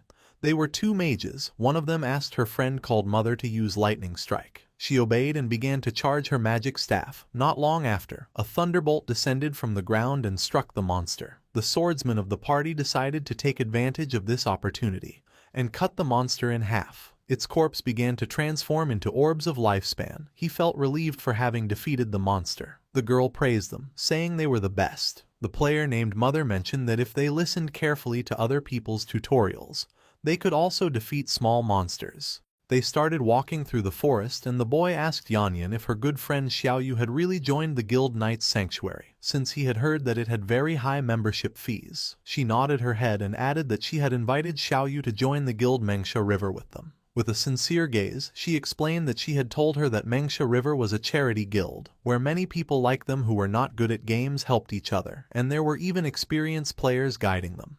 But she didn't want to join. The other player remembered that Xiaoyu was already level 10, since she had been leveled up by people from Knight's Sanctuary. She added that she had heard that this guild's membership contract bound its members for 3 years. Once signed, they became their slaves during all that time. The boy knew that, even if they had raised her to level 10, they were only treating her as a tool, nothing more. According to the player, if one didn't have skills, the best thing was to kill small monsters in silence and slowly accumulate lifespan and experience. Just like they did, limiting themselves to killing small monsters, retreating to ask for help when encountering a boss. Yanyan let out a sigh. She knew that Xiaoyu believed herself special, since after all, she had a hidden class and, in that sense, was certainly stronger than them. At that moment, a rain of invisible arrows began to descend upon them. They didn't have time to react, and the arrows pierced through the player's body, taking away 1200 HP points. The man's corpse transformed into lifespan. Yanyan panicked since this man was her father, and her mother couldn't help but cry. The archer who had shot the arrows couldn't help but smile, as he had eliminated him instantly with a single skill. The masked men asked him to stop talking nonsense, claiming that it was impossible for the Mengsha River Guild to have experts, since they were just trash. They wondered what kind of player with skill would want to carry those elders, insisting that they were all scum. They approached Yanyan and her mother. With a smile, the archer asked them to hand over all the lifespan they were carrying. Yanyan could not help feeling afraid. She knew that the authorities had officially forbidden killing people in-game and remembered that the attackers were risking becoming wanted criminals. The archer began to point at her with his finger and a smile, making it clear he didn't give a damn about the authorities. He decided to stop chatting and gave them 3 seconds to hand over the lifespan. The player named Mother obeyed. Yanyan, however, stood firm, telling her mother not to even think about it. She asked her to quickly ask for help on the guild channel while she held them off. Upon seeing this, the archer gave the order to his men to attack. They had to kill the older one and keep the young one alive for fun. The masked men rushed at her, but just at that moment, a wolf appeared and bit them. Yanyan felt somewhat confused as she didn't know what was happening. The archer's eyes filled with confusion. Just before he could take another breath, someone attacked quickly, cutting off his head. It was none other than King Feng. While the wolf was devouring his subordinates, our boy began to observe the archer's head in silence. He soon realized that he was Shadow. The archer and his subordinates respawned back in the town. He was furious, and his men too. They wondered if the cause was the killer status, but even with it, there was no way that their lifespan could be completely drained. They were in shock, not understanding how all their lifespan had disappeared and why such a large amount had dropped, ready to be traded. They started running toward the forest, knowing that if this continued, they were going to die. They had to kill monsters quickly to get some lifespan. At that moment, a strange energy appeared, and not long after, a sword made of energy descended upon them. The energy made them unable to move. Someone approached them. They knew they had finally been caught for having been wandering around and attacking other players. They were 2 priests. The man who was holding the skill book revealed that they were official bounty hunters and that, according to the law, they were going to arrest them, for which he asked them to provide their real-world information. The other man began staring at them with a serious gaze and made it clear that if they resisted, they would immediately end their lifespan. Back in the forest, flowers began to emerge from the archer's corpse. Yanyan felt happy and thanked our boy, knowing that without his help, she and her mother would have been doomed. King Feng started looking down at the ground. He did not expect Chu Yan to be so good. Kind-hearted and brave, she was completely different from Qin Xiaoyu. He didn't know how they had become best friends, but fortunately, they had taken separate paths. King Feng disappeared without a trace, and upon noticing it, Yanyan and her mother felt somewhat confused. Yanyan picked up the lifespan orb and her eyes filled with confusion since she didn't know if it was her father's lifespan. The mother was somewhat confused since she didn't know where the others were. She asked her daughter how Shadow had suddenly disappeared. Yanyan said that she didn't know.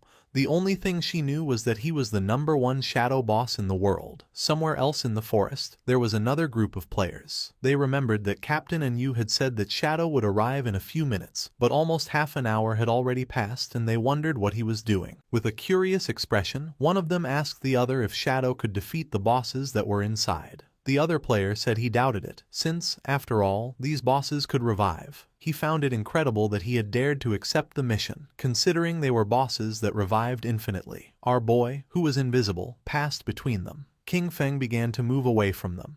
He was aware that the ancient god slate added 1 positive and 1 negative affix to equipment. With luck, these affixes could even alter class traits. Some had even seen the 7th player in the world ranking summon the ghost of an ancient god using 7 of these slates to destroy a legendary level boss. Sometimes, these bosses were invisible with extremely high stealth levels, so players passing nearby were eliminated without even knowing what had hit them. The group-type bosses created by the ancient god slate contained unique mechanics, and each possessed different skills. King Feng saw several monsters with eyes shining with malice standing. Sometimes, these bosses were invisible, with extremely high stealth levels, and players were eliminated without even realizing what had happened. Other times, the real boss was actually a summoner-type sorcerer, hidden somewhere nearby. In these cases, the boss that players faced simply respawned endlessly. According to current information, once killed, the bosses would revive. And each time, all of them would gain a stackable berserk attribute. Official sources said that killing even just one triggered resurrection and berserk state. But what if they were all killed at the same time? Would they still revive? It was something worth trying. King Feng decided first to equip the follower's pendant and use a devout follower to make a test. Our boy summoned a devout follower. It started to charge towards the bosses and attacked, taking more than 1400 points of HP from them. The eyes of one of the bosses began to shine with rage. It turned around and not long after, the body of the devout follower exploded. The bosses didn't even pay attention to the poor devout follower. King Feng's eyes widened with seriousness, realizing that all of them were level 10. They had no damage reflection and their stats were only about twice as strong as those of regular golden tier bosses. He used Shadow Ring Blade. A strange red energy began to spread throughout the area. Then, King Feng used the poison darts, which embedded themselves in the throats of the bosses. The corpses of the bosses began to disappear. Our boy felt somewhat confused upon seeing that they hadn't dropped loot. At that moment, the bosses began to merge into a much more powerful monster. It was gigantic. The boss began to charge toward King Feng. He went on alert, knowing that eliminating them simultaneously had been the right move and that now they had entered the next phase. Then, he noticed the symbols covering this giant boss's body. The boss attacked, but our guy dodged the attack. He immediately recognized the symbols on its body as ancient god script. By deciphering the individual words, disaster, sky, ancient, tuo, wu, god, sea, and reorganizing them, he translated them to reveal the true name of the boss, Uthos, the calamity ancient god. As little by little the boss was getting closer, King Feng became confused because he didn't know how to proceed. Then he wondered if he should attack different parts of the boss in order of the characters. After all, it wasn't for nothing that he had invested a great amount of personnel and resources studying ancient god script to overcome the ancient god ruins. King Feng slipped and attacked the symbol that the boss had on its leg, then attacked the symbol on the arm and then the one on the chest. Poison began to emerge from the body of the boss. It opened its mouth and began to roar in agony. Its body began to fall apart and fell into the water. Our boy became alert, not knowing what was happening. Then, coffins emerged from the water and the boss began to float and change shape. Its body began to mutate, and not long after, several monsters began to emerge from its body and roar. King Feng noticed that the embossed inscriptions on the coffins matched one by one with the monsters. Apparently, at this stage, he needed to kill them near their respective coffins. He could already see the ancient god slate. This seemed like its final phase. The monsters began to charge toward our boy.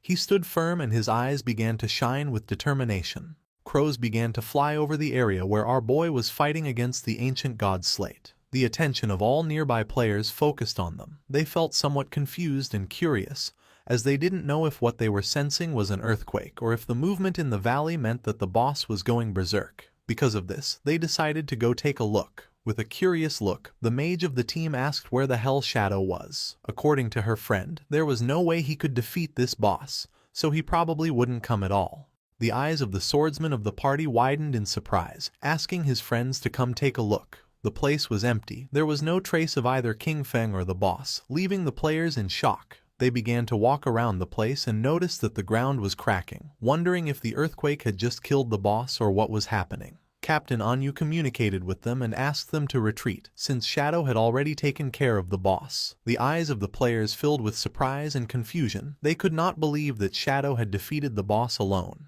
The coffins were empty and the chains were broken. They remembered that just a moment ago they still doubted that Shadow could defeat those 7 bosses. Now, barely 10 minutes later, all of them had disappeared without them noticing the arrival of King Feng. They wondered how he had done it, especially because the bosses were supposed to respawn. It was then that they began to understand their leader's decisions. Meanwhile, under the moonlight was walking King Feng with a slate in his hand. According to him, this time's haul hadn't been bad at all. His eyes began to shine with joy. He had leveled up to level 14. Thanks to the 7 bosses and the use of Greedy Hand, he had gained a total of 294 evolution points. Most importantly, however, was that he had obtained this ancient god slate. Given its mechanics, the authorities wouldn't decipher it in less than a month, and the losses would be catastrophic. He spent 210 evolution points, leaving him with 115.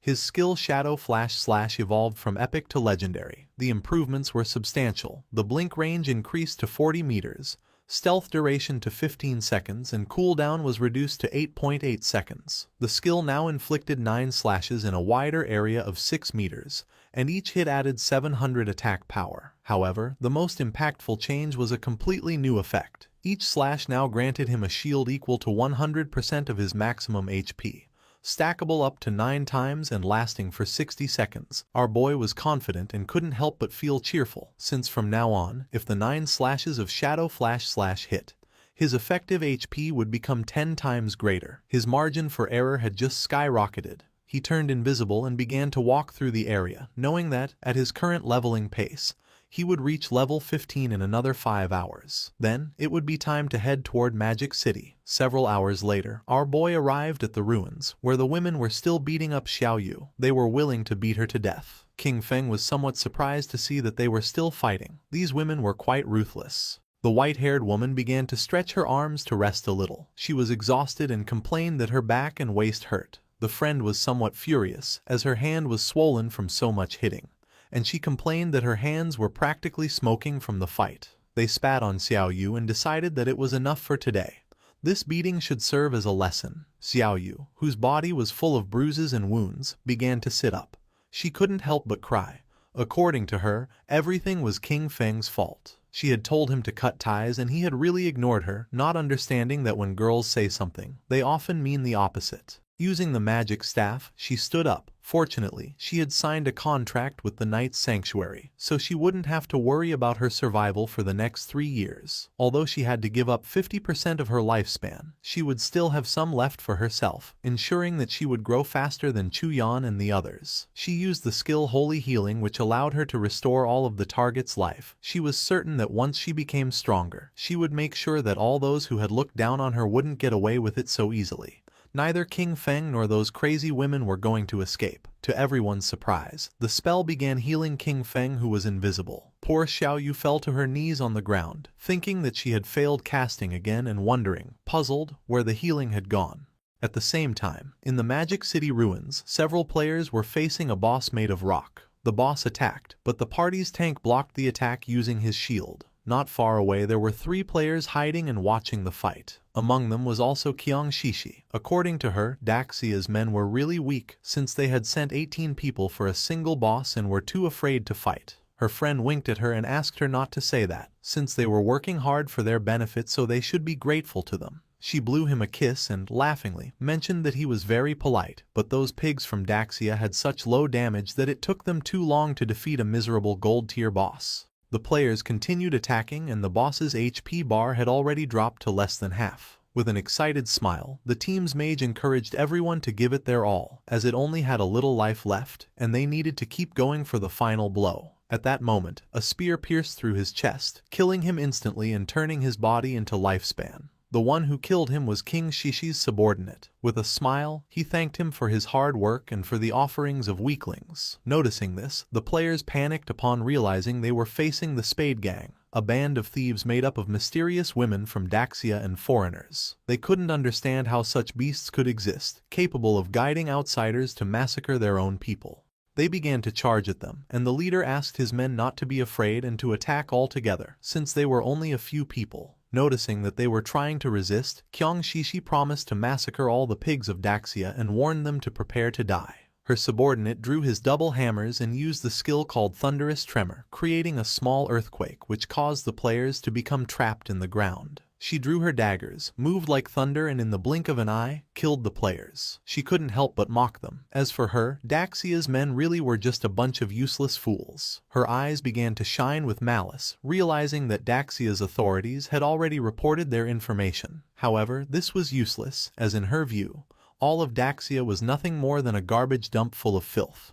Her friend mentioned that they were just ordinary players, so there was no way they could compete against them, being backed by capital. While the corpses were transforming into lifespan orbs, she explained that although their true identities had not been exposed, for safety, they should leave Daxia as soon as possible and head to North America. She began looking at the ground and decided that then they would form a guild dedicated to hunting the Daxia pigs. The black man thought this was a good idea, but the other man questioned what name they would give to the guild. She began to show her dagger and decided to call their guild Alice. She fell to the ground and began imagining herself surrounded by black men. She decided that it was enough for today. It was time to disconnect and celebrate the founding of Guild Alice with a big party. With a smile, Captain Anu began to wave at our boy and proposed to discuss together the prices of the hideout, informing him that they had already arrived. King Feng asked how much, and she mentioned that 1,500. According to our boy, this was too low. Captain Anu admitted that she knew that 1,500 was too low, so she had fiercely debated and managed to get the big boss to raise the price to 2,000. King Feng agreed to make the deal for the statue in the center of the ruins. He knew that Anu was smart, even so she tried to offer him a low price.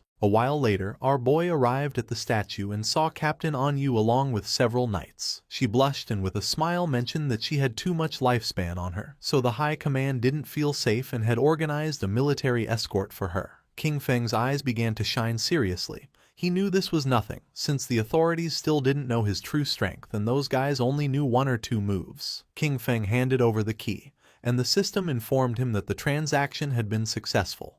He had lost the church sanctuary hideout key, and in exchange had gained 2,000 years of tradable lifespan. After making the deal, King Feng decided to leave, and Captain Anu said goodbye to him. The knights were somewhat confused upon noticing that she was willing to pay 2,000 years of lifespan just for this. She clarified to them that they didn't understand. This was a hideout that could house hundreds, even thousands of people, and no one but Shadow would be generous enough to give it up.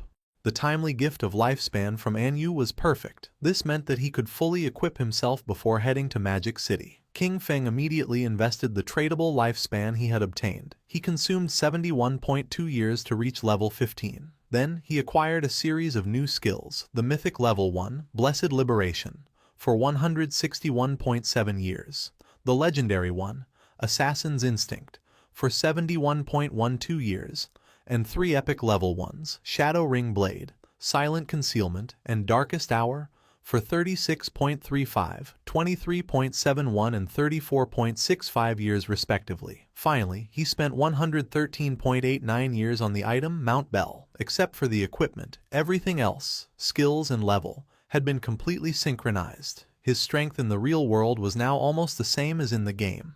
The system alerted him that his hunger level had reached 90%. He hadn't eaten in a long time, so he decided to disconnect to take care of his hunger first. King Feng disconnected from the game and woke up in a cage at the Hoi Lun Hotel. The men noticed that our boy was awake. They drew their weapons, asking him to hand over the lifespan he carried or he would end up like the others in this motel. One of them mocked, celebrating that the apocalypse was great because it meant he could kill whoever he wanted. King Feng began to look at them with a penetrating gaze. Seeing this, one of the men furiously demanded that he hurry up and hand over his lifespan. The other man begged his boss to let him tear him apart. The man carrying the bat thought that King Feng was so scared that he had become paralyzed, and decided it was better to simply kill him. Just before they could take another breath, a strange energy began to spread through the air. Our boy used the skill Shadow Ring Blade, and not long after, the whole hotel started collapsing into pieces. King Feng took a pack of instant noodles, realizing that the more power he drew into the real world, the more energy his body needed. At his current strength level, ordinary food simply was no longer enough. Our boy started eating the instant noodles, knowing that once he dealt with Qiang Shishi and her guild called Alice, he would need to find a way to obtain the divine gifted book. Riding on his wolf, King Feng set off. He knew that she was incredibly cunning, much harder to track than Song Fei. However, he could use the mission Kill King Feng that he had previously accepted as bait to lure her. Hungry, he headed toward Magic City, intending to find something to eat along the way. At the same time in Magic City, Qiang Shishi was throwing a big party. According to her, her men were amazing. She hugged the two black men and mentioned that for her, the feeling of falling asleep and entering the game after their epic and exciting battle was simply incredible. The men praised her, declaring that her skills were absolutely unmatched. Amid laughter, they called her a crazy hot chicken. One of her subordinates informed her that Shadow had just sent a message. Qin Feng was already dead. He told her to meet in Magic City in the real world. He would bring her Qin Feng's head and then collect the final payment. She knew that meeting with Shadow in real life was too risky. She mentioned that it wasn't necessary to meet in person and simply asked him to send a photo. Her subordinate explained that Shadow didn't use a phone because he was afraid of being tracked by the authorities. She couldn't help but smile upon noticing that Shadow was also hostile toward the authorities. Lately, their persecution had become more intense, and if they could take advantage of the opportunity to lure Shadow into Alice, the Daxia pigs would no longer be a threat. Because of this, she decided to stage a small play to test the waters and see which side Shadow was really on. She decided that she wanted to meet with Shadow first in the game, and sent him the coordinates. She went to the ruins and called Skywalker. She addressed him with affectionate words, asking if he was there and expressing that she missed him. Then, she asked him for a favor, mentioning that she needed his help with a living one. King Feng was sitting and meditating. He was using silent concealment, a skill that allowed him to enter stealth permanently while remaining completely motionless. Noticing that she wanted to meet in the game, King Feng thought that Qiang Shishi was really clever. These coordinates, Spectre Academy, were not far from him. He logged into the game and decided to see what kind of tricks she had up her sleeve. A few hours later, King Feng went to the Magic City ruins, Spectre Academy. King Feng, still using invisibility, got off his mount. At that moment, some government agents appeared in front of King Shishi. They announced that the authorities had located her Spade Gang, identified her as Spade A, and advised her to surrender immediately and stop resisting. Otherwise, they would be forced to take military action. With a smile, she asked Tian Xingjian to go back and tell his men from Daxia to remember this well. They were no longer the Spade Gang, now they were the Alice Guild. Showing off her melons, she made it clear that they, the Alice Guild, specialized in killing Xiaoguo's men. Tian Xingjian and his men couldn't help but blush. Furious, they cursed Spade A, promising that Great Zia's officers would bring her to justice, calling her audacity shameless. With an expression full of excitement, she provoked the Daxia pigs to face her. She hinted that if they performed well in this show, she might become even bolder with them that night. King Feng was watching everything. Tian Xingjian clenched his fist upon noticing that she was as stubborn as ever and swore to arrest her. King Feng remembered that he was Chu Haonan, with the code name Tian Xingjian. He was a well-known informant who had provided intelligence to the Alice Guild, and who had only fallen in the 7th year since the start of the game. He found it interesting that Qiang Shishi and Qiu Haonan were conspiring so early. He understood that both had orchestrated all this to test him. If he intervened to help Qiang Shishi, he would become an enemy of the authorities. If he didn't, Qiang Shishi probably wouldn't meet Shadow in the real world. Our boy jumped and began descending from the sky. He used the skill Shadow Ring Blade and decided that this was the moment to show his sincerity. A strange red aura enveloped Tian Xingjian and his men, slowly taking away their HP. The system confirmed that he had slain Tian Xingjian and his men. Qiang Shishi and the others were somewhat confused. Once the corpses transformed into lifespan, King Feng appeared in front of them and introduced himself as Shadow. King Feng approached her and greeted her, introducing himself as Shadow. Qiang Shishi's eyes widened with love, and she couldn't help but feel excited and blush. To her, he was just too cool. She simply adored this kind of powerful man. She began to cry. According to her, it was a shame that Shadow was a pig from Daxia. She couldn't understand why such a powerful man had to be from Daxia and cursed the nation because she felt they didn't deserve him. Her subordinates were surprised to notice that King Feng had dealt more than 40,000 damage. They acknowledged that this was the power of the number one in the world and quickly greeted him. Our boy moved like thunder, killing the two men in an instant and causing their corpses to transform into orbs of lifespan. With a cold expression, he made up an excuse, saying that he didn't understand what they were saying, but assumed that they were definitely insulting him. Qiang Shishi was in shock. She clarified that they weren't insulting him, but simply greeting him. King Feng played dumb and offered an apology, recommending that to avoid future misunderstandings,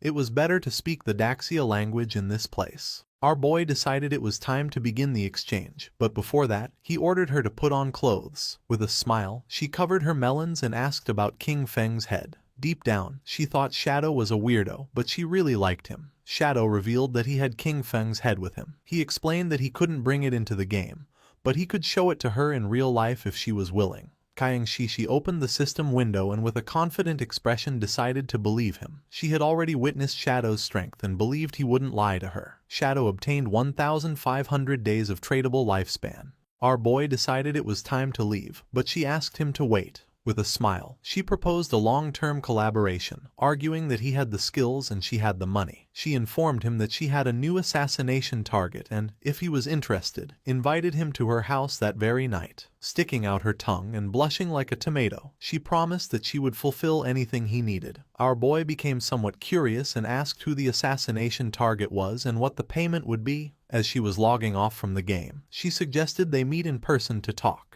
She assured him that the payment would be several times more generous than this time and that she would wait for him that night at Magic City's port.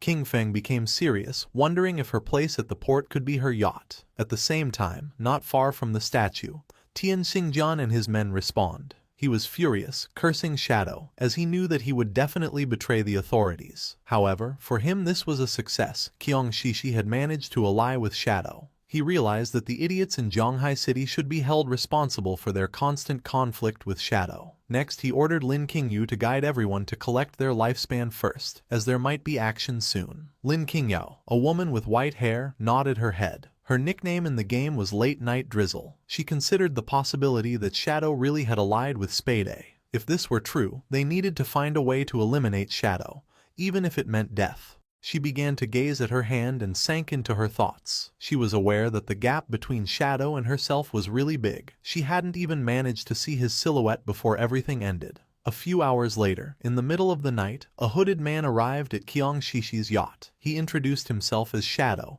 and mentioned that he had come to find Spade. Upon noticing that Shadow had arrived, the guards recognized him. They informed him that they had been waiting for him and were ready to set sail, inviting him to come aboard. Shadow remained silent. It was nighttime and the yacht was sailing in the middle of the sea, far from the cities. While Shadow was distracted, Qiang Shishi appeared with a glass of wine. She wore an elegant red dress and offered him a glass, commenting that they were finally meeting. She didn't expect him to be so mysterious even in real life. Shadow got straight to the point and asked her who she wanted to kill. She approached Shadow and with a mischievous smile told him there was no fun in getting straight to the point. She suggested that with such a beautiful night and such pleasant company, they should leave boring matters for later. Instead, she invited him to have a drink and toast to the lovely evening they were spending together. Shadow took the glass of wine and without hesitating for even a second, took a sip. Qiang Shishi couldn't help but feel cheerful, and not long after, Shadow sat on the sofa. Qiang Shishi sat next to him and grabbed his arm, smiling as she questioned whether he was already feeling the effects, revealing that the drink contained her special secret recipe.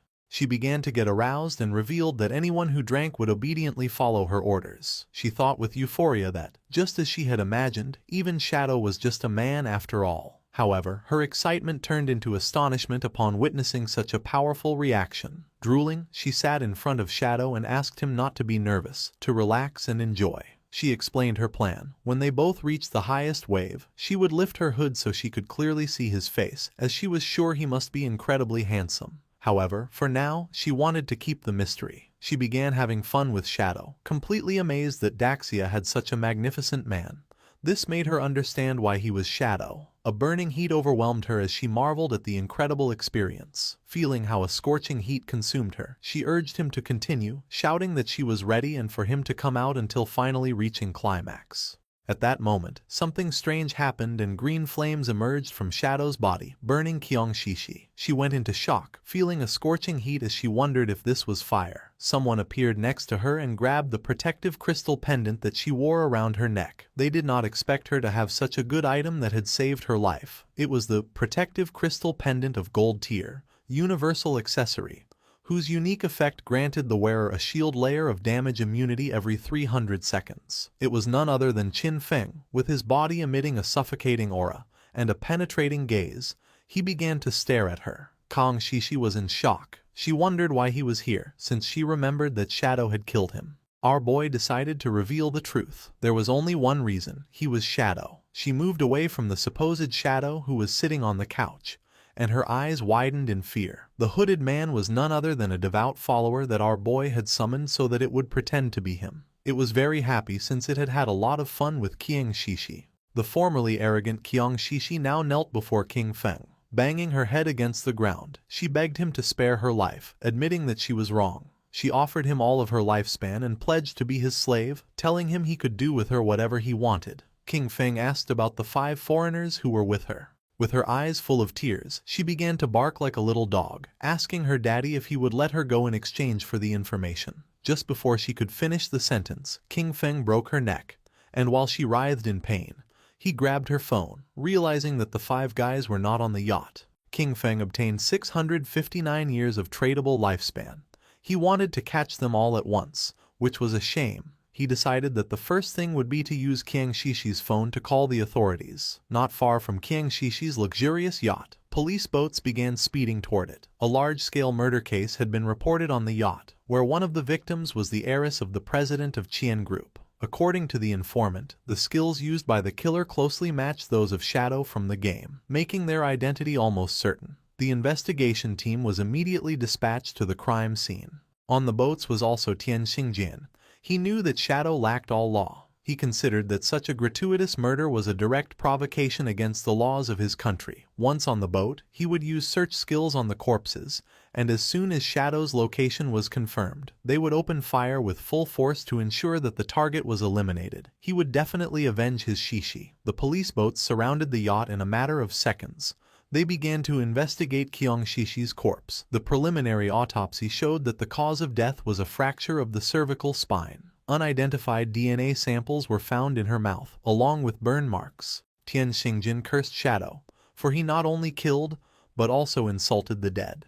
He touched her corpse and used the skill called Last Words of the Deceased. By touching the body, the skill allowed him to obtain the location of the killer for 5 minutes. He, Tian Xingjian Qiu Haonan, swore that he would make sure that the culprit was brought to justice. His eyes widened in surprise. He went on alert, drew his pistol, and warned his men to be careful, since Shadow was right there. He began to order an all-out attack towards 6 o'clock. Just before he could turn around, a powerful venom dart pierced his head, leaving the others in shock. His corpse fell next to Qiang Shishi's. Lin Qingyu did not lose her composure. With an expression full of determination, she summoned a group shield and began shooting, accusing Shadow of having killed the investigator, and asking him if with that he was trying to become an enemy of the authorities. King Feng asked them not to be nervous. He explained that the reason he had killed Qiu Haonan was because he was a traitor who leaked official information to Qiang Shishi in exchange for benefits. As for the evidence, he indicated that it should be on his phone. They were free to investigate thoroughly. One of the police officers turned on Qiu Haonan's phone and informed Captain Lin that, indeed, they had found communication records between Captain Qiu and Qiang Shishi on their phones. It was then revealed that Qian Shishi was the player known in the game as Black Ace. Captain Lin Qingyu did not believe it and decided to see it for herself. She grabbed the phone, but the officer panicked, asking her to wait a moment. She felt confused and wondered what this was that she wasn't allowed to see. Her eyes widened in surprise when she saw a photograph of Qiu Haonan and Qiang Shishi kissing. She couldn't help but blush like a tomato when she opened the photo gallery and saw all the private photographs of Qiu Haonan and Qiang Shishi. The police officer got nervous, saying that he had already warned her. She realized that Shadow's words were all true. She finally understood. The last time Shadow had killed them in the game, it had only been a show for Qiang Shishi to see. Shadow had gained Qiang Shishi's trust in order to later find her and take care of her in real life. Afterwards, he informed the authorities, luring and killing Qiu Haonan. With one move, he had helped the officers solve 2 big problems. The police officer asked her why she kept staring at the photos so intently. She realized how terrifying Shadow was. She understood that, if he were hostile to the authorities, the consequences would be unimaginable. She remembered that just a few moments ago she had shot him. Although he probably wouldn't care or hold a grudge, she was worried that this could cause problems between him and the authorities. With a grateful expression, she thanked him for his help and apologized for having shot him earlier. Without hesitating for even a second, she shot herself in her own leg, causing the police officers to panic, but she asked them not to worry. With eyes full of tears, she told Shadow that she had returned the favor and asked him to please continue cooperating with the authorities. One of the police officers decided to help her stand up and told her there was no need to be so cautious. She mentioned that they didn't know Shadow's personality, and that, in any case, it was better to be safe than sorry. King Feng was using his invisibility skill and observing everything. He recognized late-night Drizzle, whose real name was Lin Qingyu. She had shot herself to avoid becoming his enemy. This was what one would expect from the future leading figure of Magic City's official forces. At the same time, in the game, not far from the ruins, several monsters appeared. The player carrying the shield began fighting them and asked Xiao Yu to heal him. She raised her friendly staff and activated a healing skill, but she was so clumsy that she healed one of the monsters instead of her own ally. The monster bit the player, and he, in shock upon seeing that she had healed the wrong target again, called her as useless as always. Her skill began to heal the monster, while the other devoured her friend. Not long after, both were eliminated. Both respawned again, and with tears in her eyes, Xiao Yu wondered how it had happened since she hadn't seen anyone. She concluded it must have been Shadow and questioned whether the reason he always attacked her was because he had discovered that she wanted to avenge brother Song Fei. He gave her a hard blow to the head, calling her an idiot and asking why Shadow would waste time attacking her. He explained that they had been annihilated by the Platinum Boss, Headless Assassin, Shero, and questioned whether she had even noticed the system notifications. Xiao Yu now had a bump on her head. With a furious expression, the man revealed that the boss had been provoked by her misdirected healing skill. Then he swore that if the guild leader assigned her to his group again, he would kill himself on the spot. At that moment, the boss descended near them, causing the man to panic. While a strange aura was emerging from its body, the man turned his back on Xiao Yu and began to flee from the place, realizing that the boss had followed them. Xiao Yu's eyes widened in fear, realizing this was not good. It was night and somewhere in the city there was a mansion. Someone threw a plate with fruits to the floor. It was a red-haired woman, who was on a call. She was furious. She declared the officers on the other side of the line useless. This was a golden opportunity to kill Shadow and they were simply giving up. She didn't care about their excuses. Shadow had massacred her entire Dongfang clan and their blood could not be spilled in vain. After having been infiltrated in the government for years, they had proven completely useless at the critical moment. She demanded that, no matter what it cost, they make Shadow pay for what he had done. Behind her there was a boy holding a whip. She reminded him that Shadow had killed his father-in-law, asking him why he was hesitating. Behind the boy was a wounded woman, with eyes shining with evil and confidence. The boy revealed to his mother that he had a plan to kill Shadow. The mother felt curious and asked her son Nantian what his plan was, reminding him that the godforsaken game was only accessible to adults over 18 years old, and that he still could not enter. Nantian's eyes began to shine with confidence as he explained to his mother that, although he could not enter the game, he could still use his brain. Since Shadow liked killing people, his plan was to send some people to provoke him and lure him into his father's fireworks factory. They would prepare everything in advance and, when Shadow appeared to kill them, they would detonate the entire factory. In this way, tens of thousands of fireworks would become his funeral pyre, allowing the whole world to witness his death. And even if the plan failed, there would be no way for Shadow to trace it back to them. A smile spread across the mother's face, realizing that they hadn't done a bad job creating him. Then, turning to Chu, she snapped that even her son was more useful than him. Chu did not object and mentioned that the matter should be kept secret. The official stance toward Shadow still focused on winning him over. And besides, his older and second brothers would not support them doing this. Upon hearing this, the mother hung up the call and decided she would take care of it herself. She approached her son, began observing the tied-up woman, and asked her son why he kept refusing to hand over his lifespan. Nantian apologized, started touching his cheek and while blushing admitted that he had lost control for a moment and had accidentally killed her. At the same time in the godforsaken game, more precisely in the ruins of Magic City, the boss that had chased Xiao Yu and her friend attacked quickly, and just before they could escape from the place, it moved like thunder, cutting them into pieces, killing them instantly. Xiao Yu was in shock. She couldn't believe how fast this boss was. Not long after, their bodies transformed into orbs of lifespan. The players who were nearby reacted immediately, pointing out how the players had suddenly died. They realized that someone invisible had killed them instantly, and came to the conclusion that it had to be Shadow. Just before they could take another breath, the boss attacked again, killing them and turning their bodies into orbs of lifespan. Noticing this, the remaining players began to flee from the place, thinking that Shadow had gone crazy and was massacring innocents everywhere. At the same time, King Feng was standing over the sea, whistling and enjoying the views. He was far from town and thought this was a good place to extract the hideout. The system asked our boy if he wished to consume 1,315.2 years of lifespan to extract the soul-cleansing land, hideout, into reality. This hideout was an underground structure and King Feng had to mark the location on the map. Finally, before proceeding, it warned him that all materials overlapping with the hideout would be obliterated and asked him to confirm the action. King Feng began looking toward the bottom of the sea and confirmed, not long after, a magic circle appeared in the water. The sea split in half and the soul-cleansing land was successfully extracted into reality. With a serene expression, King Feng decided that now was the time to go search for the divine book. Our boy logged into the game and Wang Meng informed him that someone had reported him for killing players indiscriminately. However, Wang Meng knew it wasn't him since he hadn't been online. Upon investigating, he discovered it was a platinum-tier boss attacking players named Headless Assassin Xiaoluo. Her stealth level was extremely high, no one could see her. Because of this, Wang Meng asked if he could take care of the situation. In the ruins of Magic City, the boss was massacring all the players in the area, leaving only lifespan orbs. Onquin, who was hiding behind the rubble, couldn't help but feel fear, wondering what kind of divine boss she was, since not even his level 3 anti-stealth could detect her. Last time, the Iron Saintess had been overshadowed by Shadow, and he was very upset. With a confident smile, he revealed that the only problem was that he couldn't see the boss.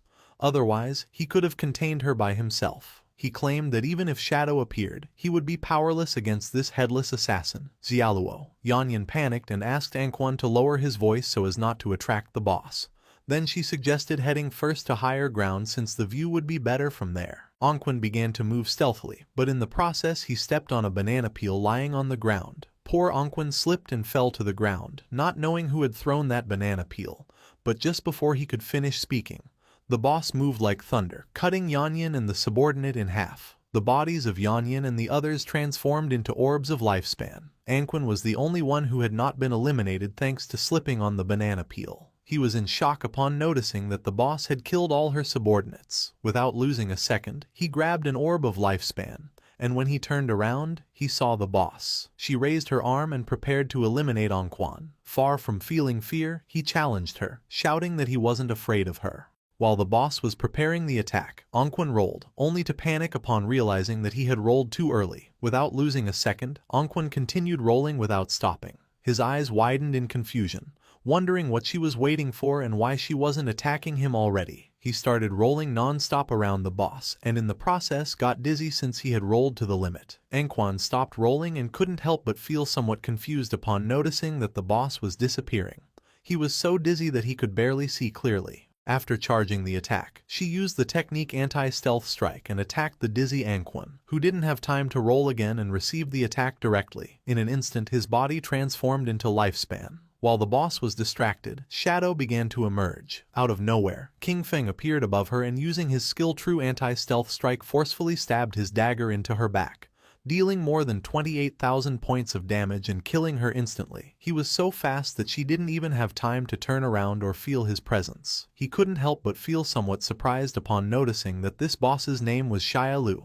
A few minutes before King Feng appeared, all the members of the guild who were in the city ruins began to point at poor Xiao Yu, blaming her for having miscast a spell that activated the headless boss. They claimed that the boss had noticed her and followed her to the respawn point. Xiao Yu's eyes were full of tears and sadness. She explained that it hadn't been her intention.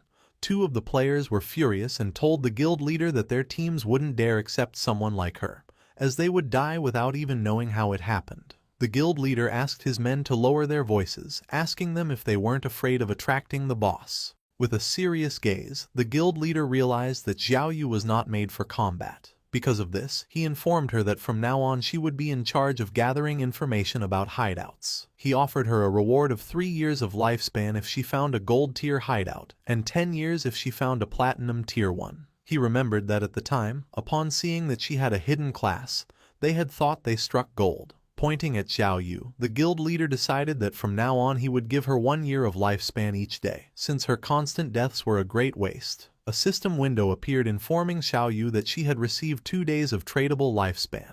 Her remaining tradable lifespan was now 2 days, 13 hours and 32 minutes. With a grateful expression, she thanked him from the bottom of her heart. Upon noticing this, the other girls in the guild couldn't help but feel furious. They were convinced that Xiao Yu had been lucky and that all of this had been her plan from the beginning to be able to see the guild leader every day. Cursing little Xiao Yu, they declared that they would do the same. At that moment, lifespan began to emerge from the area, and someone noticed that the boss was named Xiaolu. Upon hearing this, the guild leader and his men couldn't help but feel somewhat curious and confused. Not long after, the corpse of the boss appeared lying on the ground, and then King Feng appeared and began staring silently at the guild leader. The eyes of the leader and his eyes widened in surprise, and their jaws dropped in shock. Without hesitating for a single second, with a furious expression, he gave one of his own men a strong blow to the head. At that moment, a strange energy appeared around Xiao Yu, and the space around her began to distort, leaving her somewhat confused. Her eyes widened in fear and surprise. Neither she nor the players knew what was happening. Without wasting even a single second, the guild leader kicked Xiao Yu in the butt, making her fly away. Xiao Yu's body began to float in the air. She couldn't help but scream and ask for help. At that moment, 3 headless bosses appeared around her. Upon noticing this, King Feng's attention was fixed on her. Anquan and the others, who were watching from a corner, panicked when they noticed 3 bosses. They soon realized that there were actually 4, and then 5, as one of them had just been instantly eliminated by Shadow. This made them understand why they felt like they were everywhere. There were many clones. With eyes full of tears and a desperate expression, Xiao Yu began to ask for help.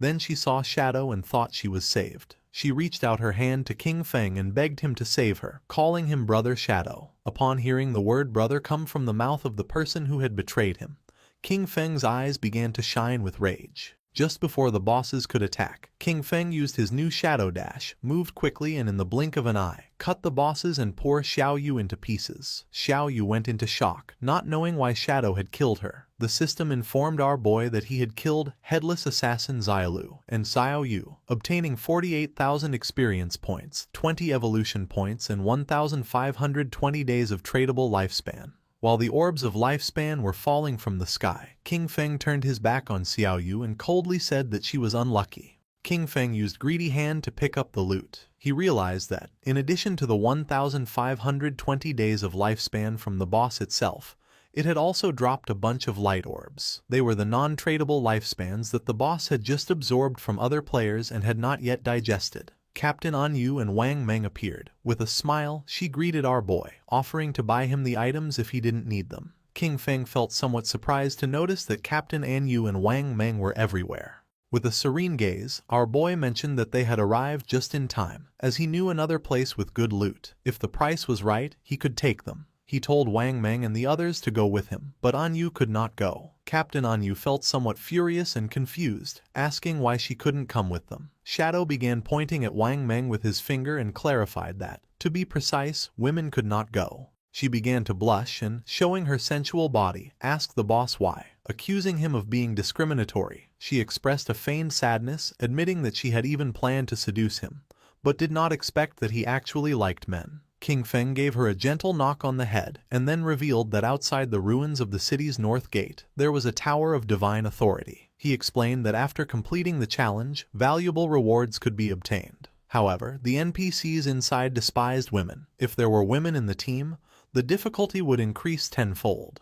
Little Black said goodbye to King Feng with a smile and wished him good luck, while her friend began to show a smile full of admiration. Furious, Captain An Yu turned her back on them, declaring that the NPCs were sexist and trash, and vowing that she would kill them as soon as she leveled up. Then, she told Xiao He that they should go explore the nearby mountain to kill some mobs and vent her frustration. King Feng asked Wang Meng and his men to follow him, and the system informed them that Shadow had sent a party invitation. Wang Meng's subordinate was nervous since it was the first time he teamed up with the great boss. However, Wang Meng scolded him for his nervousness, reminding him that this was an opportunity to learn from the great boss's movements. In an instant, King Feng had moved away from them.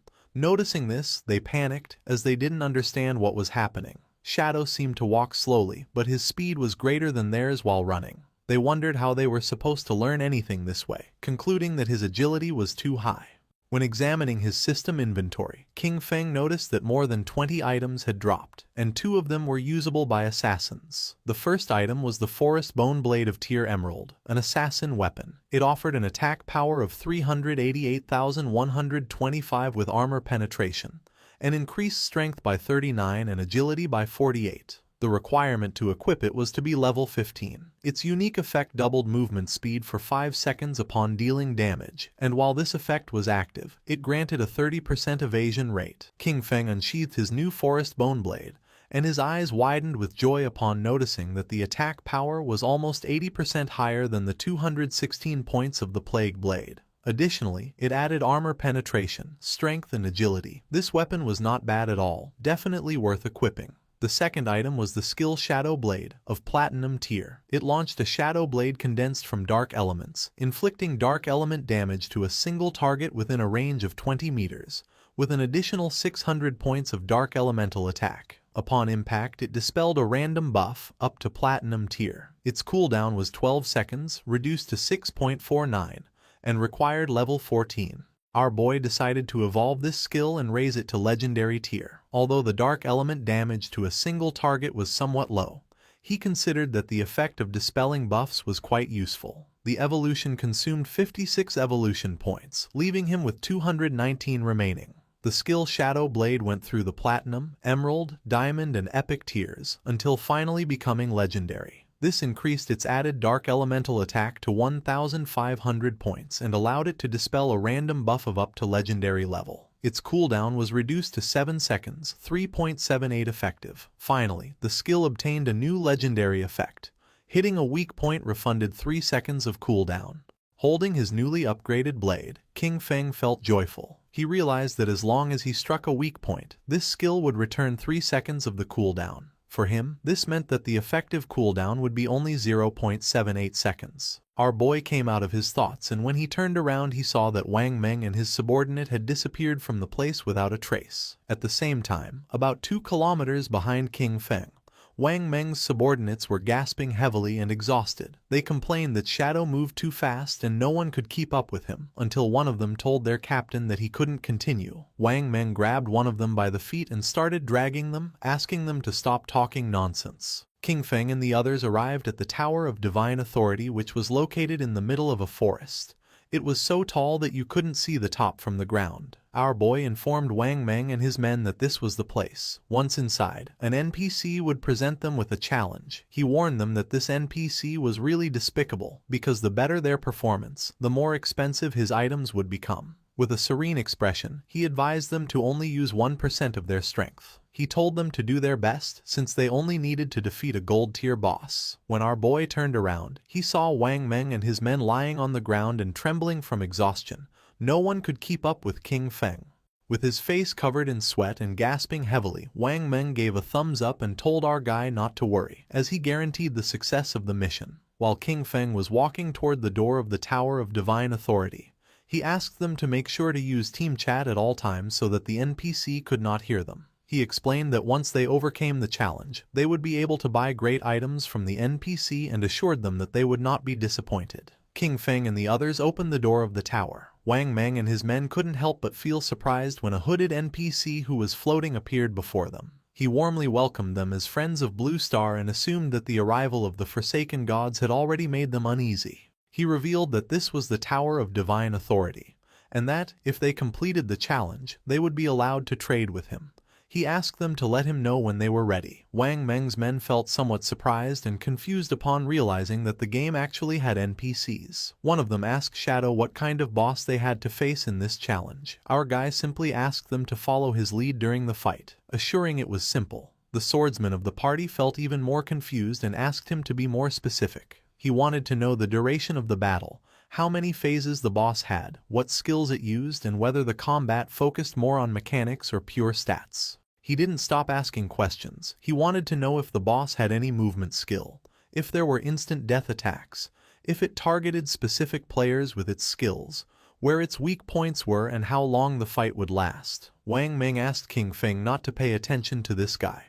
He explained that the boy was nicknamed Steady as an Old Dog, and that, after an accident during a mission in which 2 party members died, he was now super cautious no matter what he did. Without wasting more time, King Feng informed the NPC that they were ready to start. The swordsman panicked, informing that he still wasn't ready. The NPC lowered his head before them, announcing that it was time to start enjoying it. Not long after, a portal appeared and from it emerged a powerful boss, the gold-tier obsidian skull-splitting puppet of level 20. The swordsman's eyes widened in surprise and fear, realizing that this boss was level 20, while the highest level among them was only 11. Calm as always, King Feng assured that there was no problem and indicated to Wang Meng to go first. Following Shadow's order, Wang Meng unsheathed his shield and took his sword out of the inventory. Using his skill Shield Charge, Wang Meng launched himself headfirst at the boss, giving him a strong shield blow to the teeth. The boss became enraged and struck Wang Meng. Luckily he was fast and was able to block part of the attack thanks to his shield, but in the process his body was sent flying.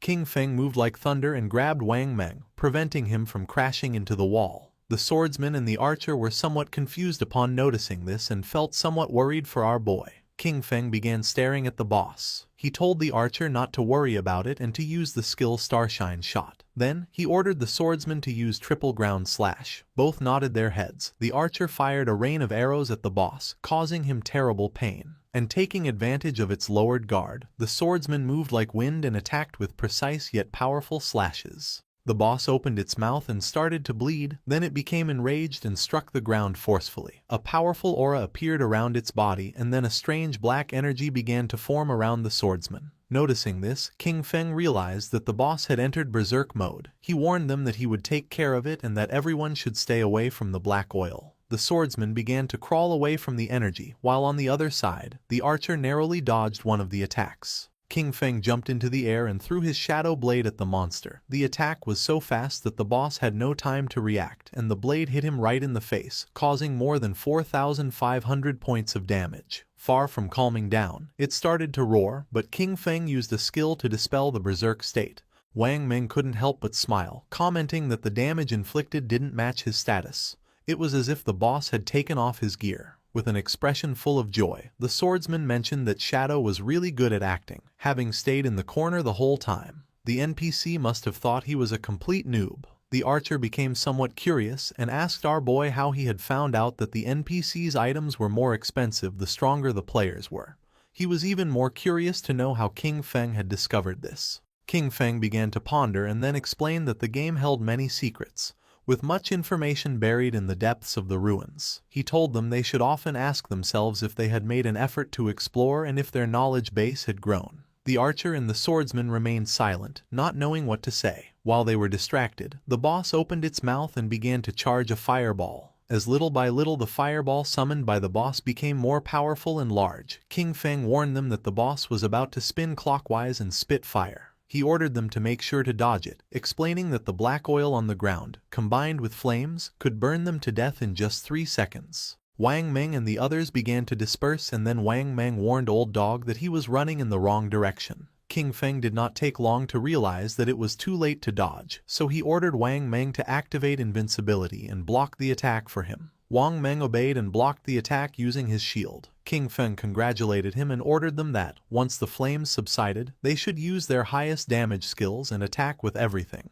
The archer unleashed a rain of arrows. The swordsman jumped and prepared to attack, with Wang Meng closely following to block any attack from the boss. The combined attack worked and just before the boss could take another breath, Wang Meng and the others dealt more than 25,000 points of damage, killing it instantly. The system congratulated them for having defeated the level 20 obsidian skull splitter golem. Wang Meng and the others felt somewhat relieved and happy. King Feng did not lower his guard, remembering that the complicated part of this boss was that, once its HP fell below 70%, it entered a berserk state. While the effect dissipated, its strength was approximately the same as that of a silver-tier boss. The NPC reappeared in the sky and congratulated them, informing them that they were the first players from Blue Star to overcome his trial. While the items were materializing, the NPC began to laugh, revealing that now, as long as they offered their lifespan, they could trade with him for the divine gifted tome. The NPC used his powers and his name appeared above his head. He was called Vickley. Upon noticing this, the swordsman couldn't help but feel somewhat surprised, as the man actually had 6 fingers. The eyes of the NPC began to shine and his gaze fixed on the swordsman.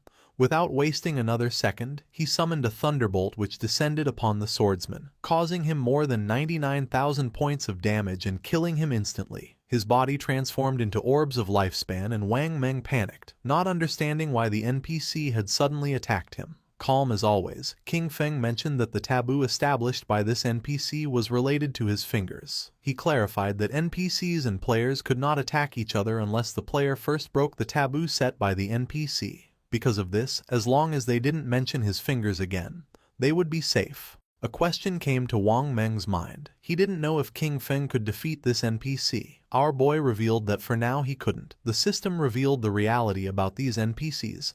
They were powerful beings from other timelines who had obtained divinity. Bound by ancient and eternal rules, they arrived at Blue Star disguised as NPCs to collect the lifespan of players. With an arrogant expression, Vickley asked them to choose the divine skill book they needed, exchange their lifespan for it and get lost. Upon seeing the skills books, Wang Meng went into shock. He discovered that it was possible to spend lifespan to create daily necessities in reality, like all kinds of food, water, and drinks. He understood that with these divine books, even if a disaster occurred, they would be completely supplied. As expected from King Feng, he had really led them to obtain something good. Wang Meng and the archer were surprised. They were certain that King Feng never let them down. Their astonishment grew even more when the archer discovered the existence of the divine book, Mechanical Maid, and instantly wanted to buy it. King Feng spent 9,000 days of tradable lifespan and, in return, obtained the complete set of the 9 Zhonghai City divine books. These divine books would meet his daily needs, but there was also another reason. The Tower of Divine Authority offered an achievement that granted reputation rewards, and he was determined to claim it. King Feng informed the NPC that he wanted to challenge the highest difficulty alone. Vickley felt somewhat confused and made it clear that, with the performance he had just shown, King Feng wouldn't be able to finish even the first level, yet still dared to dream of challenging the highest difficulty. King Feng felt curious and decided to ask what exactly was involved in the highest difficulty. Vickley revealed that the difficulty was divided into 5 levels, with the 5th being the highest. The boss was still the Obsidian Skullbreaker Golem of Golden Grade, but its attack, health, defense, and cooldown speed were increased by 500%. The jaws of Wang Meng and the archer dropped in shock. A 500% increase. It had already taken them great effort to dodge its skills, so they doubted that Shadow could manage it. Moreover, with 5 times more health and defense, they wondered how long it would take to defeat it, knowing there was no room for a single mistake during combat. Vickley began staring at King Feng. He warned him that if he died during the challenge, the lifespan he dropped would belong to him, and asked if he was sure he wanted to accept it. King Feng ignored the warnings and nodded his head, making clear that he wanted to accept it. Vickley began to summon a ball of magic, gladly accepting what he considered a gift. For Vickley, the players from Blue Star had already become too arrogant so early in the game. Really, they were asking for death. The previously defeated boss was resurrected. Now it was the Golden Obsidian Skull-Splitting Golem, with its strength increased by 500%.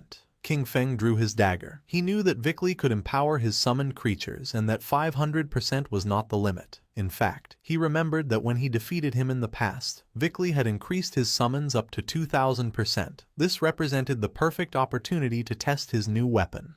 King Feng shot a poisonous dart at the boss, which activated the effect of Black Flame's gift, reducing the target's defense and all its elemental resistances by 7%. Then, the special effect of the Emerald Bone Blade was activated, increasing our boy's speed by 100% for 5 seconds. The boss launched flames and just before they could get close, King Feng disappeared without a trace. While it was distracted trying to understand what had just happened, King Feng appeared behind it, landed on its head and stabbed his dagger into its skull, activating the special effect of Emerald Bone Feather. The powerful monster began to roar in agony. King Feng disappeared again, and his speed increased by 100% for 5 seconds. Upon witnessing King Feng's incredible speed, Wang Meng and the archer were in shock. At first they believed he had become invisible again, thinking that the cooldown of his skill was too short. Soon they understood that it was not any skill. Shadow's speed was so extreme that it created the illusion of simply vanishing. King Feng decided to use Blessed Liberation, which would make his next attack cause the throat slash effect. Using Shadow Dash, our boy moved like thunder, causing more than 100,000 points of damage to the boss. The attack activated Black Flame's gift, which reduced its defense and all its elemental resistances by 64%. Despite having used his most powerful skills, the monster's HP had barely dropped. King Feng was happy because he knew this was due to the buff granted by the ancient god's stone tablet. Without this item increasing the stacking limit of Black Flame's gift, each hit from Shadow Dash would have only inflicted, at most, about 18,000 points of damage. Wang Meng was in shock upon noticing that a single strike had taken away a third of the boss's health and wondered what skill King Feng had used. It was the first time that the archer clearly saw King Feng's attack. It seemed like an instant shadow slash to him, but the version he knew of this skill only had 3 strikes. Meanwhile, Vickley was watching the battle in silence, wondering how someone could be so strong if the game in Blue Star had just begun and what level of talent he possessed. The eyes of our boy were shining with joy. It was time to activate Throat Slash, a skill that inflicted 200% of the damage of the last attack per second. Blood began to emerge from the boss's body. It began to roar in agony as its HP bar dropped. In a matter of seconds, the monster lost its life and its body transformed into orbs of lifespan.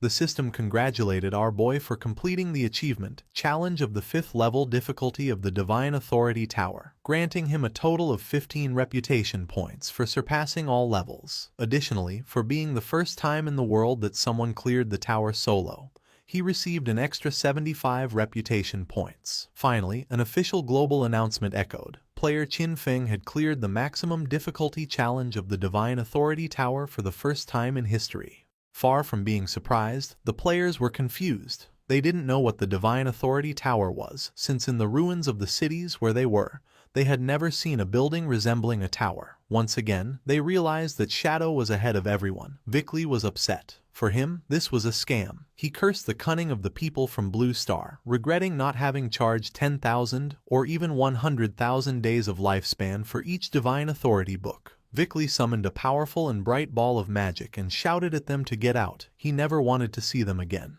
Wang Meng and the archer covered their eyes to avoid going blind, as they believed they were lost and that the NPC was about to unleash a powerful attack. Vickley's attack descended upon them. While Wang Meng and the archer were covering their heads, our boy stood still, calm as always. King Feng and the others were teleported outside of the tower. Both felt somewhat confused since they didn't know what had happened. They immediately panicked, only to realize that they hadn't died.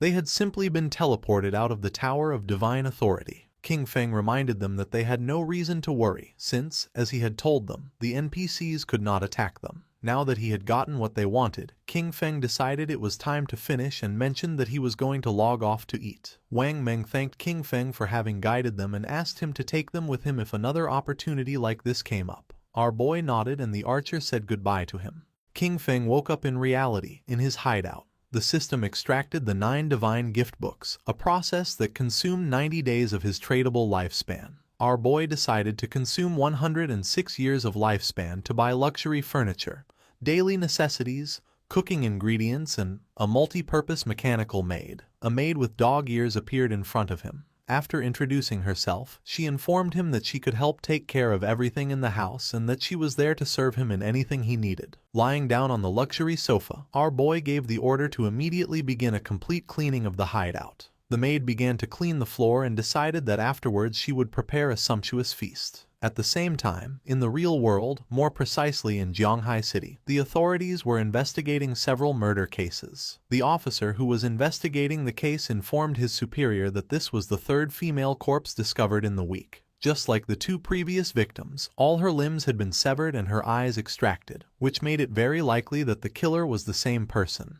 The superior asked if investigators had found any clues. The officer reported that the killer knew well about investigators. The timing of abandoning bodies was just outside of their skill's effective duration. Upon hearing this, the superior gave them the order to ask Yu how much time was left for the researchers' professional advancement. They could not delay any longer. They had to catch this killer. The police officer who was next to him nodded his head. The officer asked them to wait a moment, and the superior asked if he had found anything. His eyes began to shine with seriousness when he realized that Shadow's connection and disconnection times matched exactly with the moments of the girls' deaths. The superior began to ponder, since the simple coincidence of schedules was not enough to prove anything. The officer mentioned that, despite this, he believed they could start the investigation from this angle. He added that there were already rumors pointing at Shadow as the killer, and that authorities were covering it up out of fear of his power. The superior waved his hand. He reminded Xiaoma that, even though Shadow had embarrassed him in front of Yu, he could not allow his personal feelings to interfere with the work. He assured him that the technology department would support him 24/7 to solve the case as soon as possible and bring justice to the victims. That said, the superior began talking with another police officer. Meanwhile, Xiaoma started to gaze at the ground and his eyes filled with rage. King Feng logged into the game and began contemplating the castle in silence, which was located in the ruins of Demon City. He remembered that this place was the Academy of Evil Spirits, a platinum-tier hideout. Although it wasn't very hidden, it was said that its protective barrier was the strongest in all Huaxia. The system informed him that he had consumed 2.74 years of tradable lifespan to create the guild Shadow. His plan was simple: take over this hideout and register it under the name of the guild in order to obtain a sanctuary in the Magic City ruins. King Feng jumped. The sanctuaries could teleport between each other, which would make traveling back and forth between Magic City and Zhanghai much easier from now on. Using invisibility, King Feng entered the hideout and began walking through the place silently. Several minutes later, he realized that, despite having reached the third underground level, the deepest one, he had not encountered a single monster. This indicated to him that someone, or perhaps a group of rather strong people, had already been there. At that moment, someone shouted that she had nowhere left to run. King Feng became curious, and when he peeked around the corner, he saw several men surrounding a woman. With eyes full of fear, she asked them not to come any closer. They were on a bridge and had her cornered, with a river of lava behind her. With a smile, one of them told her not to worry, as they wouldn't kill her. For now. He explained that Madame Dongfang wanted them to take her so that her son could show her some love. He demanded that she reveal her location in the real world, warning that otherwise they would kill her repeatedly until her lifespan ran out. Furthermore, he made it clear that suicide wouldn't help her since members of their guild, Shura Hall, were waiting for her at the respawn point. With a smile, the orange-haired man suggested making a deal. He reminded her that she had killed Madame Dongfang twice in the game, estimating that because of this she must have taken at least 30 years off Madame Dongfang's lifespan. The woman remained silent, lost in her thoughts. He advised her to give them those 30 years of lifespan and then play with the three of them for a while, promising that in return they would let her go. With eyes full of tears from fear, she asked what exactly it was that they wanted to do. They began to smile, and then one of them pulled down his pants, causing the poor woman to panic. With a mischievous smile, the man with orange hair revealed that this was how they played.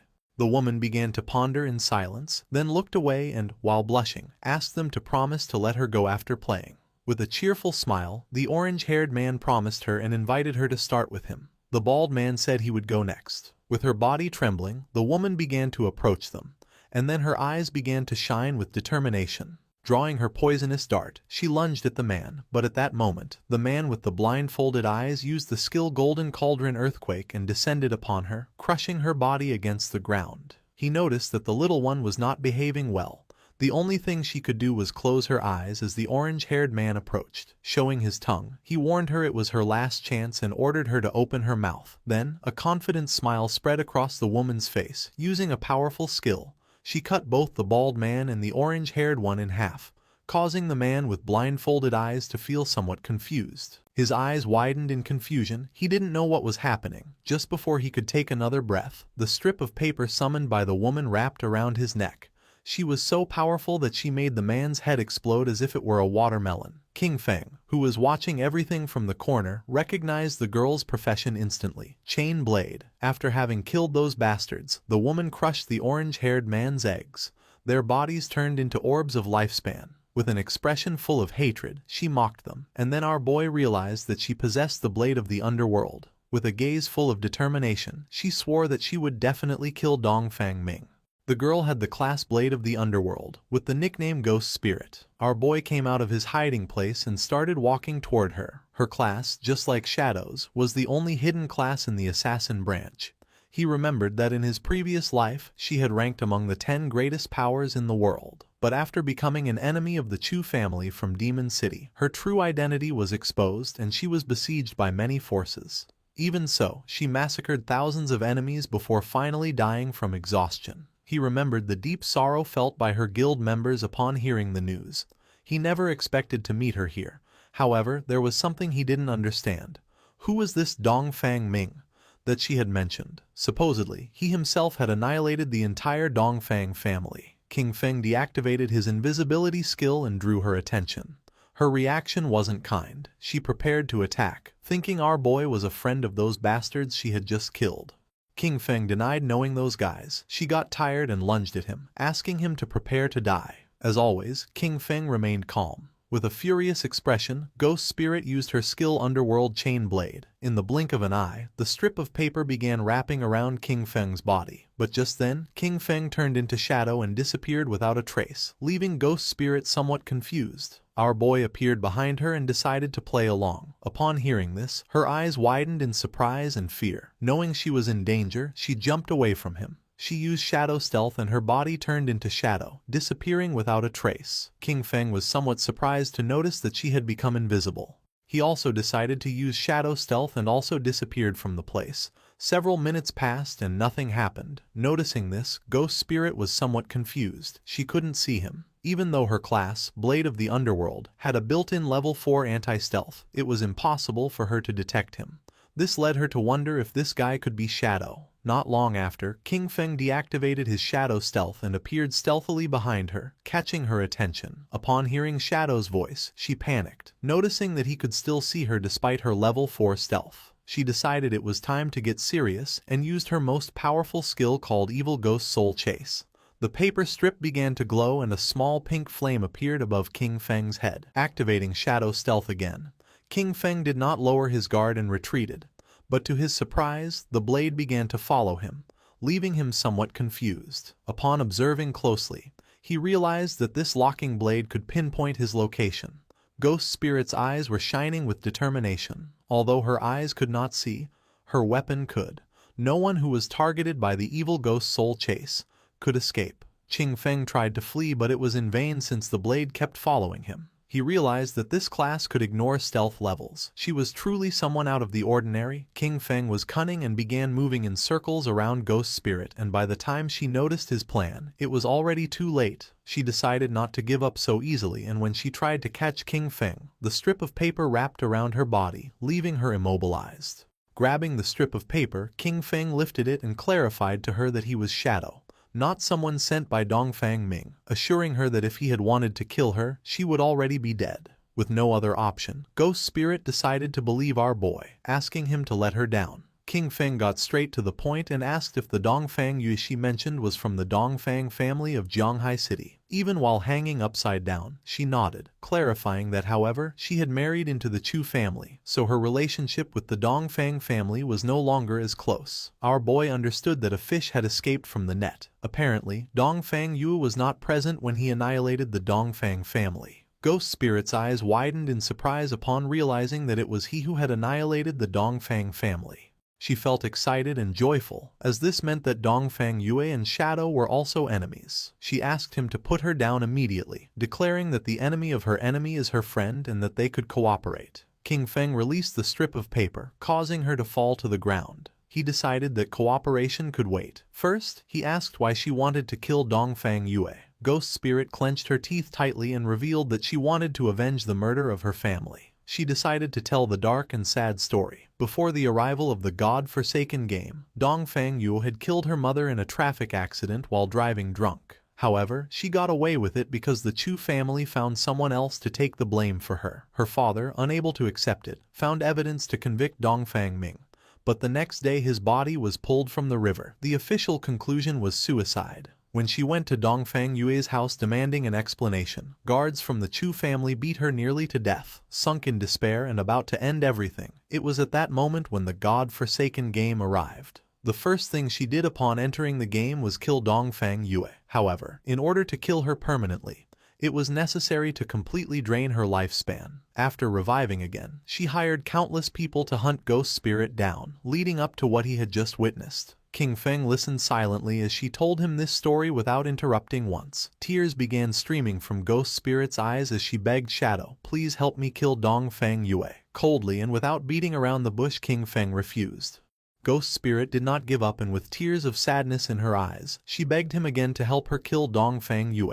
Our boy began to stare at her. She was not a person who gave up so easily. With a sad expression, she assured him that she would not ask for his help for free. She offered everything she had, promising to work for him and give him all the lifespan she earned, her equipment and her skills, all this in exchange for his help to kill Dongfang Yue, declaring that she would even become his slave voluntarily. King Feng began to observe her in silence, and his eyes filled with surprise. With an arrogant gaze, he told her that he would not help her kill her, since that was her revenge and could only be settled by her own hands. King Feng was not a villain and told her that he would help until then. However, how far she could go would depend on her own destiny. Ghost Spirit was in shock and her eyes widened with confusion. She didn't know how he was going to help her. King Feng was honest and with a serene gaze asked her to join his guild, become one of his people, and he would help her complete her revenge. A system window appeared informing her that Shadow had invited her to join the guild. Shadow. She began to ponder silently, and then her eyes started to shine with joy upon realizing that the guild of Shadow consisted only of him,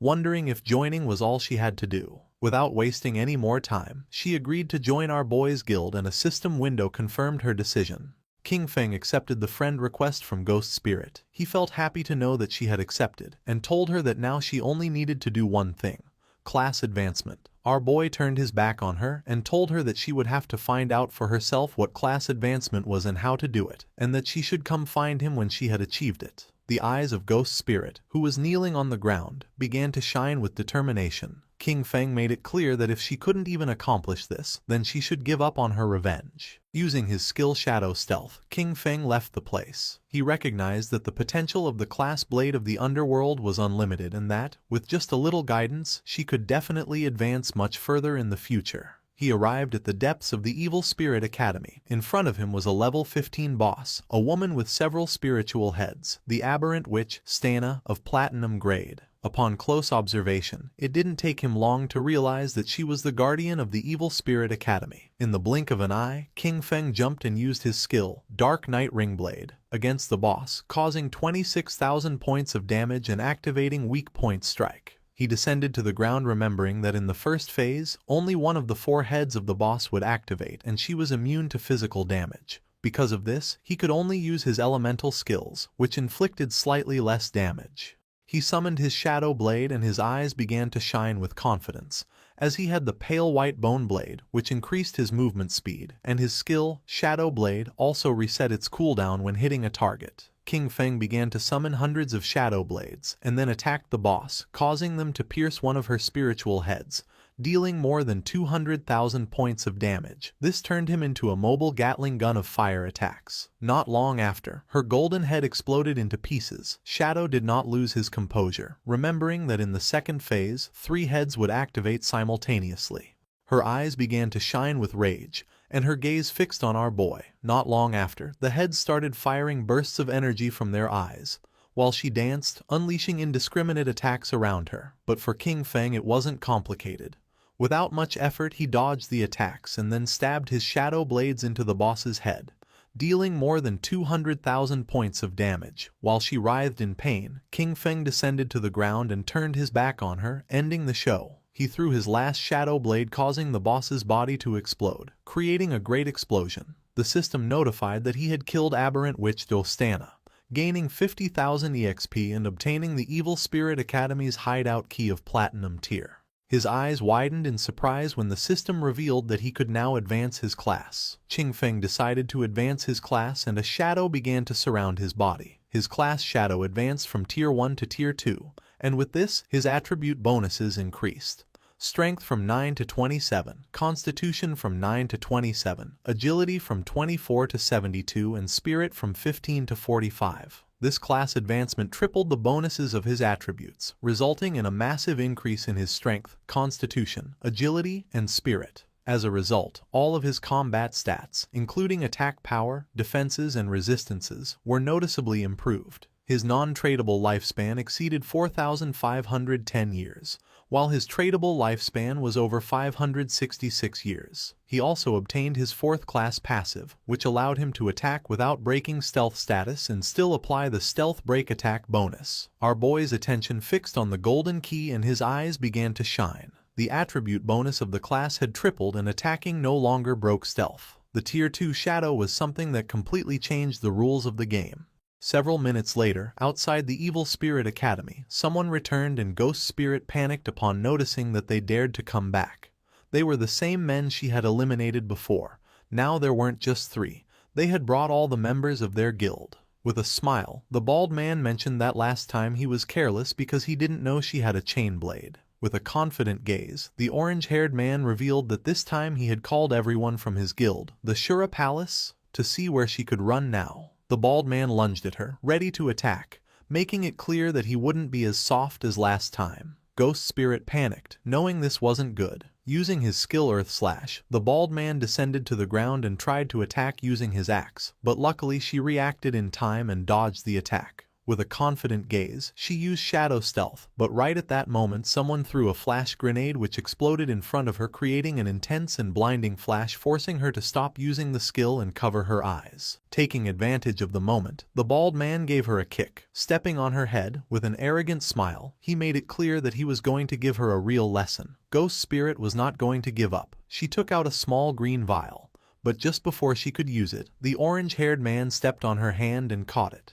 Upon observing closely, he noticed that it was suicide poison. Its effect consisted of losing half of the lifespan and returning to the respawn point. The man was amused that she had such a fierce personality. He began to show his tongue and couldn't help but feel excited, since he liked her personality too much. Ghost Spirit's eyes widened in fear. Then he began to lick her cheek. The man's eyes widened in surprise when a system window appeared, informing him that the Grade Platinum Sanctuary, the Evil Spirit Academy, now belonged to the guild, Shadow. The barrier was active and all personnel who did not belong to this guild would be treated as intruders. The system began eliminating the intruders from the place, causing a powerful thunderbolt to strike the men. In the blink of an eye, their bodies turned into orbs of lifespan. Her eyes widened in surprise upon realizing that the Evil Spirit Academy was a sanctuary and that it now belonged to her guild. This meant that, within minutes, Shadow had killed the Guardian and obtained the key. King Feng also obtained the Jade Tier Aberrant Witch's Ring. This ring, usable by all classes from level 14, increased all attributes by 22 and cooldown speed by 30%. Its unique effect increased the area of effect of skills by 25% and area damage by 10%.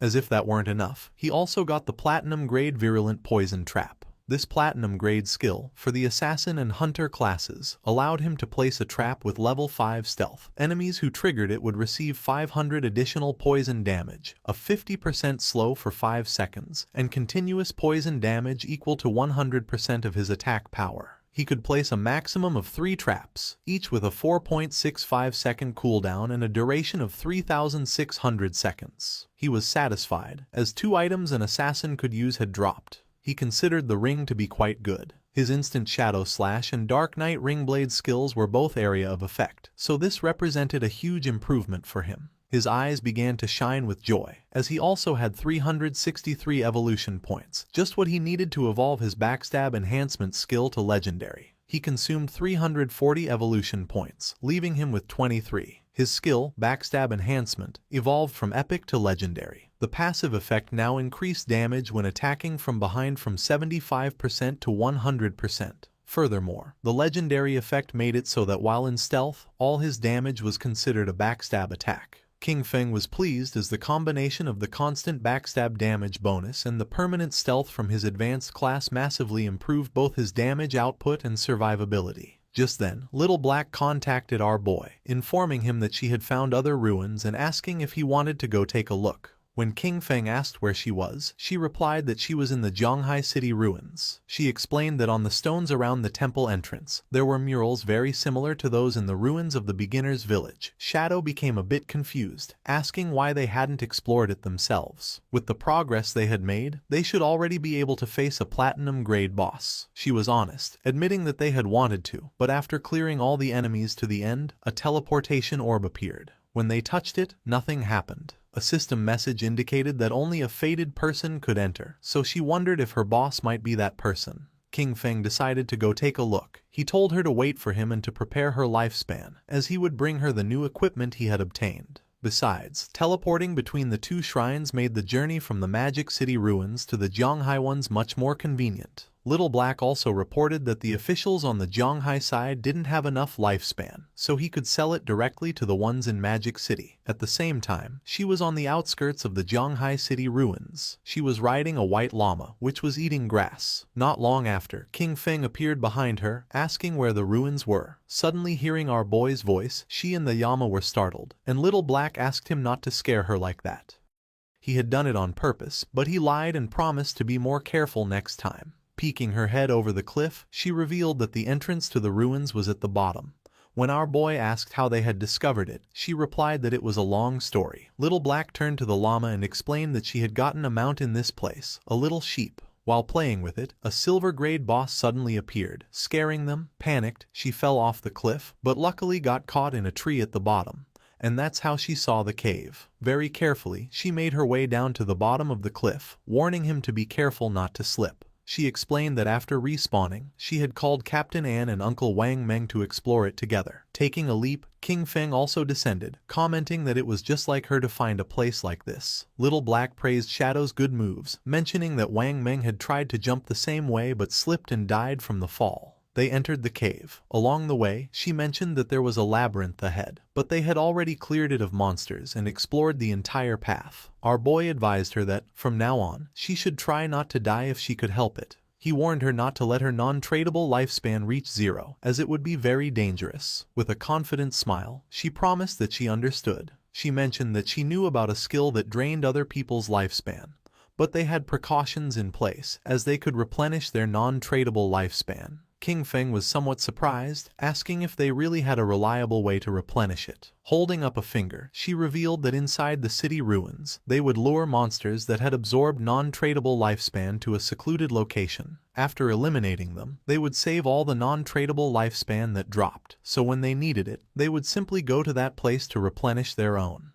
King Feng grew curious, commenting that it was a good method and asking if Anu had come up with the idea. Little Black was in shock, as King Feng had guessed correctly. Our boy remembered that, in his past life, it was Anu who had devised this method and that, over time, everyone ended up using it. Not long after, they came across a teleportation orb. Little Black brought her hand to the orb, and the system informed her that she was not the fated person, and the mechanism would not activate. She asked Shadow to try, explaining that everyone assumed this temple might be connected to the one in the beginner's town. King Feng grew curious and began to observe the orb in silence. He decided to reach for it, and at that moment, the orb began to glow as an intense energy started to emerge from it. Little Black covered her eyes in confusion, not knowing what was happening. To her surprise, our boy disappeared without a trace. Realizing that both her boss and the orb were gone, she confirmed what she had suspected.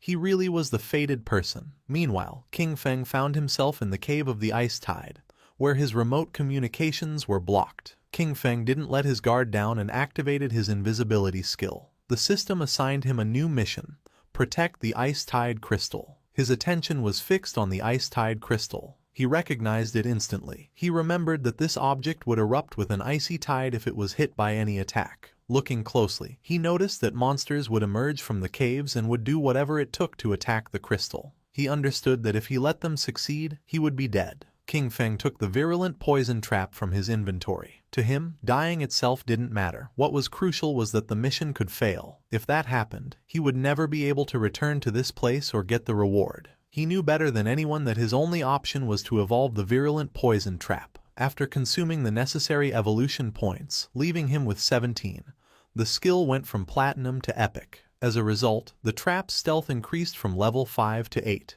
Enemies who triggered it would now receive 1200 additional poison damage and an 8-second slow. The slow's potency remained at 50%, and the damage per second was equivalent to 100% of his attack power. Additionally, the maximum number of traps he could place increased from 3 to 9, while the maximum duration remained 3,600 seconds. King Feng placed 3 traps right at the entrances of the caves, and the system informed him that the effect of the aberrant witch's ring was activated, increasing the skill's area of effect by 25%. King Feng knew the upgraded traps perfectly covered the entire passage. It was guaranteed that any monster passing through would trigger them. Just then, they started to arrive. Monsters with glowing eyes began to stare intently at our boy, as a horde of them emerged from the caves and rushed towards King Feng. But just as they emerged, they triggered the trap. Thorny vines erupted from the traps, coiling around the monsters and dealing them over 100,000 points of damage. Dust rose from the ground, but King Feng remained calm. Just then, an arrow came flying. Noticing this, his eyes widened with seriousness. Just before the arrow could hit, King Feng summoned a shield, blocking the attack in the nick of time. His attention was fixed on a mob carrying a bow, realizing there were ranged ones too. Outside the Magic City ruins, a mage, Dongfang Yue, met with the orange-haired man and asked if his guild was giving up on hunting Ghost Spirit, also known as Guiling, now that she was a member of the Shadow Guild. The man nodded, confirming they couldn't do it and that she would have to find someone else. She gripped her magic staff tightly, questioning why he considered Shadow a greater threat than her. She reminded him, calling him a peasant, not to forget that she possessed all of his personal information and that killing him in the real world would be a piece of cake. His eyes widened with rage. Just before she could utter another word, the man had had enough and landed a heavy punch on her cheek, sending her body flying. Once Dongfang Yue was on the ground, the man drew his dagger and started beating her. He yelled that he was sick of her, and that even if he couldn't beat Shadow, he could still kill her. He furiously berated her for calling him a peasant again and again, yelling, "Die," repeatedly with each blow. In the blink of an eye, she died and her body began to transform into orbs of lifespan. She woke up in the real world at the Chu family residence, her golden-cased phone in hand. She was furious. She couldn't help but clench her fist tightly, indignant that those peasants from the Shura Palace had dared to kill her, Dongfang Yue. Immediately, she demanded her husband send people to catch them all. Her husband was somewhat confused and asked if she meant the Shura Palace, the group she had hired to capture Ghost Spirit. With a furious expression, she explained that Ghost Spirit had now joined Shadow, and that those people didn't dare to continue for fear of his retaliation. Her husband explained that they would deal with those peasants after eliminating Shadow. He informed her that he had already arranged for men from the Black Dragon Hall of Magic City to go after him, assuring her that the plan was already in motion and that she could soon avenge her family. Her eyes widened with rage, a fury directed at both Shadow and those peasants. Her mind filled with excitement, and with a confident expression, she swore she would avenge the Dongfang family and slaughter each and every one of them. In the cave of the Ice Tide, King Feng threw his short blade, which embedded itself in the eye of the bow-wielding monster, killing it instantly. To him, it didn't matter that they were ranged mobs, as his Shadow Blade skill reset its cooldown upon hitting a weak point, making it a simple matter of 1 slash per kill. The Ice Tide crystal was full of cracks and about to shatter when the system announced that the guard mission was complete and that he should claim his reward. This took him by surprise, wondering if it was already over. The Ice Tide crystal shattered into pieces, and then a golden chest appeared. King Feng's attention was fixed on it as he realized it was an epic treasure chest. He extended his hand towards the chest. Last time, an epic chest had given him graceful release. Now he would see what this one contained. The chest opened, and a powerful golden light began to emerge from it. Then a woman started to manifest. She was an NPC. King Feng was somewhat surprised, as it was the same NPC who had been next to the epic chest last time. With her eyes closed, she began to speak in a strange language, one that King Feng recognized as the language of the old gods. She communicated to him that he had passed the 2 trials and that he was the chosen one. To our boy, this was strange. He obviously couldn't comprehend the language, and yet he understood its meaning perfectly, wondering if it was because of his eye of judgment. As her body was transforming, she revealed that the old gods had already perished, and that he was the heir to the mantle of judgment. The NPC's body began to change. The only thing Shadow could do was watch in silent amazement. Little by little, the NPC's body began to change. The third eye on her forehead opened as a powerful aura emerged from her body, and she informed King Feng that her name was Asathis, that she would follow him and witness him become the true god of judgment.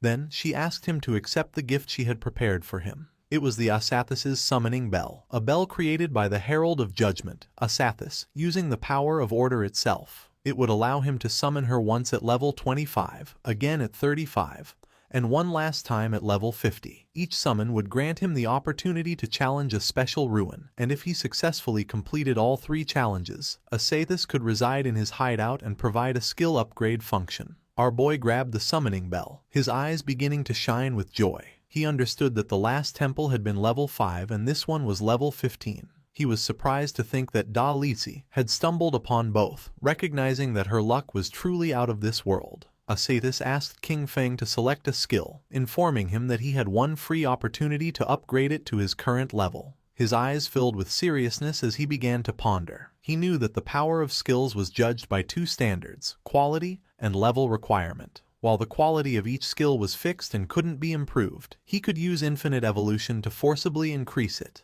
Even an ordinary skill like Shadow Lurk could be turned into a mythic grade if he wanted. On the other hand, the level requirement not only defined when a skill could be used, but also determined its overall power. In terms of stats, a level 5 Shadow Lurk and a level 51 were worlds apart. Obtaining high-quality, high-level skills was extremely difficult, but in the future, none of this would be a problem for him. All he had to do was consume lifespan to increase the level of any skill. With a confident gaze, he chose to upgrade his highest grade skill, Graceful Release. Asathis kissed King Feng's hand, fulfilling his wish. As a result, his mythic skill Graceful Release was upgraded from level 10 to 16. The weak point attack correction increased from plus 300% to plus 410%, and the attack multiplier on these points was doubled. Furthermore, its active use now applied a throat slit effect, inflicting 310% of the initial attack's damage per second for 3 seconds, with a cooldown of 6.97 seconds. Asathis began to disappear, saying she looked forward to seeing him again. Then, a blue portal appeared in front of our boy. It was the portal to leave. Before leaving, King Feng turned around and reached out, noticing that there was still something left in the chest. He obtained the Epic Tier Bafich's equivalent exchange agreement. It was a pair of epic grade leg armor for the assassin class, requiring level 15. It granted 198 physical defense, all elemental resistance and damage block, along with 19.8% damage reduction and plus 19.8 whispering resistance. Its unique ability, Art of Equivalent Exchange, allowed him to sacrifice a piece of equipment or a skill book of up to epic grade to randomly receive another of the same level and grade for his class, with a 1-hour cooldown. He grabbed the skill book and his eyes began to shine with joy. He realized he could use it for the equivalent exchange to get good items. He still had a bunch of Jade-grade equipment and skill books in his inventory, and all of them could now be converted into items for an assassin. He decided it was time to head back, as the loot had been incredible and he really had to thank Little Black for this.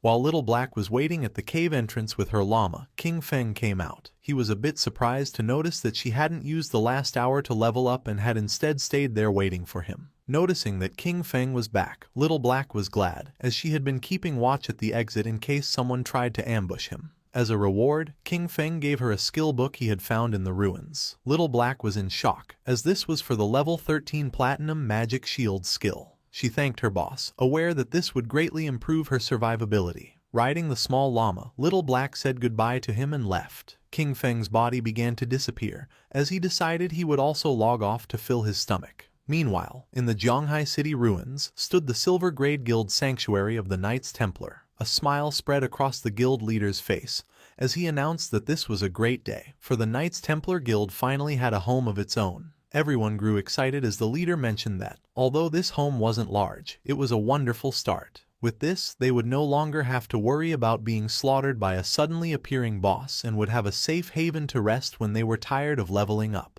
For all of this, there was one person to thank, Xiao Yu. She was the one who found the place first, and the leader asked them to welcome her to the stage with the warmest of applause. Everyone began to praise Xiao Yu, making her feel happy. She stood on the platform and first thanked her master, who had tirelessly taught her. Then, her friends, for extending a helping hand in her times of difficulty. She also thanked the people who hated her, as their mockery and contempt had motivated her to become even stronger. Hearing this, the women couldn't help but feel proud of Xiao Yu. With tears in her eyes, she finally thanked her father and mother. She wished they hadn't died, so they could see the excellent person she had become. She would definitely make them very proud. The leader cut Xiao Yu's speech short, asking her to tell everyone what kind of difficulties and obstacles she overcame to find this hideout. Xiao Yu was honest and revealed that a while ago she'd had a dream. In it, a very powerful warrior guided her, and they captured the hideout. Although the dream was blurry, it felt incredibly real. So she came to the place with a just give it a try attitude, never thinking she would actually find it.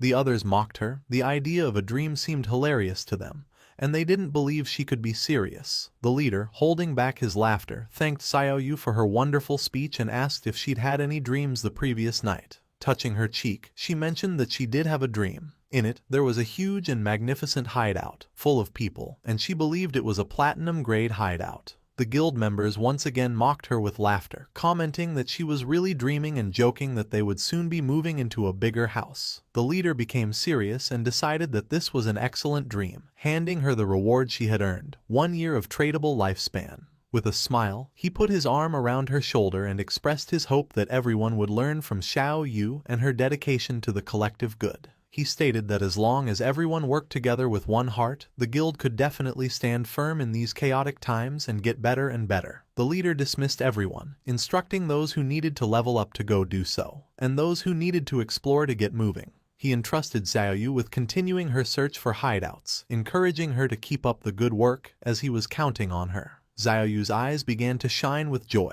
and with a smile, she nodded. Several hours later, with her magic staff in hand, Xiao Yu was inside the Zhanghai city ruins. Her eyes were shining with worry, as she was following the feeling from her dream but couldn't find the place that was supposed to be in the area. Meanwhile, members of the guild were secretly following her. They realized she had gone straight to this area after the meeting and wondered if she was really looking for the platinum-grade hideout from her dream. Seeing her enter the building, they decided to follow. Xiao Yu went into a building and began to cross through a tunnel. The place scared her. It was like in her dream, but at the same time, very different. Besides, she had the feeling that someone was following her.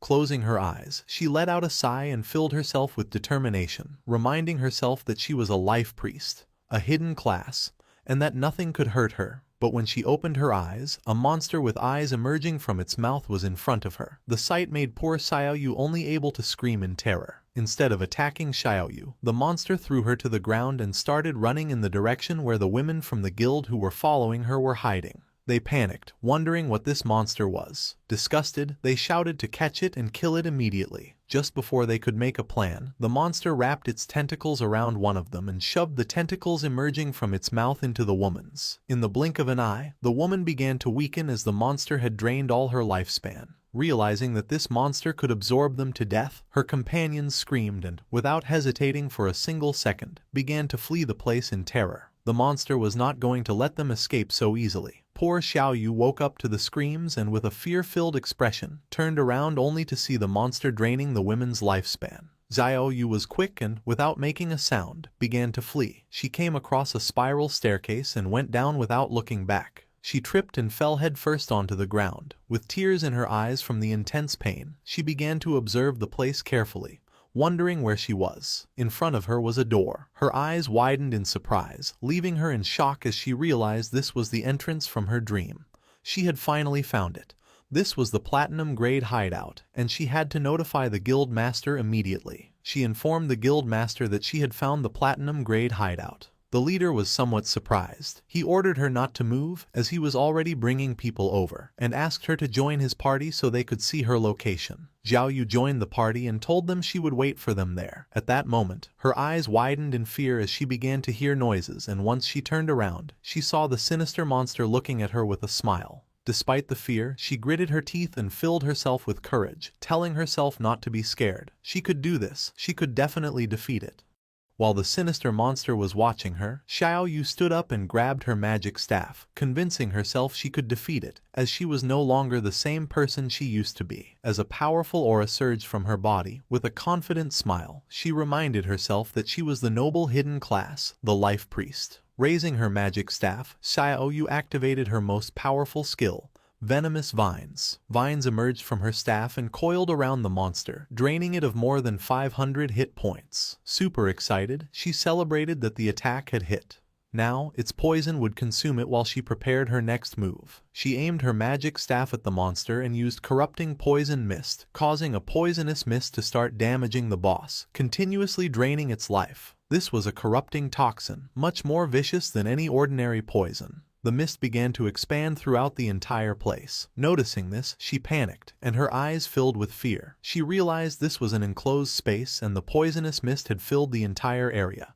This was very bad. She started to fan the smoke away with her hands, as she couldn't hold her breath any longer. Xiaoyu couldn't hold her breath anymore, but at that moment she remembered that, as a life priest, she had an antidote spell. Raising her magic staff, she used the antidote, causing the poisonous mist to slowly begin to disappear. This also stopped it from affecting the monster. Its attention became fixed on her, and a smile spread across its face. Xiaoyu's eyes were filled with tears and, unintentionally, she inhaled a bit of the mist. The effect was instant, and she died, causing her body to turn into lifespan. The system notified that the player, Xiaoyu Ya, had committed suicide. She respawned in her guild's hideout. Just then, the guild leader contacted her through chat, asking why she had returned. She explained that a monster inside the place had killed her. The leader and his men had already killed the monster. He asked if she meant the soul-sucking hag, the silver-grade monster they had just defeated. However, this didn't make sense to him. The soul-sucking hag was slow and had low attack power, but it completely drained the lifespan of anyone it caught. Because of this, he didn't understand how she had managed to survive. Hearing this, a smile spread across her face. She explained to the guild master that she had committed suicide in a moment of desperation, as she knew she would surely die if the monster caught her. The leader, surprised, exclaimed that she was incredible and had found the only way to survive. When the leader praised her, exclaiming that she was a true genius, she thanked him for the compliment and informed the guild master that she was on her way. She grew excited as she realized that, apparently, the 3 bitches who had been following her were dead for good. This is what happens when you mess with her. Qin Xiaoyu. A while later, Xiaoyu arrived at the hideout's door and explained to the guild master that the platinum-grade hideout was right behind this door. The leader patted her on the back, told her it was a good job, and promised her reward once they had secured the hideout. Then, he turned to his men and ordered Datu to take some men to clear the area and make sure no other players came to cause trouble. Datu nodded, assuring the guild master not to worry.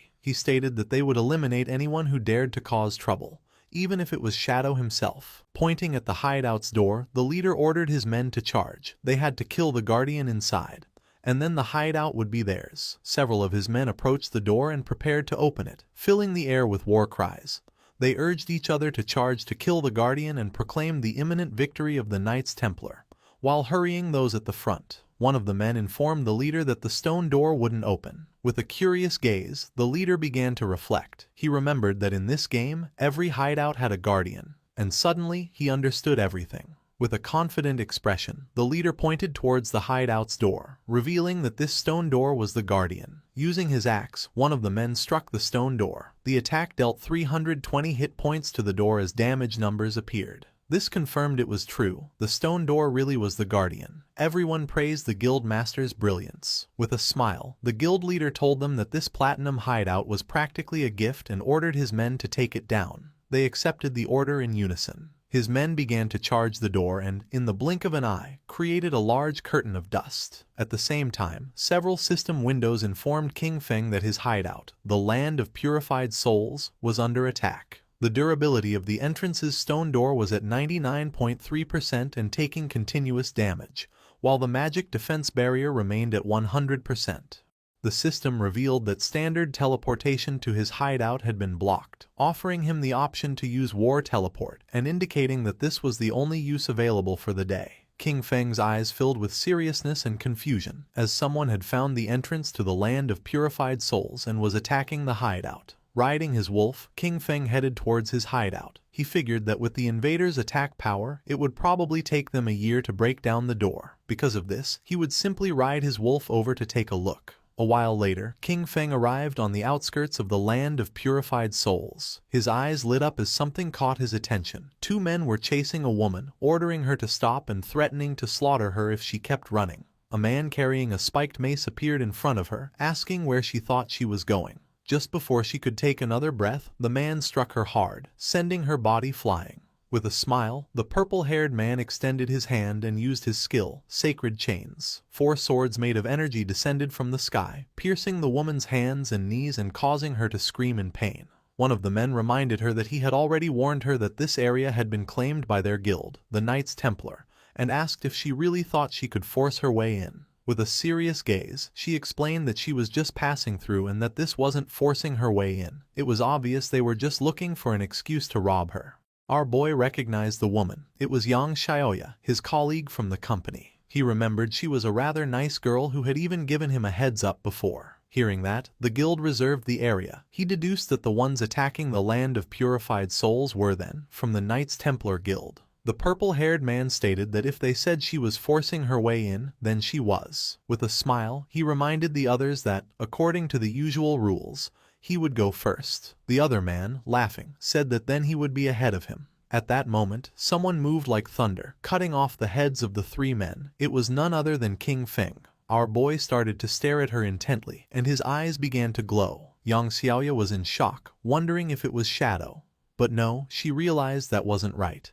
Those eyes, they were King Feng's. With a snap of his fingers, our boy activated one of his skills. This ability, the Blooming Curse, caused brilliant red spider lilies to erupt from the corpses of the men he had just defeated, draining their remaining lifespan. He stood amidst the glowing red energy, his expression calm and serious. Nearby, his old friend Yang Xiaoya watched in shock. Seeing his eyes, she felt a sense of familiarity and wondered aloud if he could be King Feng. The orbs of lifespan from the fallen men were drawn into a vortex of blue energy and disappeared. Yang Xiaoya noted that everything was gone. She contemplated what she had just seen. She thought how much Shadow's eyes resembled King Feng's, but she quickly dismissed the idea as a coincidence. She reasoned that if King Feng was the powerful player Shadow, he would never let his sister, Xiao Yu, join a guild like the Knights Templar, where members were treated like slaves. The story then shifted to Shadow's hideout outside the land of purified souls. A group of players, led by the Knights Templar Guild leader, spotted Shadow's arrival and erupted into a fanatical welcome, cheering for Big Brother Shadow. The leader explained that his men had been trying to rob someone and thanked Shadow for showing up and teaching them a lesson. He said that since Shadow saved them from the headless assassin, his entire guild had become devoted fans of him. The leader continued to flatter Shadow, claiming his guild now followed his positive values and strove to be a sunshine guild. After the praise, he finally asked why Shadow had come to visit. Shadow ignored the flattery and got straight to the point, asking if it was true they were attacking a hideout. The guild leader, looking surprised and nervous, stammered as he asked Shadow how he knew, then hesitantly questioned if Shadow was also interested in the hideout they were attacking. With his eyes glowing, Shadow made a calm declaration, stating that the hideout was his. The guild leader was so shocked he practically turned to stone, unable to process what he had heard. His subordinates were equally stunned, their mouths open in disbelief. The leader, sweating, tried to argue, pointing out that he heard Shadow's hideout was in Magic City, and a player could only own one. One of his men leaned in and whispered a crucial piece of information. If a player creates a guild, the guild itself can also own a hideout. Shadow confirmed this, stating coolly that he had hideouts in both Magic City and Zhanghai City. The terrible realization dawned on the group.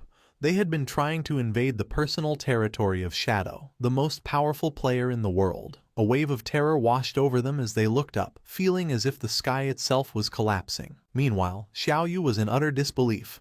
With tears in her eyes, she couldn't understand how the hideout could belong to Shadow when he had never appeared in the dream that supposedly led her to it. The Knights Templar Guild leader, now faced with the hideout's owner, immediately began to grovel. He bowed deeply before King Feng, frantically explaining they had no idea the place belonged to him and begged to know how they could make amends. Shadow, looking at a holographic panel showing his hideout's status, coolly pointed out that they had been attacking his gate for some time and the repairs would be expensive. With a cold look, Shadow stated his price, 500 years of lifespan. The guild leader screamed in shock at the astronomical figure, the stress causing him to faint dramatically as his subordinates cried out his name. One of the men cradled his unconscious leader and pleaded with King Feng, asking if he could reduce the price. Looming over them, King Feng coldly asked if the man knew the cost of repairing such a gate. When the subordinate admitted he didn't, King Feng told him to shut his mouth. A moment later, the guild leader woke up with a dazed expression. He muttered to himself about the outrageous cost, wondering what he had done to deserve this. Suddenly, his despair turned to rage. He lunged at Xiao Yu, grabbing her by the front of her robes. He furiously blamed her for the entire situation, shouting that she was trying to destroy him and their entire Knights Templar Guild.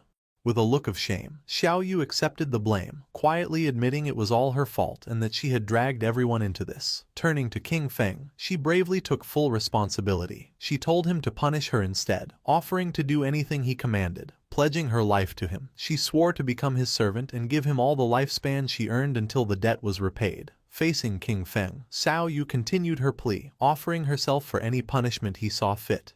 Beating, cursing, or abuse, as long as he spared her guild. The Knights Templar Guild leader and his men looked on, moved by her self-sacrifice. Ignoring her completely, King Feng's glowing eyes fixed on the guild leader. He spoke a single name, Chen Wuming. The leader, whose real name is Chen Wuming, was struck with pure terror. He stammered in disbelief, shocked that King Feng somehow knew his true identity. King Feng then posed a cold question to Chen Wuming, asking if he truly believed Xiao Yu was worth the 500 years of lifespan. At this, a twisted manic grin spread across Chen Wuming's face. In a shocking turn, he launched himself at Xiao Yu, unleashing a furious punch and screaming at her to die. As his fist sent her flying, he angrily accused her of causing them to invade King Feng's hideout and then having the nerve to play the hero. He revealed his jealous motive, screaming that she was just trying to get close to King Feng and become his servant, something she didn't deserve. With Xiao Yu lying unconscious, Chen Wuming got on his knees and resumed begging. He lamented that his plan to get close to King Feng had failed and pleaded for mercy, explaining his guild was small and could not afford 500 years of lifespan.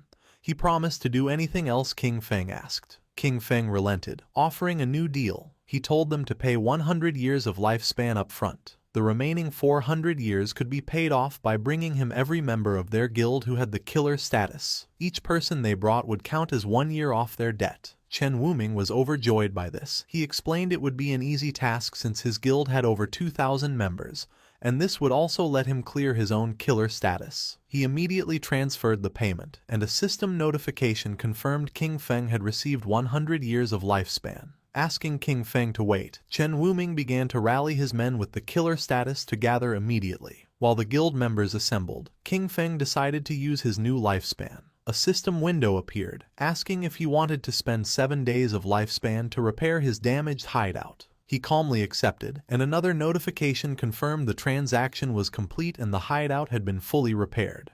Once Chen Wuming's guild members with the killer status were gathered, Shadow unleashed a devastating attack, a swirling vortex of dark energy that sliced through all 400 of them at once. A system notification confirmed the kills, and the ground became littered with glowing orbs of lifespan. Killing so many players with the killer status also reduced Shadow's own, lowering its level from 4 to 3. Chen Wuming, the Knights Templar Guild leader, clapped enthusiastically, praising Shadow's efficiency. He callously remarked that the men who died were just troublemakers who had violated guild rules and deserved the lesson Shadow had taught them. Shadow then turned to the leader with a new proposition, telling him that his guild would now be responsible for guarding this hideout. Shadow explained this would be a perfect way to keep the guild's unruly members in line. He ordered them to guard the place in shifts, warning Chen Wuming he would be held personally responsible for any future attacks. Though he agreed, the leader cursed Shadow internally, realizing he was being forced to use his men as security guards.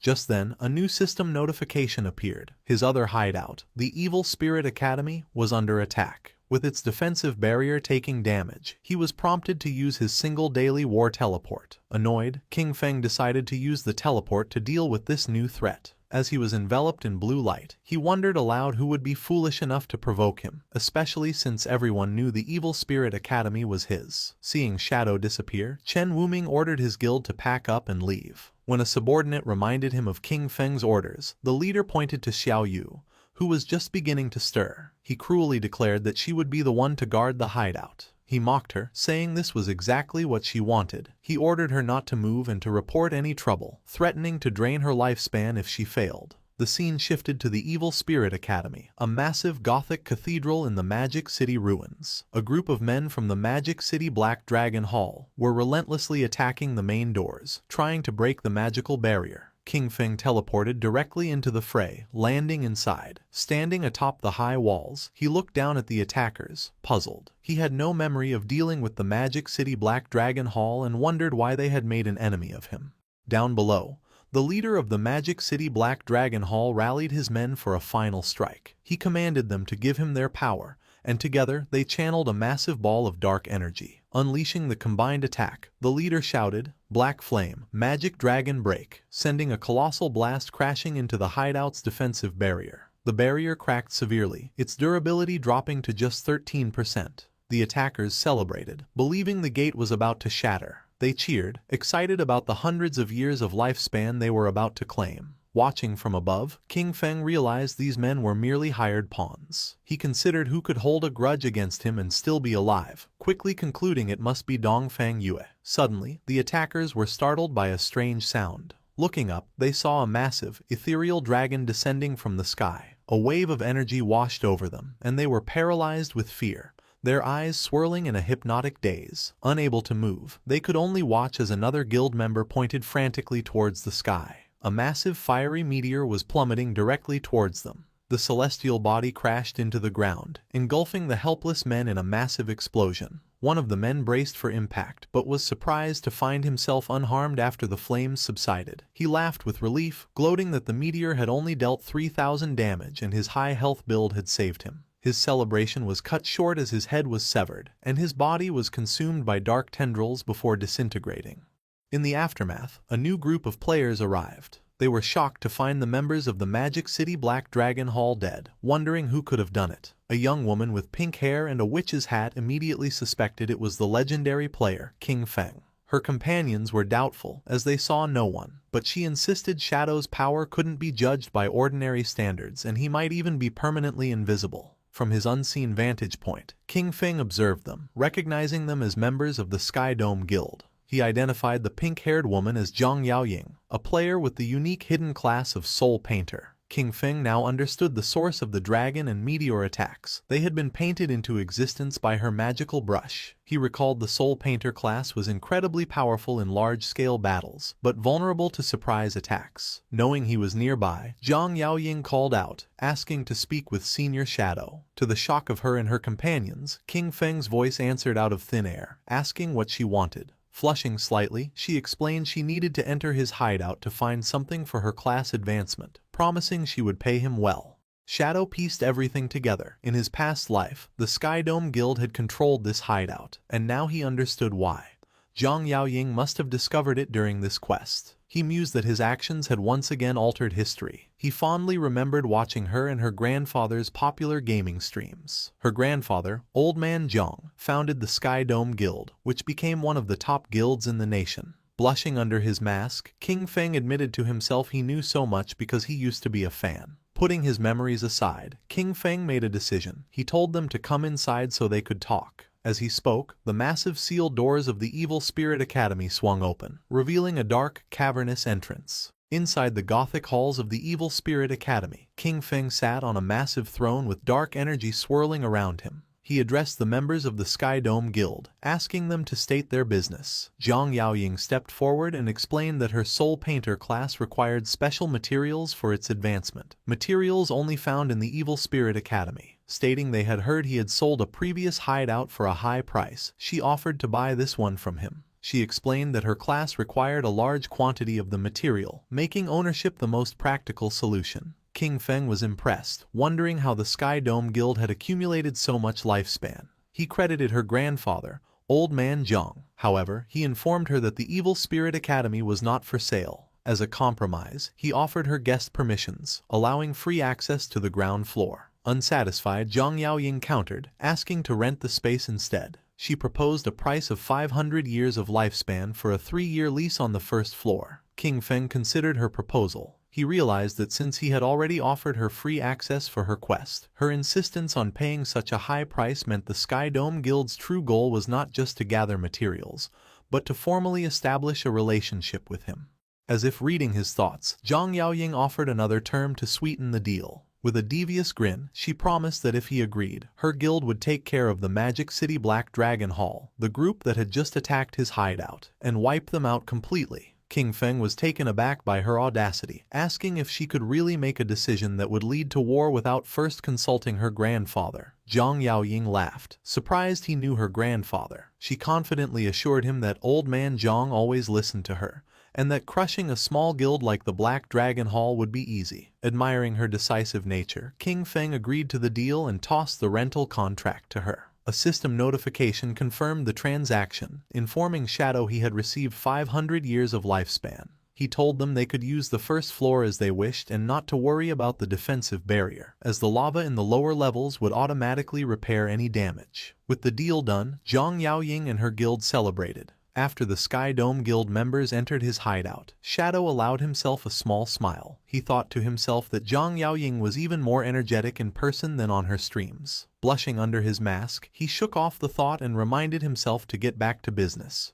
He went to his hideout's warehouse. He had used his equivalent exchange skill several times already with good results. Seeing the skill's cooldown was over, he decided to use it again. Activating Baffich's equivalent exchange, golden energy swirled around his hand as he sacrificed a low-value item. The system announced he had lost a wisdom training scroll but gained the Scarlet Blade, a powerful Jade-tier assassin finisher skill. The blade was a high-damage melee attack that also healed him for a large percentage of the damage dealt. King Feng was pleasantly surprised. Obtaining a limit break finisher skill was a significant power boost. These ultimate abilities were known for being strong enough to turn the tide of a battle. He noted the base damage of the new Jade tier skill was more than double that of his most powerful legendary skill. Seeing its potential, King Feng immediately spent evolution points to upgrade the Scarlet Blade to legendary tier. The skill's damage and healing grew, and he calculated that with his buffs, a single strike could now inflict over 100,000 points of damage. With plenty of evolution points left, he decided to upgrade another core skill. He invested 500 points into his passive stealth ability, evolving it to Mythic. This upgrade not only increased his stealth level but also granted him a new passive effect. While in stealth, the rate his lifespan drained in dangerous areas was reduced by 90%.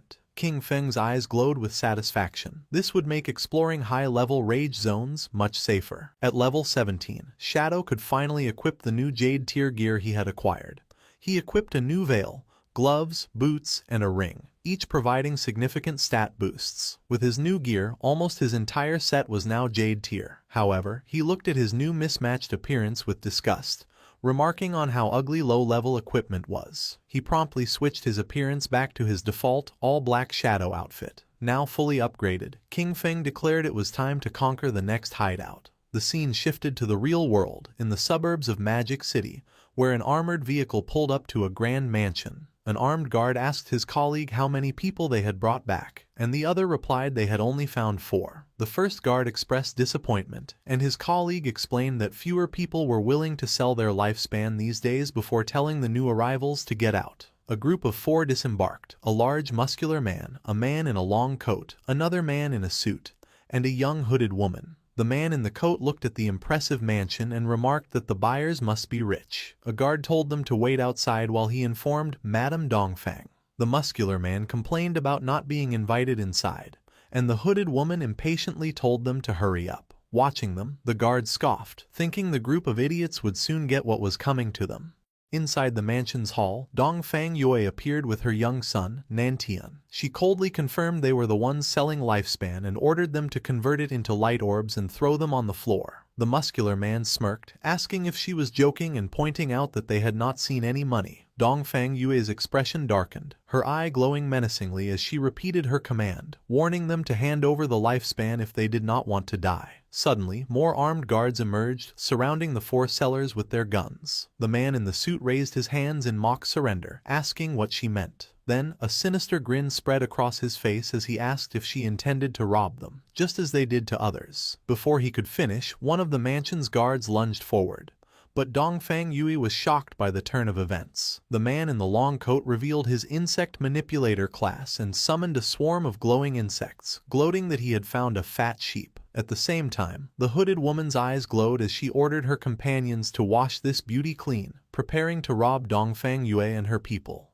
The battle erupted as Dongfang Yui's guards opened fire. The muscular man from the Sellers group summoned a massive golden shield, a platinum-tier ability called Golden Round Wall, which completely blocked the bullets. The guards were frustrated, unable to penetrate his defense. The man then leapt into the air and smashed the shield into the ground, unleashing a powerful shockwave. At the same time, the man in the suit displayed incredible agility, effortlessly dodging a hail of bullets. He slid gracefully across the ground, pointed his finger like a gun, and fired a powerful energy beam that killed a guard in a fiery explosion. He possessed a hidden class, the one-handed gunman, allowing him to fire different ammunition from his fingers. The fight quickly moved inside the mansion. The hooded woman leapt through the air with incredible speed, unleashing a swirling blue energy attack that cut down several guards at once as one of them called for backup. With a manic grin, she flew directly towards Dongfang Yue, screaming for her to die. Just as her attack was about to connect, she was suddenly kicked out of the air. A new figure, a large muscular bodyguard with a bandaged face,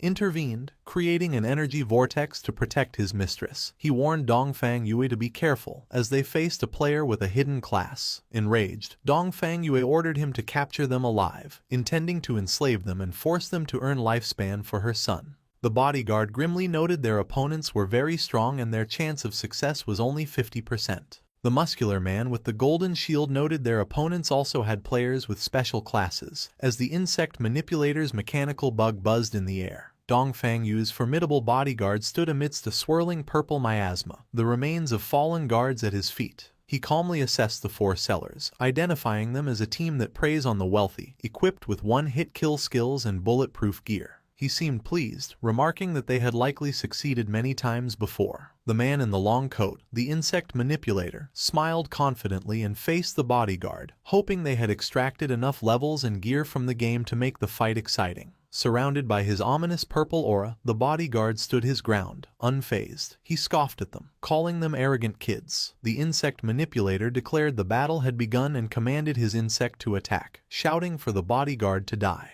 The mechanical bug shot a brilliant beam of yellow energy, but the bodyguard evaded it with impossible speed. In a stunning display, he reached up and snatched the fast-moving insect right out of the air. The sellers were in complete shock. The insect manipulator cried out in disbelief, stating his insect could fly at 200 kilometers per hour, and questioning how he could have caught it. With a grunt, the bodyguard expelled a strange purple gas from his rear and then crushed the insect in his powerful grip, leaving the sellers stunned. He casually dropped the remains to the ground and stomped on them. He then revealed he had already set up a barrier around the area. Surrounded by a surging purple aura, the bodyguard announced his unique hidden class, Fart Master, the source of the plague. He declared his purpose was to spread his pestilence in a way that surpassed humanity, before ominously stating, "Well then, I'm coming."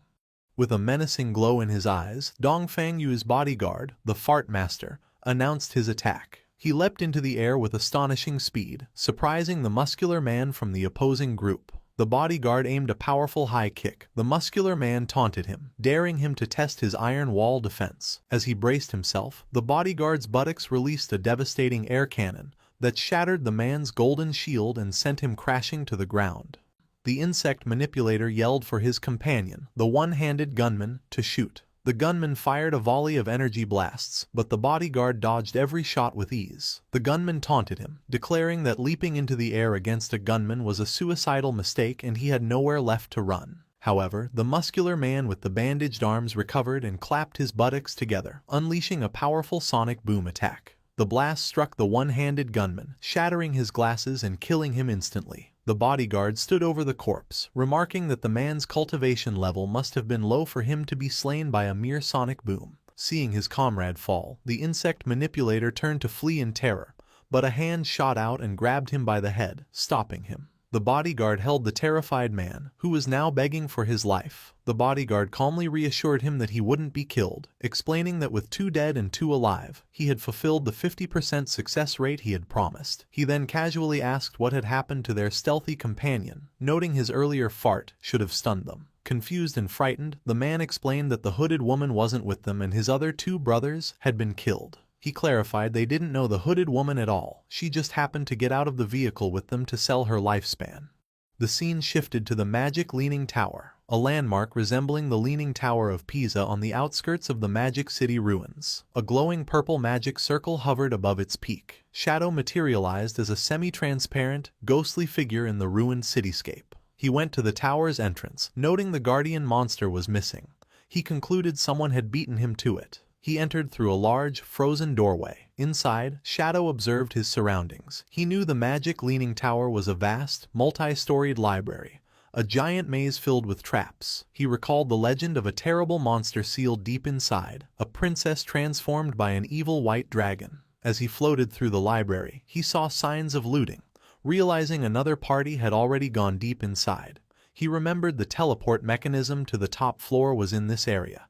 He quickly found a glowing book titled Postpartum Care for Sows. He knew pulling this book would trigger the teleportation magic. As he pulled the book, he was instantly engulfed in light and teleported away. He materialized on the tower's rooftop, floating behind two players who were shocked by his sudden appearance. Looking over the rooftop arena, he saw a large group of players battling the tower's guardian, a massive, tentacled monster called the Desperate Princess. Shadow assessed the situation, noting the players' equipment was subpar and their casualty rate was high.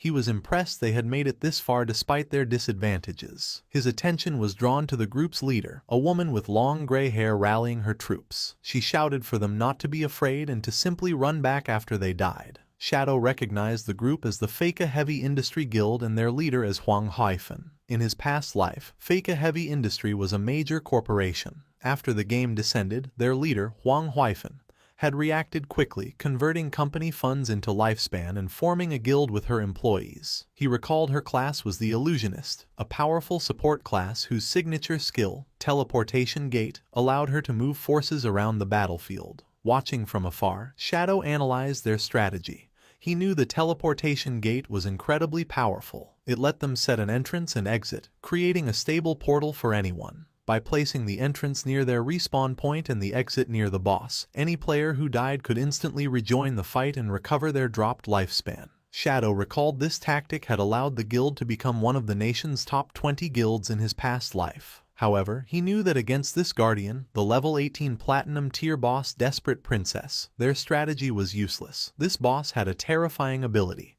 She absorbed the lifespan of players she killed 100 times faster than any other monster.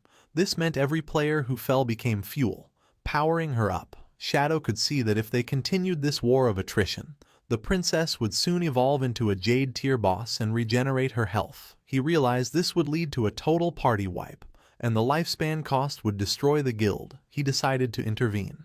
Leaping down, Shadow landed before the guild leader, Huang Haifeng. Startled, she watched as he made an offer, 1,000 years of lifespan, and he would kill the boss for them. Any assassin loot would be his. Huang Haifeng was stunned, stammering as she realized she was face to face with the legendary Shadow. He calmly confirmed his identity and gave her a stark warning, telling her and her guild they could not win this fight. He advised them to either accept his offer or retreat immediately. Before Huang Haifeng could respond, an arrogant young man challenged Shadow, angrily asking who he was to say they couldn't win.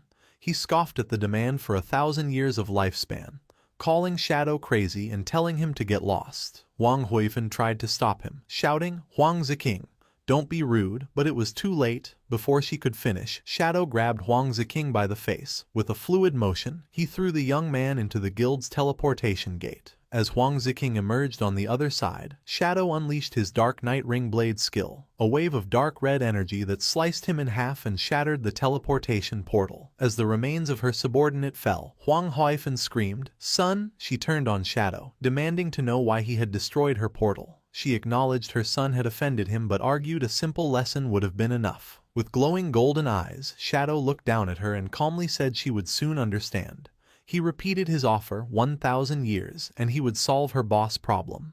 As Shadow dissipated, Huang Haifeng and her guild were left speechless. Shadow knew the guild was unaware the boss was about to evolve. He had destroyed their portal because their strategy of endlessly respawning would have only fed the boss until they were wiped out. His true motivation was more pragmatic. He summoned his spectral wolf, thinking that while the guild's destruction was a minor issue, losing 1,000 years of lifespan was a major one. He landed in the city ruins, confident. He knew the remaining guild members would provide just enough lifespan for the boss to evolve, and the pulsing light from the tower was the final sign. His plan was simple. Once the boss reached the Jade tier, he would return to kill her and reap greater rewards. Just as he settled in to wait, a message came from Ghost Spirit. She excitedly reported finding Dongfang Yue in a suburban manor, but she was being protected by a strong player who had nearly killed Ghost Spirit. Shadow told her to meet him at the Withered Bone Field with the details. He was impressed. Finding someone in the vast magic city showed she was very capable. Not long after, the two assassins met in a desolate, bone-littered landscape. Shadow asked her to describe Dongfang Yue's guard. Ghost Spirit explained he was a fast, powerful melee fighter whose main attack was, bizarrely, farting. She added he could see through her stealth and was surrounded by a 10-meter smoky aura. Shadow understood immediately. He explained she had encountered a player with the Source of the Plague hidden class. The aura was a first-tier ability, a plague field that could sense any physical body within it, countering her stealth. He explained the class could strengthen its body and regenerate using plague abilities, and at higher tiers, it was rumored to be nearly immortal. Hearing this, Ghost Spirit was horrified, despairing if she would ever get her revenge. Shadow then revealed the class's critical weakness. While the plague strengthened the user's body, it also corroded their mind. A weak mentality, he explained, was its greatest flaw. He then told her the Blade of the Underworld class had its own evolution. At Tier 2, it would become the Yellow Spring Evil Ghost. As he spoke, a massive spectral green demon materialized behind her, its eyes glowing. Ghost Spirit stood in awe, her own eyes glowing with ethereal light as she realized her own potential. In a desolate field of bones, Shadow advised Ghost Spirit to advance her class to Tier 2 to overcome her limits, as it was her true path. Amazed, Ghost Spirit asked how he knew so much about her class. Instead of answering, Shadow leaped to the top of a large tombstone. From there, he explained that the game was profound and encouraged her to be persistent, as a solid foundation was key to greatness. Inspired, Ghost Spirit was filled with determination. Understanding his incredible power came from constant hard work. Shadow revealed that this graveyard was the perfect place for her to level up, as the monsters respawned quickly and would also allow her to upgrade her class weapon, the Underworld Chain Blade. However, he warned her the place was dangerous, as all the monsters were elites with triple the health, defense and attack of normal enemies. To show her how it was done, he said that with the right technique, it was not so difficult. He then leapt into a group of monsters and annihilated them effortlessly by striking their weak points. Ghost Spirit watched, blushing and astonished by his strength. Appearing by her side, Shadow urged her to give it her all, explaining that only by betting everything could she complete her path of revenge. With that, Shadow disappeared in a flash of blue energy, leaving Ghost Spirit alone. She was left thoughtful, realizing that for an instant when he mentioned revenge, she had felt an intense and unmistakable killing intent from him. Meanwhile, in the ruins of Zhanghai City, the sun was setting. Little Black was resting on the ground, leaning against her white llama, exhausted from her exploration. She felt hungry, but after checking her map, she decided to persevere a little longer, as she was close to finishing her exploration of the area. While resting, she noticed a strange, dark, glowing fruit on the ground. Curious, she picked it up, thinking it looked like a plum. Without a second thought, she took a big bite and was delighted to find it was delicious. To her surprise, a system notification appeared, informing her she had gained 50 experience points. She was amazed that a simple fruit could grant her experience. Looking up, she discovered a long trail of the same glowing fruits. Excited, she followed the path, happily eating the fruits along the way, and gaining 50 experience points with each one. Her feast was interrupted by a message from Captain Anyu. Anyu urgently told Little Black to come to the corrupted coast, explaining a man named Mayaniliang had been captured by a boss. He was carrying over 500 years of lifespan, so they needed her help. Little Black checked her map and replied she was already in the area. Captain Anyu told her to wait, promising they would be there shortly. Still following the trail of glowing fruits, Little Black crawled along, complaining to herself about Mayaniliang. She thought he was a good-for-nothing, but her thoughts quickly returned to the delicious fruits. As night fell, she reached the top of a hill and stopped in surprise at the scene before her. The path of fruits had led her to the desolate, corrupted coast, where a small slug-like creature sat at the end of the trail, having apparently produced the fruits she had been eating. Nearby, a horrifying sight awaited her. A colossal bloated monster with several sharp-toothed mouths on its back held a small, screaming humanoid figure. Little Black, her face still smudged with fruit juice, was shocked and wondered what kind of boss this giant creature could be. Her eyes then darted to the ground, where she saw the motionless bodies of two players, and recognized one as Mayaniliang. She realized this grotesque monster must be the boss Captain Anu had warned her about. The creature sat before a massive bowl and proceeded to bite the smaller creature it held. A system window identified the boss as Spirit Devourer, Undali Gr, a level 20 Jade grade monster. The Spirit Devourer then crushed the small creature in its fist. Little Black watched in horror, realizing the boss was not eating a player, but another monster. The creature then tossed the bloody remains into its bowl and began to mix them into a gruesome meal. Captain Anu and her party arrived on the hill, finding Little Black still observing. Anu asked if she had seen Man Liang and the boss. The group looked on from the hilltop. Wang Meng exclaimed in shock that it was a Jade-grade boss, while Captain Anu expressed her disgust at its habit of eating other monsters. Little Black, still munching on a fruit, added a curious detail. For some reason, the boss had not attacked any players. Captain Anu advised her team to observe for now and not act rashly. She admitted they were not equipped to handle a Jade-grade boss and would need reinforcements. They continued to watch, puzzled by the boss's actions as it settled into a deep squat. They wondered what it could be doing before one of them hesitantly suggested it might be defecating. To their shock and horror, their suspicion was confirmed as glowing purple fruits began to emerge from the monster's rear. Little Black screamed in disbelief. Examining one of the new orbs, they commented on its peculiar shape, realizing it looked exactly like a plum. The terrible realization dawned on Little Black as she looked from the fruit in her hand to the boss. The delicious plums she had been eating were the monster's feces. Her face drained of color as Anu and Wang Meng stared in stunned silence. Little Black let out a silent, horrified scream, dropping the fruit as she processed what she had done. She frantically wondered what she had just eaten, while Captain Anu and Wang Meng desperately tried to quiet her. Her scream was too loud, and the massive Spirit Devourer slowly turned its head, its attention now fixed on them. The colossal boss loomed over them, and as it opened one of the mouths on its back, it let out a terrifying roar that seemed to echo with the whispers of an ancient, gluttonous god. The party was frozen in terror, knowing they were in grave danger. After the Spirit Devourer's terrifying roar, the world seemed to distort around Captain Anu and Wang Meng. A strange power washed over them, making their eyes glow red as they screamed in agony. They clutched their heads, overwhelmed by a ravenous hunger that consumed their thoughts. Little Black watched in confusion as Captain Anu and the rest of the party rushed past her with crazed desperation. Ignoring the monster, they sprinted towards the massive bowl filled with the bloody remains of the creature the boss had been preparing. With frenzied expressions, they plunged their hands into the gruesome mixture and began stuffing the gore into their mouths, muttering about how hungry they were. As they ate, their bodies began to unnaturally swell and bloat, their faces becoming round. From her hiding spot, Little Black watched in horror, exclaiming that her friends had gone mad, eating themselves into obesity. She then wondered why she was the only one unaffected by the strange hunger. Her question was answered in the most horrifying way. The massive Spirit Devourer loomed over one of the now bloated party members, grabbed him effortlessly, and shoved him whole into one of the gaping mouths on its back, devouring him completely. Watching this, Little Black finally understood the boss's horrifying mechanic, screaming in terror that the boss ate the fattest person it could find. Panicking, Little Black realized her elite team was not enough and concluded her only hope was to seek help from that man. She quickly contacted Shadow and explained they had encountered a Jade-grade boss, the Spirit Devourer, Undali Gyre, and that Captain Anu and Wang Meng were about to be eaten. Shadow's demeanor changed upon hearing the name. He realized this was the bloodline monster he had been searching for and thought Little Black was truly his lucky star. He told her to send him the coordinates and said he was coming immediately. The scene shifted to Shadow at the entrance of a glowing cave. He noted that he had already acquired the keys to 3 other platinum hideouts in Magic City. He decided this was the perfect time to deal with the bloodline monster, as the desperate princess boss should also be done evolving soon.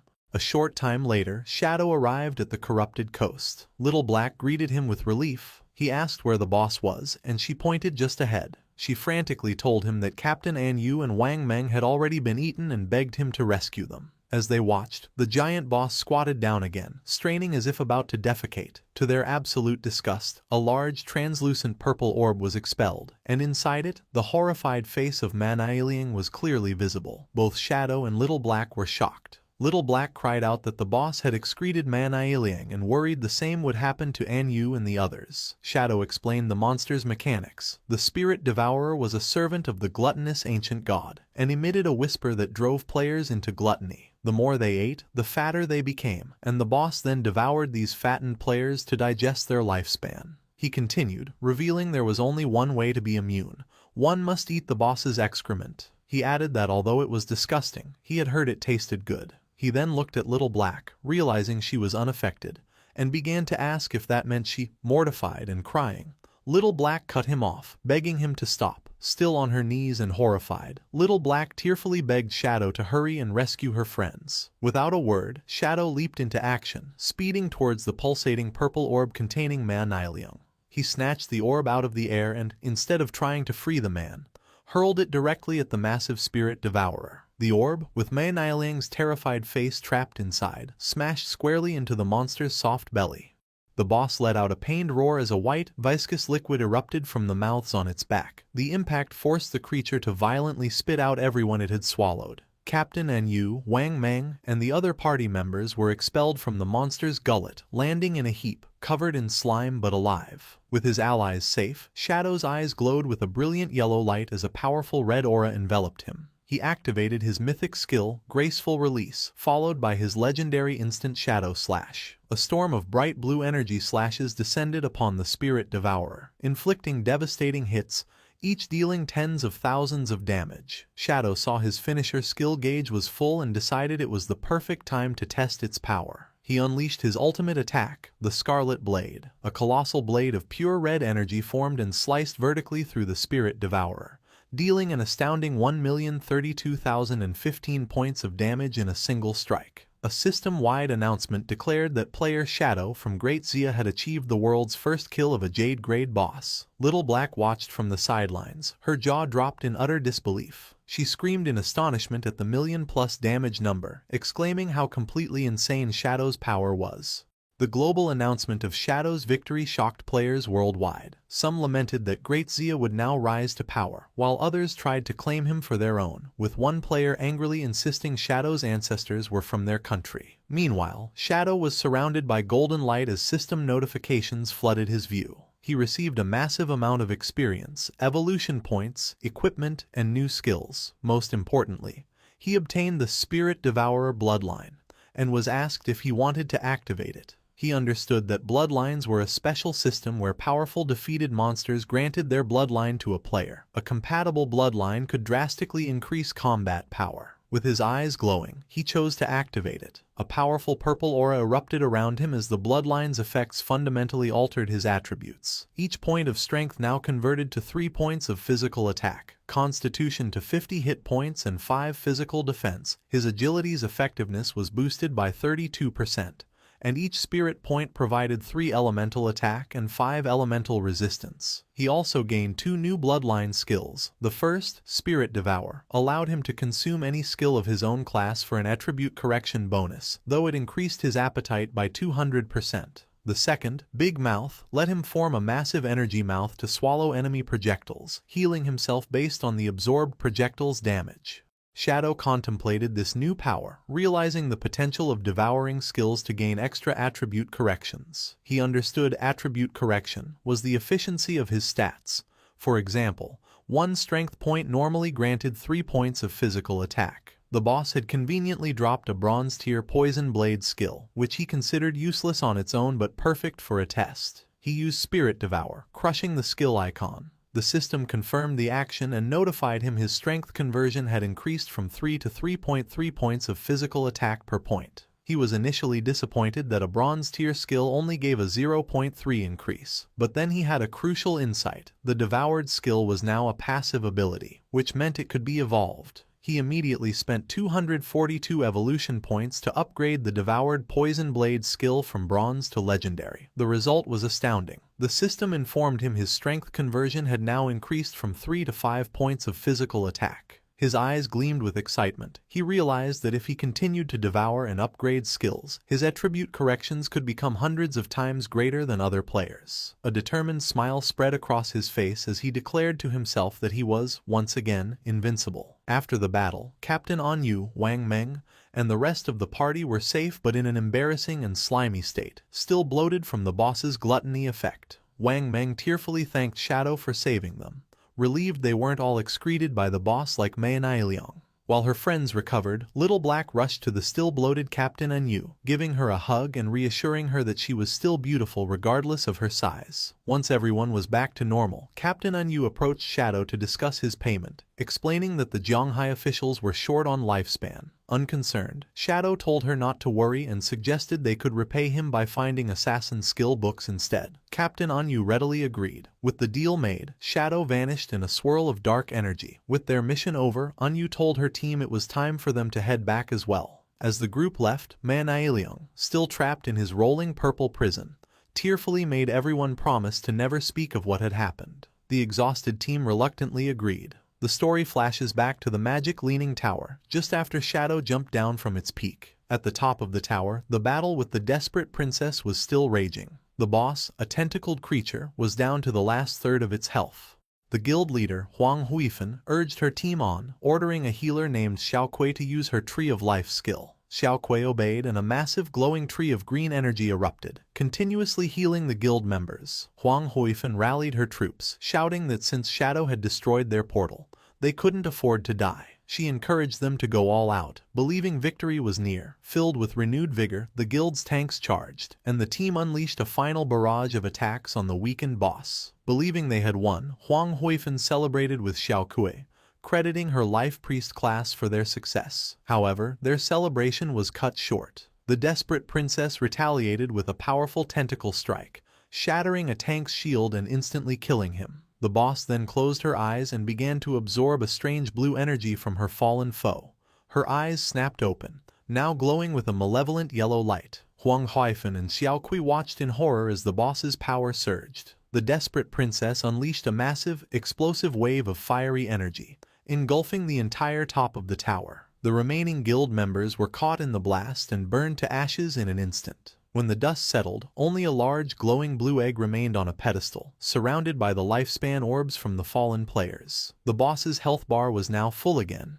The desperate princess had evolved. Inside the large glowing blue egg, a woman with long, light blue hair was curled up. A system window identified this new form as the Desperate Egg, a level 30 Jade grade boss with a massive 10 million health points. Meanwhile, at the Feka Heavy Industry Guild hideout, the defeated members respawned. Wang Ziqing, Wang Huifan's son, rushed to his mother in a panic, asking what happened and if they had defeated the boss. Wang Huifan explained that they had gotten the boss down to a sliver of health, but it suddenly restored all its health, transformed into an egg, and then unleashed a devastating attack that wiped them out. Shaken, Huang Huifan realized a full health recovery only happens when a boss evolves. Her mind flashed back to her encounter with Shadow, recalling his offer and his warning that her strategy would fail. The truth dawned on her. Shadow knew from the beginning that the boss would evolve. He predicted their human wave tactic would fail because it would only fuel the boss's transformation. She understood a platinum boss evolving into a Jade grade 1 was something her guild couldn't defeat.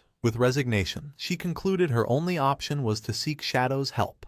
Back at the silent peak of the magic leaning tower, Shadow's invisible form reappeared before the large blue egg. Shadow observed the desperate egg, identifying it as a Jade grade boss but finding its transformation strange. He knew a simple evolution shouldn't cause such a drastic change in form. He noted the egg had no offensive capabilities and wondered if it was a transitional stage before an even more powerful boss hatched. Deciding to act, Shadow leaped into the air and threw a dagger charged with dark energy at the egg. The blade struck, dealing over 28,000 points of damage. However, this barely dented the boss's massive health bar. In his spectral form, Shadow noted its 10 million health points were comparable to an epic grade boss. He sensed the egg was strange and couldn't allow it to continue incubating. He realized that despite its high health, the strategy to defeat it was simple.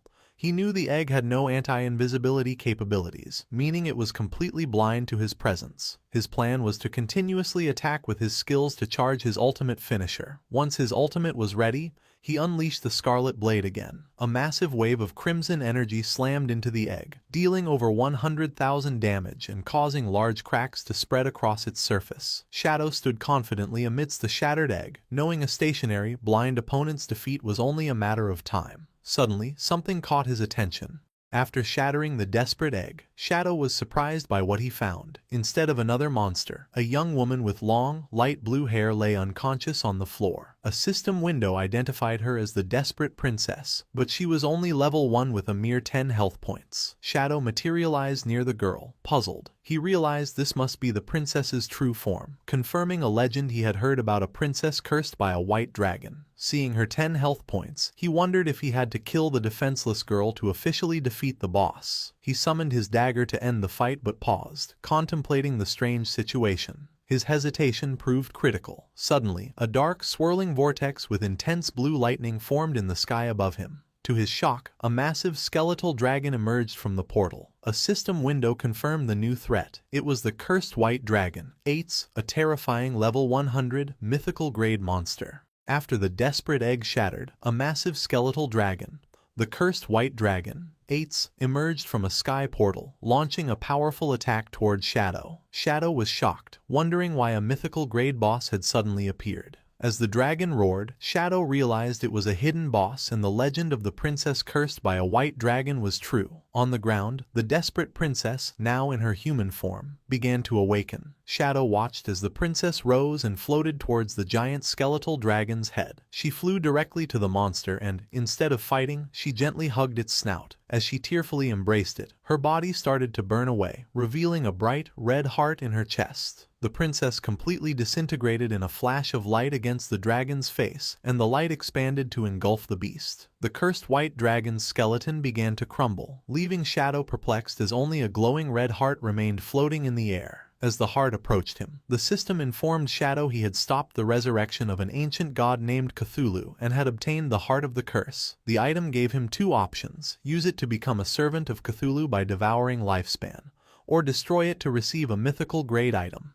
Faced with the choice, Shadow weighed his options. He considered that using the heart might grant powerful new skills, but the description suggested it was a parasitic curse that could lead to him being devoured by Cthulhu. Deciding the risk wasn't worth it, he chose to destroy the heart immediately. As he crushed the pulsating organ, it exploded in a brilliant flash of light. Shadow was surprised by the intensity of the blast, which completely engulfed him. When the light faded, he found himself transported. He was still on top of the magic leaning tower, but something was different. He realized he was inside the body of a knight with horns, looking down at his own armored hands.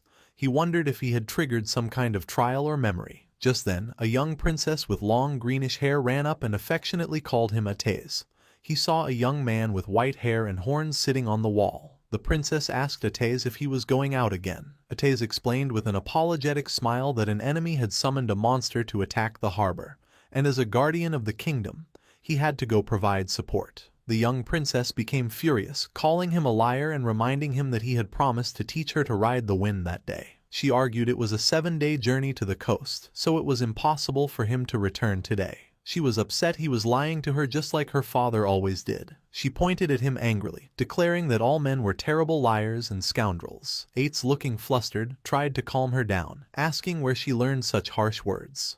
He then presented her with a silver scale-like object, calling it the Scale of Promise. He explained that under its witness, anyone who broke a promise would lose their wings and never be able to fly again. The princess, blushing and flustered, immediately rejected the gift, exclaiming that she didn't want Atez to lose his wings. Reassuring the princess, Atez promised he would not break his word and told her not to underestimate his wind-riding skills. He then unfurled a pair of magnificent, large white wings. The princess watched with stars in her eyes, exclaiming that his transformation was always handsome and cool. Before leaving, he promised to return for dinner and explained that his 3 shadow guards would stay to keep her company. With that, Ates launched into the sky and flew away, as the princess waved and wished him a safe journey. Filled with determination, the princess declared that since Ates was working hard, she couldn't fall behind either. She commanded the shadow guards to follow her, announcing she would go prepare ingredients so Ates could have a grand dinner. At this point, Shadow understood he was witnessing a memory sealed within the heart of the curse, showing the past shared between the desperate princess and Atez, the white dragon.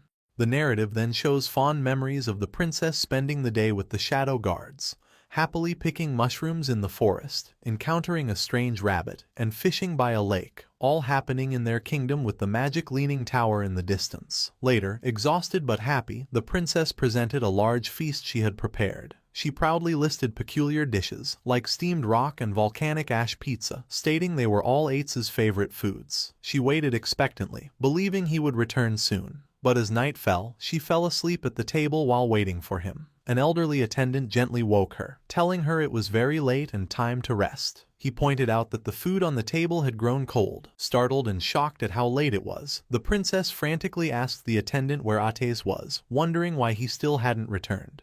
The attendant continued with a grave expression, informing the princess that according to front-line reports, the battle was dire and General Ates would likely be delayed. The princess refused to believe it, declaring that Ates was the kingdom's powerful guardian and any enemy would be like a lamb to the slaughter before him. However, the attendant explained the gravity of the situation, revealing the enemy nation had sacrificed tens of thousands of lives to summon a horrifying monster from the sea. He described a colossal, city-sized creature with countless tentacles and eyes, so terrifying a mere glance could drive a person insane. Hearing this, the princess's confidence faltered, and she began to worry that even someone as strong as Ates was in a desperate struggle. Suddenly, her eyes widened in fear, and the scale of promise she held shattered. Realizing this meant Ates had broken his promise to return, she panicked. She knew if he didn't come back before midnight, he would lose his wings. She grabbed the attendant, Scholar Lu Wen, and begged him to take her to her father, a dragon knight who might know how to remove the scale's curse. Ignoring the old man's complaints, she pulled him along, explaining that if Ates lost his wings mid-battle, he would be doomed.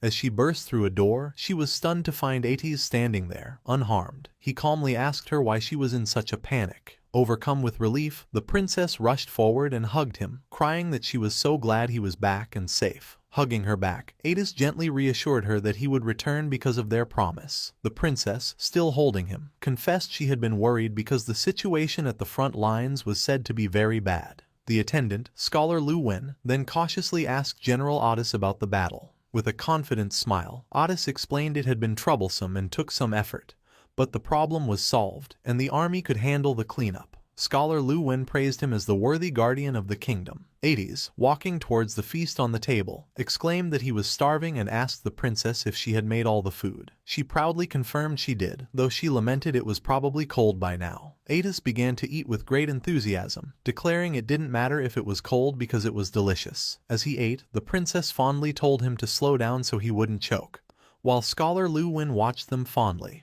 Later, on top of the magic leaning tower, Ates announced it was time to learn how to ride the wind, as promised. However, the princess let out a huge yawn. Ates asked if she was sleepy, and she explained she was tired from preparing his feast all day, suggesting they could learn tomorrow instead. Still wanting to fly, she sat on the ground and hugged his leg, pleading for him to change into his true form and take her for a ride. Ates hesitated, reminding her the king had forbidden him from taking her on such a dangerous activity. The princess grew angry, grabbing his armor and blaming him for coming home so late. She reminded him of the effort she put into his meal and again called him a faithless scoundrel. Sighing, Ates agreed but made her promise not to tell the king, or he would be scolded. The princess immediately smiled, her anger gone. Ates then closed his eyes, and blue energy swirled around him as he began to transform. In a brilliant flash, he became a magnificent white dragon. The princess looked on in wonder at Ates' magnificent dragon form. She approached the large white dragon and gently touched his snout, lovingly telling him to be safe. Green energy then lifted the excited princess into the air, and she settled onto Ates' head. He told her to hold on tight as they were about to depart. With a powerful beat of his wings, Ates launched into the night sky, soaring high above the land. From the tower, Scholar Lu Wen and a shadow guard watched them disappear into the starry sky. Lying on Ates' back, the princess looked down at the world in awe. She marveled that this was the beautiful world Ates saw from above. Ates asked if she thought it was beautiful, and she agreed it was super beautiful. As they flew past a large tolling bell tower, the princess asked Ates if he would protect this place forever. After a pause, he solemnly promised that he would. Now sleeping peacefully on his back, she whispered a quiet, "Thank you." The memory continues, showing Ates gently tucking the sleeping princess into bed with a teddy bear. After she is settled, he quietly leaves her room, looking back one last time before closing the door. Later, Ates is seen speaking with the king. The king noted with concern that Ates was badly injured and asked if the monster he fought was truly that formidable. Ates, though weary, smiled and reassured the king. He explained his injuries were not fatal and he just needed time to recover, adding that he had already burned the monster to ashes with his dragon flames. The king's expression remained grave. He revealed he believes the enemy empire is conducting a dark ritual, and he senses a terrible wave preparing to sweep across the continent. He warns Atis that they must all be prepared, as not even he, a member of the dragon race, will be exempt from the coming danger. Standing resolute against a dark sky, Ates pledges his loyalty and agrees to follow the king's arrangements. The scene then shifts to a later time, showing the magic leaning tower under a starry night sky. The mood quickly turns grim, as the next view is of shattered pieces of Ates' armor and blood splatters on the floor, indicating a terrible battle. Atis is on his hands and knees, his armor destroyed and body covered in wounds, coughing in pain. He clutches his chest, where a strange, pulsating red object is embedded, with dark veins spreading from it. The story jumped forward 5 years into a dark, violent future. The kingdom was in a terrible war, under constant attack by a horrifying army. Soldiers and civilians cried out in terror that an enemy nation had attacked with an army of monstrous inhuman creatures. People ran for their lives, screaming for help as they were mercilessly crushed by the invaders. The city was overrun by feral, red, skinless monsters that rampaged through the streets. From a high balcony, the king watched the chaos as the monsters swarmed his city. He grimly observed the overwhelming number of creatures, stating the Marega Empire had truly gone mad. He concluded their enemy intended to drag the entire world into destruction with them as their dark banner was raised over the battlefield. Amidst the chaos, the desperate princess ran frantically. She screamed Ates' name, desperately shouting that the enemy had breached the city walls. She found Ates sitting passively on a high wall, flanked by his 2 shadow guards. Looking down at the carnage, she rushed towards him and implored him to act, explaining the enemy's army was filled with inhuman monsters their soldiers could not fight. She questioned why he had not intervened, pleading that the kingdom needed his help now. Ates calmly turned to the desperate princess and said he was just on his way to find her. He instructed her to stay inside the magic leaning tower, assuring her it was safe and she should not go anywhere else. The princess agreed but urged him to hurry and defeat the enemy army. However, Ates refused, stating he would remain there to protect her. Confused and angry, the princess asked what he was talking about. She reminded him of his duty, declaring he was the guardian of the kingdom and his purpose was to protect the entire nation. Not just her. She gestured desperately towards the city below, where soldiers were being overwhelmed, exclaiming that the capital was about to fall and its people were being slaughtered. She insisted his role was to transform into a dragon and burn their enemies to ashes. The princess told him she only needed his shadow guards for protection, as he had always arranged in the past. Ates simply lowered his head in silence. He then began to explain the history behind their enemy's power. He revealed that 5 years ago, they had discovered the Marega Empire was performing a mysterious ritual known as Forsaken by the Gods. The ritual was simple. One could sacrifice their lifespan to summon inhuman creatures. The more lifespan offered, the more terrifying the summoned monster. Ates explained this was an ancient ritual, as no sane person would trade their life for a monster. However, he continued, for the Marega Empire, this desperate ritual was their only hope. He elaborated by showing a map. The Marega Empire was an inland archipelago, rich in a rare magical plant called the blood flower. This unique plant, which only grew there, emitted a powerful magic that had greatly extended its people's lifespan to an average of 700 years. Thousands of years ago, conflict began to spread from their nation across the continent. To end the endless wars, the Marega Empire sent powerful envoys, like Ates, to other nations.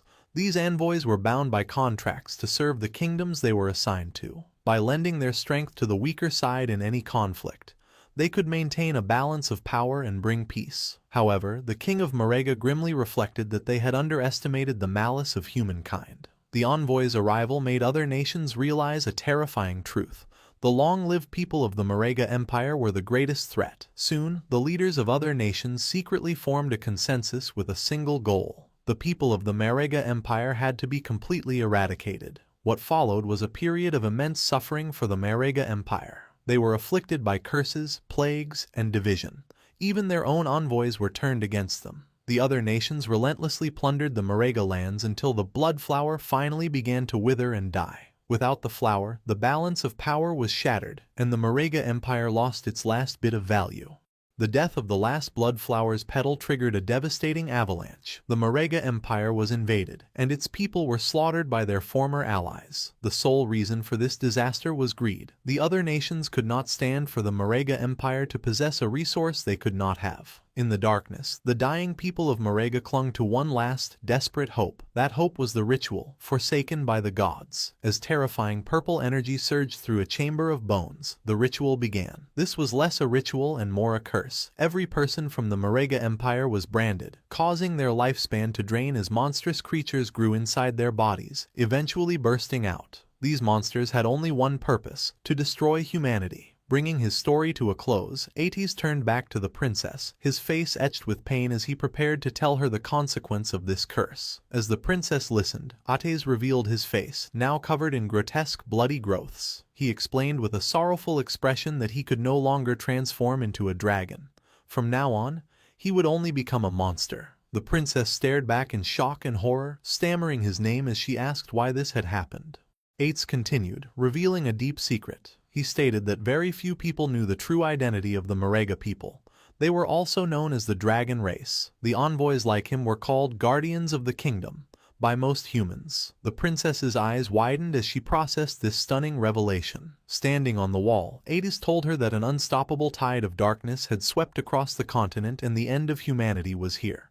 Because of this, he declared, his only desire now was to protect her and her alone. Meanwhile, the brutal invasion continued. The red monsters mercilessly devoured citizens, crushed them underfoot, and hunted down anyone hiding. A seemingly endless horde of these creatures emerged from the smoke, overrunning the kingdom's last defenses. From a high balcony, Scholar Lu Wen gravely informed the king that the number of monsters kept increasing. He pleaded with his ruler, asking if he was truly not going to lead a retreat now that the capital had fallen. The king, however, remained resolute, declaring they had nowhere left to retreat. He explained that the magic leaning tower was a great magical hub. If it was destroyed, their mages' combat power would plummet, and it would become impossible to stop the monsters. The king decided to join the battle himself. He leaped into the fray, his glowing sword slicing a red monster in half. He caught his breath amidst the smoke and rubble, leaning on his sword. He reflected on how quickly time had passed. He recalled first meeting Ates. They had looked the same age, though Ates was nearly 100 years old. For Ates's race, 100 years was barely adulthood. As a monster lunged, he recalled the inseparable years they had spent together. They had fought side by side, drank together, and shared everything. A blast of purple energy struck him.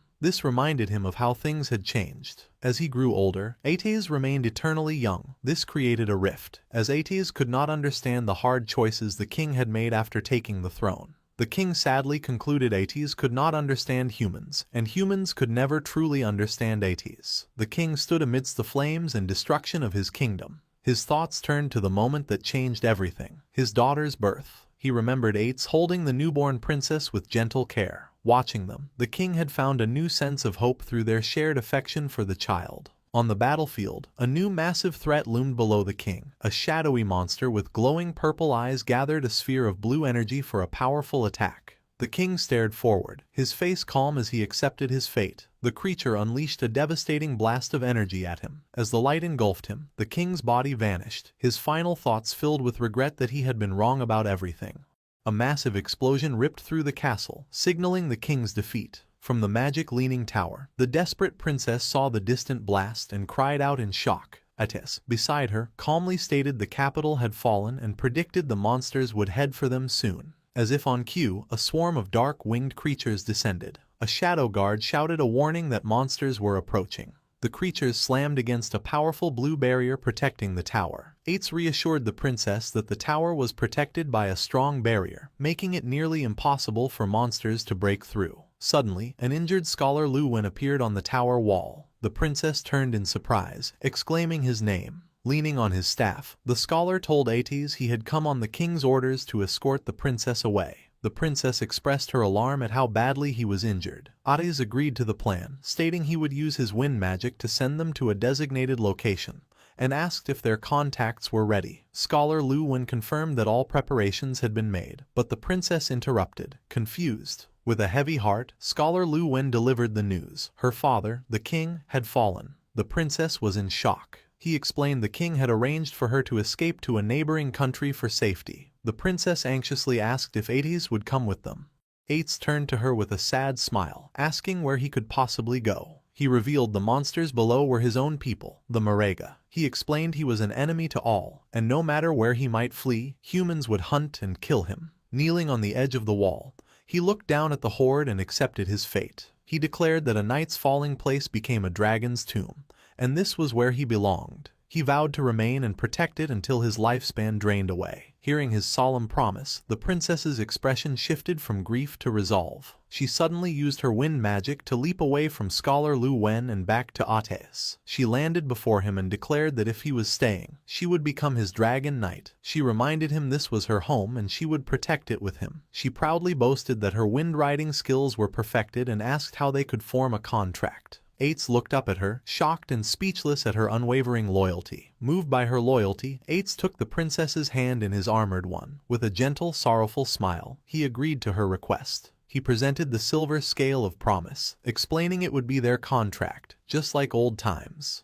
The princess smiled brightly, delighted the contract was so simple. She happily began to seal their pact, promising that they would forever. But Ates cut her off, finishing with a heart-wrenching twist. He said their promise was to never see each other again. The princess's face fell, her eyes wide with shock and disbelief. Before she could react, Ates unleashed a powerful gust of wind, launching her and Scholar Lu Wen away. As they flew, he entrusted the princess's safety to the scholar. The princess screamed Ates' name in confusion and betrayal as she was carried away. Alone on the wall, surrounded by wind magic, Ates told her to go, insisting her place was not with a dragon's tomb. The scene took a horrifying turn. Scholar Lu Wen, his eyes glowing with red light, plunged his hand into the princess's chest, ripping out her still beating heart. He chillingly told her she had a place where she belonged, a place for humans. Ates watched from the tower in utter shock at this betrayal, while the princess stared in horror as her life was stolen. As he died, the scholar gasped a final warning to Ates, telling him to be careful and revealing the Marega were not the only ones cursed. His face was then consumed by a monstrous red growth. From the scholar's body, a massive tentacle monster erupted, grabbing and devouring the princess's heart. The monster cackled, mocking Ates about the delicious flesh and lifespan it consumed. It then taunted him, asking if killing the person Ates loved was suitable revenge for being burned by his dragon flames in the past. As Ates stared in stunned silence, the tentacle monster laughed maniacally. It held up the princess's lifeless body and her bloody heart, taunting the white dragon, asking if killing his beloved was enough to repay the pain of his dragon flames. In a final, gruesome act, the monster clenched its fist and crushed the princess's heart. Enraged, Ates and his two loyal shadow guards faced the monstrous creature, their eyes glowing with vengeful energy. One guard, the Shadow of Sorrow, transformed into a swirling vortex of dark energy and leaped to rescue the princess's falling body, while the other guard attacked the monster, viciously slicing its tentacles to pieces. The monster dismissed the attack as useless. The Shadow of Sorrow now knelt, cradling the princess's body in a protective, glowing blue aura. A single tear fell from behind the guard's helmet. In her final moments, the princess weakly whispered Ates' name before passing away in the guard's arms. Even as its host body lay dismembered, the monstrous entity continued to taunt Ates. It mockingly explained that the meager lifespan sacrificed by the white dragon's kin was only enough to summon a tiny fraction of its true form. It revealed its seeds had already been scattered everywhere, parasitizing hosts and waiting for the right moment to mature and burst forth, just as it did with the old scholar. The creature, Cthulhu, continued its psychological assault, reminding Ates that the monsters born from his own people were now swarming the world. It pointed out that Ates himself was deeply cursed and could transform at any moment, and that he had always known his beloved princess was destined for a tragic end. Cthulhu emphasized Ates' powerlessness, suggesting he was helpless and might even have become the very monster to kill the princess. The entity reveled in Ates' inner turmoil, describing the hatred, sorrow, anger, and despair filling his heart, calling them wonderfully strong emotions. Then it presented a tempting offer, telling Ates it could change everything. Cthulhu formally introduced itself, stating it could hear the violent beating of Ates' heart. It declared itself an ancient, all-powerful god. It made an incredible promise. Not only could it help Ates defeat the monsters and protect the kingdom, but it could also resurrect the princess so they could be together forever. It explained that all of this could be achieved through a simple transaction. The price, Cthulhu revealed, was for Ates to simply give it his heart. Kneeling alone on the high wall, surrounded by winged monsters, Ates was left to contemplate this impossible choice. He weighed his two options: to let the princess die in the tower, devoured by monsters, or to accept the deal, allowing her to become his dragon knight so they could protect the kingdom for eternity. from its dying host, Cthulhu pressed him for a decision, warning that its current body was fading fast and he was running out of time. Having made his decision, Atis committed the ultimate sacrifice. With a sickening splash of blood, his shadow guard looked on in alarm. In an act of desperation and love, Atis ripped his own beating heart from his chest. Cthulhu praised him, stating that he had made the correct choice. Cthulhu declared it would place a blessing on Atis' heart, causing it to float into the sky amidst a brilliant explosion of energy, destined to beat for all eternity. The entity explained their pact. His beloved would receive the heart and be reawakened with its immense power. Though Atis would be heartless, he would not die or turn into a mindless monster. The glowing heart descended and entered the princess's body, and Cthulhu proclaimed Atis would be transformed into a guardian dragon, destined to remain by her side forever. Atis grunted in agony as the transformation began, and a massive pillar of purple energy erupted from the top of the magic leaning tower. His body contorted and changed until he had become a massive, terrifying skeletal dragon. He let out a powerful roar, surrounded by a swirling aura of blue flame. With his new form, Atis leaped from the tower wall. Now a guardian dragon empowered by Cthulhu, he soared over the battlefield and unleashed a devastating torrent of fire upon the swarming monsters below, beginning his eternal watch over the resurrected princess. As the skeletal dragon Atis unleashed his fiery wrath, Cthulhu's voice narrated the grim scene. The dragon's flames incinerated everything below, purging the land of the monstrous invaders and the kingdom's remaining people alike. Cthulhu told him his power was now great enough to wipe out the entire kingdom, and Atis continued his assault, setting the capital ablaze. Cthulhu then revealed the terrible twist in their bargain. It explained that all the lifespan harvested from those killed in the flames would be funneled to a single point. As purple lightning struck the scorched magic leaning tower, the true purpose was revealed. Back on the tower, the resurrected princess screamed in agony. With Atis's cursed heart in her chest, her body began to transform as dark, shadowy energy erupted from her. Monstrous appendages grew from the shadows, and she was completely consumed by a massive, tentacled beast, becoming its new, living core. With the princess now transformed into a horrifying monster, Cthulhu triumphantly declared that all the harvested lifespan now belonged to it. Cthulhu reflected on its current weakness. It lamented that its power was still too diminished to directly parasitize the powerful dragon race, forcing it to use a human as a temporary host. However, it remained confident, believing it was only a matter of time before it could use the white dragon to gather the lifespan it needed. The monstrous princess looked up at the skeletal Atis circling high in the sky and wondered why he had not returned now that the kingdom had been purged. She found his behavior strange. Suddenly, two glowing silver scales appeared before her. Cthulhu recognized them as the scales of promise, and realized these were vows the white dragon had made before their deal. The first vow was to never see the princess again. The second was to forever protect the kingdom's high tower. In a flash of fury, Cthulhu understood Atis' final act of defiance. He had anticipated the entity's plan and used his own vows to bind himself to the magic leaning tower, locking himself away from the transformed princess. Cthulhu cursed the white dragon, enraged that he chose to become a mindless zombie-like guardian rather than be used as its pawn. Thwarted, Cthulhu declared it would use the tower as its nest, preying on the lifespan of anyone who approached. It vowed that one day, it would be fully revived and rule the world again. The memory faded with the image of the tower standing alone as countless ages passed. The memory faded, returning to the present at the magic leaning tower. Shadow reappeared on the desolate rooftop, purple energy lingering in his hand. He processed the tragic story he had witnessed, wondering if the vivid images were just game lore. But his instincts told him it was more. The vision had felt too real, its explanation of the monster's origins feeling like actual history. Suddenly, dark purple energy swirls materialized around him. A system window congratulated him on obtaining a new mythical grade skill, Shadow of Sorrow. This powerful ability created 3 shadow clones for 7 seconds that mimicked his skills and dealt 100% damage. The skill's description added a poignant detail.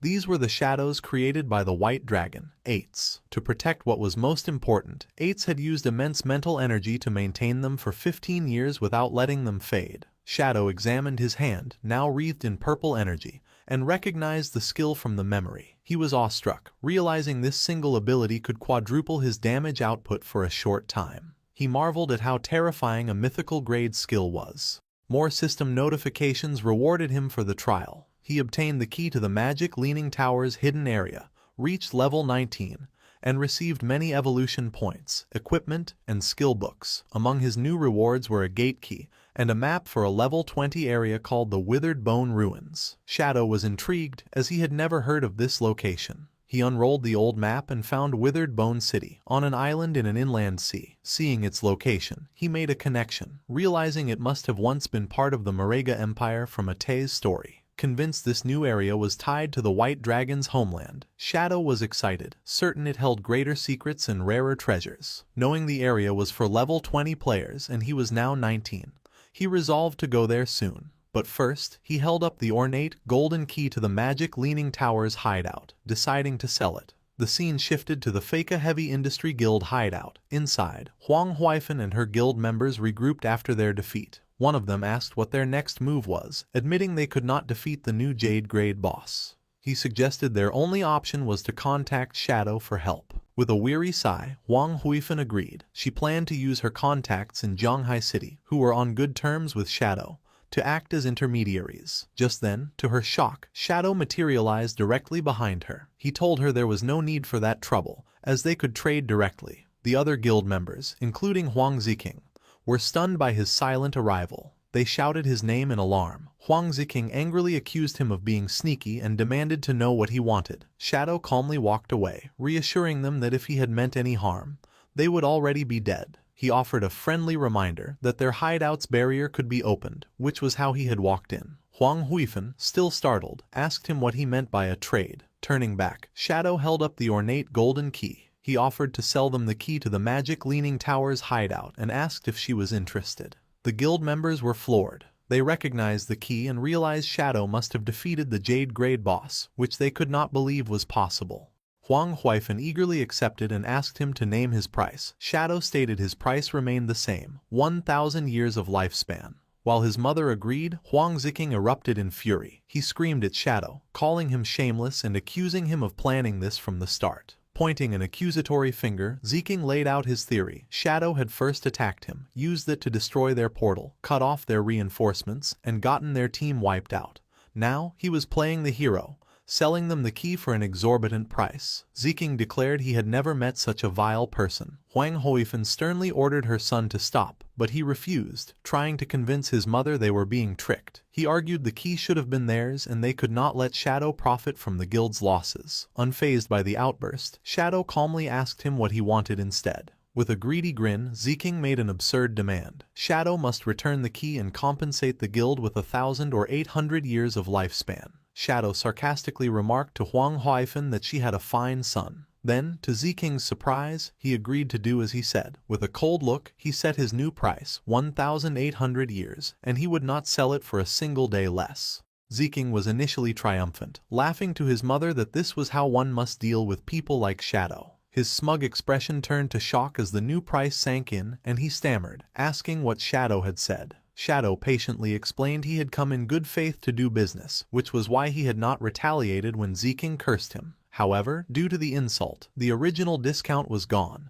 and the price was non-negotiable. Having reached her limit, Huang Huifan swiftly slapped her son hard across the face. She angrily ordered a guild member to take Ziqing away to level up, forbidding him from returning without her permission. As he was dragged away, Ziqing protested, asking why she had hit him when he was not finished talking. Huang Huifan turned back to Shadow and apologized, asking if he might reconsider. Shadow coldly repeated his new offer, 1,800 years, and he would not say it again. With a weary expression, Huang Huifan accepted, noting it was a fair price since she had heard he had sold other hideouts for 2,000 years. She explained that because of their heavy losses, they could not pay the full amount at once and asked to pay in installments. Shadow agreed. He stipulated she must pay 1,000 years up front, and he would return in 10 days for the remaining 800. Greatly relieved, Huang Huifan thanked him and completed the transaction. A system window confirmed she had the key and Shadow had gained 1,000 years of lifespan. As he faded away, Shadow said his goodbyes. He thought the Feka Heavy Industry Guild had potential, and selling them a good hideout would help them become an important asset for the Great Xia server. With their new base secured, Huang Huifan addressed her guild. She announced the platinum-grade hideout was now theirs. To pay their debt to Shadow, she instituted a 50% lifespan tax on all members. She acknowledged the high rate but framed it as a necessary investment, urging them to work hard. Her guild members responded with renewed determination. Out in a forest at sunset, the small party with Huang Ziking tried to reason with him. A girl told him not to blame his aunt and that he was wrong, but Ziking angrily dismissed her. He muttered to himself, vowing to make Shadow pay sooner or later. Their conversation was cut short when a party member spotted a silver-grade boss, the human-faced Spider Emperor. They immediately prepared for battle. As the others engaged the boss, Ziking hung back. His teammates warned him the boss used poison and to be ready with a detox spell, which he nonchalantly confirmed. However, instead of helping, Ziking turned and fled into the woods, abandoning his team. As he ran, he cursed them as idiots, thinking they could fight the boss themselves. He was disgusted by the girl who had tried to lecture him, wondering what his mother was thinking trying to set them up. He found a secluded spot and crouched, seething with resentment. He believed his entire guild was made of spineless rats, who only developed slowly and safely. He thought they did not understand the true path to power was to seize every opportunity. He concluded that Shadow must operate this way, which was how he had become so powerful. With a sinister smile, Ziking revealed he was not as foolish as his guildmates thought. He scoffed at confronting Shadow without a plan. He then summoned a dark, ornate vase with a single glowing red eye, declaring it a treasure from a jade-grade chest. A system window identified the item as the Abyssal Vase. By reaching into it, the user could randomly pull out a powerful skill, but it had a long 48-hour cooldown. Reaching into the vase, Ziking pulled out a small, grotesque, fleshy object. The system informed him he had acquired an epic-grade skill, the Abyssal Puppet Curse. This magic let him turn any corpse into a puppet he could completely control, retaining all the deceased's original abilities. Ziking laughed with manic glee, overjoyed with his new power. He hatched a plan. If he could kill Shadow, he could use this skill to enslave him, becoming truly invincible. As he celebrated, the Abyssal Vase glowed with a menacing purple aura. A final, ominous message warned that the abyss holds extraordinary power, but when one gazes into it, the abyss also gazes back, foreshadowing a dark future for Ziking. In the withered bone field, a desolate graveyard in the Magic City ruins, night had fallen. During a battle, Ghost Spirit used her energy-infused paper ribbon to wrap around and pierce a skeletal monster's eye. She beheaded the enemy with a precise blow, dealing over 5,600 damage. System notifications appeared, informing her that her weapon had upgraded to gold and she had enough experience for a class advancement. Standing amidst the energy orbs of defeated enemies, Ghost Spirit sighed in relief, confirming she had enough experience for her advancement. With a determined expression, she accepted the class advancement. A bright magic circle formed at her feet as a column of purple energy surged from her, enveloping her in the transformation. After completion, the system detailed her new abilities. Her weapon was now the Yellow Spring Chainblade, Gold, which could change shape. Her class had evolved to Yellow Spring Evil Ghost, Tier 2, granting a passive stealth bonus and unlocking 2 new skills, Eye of the Yellow Spring and Touch of the Yellow Spring. The system explained the eye was a mental attack that trapped enemies in an illusion, while the touch allowed her to track opponents by their aura. Transformed and enveloped in a blue aura, Ghost Spirit now wielded her weapon as a fearsome scythe. The system notified her she would deal double damage to lower-level opponents, with a 50% chance of applying a burn effect. With her eyes glowing golden, she felt stronger than ever. She knew her increased damage, speed, and new mental attack would let her avenge her parents and defeat Dongfang Yue, and the source of the plague wielder. Ghost Spirit messaged Shadow, her teacher, informing him she had advanced to Tier 2 and would repay his guidance. From a rooftop, Shadow saw she had logged off. Understanding her thirst for revenge had led her to immediately seek out Dongfang Yue. He recalled his past life where Ghost Spirit had gotten her revenge, but sparing a dog had allowed a Beastmaster to track her. This exposed her real identity, leading to a massive hunt by powerful families. The resulting war caused heavy losses for official forces, and Ghost Spirit eventually died of exhaustion, leaving the Magic City region in chaos. Shadow reflected on her potential, but worried her youth and unstable mind made her reckless. To prevent her from repeating this fatal mistake, he decided to log off and check on her in the real world.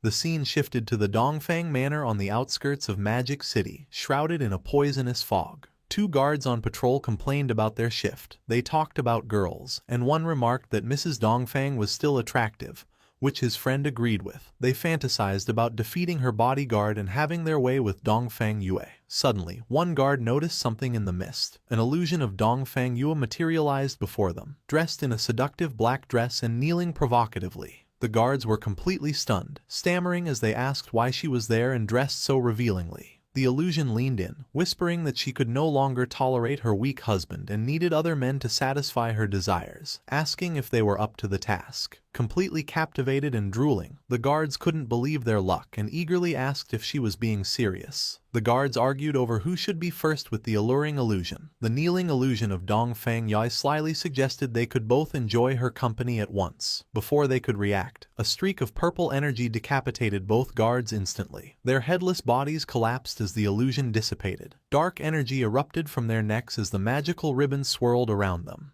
Ghost Spirit appeared from the shadows, catching her weapon. She immediately leapt into the air, escaping the manor grounds. Meanwhile, Dongfang Yue's formidable bodyguard, the Fart Master, was relaxing in a hammock. His senses sharpened and he remarked to himself that a little mouse had snuck in. Ghost Spirit landed silently on the manor rooftop. She paused thoughtfully to assess the situation. Suddenly, she was shocked as the Fart Master descended on her from above with incredible speed. He grabbed her by the neck in mid-air, and they both plummeted towards the ground. He unleashed his signature attack, a powerful blast of gas from his rear, which hit the ground with explosive force. The impact created a crater, with the Fart Master pinning Ghost Spirit to the ground. He mockingly explained his ammonia barrier covered the manor, allowing him to sense her arrival. He identified her as the little lady who had escaped before, grabbed her neck, and noted she would not get away this time. Ghost Spirit struggled helplessly, her face a mix of pain and fear.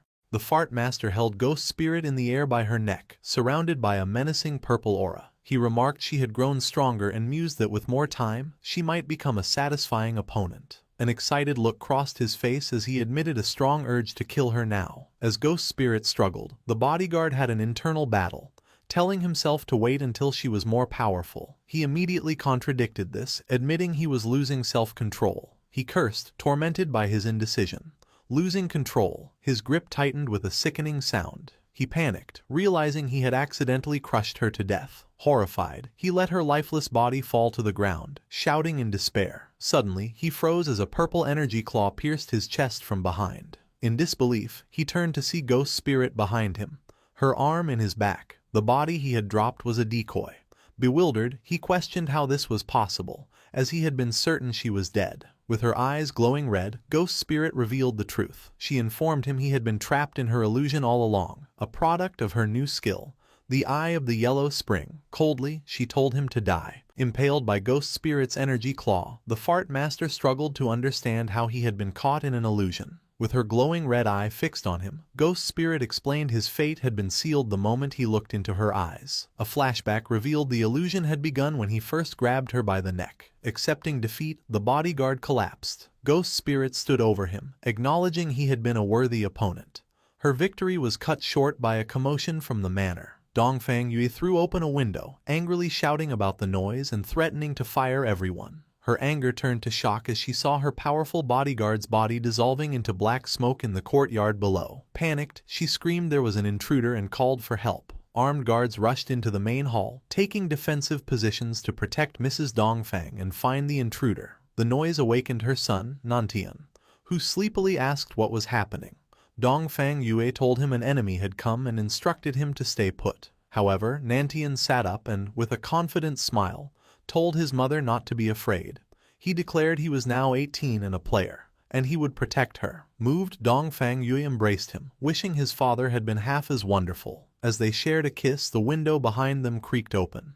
Startled, they pulled apart, and Dongfang Yue demanded to know who was there. In the hallway outside, the guards' bodies lay dissolving into shadow. Dongfang Yue stared in horror, unable to comprehend how they were all dead. Her mind raced, wondering if Shadow had discovered their plan to ambush him. Just then, the spectral form of Ghost Spirit appeared behind her, asking, "What plan?" Dongfang Yue whirled to face the hooded figure, demanding to know who she was and why she was being attacked, insisting they had no feud. Ghost Spirit calmly asked if Dongfang Yue truly did not recognize her. With her eyes glowing a menacing red, Ghost Spirit ordered her to look closely and remember. Horrified recognition washed over Dongfang Yue as she realized her attacker was the girl she thought was long gone, cursing that she was still alive. Before Dongfang Yue could react, she was impaled by an energy attack.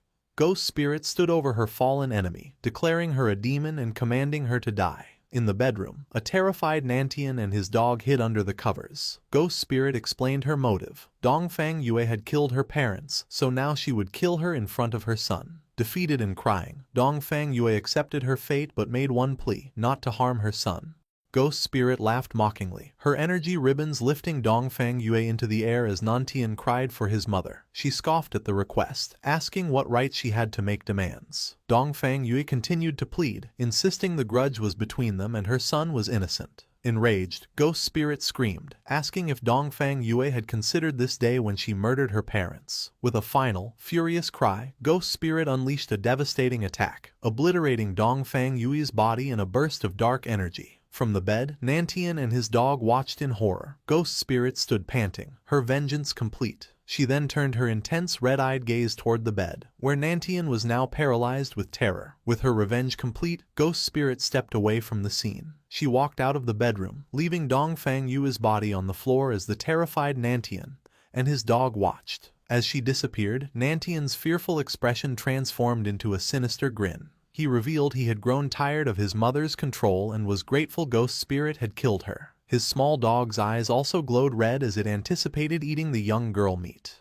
Before Ghost Spirit got far, she sensed she was not alone and stopped, her body tensing. She turned around nervously to see several shadowy figures floating in the air, surrounding her. Back in the bedroom, Nantian pointed from under his blanket, a malicious smile on his face. He revealed his true power as the corpse necromancer, and commanded his undead minions to capture her alive. The shadowy figures were reanimated corpses, strengthened by his power and retaining their abilities. They advanced on the trapped Ghost Spirit. Suddenly, a massive explosion shattered the manor's side. Ghost Spirit was sent flying out of the building, screaming in pain. Outside, the reanimated corpses descended upon her as she lay helpless. The one-handed gunman prepared to fire a deadly energy blast at point-blank range.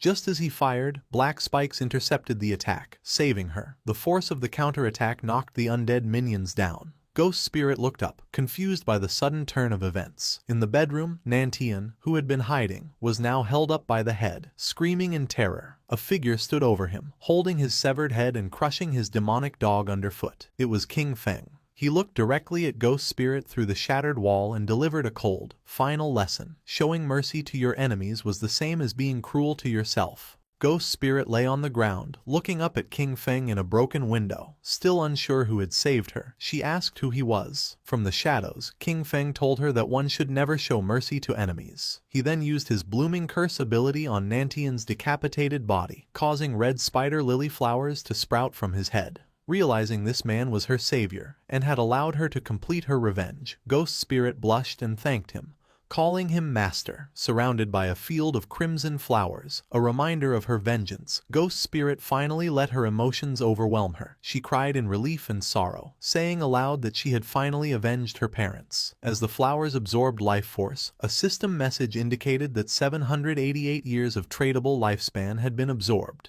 King Feng approached and asked her what her plans were now that she had her revenge. Without a purpose, Ghost Spirit admitted she did not know and contemplated dying to reunite with her parents. King Feng sternly told her that revenge only leads to emptiness and she should have been prepared for it. He warned her that if she was willing to sink into despair, he had nothing more to say. But there was something she must know. He showed her a vision of the game world, explaining that the god-forsaken game had endless secrets, and among them, a way to resurrect the dead might exist.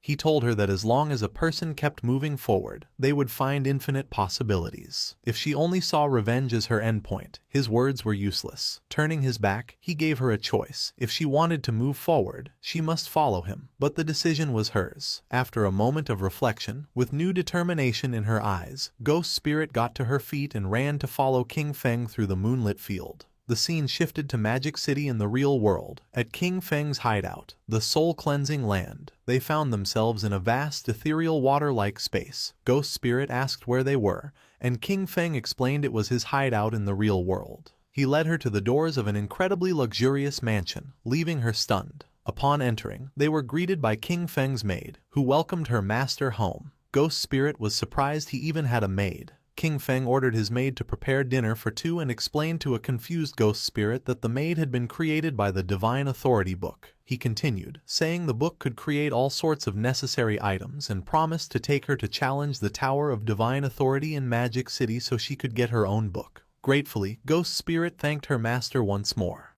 The scene shifted to the Chu family manor in Magic City. Sometime after King Feng and Ghost Spirit had left, a man rushed in, yelling at his men to hurry with the rescue, declaring that no harm must come to his wife. This was Chu Kunshan, Dongfang Yui's husband and a military staff officer. He was confused, recalling a frantic call for help from his wife and wondering who could have attacked so late. His immediate suspect was Shadow, and as he ran into the manor, he worried their secret fireworks factory plan had been discovered, though he quickly dismissed the thought. Inside, his personnel were investigating the scene, examining a large crater in the empty bedroom. An officer reported to a shocked Chu Kunshan that while there were clear signs of a battle, they had not found a single person. Growing more frantic, Chu Kunshan demanded to know the whereabouts of his wife, son, guards, and servants. The officer confirmed the grim reality: no one was there, not even any bodies. Chu Kunshan was enraged, realizing this was what had happened to the Dongfang family. Everyone had vanished without a trace. The horrifying conclusion that his wife and son were gone sent him stumbling back in denial. His despair turned to tearful rage as he screamed that Shadow had killed his family and demanded a warrant for his immediate capture. Lin Qingyu, who had been observing, stepped in and asked how he could be so sure it was Shadow. He furiously retorted that it was because his wife's family, the Dongfangs, were also killed by him. Unfazed, Lin Qingyu pointed out the lack of evidence in the Dongfang case, making the connection to his wife's disappearance tenuous. With a sharp glare, she questioned if he had inside knowledge, suggesting perhaps his family had a grudge with Shadow, and this might be simple revenge. Her questions struck a nerve, and a furious Chu Kunshan warned her to watch her words, questioning if she was interrogating a military staff officer. Lin Qingyu calmly told Chu Kunshan his threats were useless against her. She revealed that recently, the Sky Dome Guild had captured members of the Magic City Black Dragon Hall and handed them to the authorities. During interrogation, the men confessed that Chu Kunshan had ordered the attack on Shadow's hideout. They also admitted to a plan to lure Shadow to a fireworks factory with the intent to kill him in a massive explosion. She explained that the authorities had originally planned to capture them all at the factory. However, with Dongfang Yu now missing, she was officially suspected of fleeing justice. Lin Qingyu then accused Chu Kunshan of abusing his authority and conspiring to commit a terrorist act, requesting he accompany them for an investigation.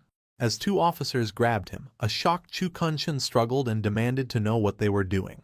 He angrily shouted at Lin Qingyu, questioning her audacity for colluding with a trashy guild to arrest an official. As he was restrained, Lin Qingyu calmly stated that official status did not matter, as she only stood on the side of justice. Chu Kunshan continued to struggle, screaming for them to release him. She coolly advised him to cooperate, adding that if proven innocent, he would be free to settle the score with her then. Lin Qingyu delivered a final, chilling piece of information.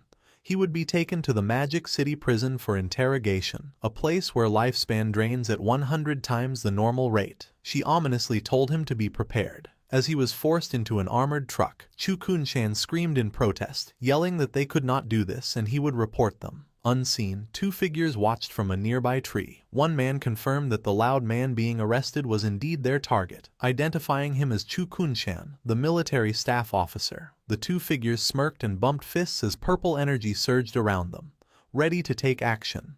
A convoy of armored trucks drove through a forest road at night. Inside the lead vehicle, Chu Kunshan continued to protest his arrest to Lin Qingyu. A guard calmly informed him that the arrest had been ordered from above, leaving Chu Kunshan speechless. Suddenly, a bright blast of energy hurtled toward their vehicle. The blast impacted the truck with immense force, sending it careening off the road in a violent crash. Inside the overturned truck, Lin Qingyu braced herself, cursing. She looked over in shock to find the guard who had been sitting next to her was now dead, his face frozen in terror. Pinned by the wreckage, Lin Qingyu realized she was stuck as the truck's roof was torn open from the outside. A hand reached through and grabbed the unconscious Chu Kunshan by his collar, pulling him out. The two assailants, a man with a pompadour and a girl with blue hair, stood atop the wreck. The man held up Chu Kunshan, declaring that the mission had been easy. Just then, reinforcements from the second truck arrived, ordering the pair to release their prisoner and surrender. The two assailants only laughed, mocking the officials. As the arriving officers took aim, one of them noticed another threat. A large, muscular man with glowing red eyes descended from the trees, swinging a massive flaming hammer. He brought the weapon down with incredible force, striking the official's vehicle and leaping away as it erupted in a massive explosion, with screams coming from the flames. The man with the pompadour and another bald, muscular man watched the destruction. The pompadour-wearing man remarked on the attack's power, stating that a Mr. Theodore had not been lying. The hammer-wielding attacker landed amidst the fiery wreckage as orbs of lifespan floated up from the fallen officers. He laughed maniacally, reveling in the power of his attack and the joy of killing the official dogs of Great Zia. The muscular man with the hammer stood amidst the fiery wreckage, gloating over a glowing card he held. He boasted that the card from a Mr. Theodore had multiplied his attributes by 5, giving him the power of a level 50 player even though he was only level 10. He complained that the slain officers had dropped very little lifespan. The man with the pompadour dismissed the loot, reminding him their real reward from Mr. Theodore would be 1,000 years of lifespan. Inside the overturned truck, an injured and tearful Lin Qingyue looked out. She thought to herself that with Mr. Theodore's help, they could soon kill Shadow and avenge Qian Shishi. As the attackers prepared to leave, the girl with blue hair suddenly told them to wait. With a sinister smile, she announced she could sense a little mouse still hiding inside the truck. Lin Qingyue, concealed within the wreckage, realized she had been discovered. She hurled a massive fireball at the already destroyed truck, causing a second, larger explosion. She declared with a smirk that no official dogs would be left alive. As the group walked away, the woman complained that they were still thinking about Qian Shishi, asking if she was not beautiful enough. The man with the pompadour laughed, explaining that while she was cute, Qian Shishi had been an old partner, and it was their tradition to help her get revenge. With that, they departed into the night. Hidden behind a tree, a naked and battered Lin Qingyue watched them go. She realized the attackers were remnants of the Alice Guild. Her passive skill, killing intent perception, confirmed they had been sent by a man named Theodore to capture Chu Kunshan. Understanding her squad had been wiped out, she knew she must report this immediately. Having left the real world, Shadow had brought Ghost Spirit to the Tower of Divine Authority, located within the ruins of Magic City. He explained to a surprised Ghost Spirit that the NPC guarding the tower was known as Old Mom, but her true name was Queen Vier of the Waning Moon. Shadow elaborated on her tragic past. Vier had witnessed the brutal murder of her son and daughter. The trauma had driven her mad, and she now lived under the delusion that her children were still alive, often giving players impossible quests. He revealed that there was a way to exploit her delusion. If a young man and woman entered the tower together, Viger would mistake them for her long-lost children. This made the challenge significantly easier and improved the rewards. Shadow then instructed a horrified Ghost Spirit that when they entered, she must immediately call the NPC Mom, explaining this was why she had earned her nickname. He told her to focus on that while he handled the rest. Hesitantly, Ghost Spirit agreed, and they walked towards the tower's large glowing doors. Inside, a path of light led them to Viere, who appeared in a starry, ethereal space. With tears of joy she welcomed them, calling them her children and asking if they had returned for the Divine Authority book. Playing along, Shadow confirmed that was why they were there. Addressing her as Mom, Ghost Spirit, embracing her role, began to cry, telling Vier how much she had missed her. Vier was overcome with emotion, saying she had missed her child as well. She explained that while she wanted to give them the book, the rules dictated they must first complete a challenge. She summoned her avatar, a massive level 20 Jade tier entity, and told them they must defeat it. A system notification confirmed they had received Mother's Blessing, boosting all their stats by 20%. Before Ghost Spirit could react to the boss, 3 shadowy figures suddenly appeared around her. These were the clones from Shadow's Shadow of Sorrow skill. In an instant, the clones unleashed a devastating flurry of slashes, inflicting hundreds of thousands of points of damage and obliterating the avatar in a single moment. The system announced the challenge had been successfully completed, leaving Ghost Spirit utterly stunned. She exclaimed in disbelief at the instant kill and the impossible appearance of 3 shadows. The battle ended in a blinding flash. Ghost Spirit stood behind King Feng, stunned. She marveled at his technique, summoning 3 clones for an instant kill, and wondered how powerful he truly was. Queen Vilni descended from the sky, still trapped in her delusion. She looked down at them gently, calling them Alan and Anna, and praising their strength. She floated to Ghost Spirit and handed her a stack of glowing blue books. Calling her little Anna, Vilni offered her all 9 of the divine gift books she had. Ghost Spirit played along, hugging the NPC and crying as she thanked Mom.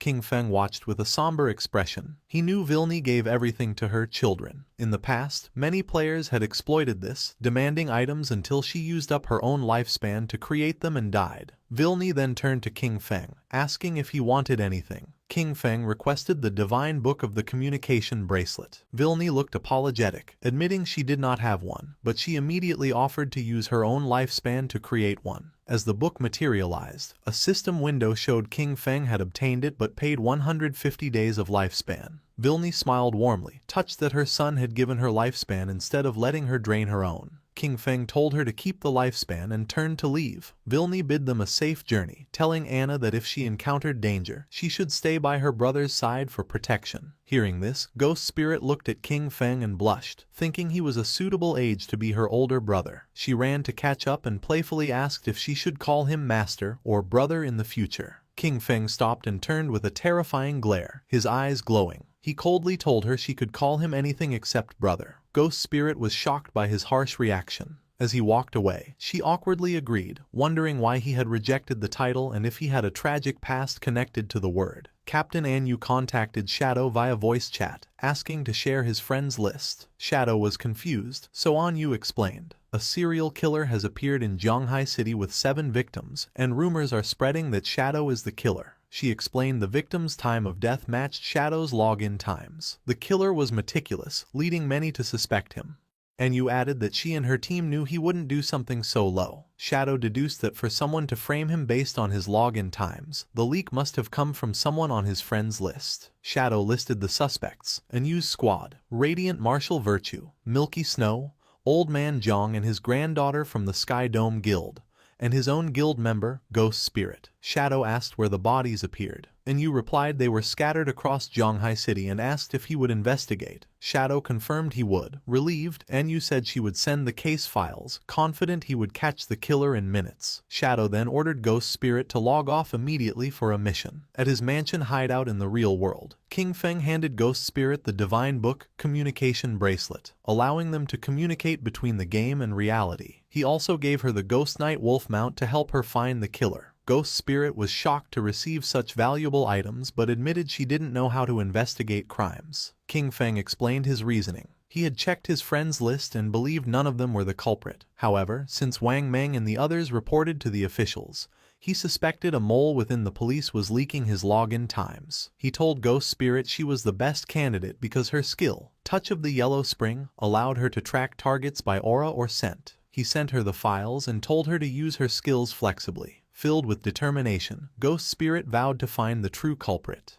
Meanwhile, in a hotel in Magic City, Tony and the blue-haired girl threw the bound Chu Kunshan onto the floor. Tony announced to a man in the shadows that he had brought the person. A bald older man smoking a cigar turned around. He praised Tony for a job well done. Chu Kunshan, terrified, recognized him as Mr. Theodore from the embassy. Theodore smiled chillingly, glad that dear Chu remembered him. He claimed he couldn't bear to see Chu suffer injustice, so he asked his friends to rescue him. Sweating, Chu Kunshan pointed out that these friends were wanted criminals. He asked Theodore if his true intention was to deal with Shadow or the Great Xia government. Theodore laughed, asking if there was a difference, noting the officials and Shadow were close allies. Chu Kunshan ranted about the injustice. His wife and son died, yet the authorities arrested him, a military officer, instead of Shadow. He looked up at Theodore, acknowledging he wasn't saved for free and asked what he wanted him to do. Theodore calmly replied that his divination pointed to Chu, telling him Chu could help find something he desperately wanted. He then asked what Chu's profession in the game was. Chu looked confused, but then he realized why he was valuable. He lowered his head and revealed his secret. He held the only hidden class in the priest system, the Feng Shui Master. He explained his skills.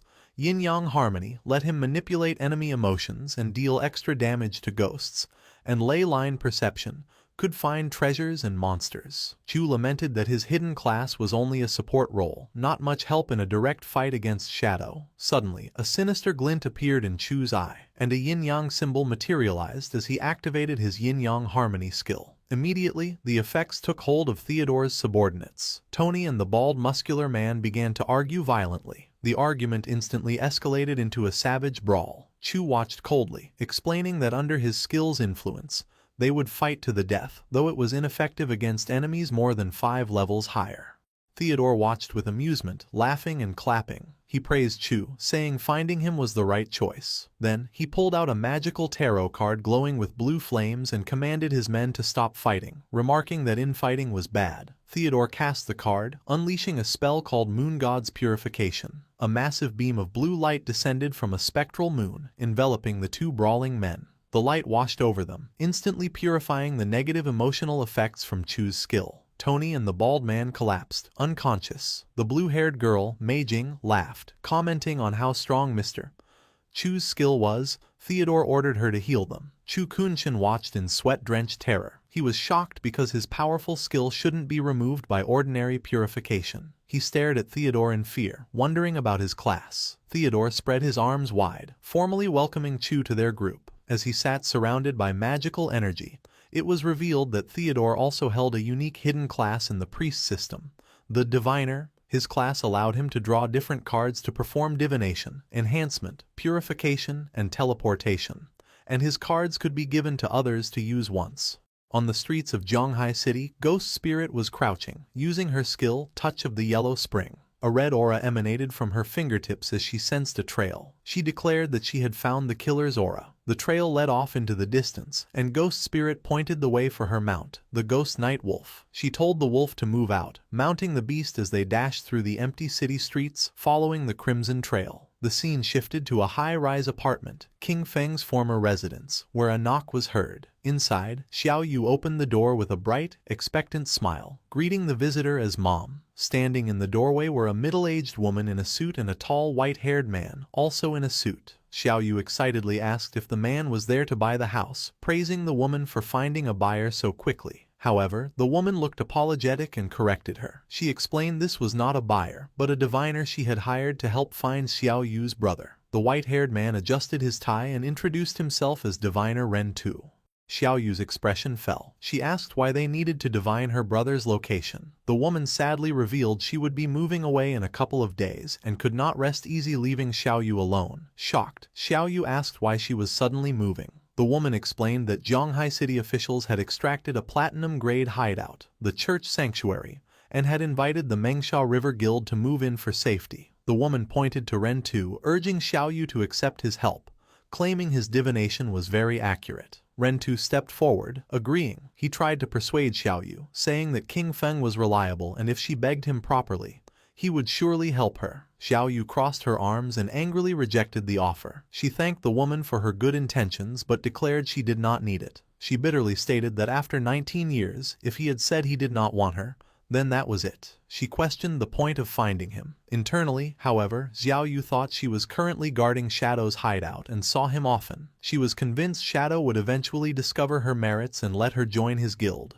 The woman sighed, resigned to Xiao Yu's stubbornness. She advised Xiao Yu to try the divination anyway, then excused herself to go pack. As she left, Ren Tu remained. He asked Xiao Yu for any items her brother had used for the divination. Xiao Yu snapped at him, repeating that she did not need him to divine anything. Ren Tu ignored her and walked into the apartment, looking around. He mentioned he had heard the siblings had lived together and concluded the house itself was enough of a medium. Xiao Yu followed, demanding to know who had let him in. Ren Tu smiled charmingly and said he felt they had a destiny, so he would perform the divination for free. Without waiting for permission, Ren Tu raised a card that glowed with blue magical energy. He told her she could look at the result.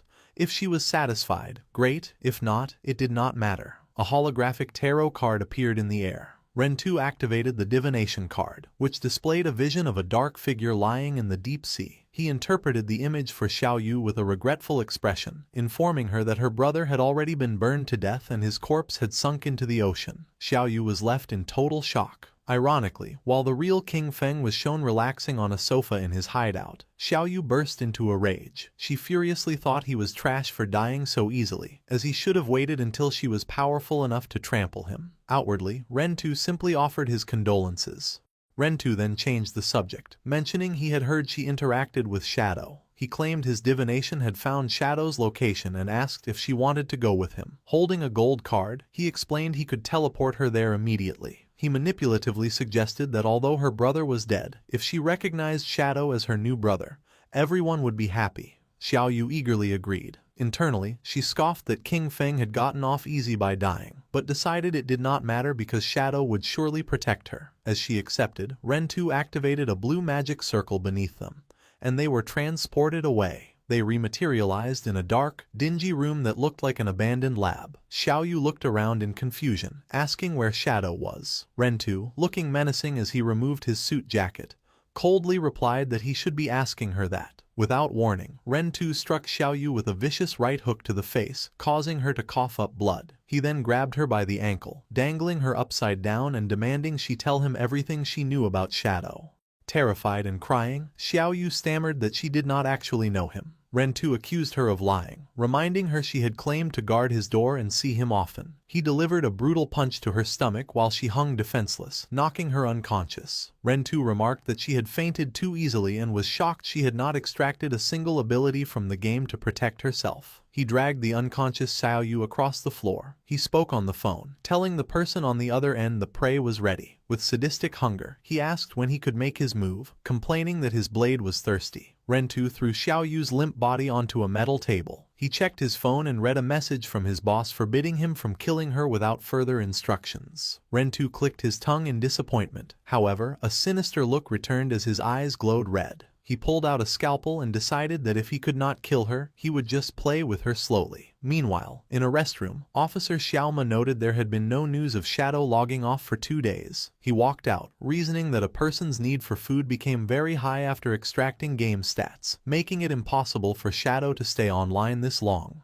He concluded Captain Onyu had not reported Shadow's activity because she suspected someone was framing him. Sayama entered the main police office, thinking he needed to speed up his plans. His face darkened with malice as he imagined a scenario where the public turned against Shadow, viewing him as a serial killer. He laughed, believing that once public opinion exploded, the officials would be forced to eliminate Shadow. Elsewhere, the ghost Night Wolf's paws landed softly on the pavement. Ghost Spirit sat atop the mount, declaring she had arrived. A trail of red energy swirled through the air. She looked down from a vantage point at a concrete facility below, confirming the killer's aura led directly into that house. Ghost Spirit leapt down, activating her Shadow Sneak ability to blend in. She landed silently on a window ledge. She peeked through the glass, initially smiling that finding the culprit was great. However, her expression instantly shifted to pure shock and horror at the scene inside. Inside, Xiao Yu was hanging from the ceiling by her wrists. In a gruesome display, her legs had been severed at the knees, dark blood dripping steadily to the floor. Rentu was on his knees below her, his head tilted back with a twisted expression of ecstasy, proclaiming it had been a long time since he had enjoyed himself this much. The system informed Xiao Yu her log-out request had failed because she was in a combat state. Tears streamed down her face, realizing there was no escape. She hung from the ceiling by her wrists. Her legs had been severed and wrapped in crude bandages. She screamed in agony while Rentu laughed maniacally below. She couldn't understand why this was happening. She only wanted to sell a house, yet had fallen into this hell. She felt death approaching. Consumed by despair, she cried out for anyone to save her. In her darkest moment, an image of her brother, King Feng, appeared in her mind. She thought if King Feng were here, he would save her. She cursed her brother, wondering why he had to die and leave her alone. Suddenly, a bright green light enveloped her broken body. She watched in confusion as magical energy began knitting her flesh back together. She realized someone was casting a healing art. For a moment, hope filled her eyes, believing someone had come to rescue her. However, Rentu looked up with a twisted grin and introduced himself again. He revealed his game ID was Human Butcher, and his profession was a priest. He walked toward her, bathing in the green light of his own healing spell. With sadistic calmness, he told her not to worry, assuring her he wouldn't let her die so quickly. He covered his face and laughed uncontrollably, explaining his sick philosophy. Playing with prey to the extreme and killing them slowly was the only way to have a wonderful experience. That was why he chose to be a priest. The torture wasn't over. Rentu looked at the terrified girl and announced he would rip off her chest next. The terror was too much for Xiao Yu. Her eyes rolled back, foam formed at her mouth, and she fainted. Rentu looked disappointed that she had passed out so easily, mocking her for being such a weak girl. Suddenly, Rentu sensed danger, his expression changing to shock as he dodged a fast-moving object. A cloaked figure with glowing purple eyes descended. Ghost spirit. She used her blade of the underworld skill, sending a glowing energy ribbon that pierced Rentu, suspending him in the air. With a cold expression, she glared at the captured killer. She demanded to know why he had framed Shadow for his crimes. Rentu activated his healing art, looking arrogant, believing he was in control. His confidence was cut short as the ribbon wrapped tightly around him, immobilizing him. Ghost Spirit descended with terrifying speed, grabbing the killer by the throat and smashing him down. She pinned Rentu against the cracked wall, threatening to saw off his legs if he didn't confess everything. Terrified and defeated, Rentu stammered that he would tell her everything. The scene shifts to the desolate Zhanghai City ruins. Captain Enyu, Wang Meng, and Little Black were having a serious discussion. Enyu noted that since they stopped reporting Shadow's login times, no new murders had occurred, proving someone was trying to frame him. Little Black angrily defended Shadow, arguing a powerful expert like him wouldn't be a perverted serial killer. She reasoned if he killed someone, he would turn them to ashes, not leave bodies to be found.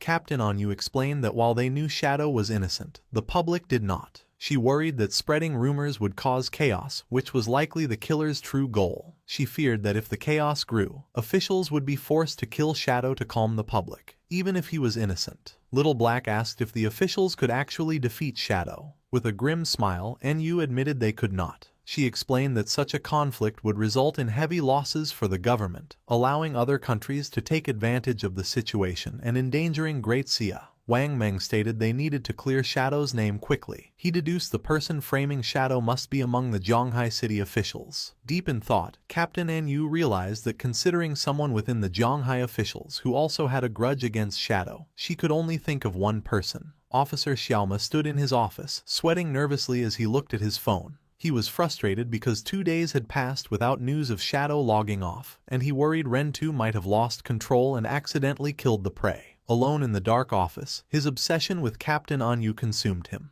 He imagined her face, convinced that as long as Shadow existed, he would never have her. Desperate, he held a glowing card, thinking for Enyu's sake he would become an enemy of all Great Xia. Suddenly, his phone vibrated. He read a message supposedly from Rentu, stating the prey had escaped. The message demanded 3 years of lifespan to extract a tracking skill and provided an address for Xiaoma to deliver the payment. Furious his subordinate failed such a simple task, Xiaoma clenched his phone. He realized that if this plot was exposed, he would be ruined, so he had no choice but to go and fix the mess himself. He drove to an abandoned industrial facility under a gloomy sky. Entering the dark warehouse, Xiaoma called out for the human butcher, angrily asking why he let the prey escape. However, he stopped, his expression turning to pure shock. He looked up to see a terrifying sight. Xiao Yu was hanging from the ceiling, but next to her, his own hitman, Rentu, was also bound and unconscious. Before Xiaoma could react, a beam of purple energy shot from the darkness.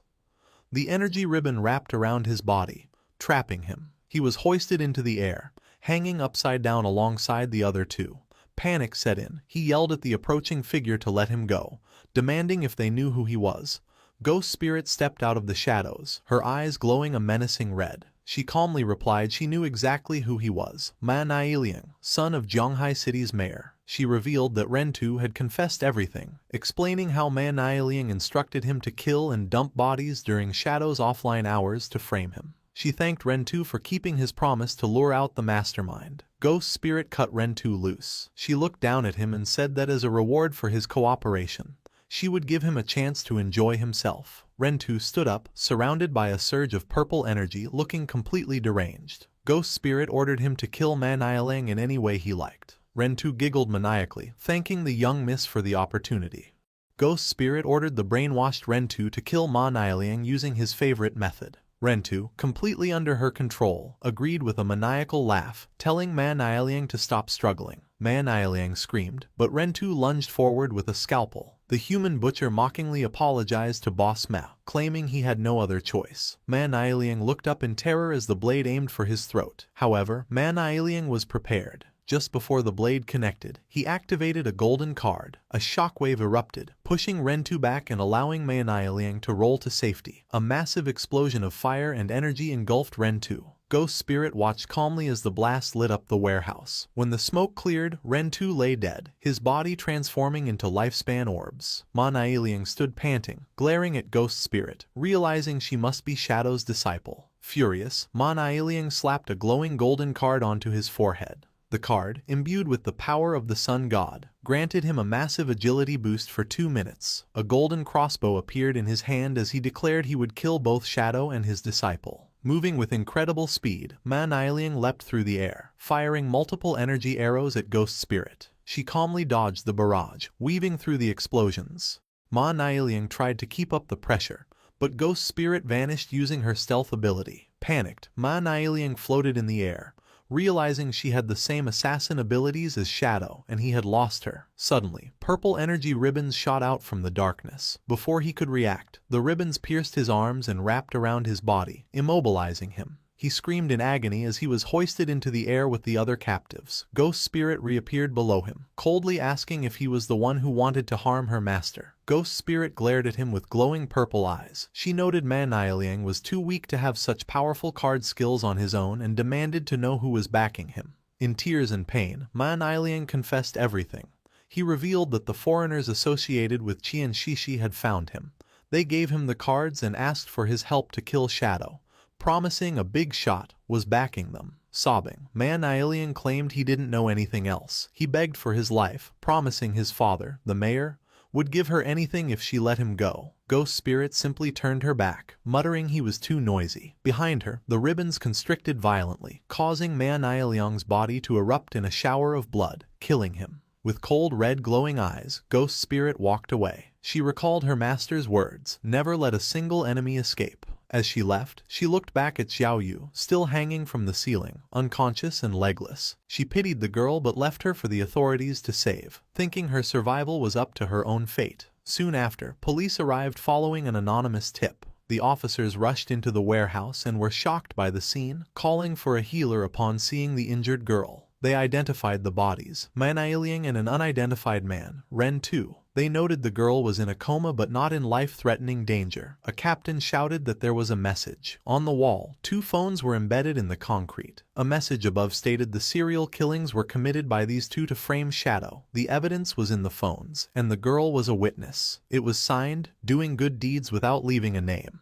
The officers checked the phones and found records confirming everything. Ma Niaoliang had conspired with Rentu to kill and frame Shadow. They also discovered a mole inside the department who had been leaking Shadow's login times to Ma Niaoliang. The captain furiously ordered an immediate arrest for the traitor. Meanwhile, in the real world, King Feng was enjoying a massive meal when his phone rang. It was Captain An Yu. She excitedly shared the good news. The serial killer case had made a huge breakthrough. King Feng feigned ignorance, asking if they had found the killer. An Yu confirmed they had identified Ma Niaoliang and Ren Tu as the culprits, noting both were dead. She explained they had found evidence and a witness, but since the girl had lost her legs and was in a coma, they needed to wait for her testimony to close the case.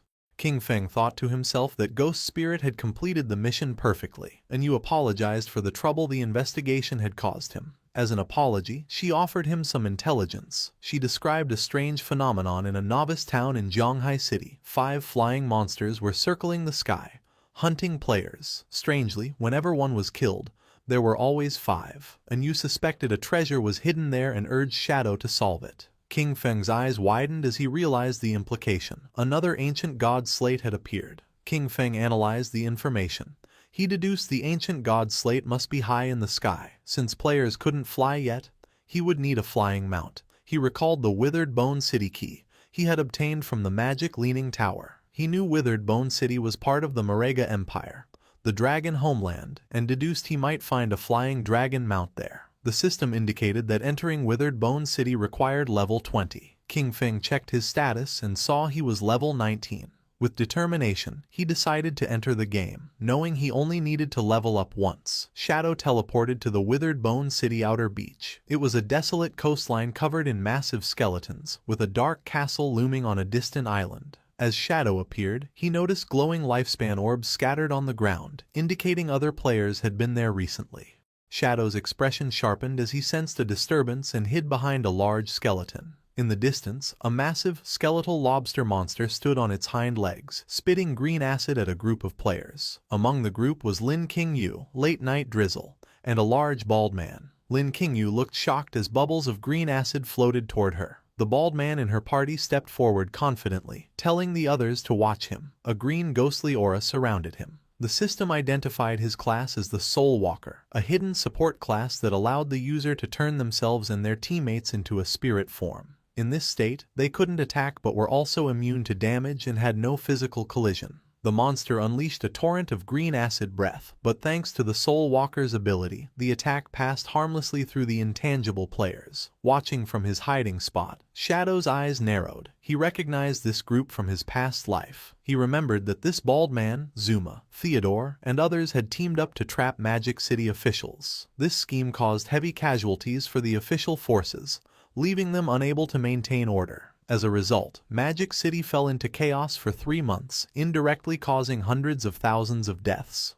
The battle with the giant skeletal lobster reached a critical point as the monster roared. Lin Qingyu, seeing the boss's low health, shouted a warning that it was entering its second phase. The monster then released a swarm of blue bubbles, which burst open to reveal a horde of smaller lobster monsters. The party was immediately overwhelmed. A party member with a shield struggled, complaining there were too many of them. Amidst the chaos, Lin Qingyu screamed at Zuma, the Soul Walker, to use his soul conversion ability to save them. However, Zuma simply turned his head away with a cold expression, ignoring his teammates' pleas for help. Lin Qingyu was shocked by this betrayal as the small lobsters bypassed the front line and lunged at her. The team's formation collapsed, and although she fired her dual weapons, she realized they could not hold the line. She shouted at Zuma one last time, asking what he was doing.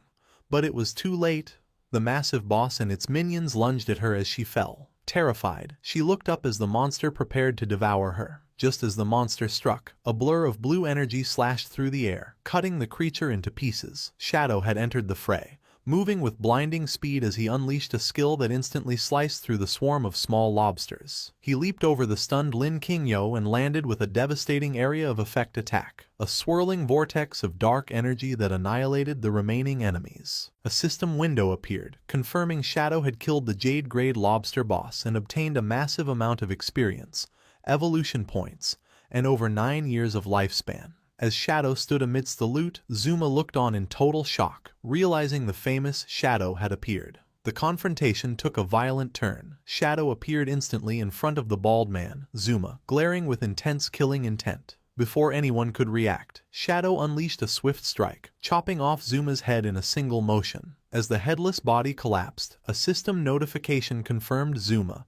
had been killed. His corpse dissolved into light, leaving Lin Qingyu staring in disbelief. She thanked Shadow for the rescue but questioned why he had killed their team member. Shadow glanced back with a cold, glowing eye and asked why the Magic City official team included a foreigner. Lin Qingyu explained that Zuma was hired as external aid because his class was key to defeating the boss, though she admitted she hadn't expected him to get distracted at a critical moment. Shadow scoffed at her naivety, saying it wasn't a distraction. He quoted a proverb, warning that those not of one's own kin will have different hearts, implying Zuma's betrayal was intentional. Lin Qingyu broke into a nervous sweat, asking if he meant Zuma did it on purpose, unable to understand what he would gain from letting them die. Shadow turned his back, his cape billowing. He told her investigating the motive was their job, not his. He then proposed a deal. If Magic City officials found a boss they couldn't handle, they should contact him. He stated his terms clearly. He only wanted the lifespan drops and any assassin-class equipment. Everything else was theirs, identical to his deal with the Zhonghai officials.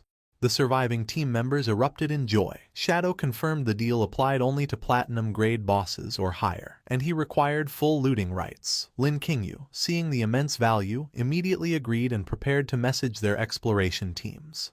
An announcement ordered exploration teams to report coordinates for high-level bosses because Shadow had agreed to help. Across the dangerous zones, players on the brink of death cried tears of happiness. They realized they no longer had to die repeatedly and could hope for a future with good equipment. Back on the cliff, Lin Qingyu was overwhelmed by messages. She told Shadow multiple coordinates for bosses had come in, with several nearby. Shadow was surprised by the speed, and Lin Qingyu explained that while Zhonghai officials were well equipped thanks to him, Magic City teams were still suffering. Shadow activated his flight ability, telling her to send the coordinates as he soared into the sky. Lin Qingyu and her team waved goodbye, thanking him as he flew off to hunt. The scene shifted to a rocky canyon where a massive, muscular monster, the platinum-grade long-haired Minotaur, stood guard, hidden behind a rock. A group of players waited nervously. A red-haired girl, blushing, whispered to her teammates that she heard Shadow was coming and wondered if he was handsome.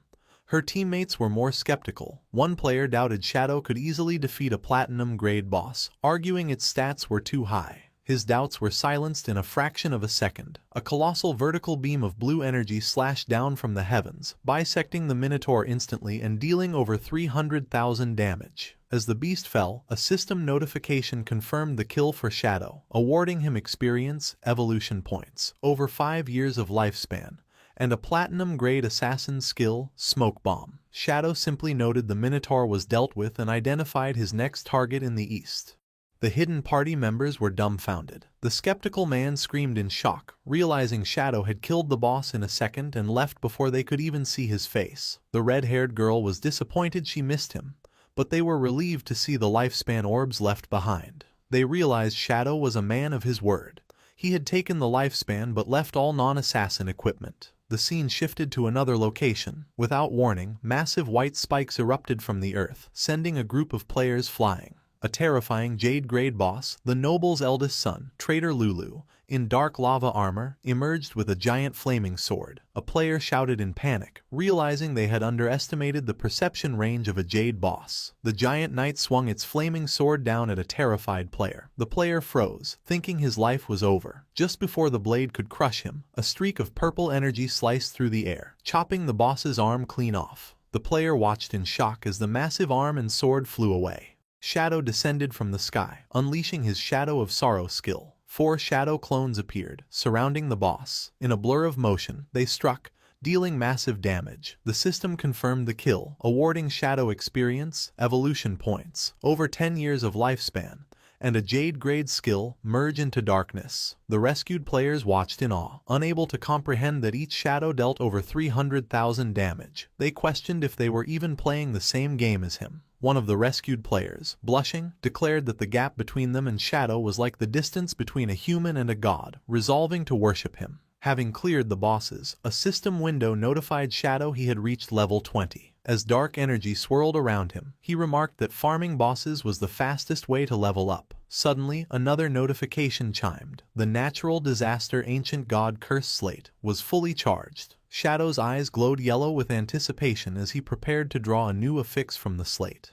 Shadow began to invest his evolution points into his newly acquired skills. A system window appeared, showing that he had consumed over 300 points to upgrade Merge into Darkness from Platinum all the way to Mythical grade. Standing in the windy wasteland, Shadow analyzed the skill, realizing it was a superior replacement for his standard stealth. He noted that this ability raised his stealth level to 21, making him undetectable to even most diamond-grade bosses. He then turned his attention to the Smoke Bomb skill.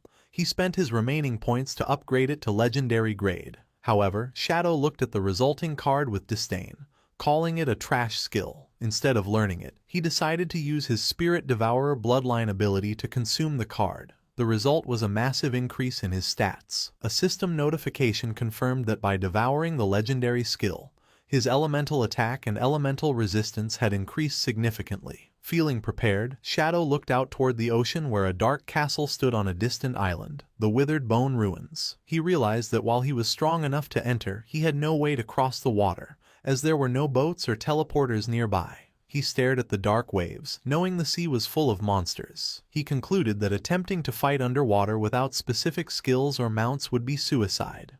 Seeking a path, Shadow opened his map. He noticed a strange icon indicating a locked door located right on the shoreline. Curious about this anomaly, he transformed into a streak of shadow and dashed toward the location. He arrived at a cave entrance blocked by a massive ornate stone gate. As he approached, a glowing chain appeared over the door. The system informed him the door was locked and asked if he wanted to use the Withered Bone City key. Shadow was surprised, realizing the golden key he had obtained earlier, likely from the Magic Leaning Tower trade, was the specific item needed here. He pulled the glowing key from his inventory. As the heavy doors groaned open, Shadow stepped forward, though he wondered aloud how a door on this side of the coast could possibly lead to the ruins on the other side of the sea. Shadow stepped through the glowing gate, his form blurring as he activated his speed. He noticed the path descended sharply and realized with surprise that he was heading deep underground. As he traveled through the dark, rocky corridor, he deduced the tunnel's purpose. It traveled beneath the ocean floor to connect the mainland coast directly to the isolated island. Shadow continued through the long subterranean passage until he finally saw the exit ahead.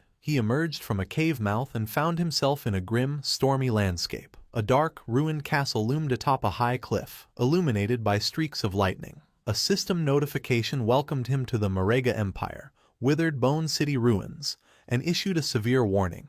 This was a berserk area where the player's lifespan drained at 100 times the normal rate. Looking out over the dark water, Shadow admired the ingenious design of the hidden tunnel. He recalled a memory from his past life when a madman had rambled about a secret passage under the sea. At the time, everyone ignored him, thinking he was confusing this world with another game. But Shadow realized now that the madman had been telling the truth. Shadow began to walk through a forest of withered trees and scattered bones. Suddenly, the ground beneath him began to tremble violently. A massive skeletal dragon's skull lying on the ground started to shake and crack. Without warning, a colossal creature burst out from within the skull, shattering it. Shadow stood his ground as the dust settled, revealing a grotesque monster. A giant skeletal centipede topped with a stitched-together female torso with a glowing red eye.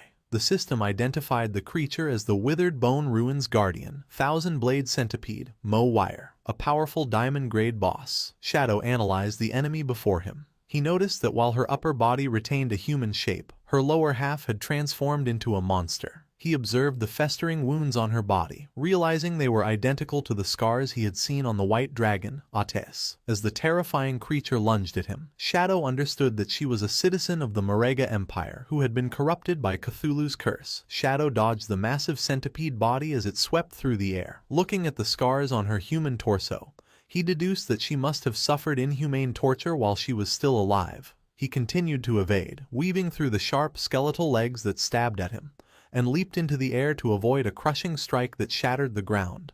Launching his counterattack, Shadow activated his skills. He summoned his shadow clones and used a technique called Blessing of Release to inflict massive additional damage. In a flash of purple energy, he and his clones unleashed a synchronized Shadow Flash Slash, striking the boss 4 times instantly. The blade slashed across the monster's neck. Shadow's eyes glowed as the system indicated his skill cooldowns had instantly reset. He prepared to strike again.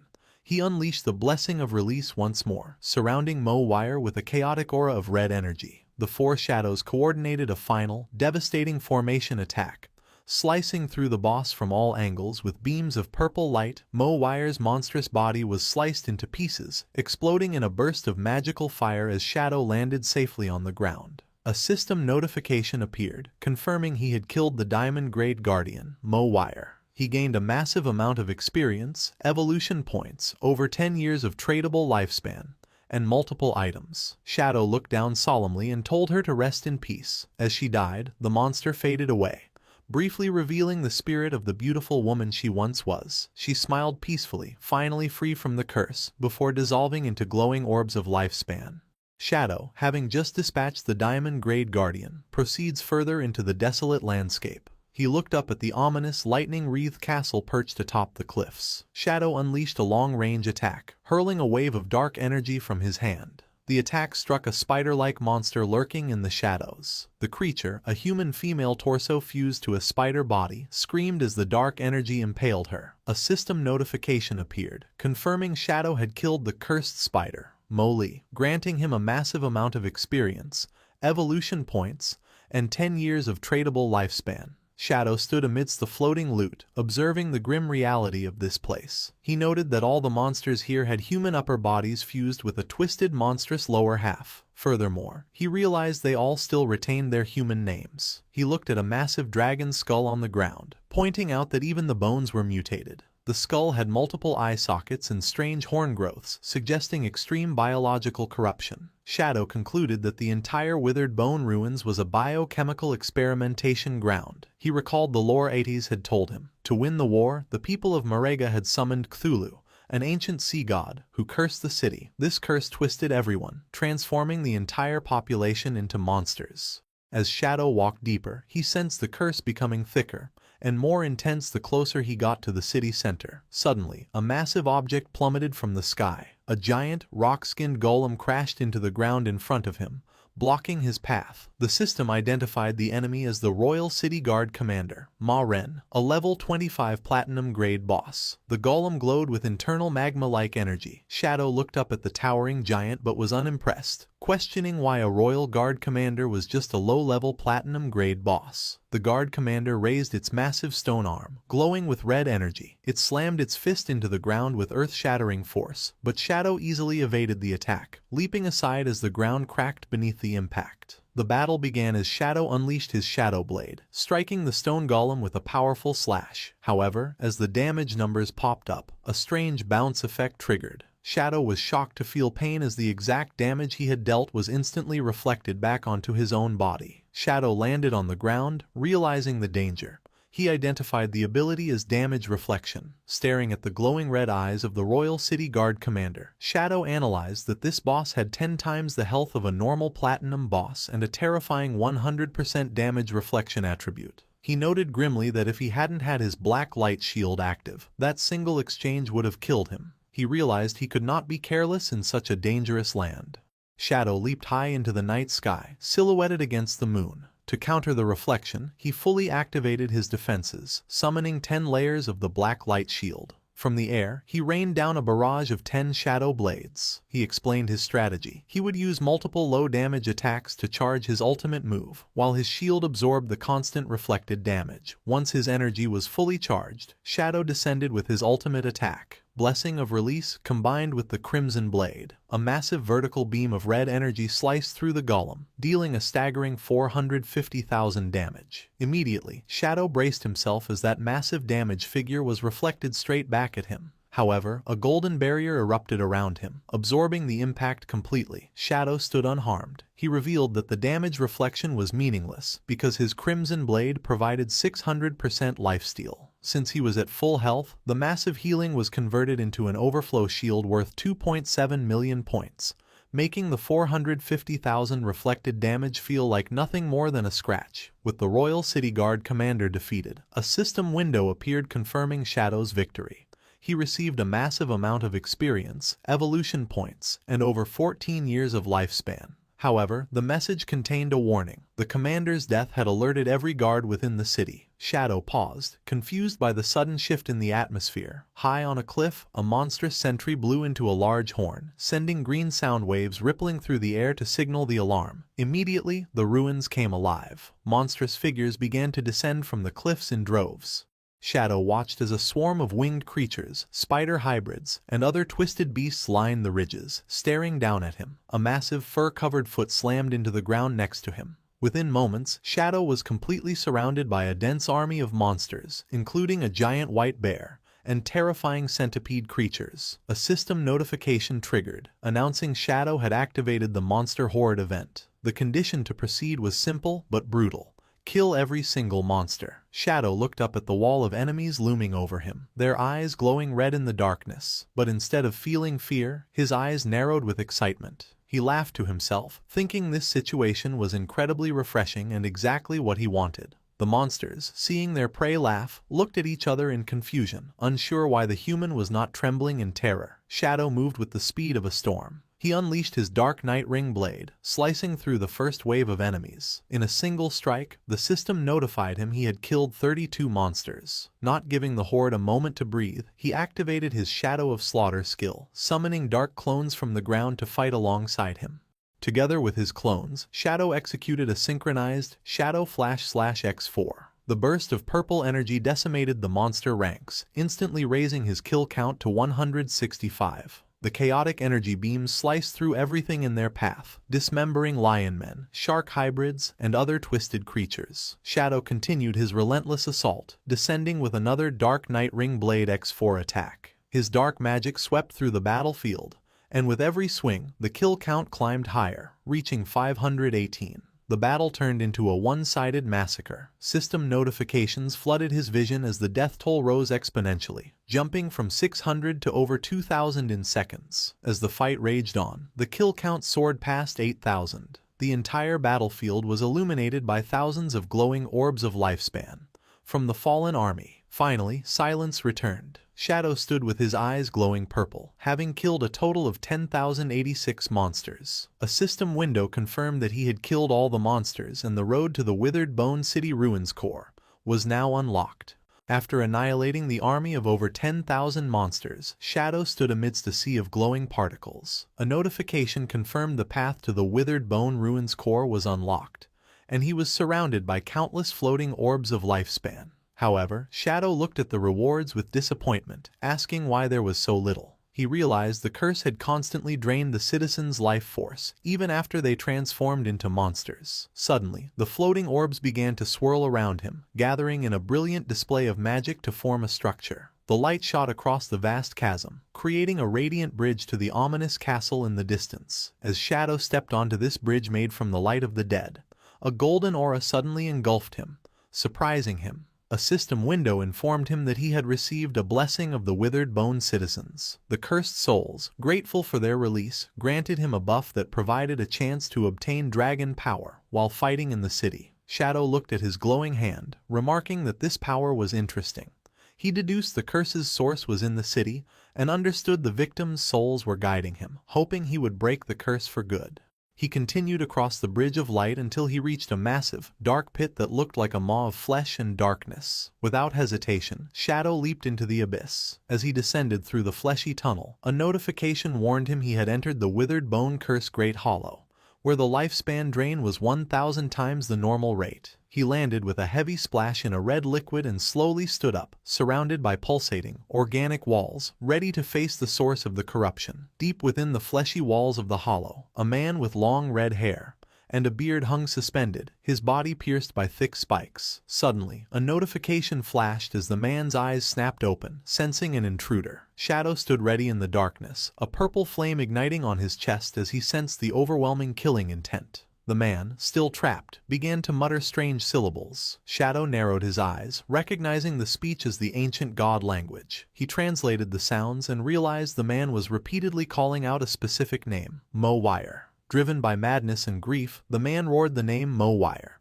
and ripped himself free from the wall. His body began to twist and tear apart as he underwent a terrifying metamorphosis. He transformed into a gigantic, armored skeletal beast, identified by the system as the last guardian of Withered Bone City, Arkatos, a level 20 emerald grade boss. Shadow immediately activated Merge into Darkness, dissolving into the shadows to become invisible. However, to his shock, Arkatos swung a massive claw directly at him, bypassing his stealth. Shadow barely evaded the crushing strike that shattered the ground where he had stood and leapt away to create distance. Landing safely, Shadow was confused, wondering how the enemy could see him when he had level 21 stealth. As Arkatos charged again, still screaming the name of the woman he loved, Shadow realized the reason. He deduced that since he had killed Mo-Wire and absorbed her lifespan, Arkatos was tracking her soul's traces within him. Shadow observed the spikes on Arkatos's armor, noticing they were identical to those of the Royal City Guard commander. He prepared his shadow dagger, suspecting the boss shared the same passive ability. To confirm his theory, he struck Arkatos. The exact same amount of damage was instantly reflected back, but his golden shield absorbed the blow. Shadow confirmed the Guardian also possessed the dangerous damage reflection ability. Arkatos let out a deafening roar, his body surging with purple energy as he summoned reinforcements. The fleshy ground around Shadow erupted, and numerous large, blue eggs burst forth, completely surrounding him. Shadow looked at the eggs with a serious expression,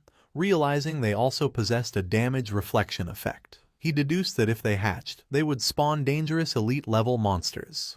Testing their durability, Shadow threw a shadow dagger at one, dealing over 3,000 damage. The egg shattered, but he quickly calculated the cost. Destroying a single egg required 3 daggers, meaning he'd have to sacrifice 3 layers of his black light shield to the reflected damage. Since regenerating a layer took 2 seconds, he concluded he couldn't clear all the eggs in time. With no other choice, Shadow decided to let them hatch. He leaped high into the air for a tactical advantage, accepting he would have to face whatever came out. As he descended towards Arkatos, he noted his ultimate skill was fully charged. He unleashed the Crimson Blade, a massive red energy beam that slammed down on Arkatos for a staggering 450,000 damage. Shadow landed silently, protected by a massive golden barrier from his lifesteal.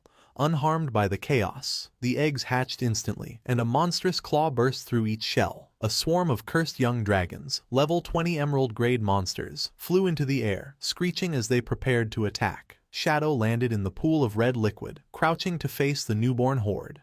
Without hesitation, Shadow unleashed his Dark Night Ring blade. The swirling vortex of dark energy shredded the dragons, dealing nearly 30,000 damage to each. The battle ended in a flash. Shadow stood calmly inside his golden barrier as a notification confirmed he had killed 9 dragons. He remarked that thanks to his blood shield, the damage reflection was nothing to fear. As the dragons died, they dissolved into glowing lifespan orbs. However, instead of being absorbed by Shadow, the orbs gathered in the air, swirling violently. A voice spoke from the light in the ancient god language, addressing Shadow as an outsider. The energy reformed the boss, Arkatos, who transformed into a more terrifying state identified as Flesh Curse, Arkatos Blue Scale. The monster smiled menacingly, declaring that Shadow would not succeed in destroying his race.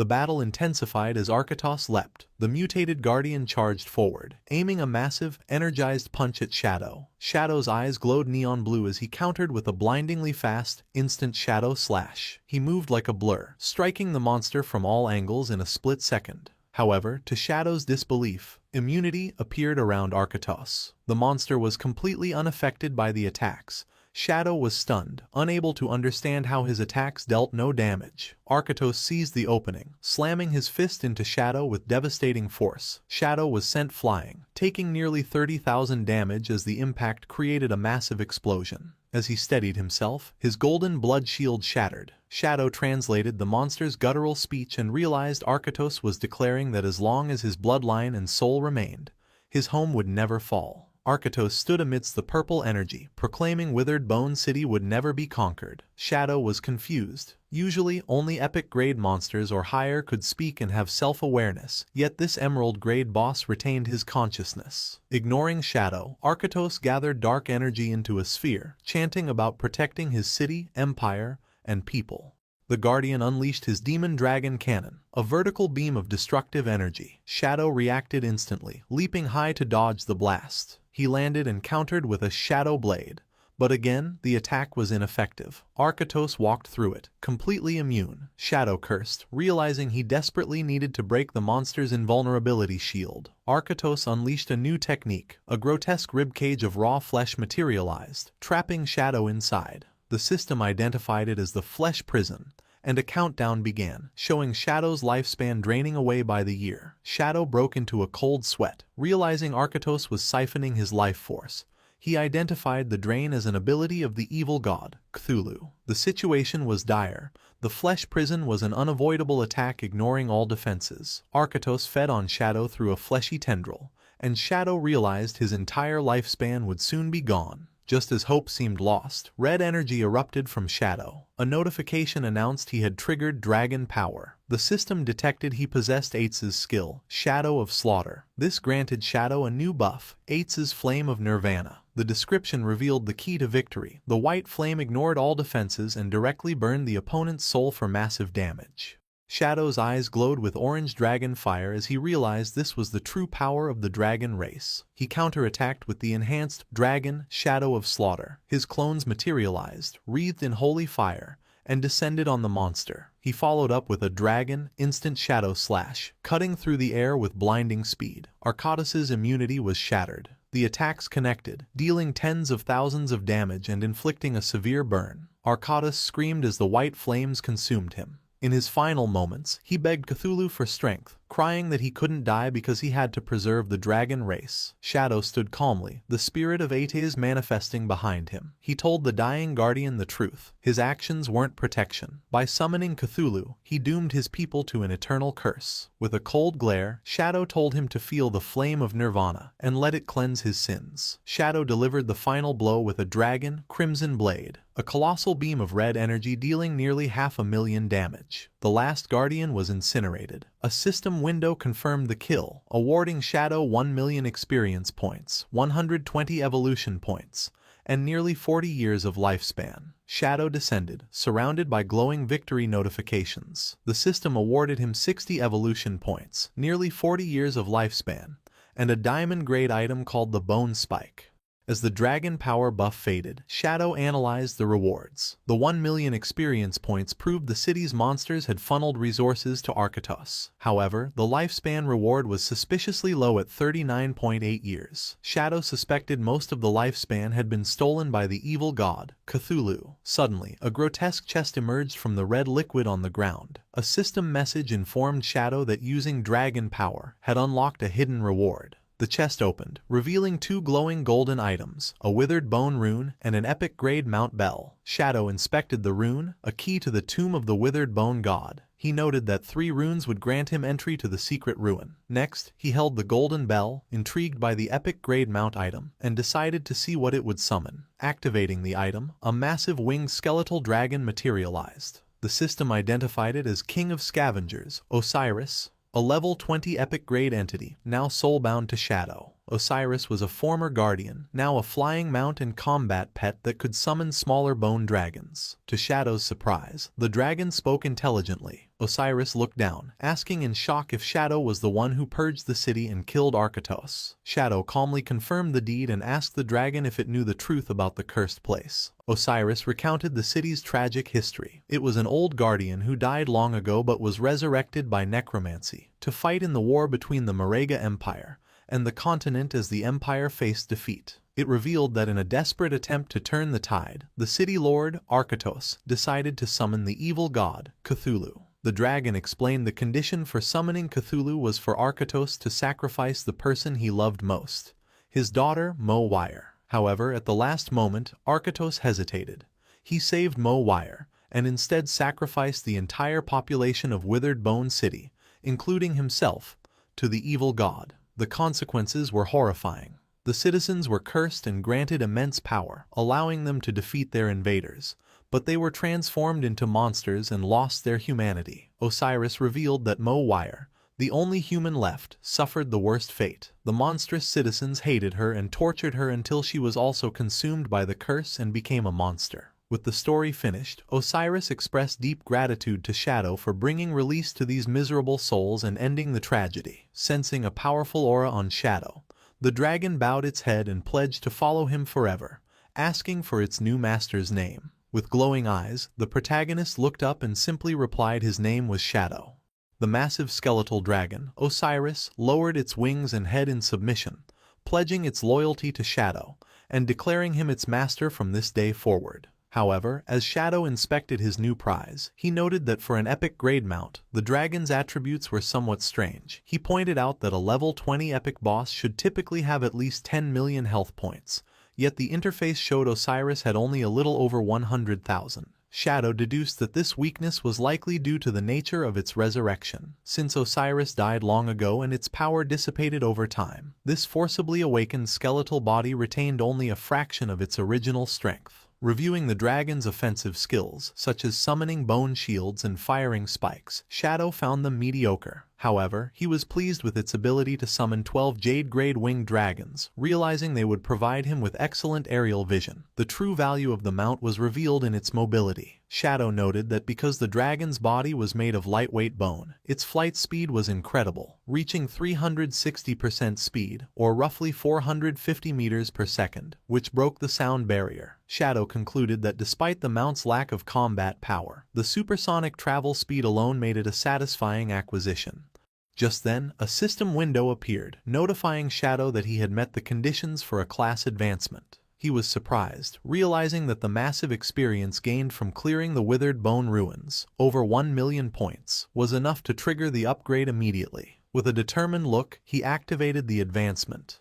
A vortex of dark energy began to swirl around him, and magical runes manifested in the air as the energy intensified. Shadow stood within the chaos, his eyes glowing with power, as a red ring of energy formed around him. The system confirmed the success. His Shadow class had advanced from Tier 2 to Tier 3.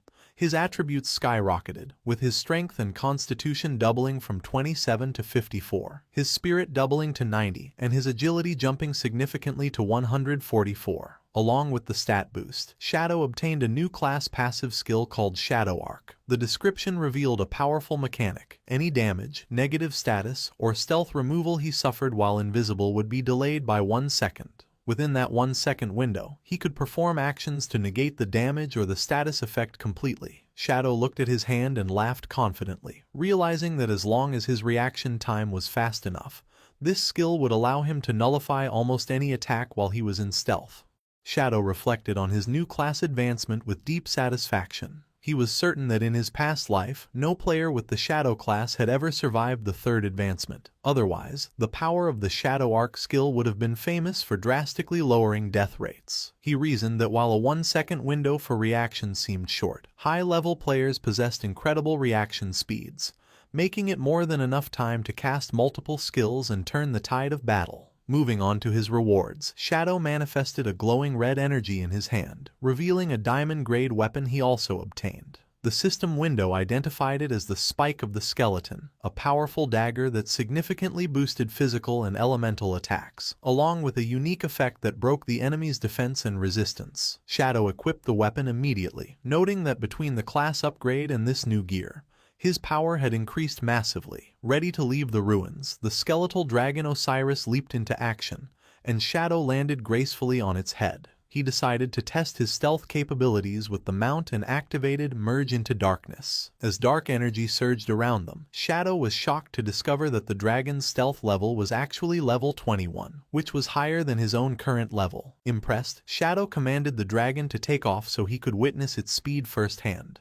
Osiris obeyed, launching into the air with explosive force. They ascended rapidly from the depths of the underground hollow, moving as a blur of purple light. The dragon burst out of the ruins and shot straight up into the sky. The speed was so intense that Shadow was left speechless, the wind rushing past him. As his eye glowed in the wind, he had to admit that the dragon was incredibly fast. Having tested the incredible speed of his new mount, Shadow burst out of the underground tunnel and shot into the sky above the ocean. As he soared through the air, he formulated his next plan, deciding to head toward the location Captain Onyu mentioned where a flying monster and another ancient god slate were spotted. He resolved to fly to the Magic City ruins first and then use a teleporter to reach Lucky Town. Shadow noted that the journey from the Magic City to the Withered Bone City had originally taken him several hours of travel. Meanwhile, in a forest below, a party of adventurers was in the middle of a raid against a large black bear monster. The group included a swordsman, a mage, and a healer. The female mage charged a holy light fireball, while another member shouted for the team to kill the beast. Suddenly, a massive shockwave tore through the forest as Osiris flew past them at supersonic speed.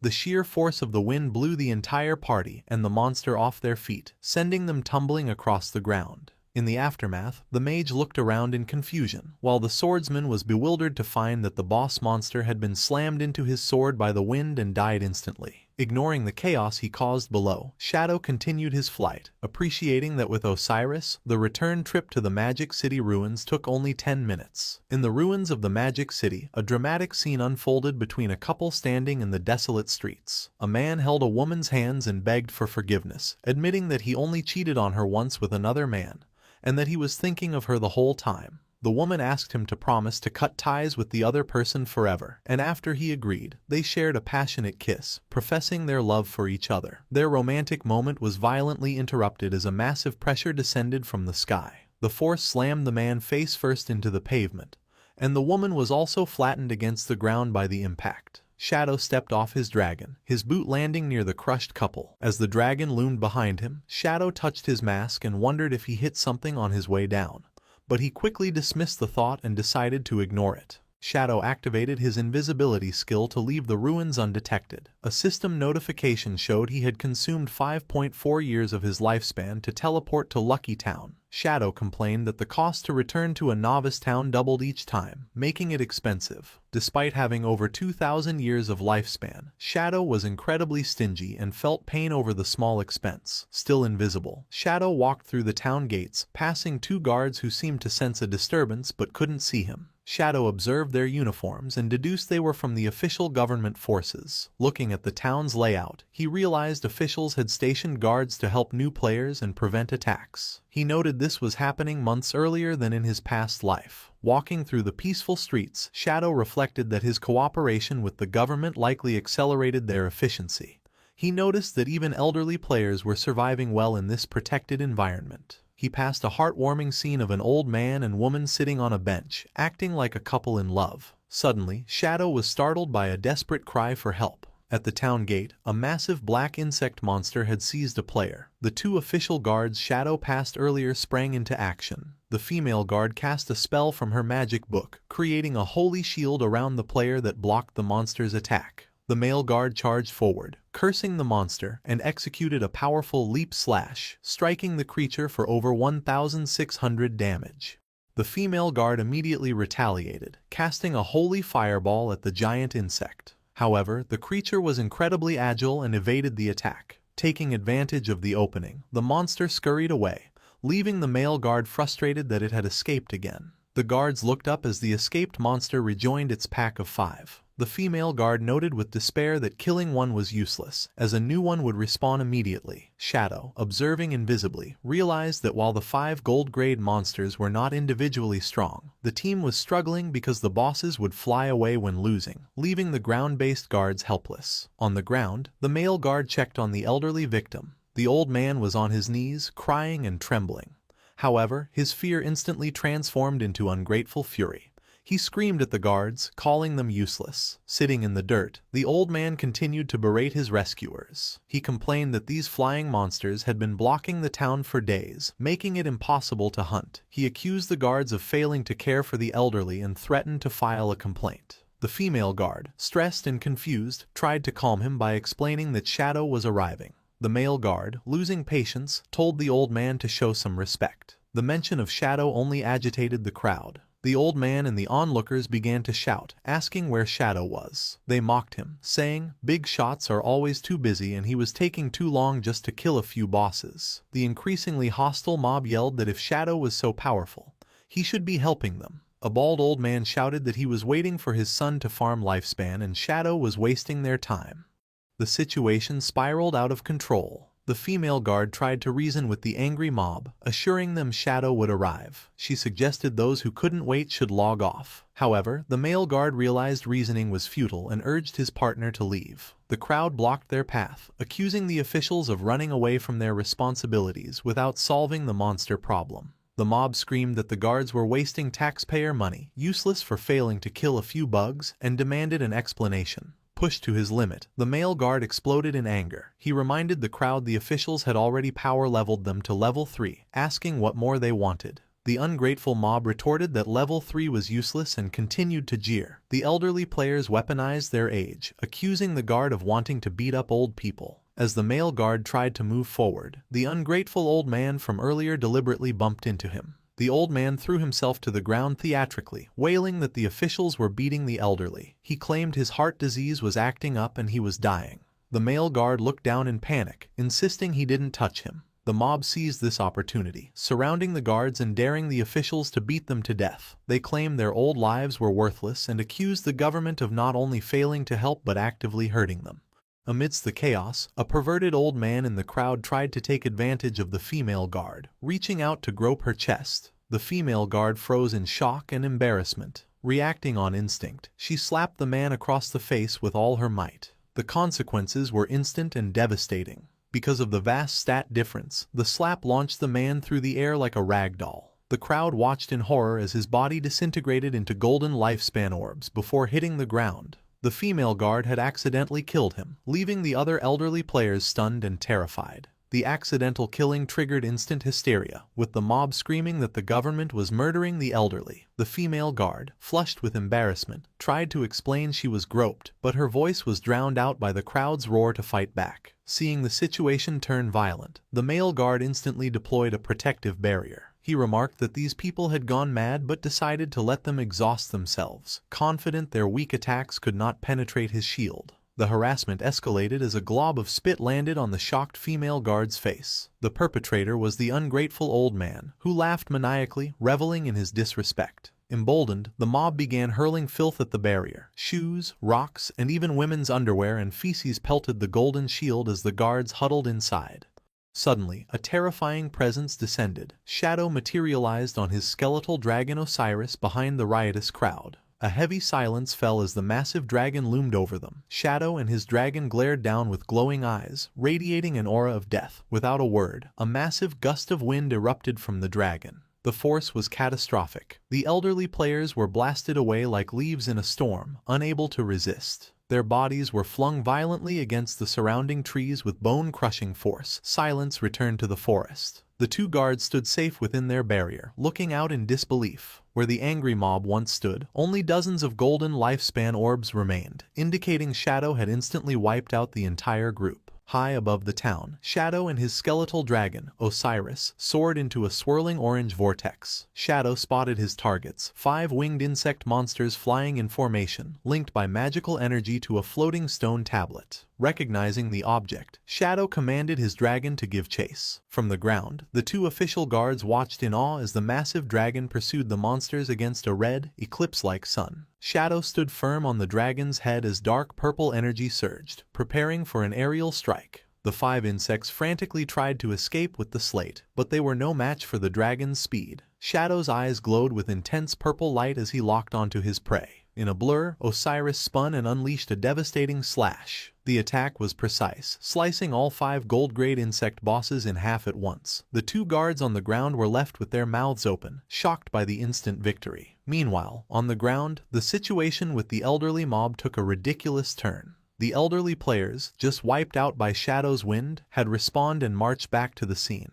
They were furious, screaming at the guards for hitting old people and playing the victim card again. The mob surrounded the exhausted male guard, demanding compensation for the lifespan they lost. The guard looked overwhelmed, thinking the harassment was never ending. Suddenly, a shadow fell over the group. The guard looked up to see the massive corpses of the 5 insect bosses plummeting from the sky directly above them. Before the mob could react, the giant carcasses crashed down with bone-crushing force. The impact flattened the elderly players, killing them a second time and turning them back into lifespan orbs. The stone slate landed upright in the dirt, surrounded by the glowing orbs of the twice-deceased old man and his companions. Osiris landed gracefully next to the loot. Shadow looked around, genuinely confused. He wondered why there was so much loot when he had only killed 5 bosses, unaware he had accidentally farmed the annoying mob. The ungrateful old man, just crushed by a falling monster corpse, crawled on the ground. Instead of being thankful, he pointed an accusing finger at Shadow, screaming about the danger of falling objects and demanding to know if any law was left in this world. Shadow ignored the ranting and crouched to pick up the slate. However, the old man stood up and confronted him. He yelled that he was speaking to him and demanded respect, using the excuse that he had eaten more salt than Shadow had eaten rice to justify his arrogance. As Shadow reached for the slate, the old man grabbed the other end, trying to snatch it away. He screamed, asking if Shadow was deaf. Shadow looked at the man, surprised that someone so weak would dare to rob him.